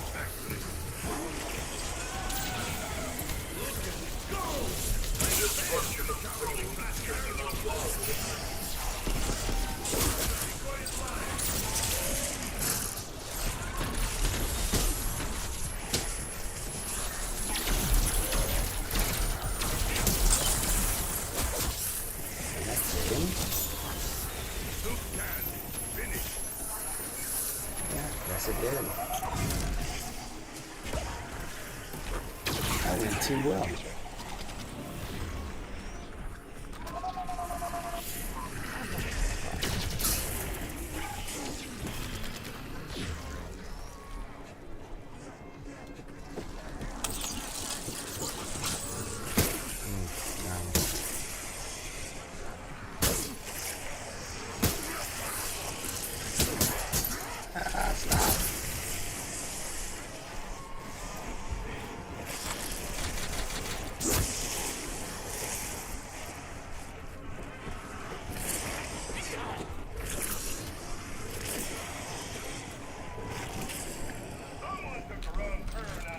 If I die, please do not turn one arm into that.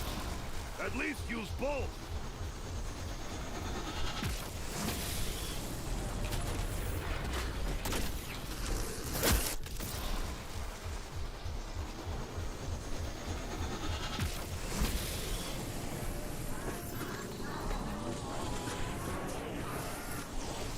Throwing decoy.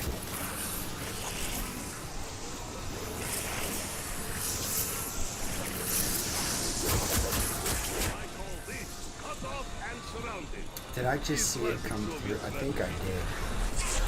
Ah. It came through quick and it went straight up. I see videos of other people and they don't even stand on the portal.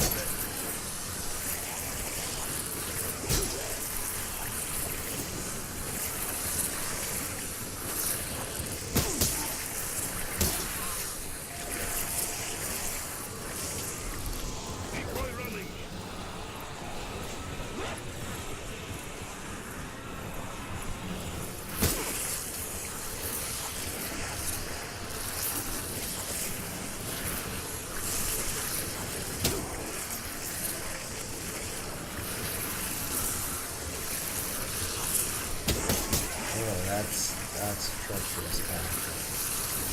Up here? No. Too close.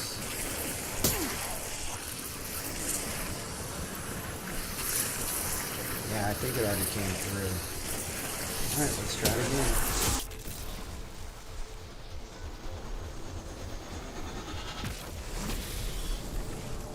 I wake up every day and say, today will be. Oh, I almost died doing that. I'm wrong again.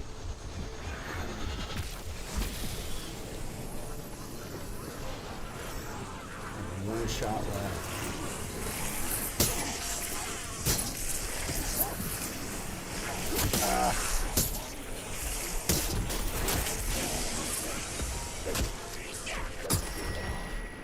I think I got it. I think I got it. Almost, but not quite, my friends and comrades. Get away.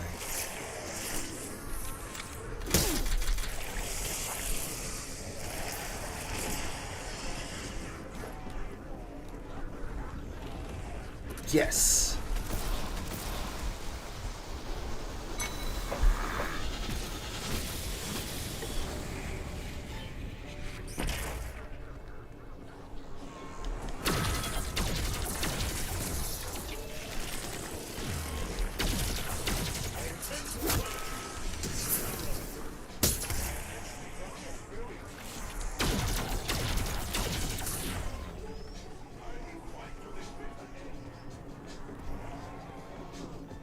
You actually get a little space doing this. It's just, if you don't get the kills, it sucks.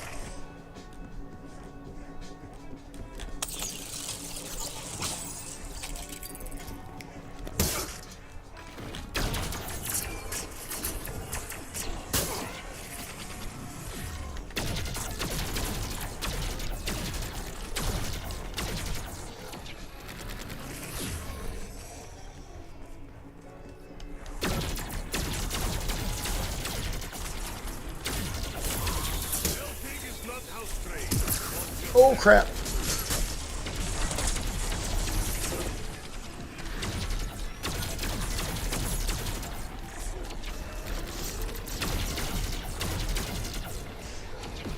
What do you mean, either ground? I do not even see one. was about to say, I wish I had some decoys. Decoy is live.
No way this works. Nikolai, deploy.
Yeah, one of the hardest parts of this was I wasn't able.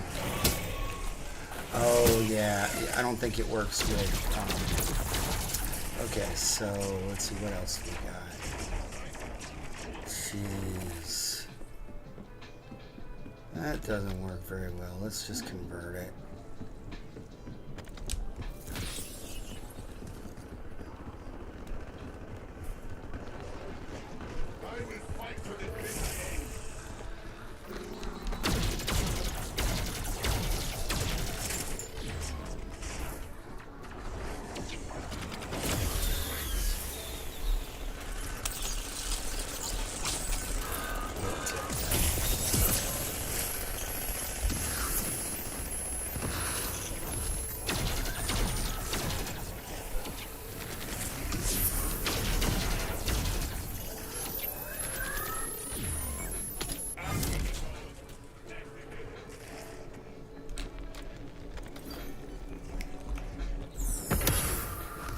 Like third place. Best 2 years of Nikolai's life.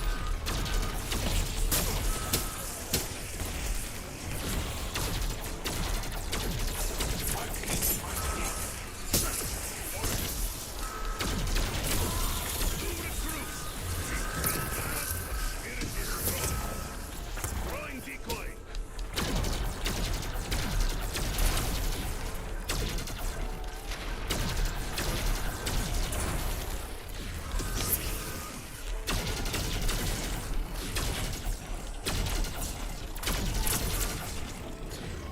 Take it. Dash it. Nope, doesn't hurt him.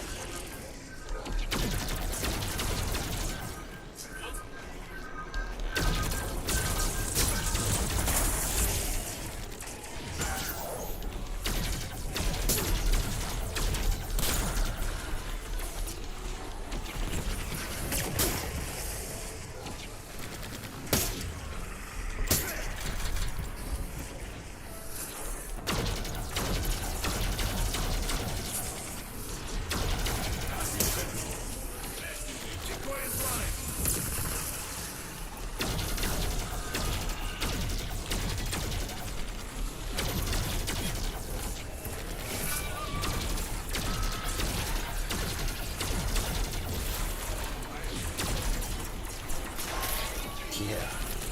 See, that was the problem before. I couldn't get past the zombies.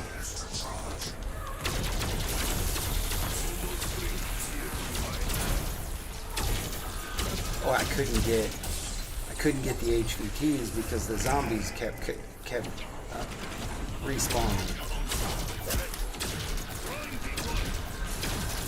Shoot, get out of my way.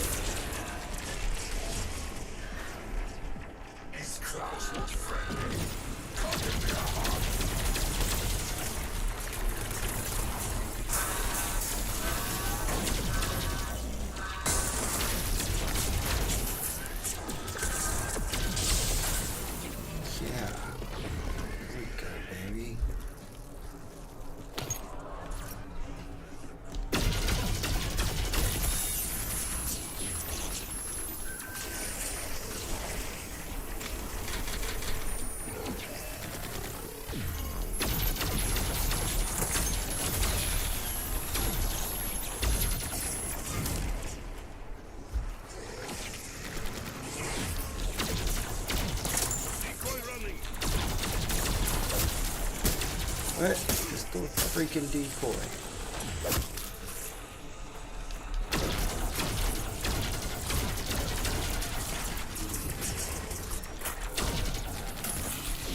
And my weapons were only pack 3, so that also hurt, obviously.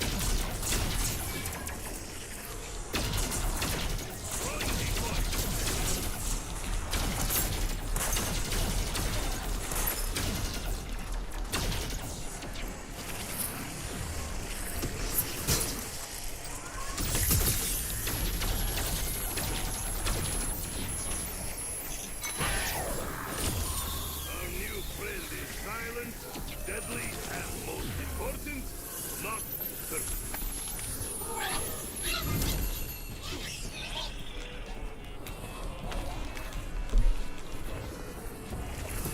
Oh yeah.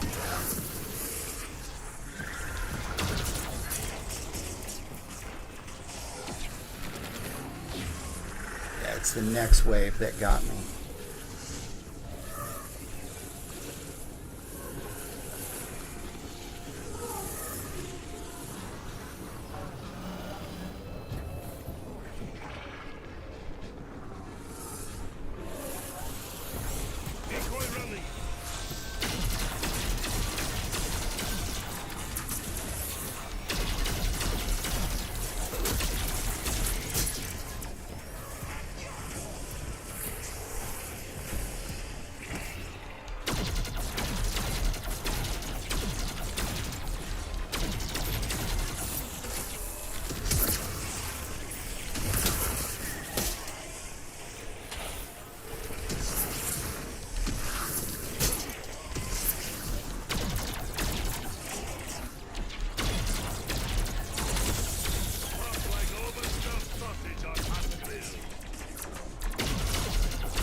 Here we go.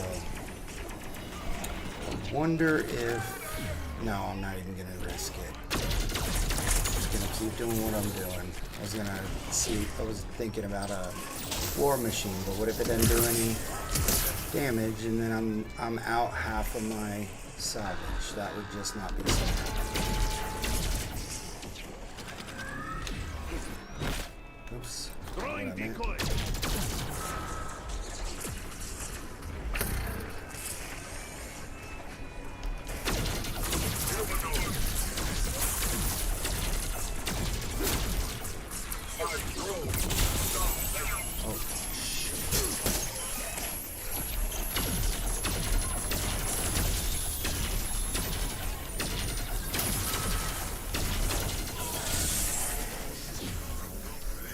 And they suck.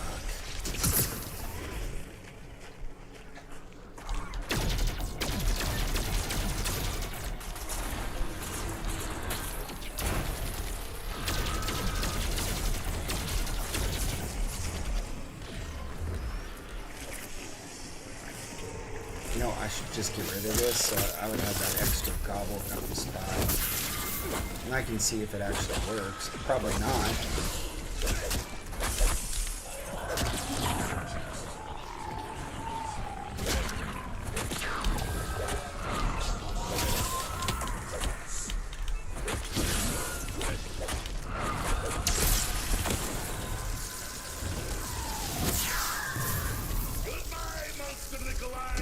Now back to sweaty Substack.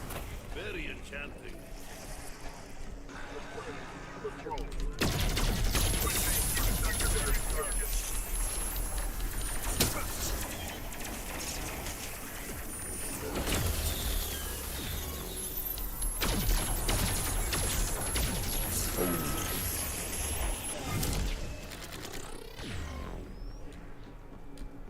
See, what do I have on that? So, re-equipment, elemental exposure. That's what I'd really like to get.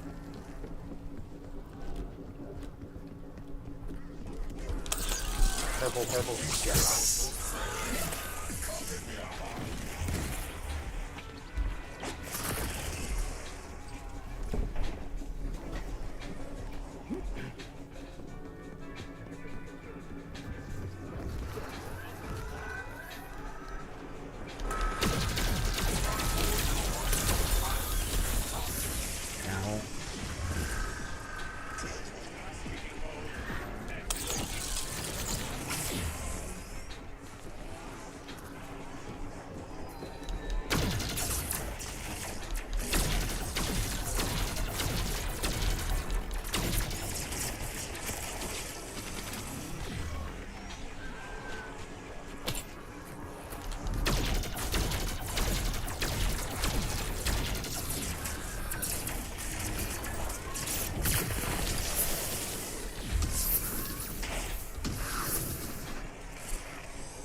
Oh, I had it.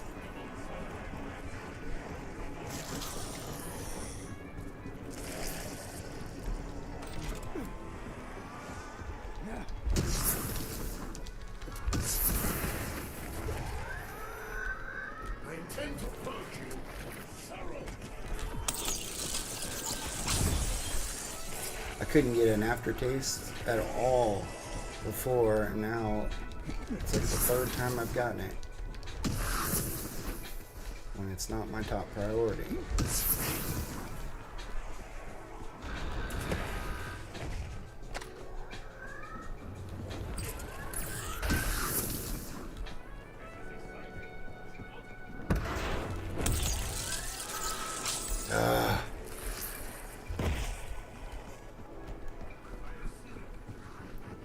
Alright, last devoted try. I'll keep trying, but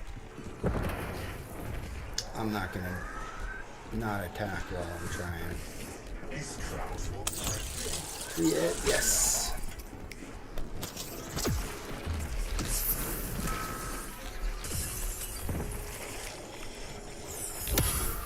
If this is how I died, at least I died chewing.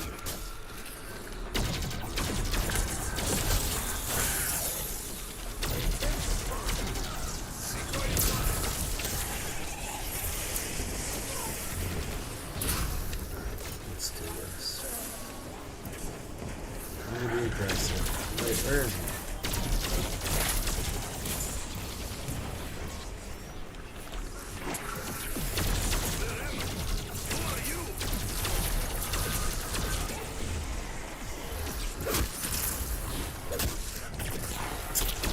Oh, I hate those guys. Alright, let's go find one.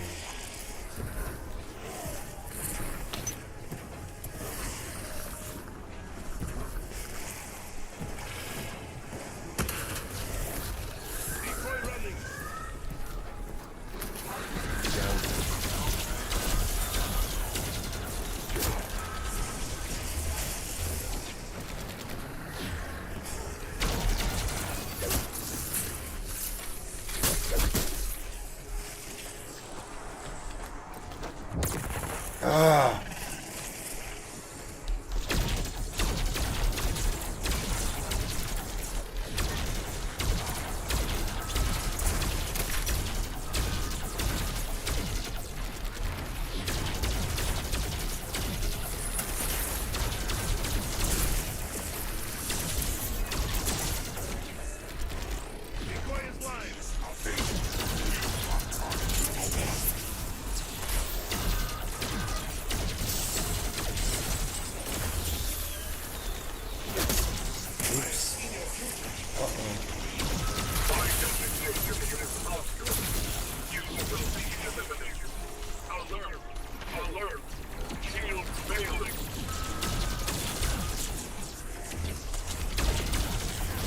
Oh gosh.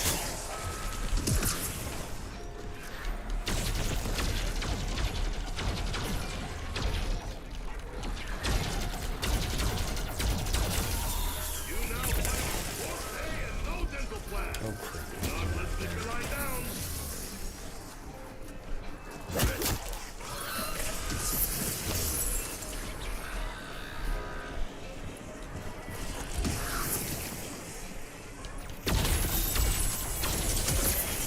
Two of them.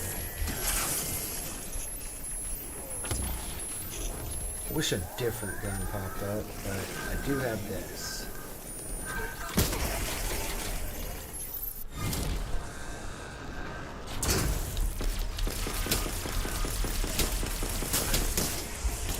Oh gosh, that was maybe not the smartest. Oh, that's right. It couldn't be aimed. What am I thinking?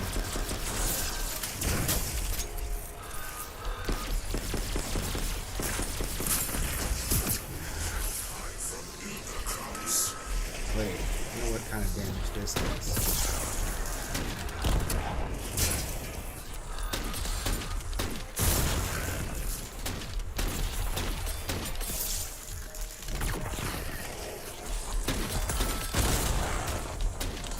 I don't think it's working his hip fire, so.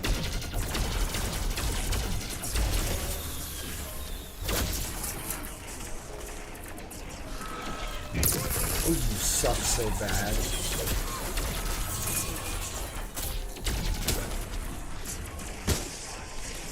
Go get that one.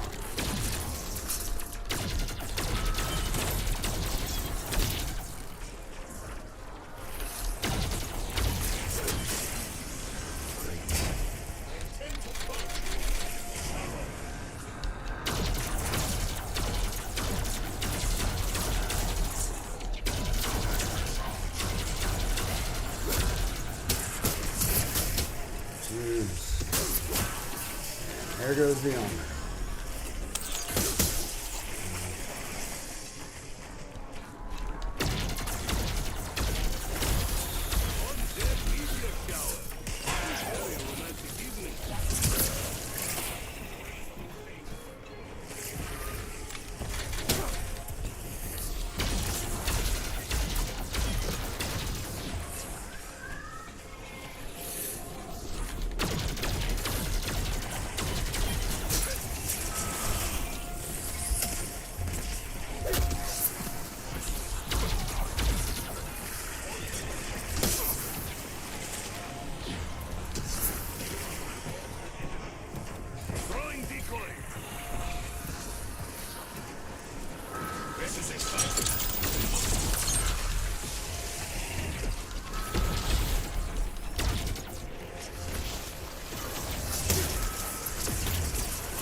Hopefully it switches.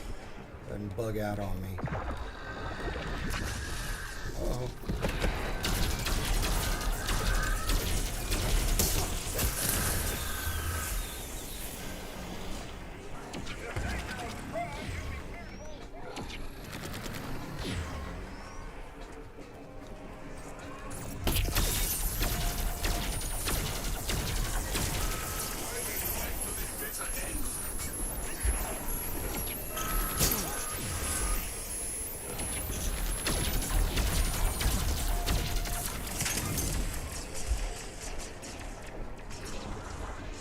Decoy is live.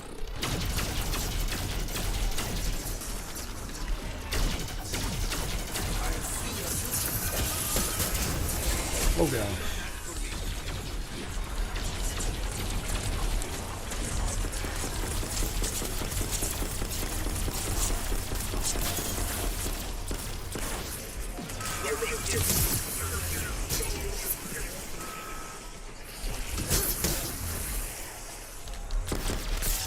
Oh, it's barbecue. Nikolai brought kielbasa.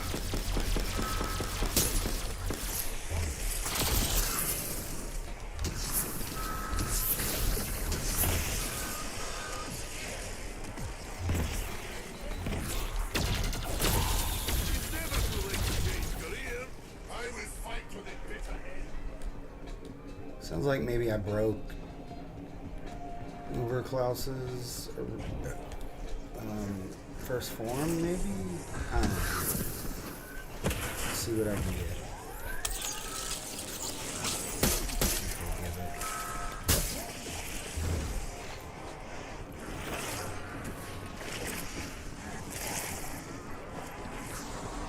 Decoy running. Where?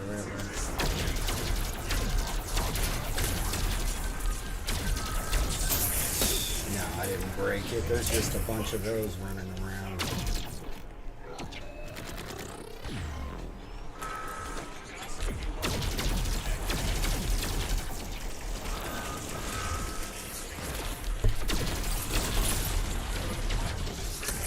Oh crap.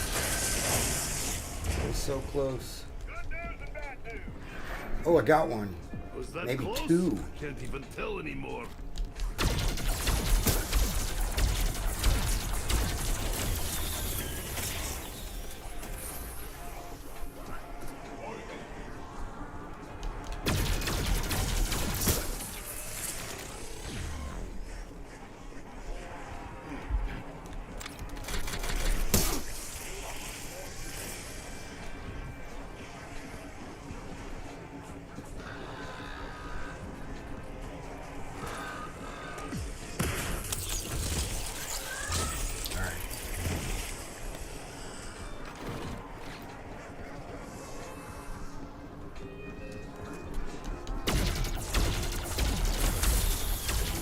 So the key for these is to throw them. I don't have any shit. Throw them away from the main path. Nothing says wise decision like eating mystery candy.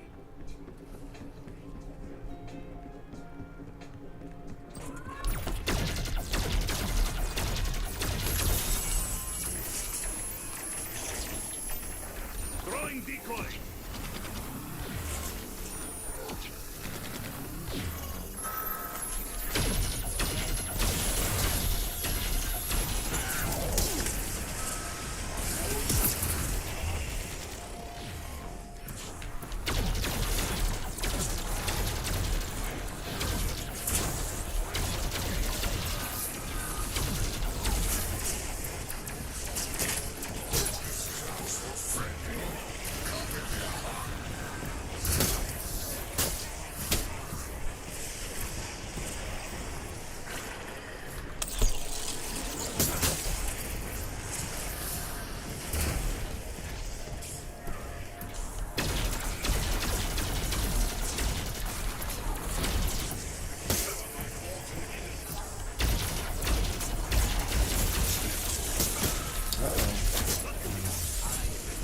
Use it anyway. I have no desire to see my own obituary. It would be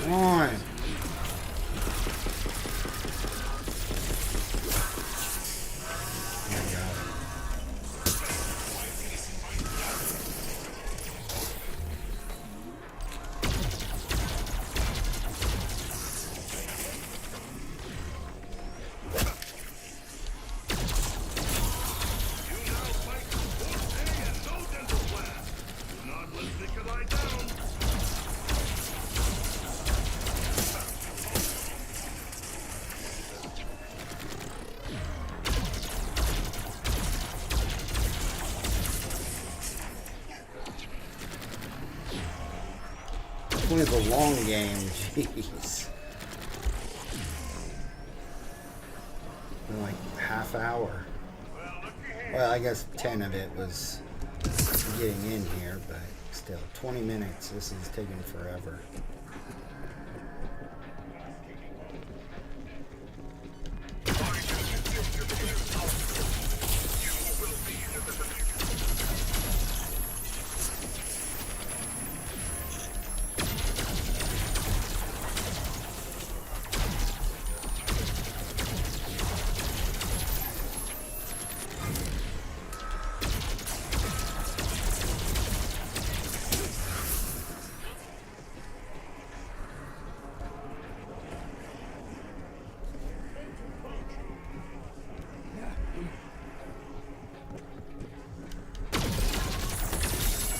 Yeah, of course the fake Oscar comes after me.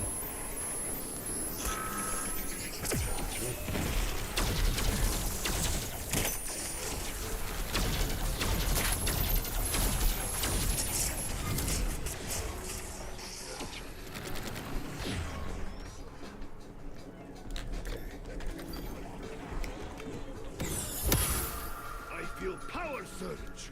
Or maybe just heart palpitation. Decoy running.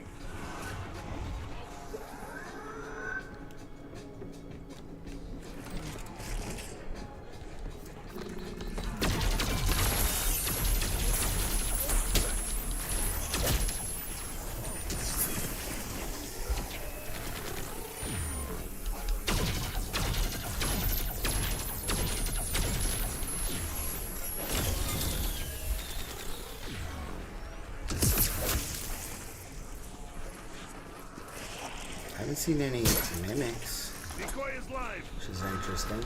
Oh, there it is.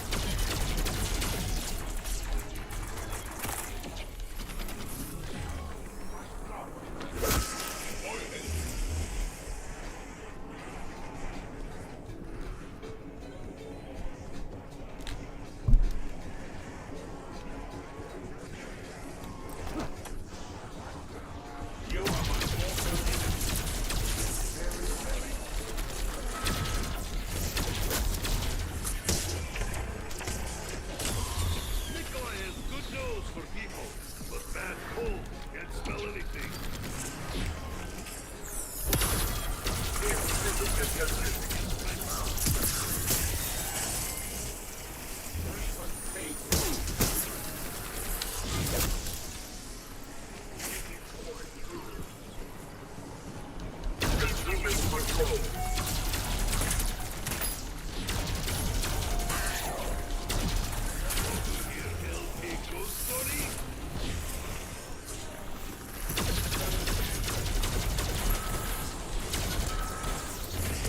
Oh gosh, yep.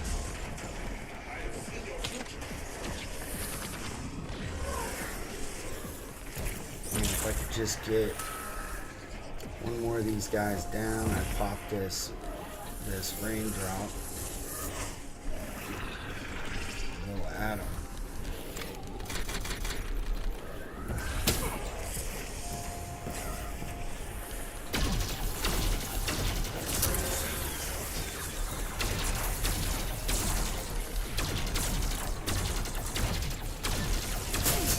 Ah, get off.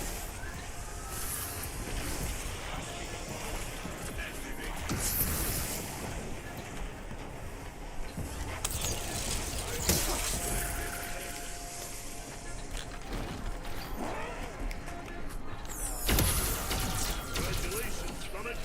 You are now science experiment.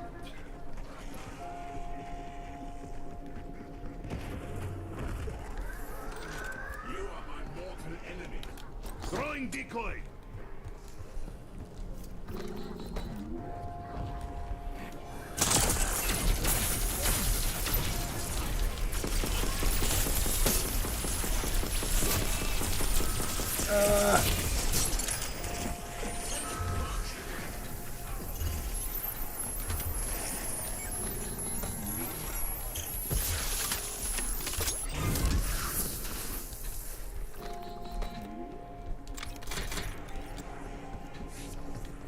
Decoy running.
it's their bodyguards. Shoot!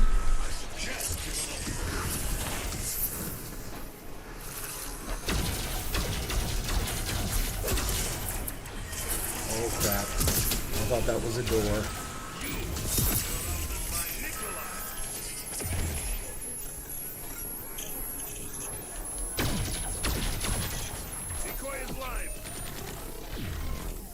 I only see the one. Where is the other HVP?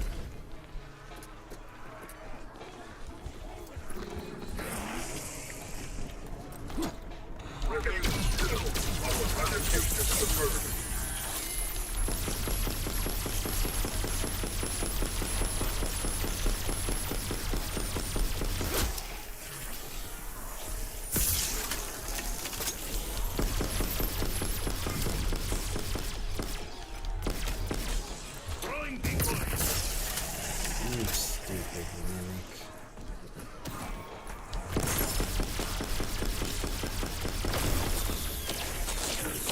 That will be worse coming out than it was going in. Oh, jeez.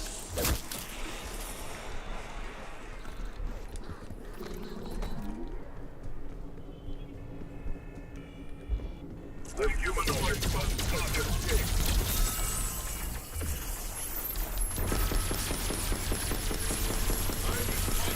I mean, you would think that I was shooting at him with a starter pistol.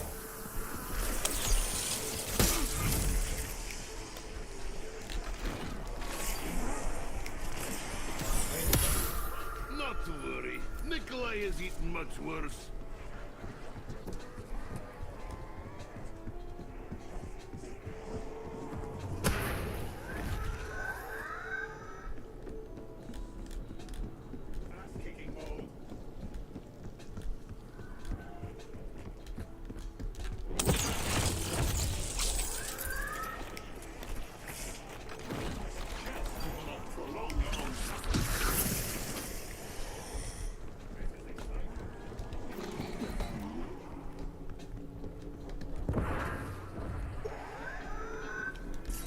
Decoy running.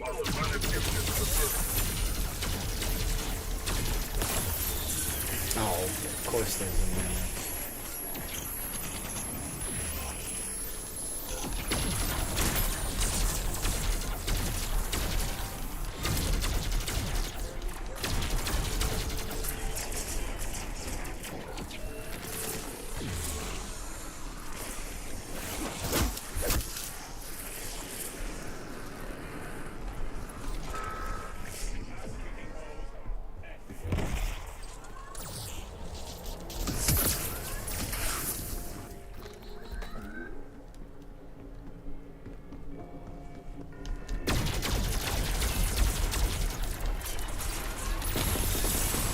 Got him. What? That was it? Wow.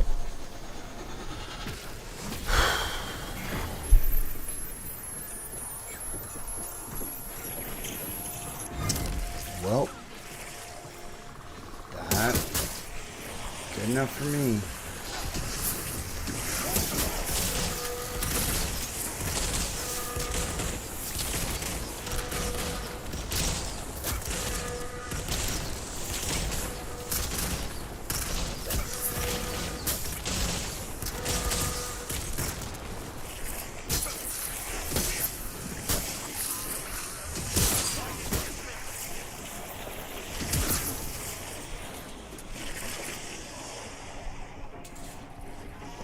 Probably get me killed doing this.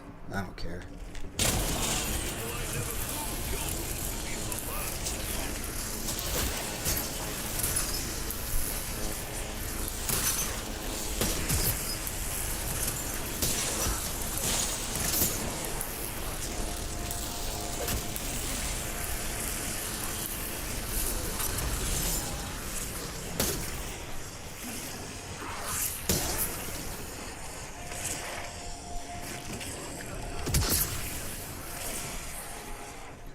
I'm just gonna exfil, so that's all I'm doing.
Blew it up.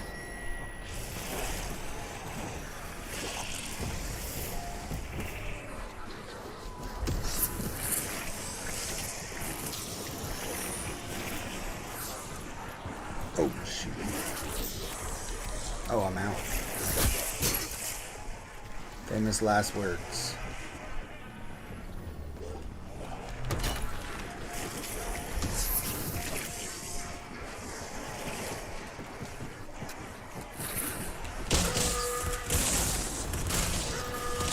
Come on down.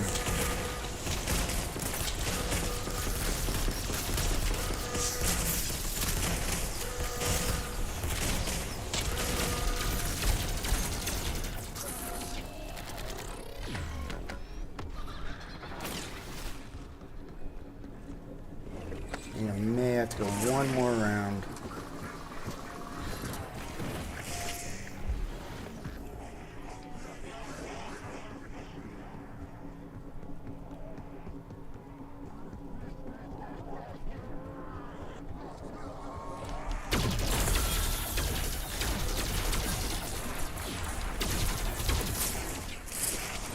Throwing decoy.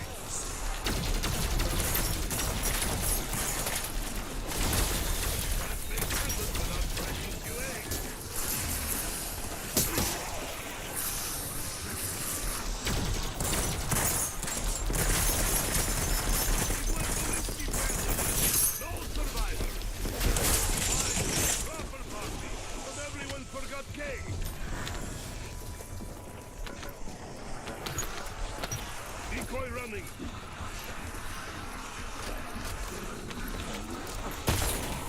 Our new friend is silent, deadly, and most important, not thirsty.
There we go.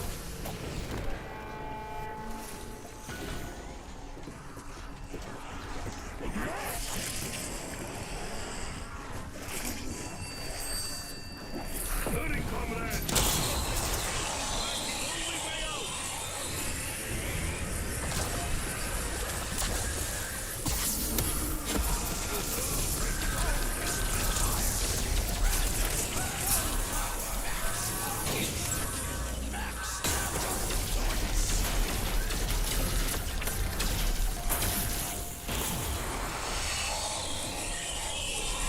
Had to use it, so why not? That'll do it for today, guys. I really appreciate you watching. As always, I will be back tomorrow. Same time, same place, 6 a.m. Hope you're there.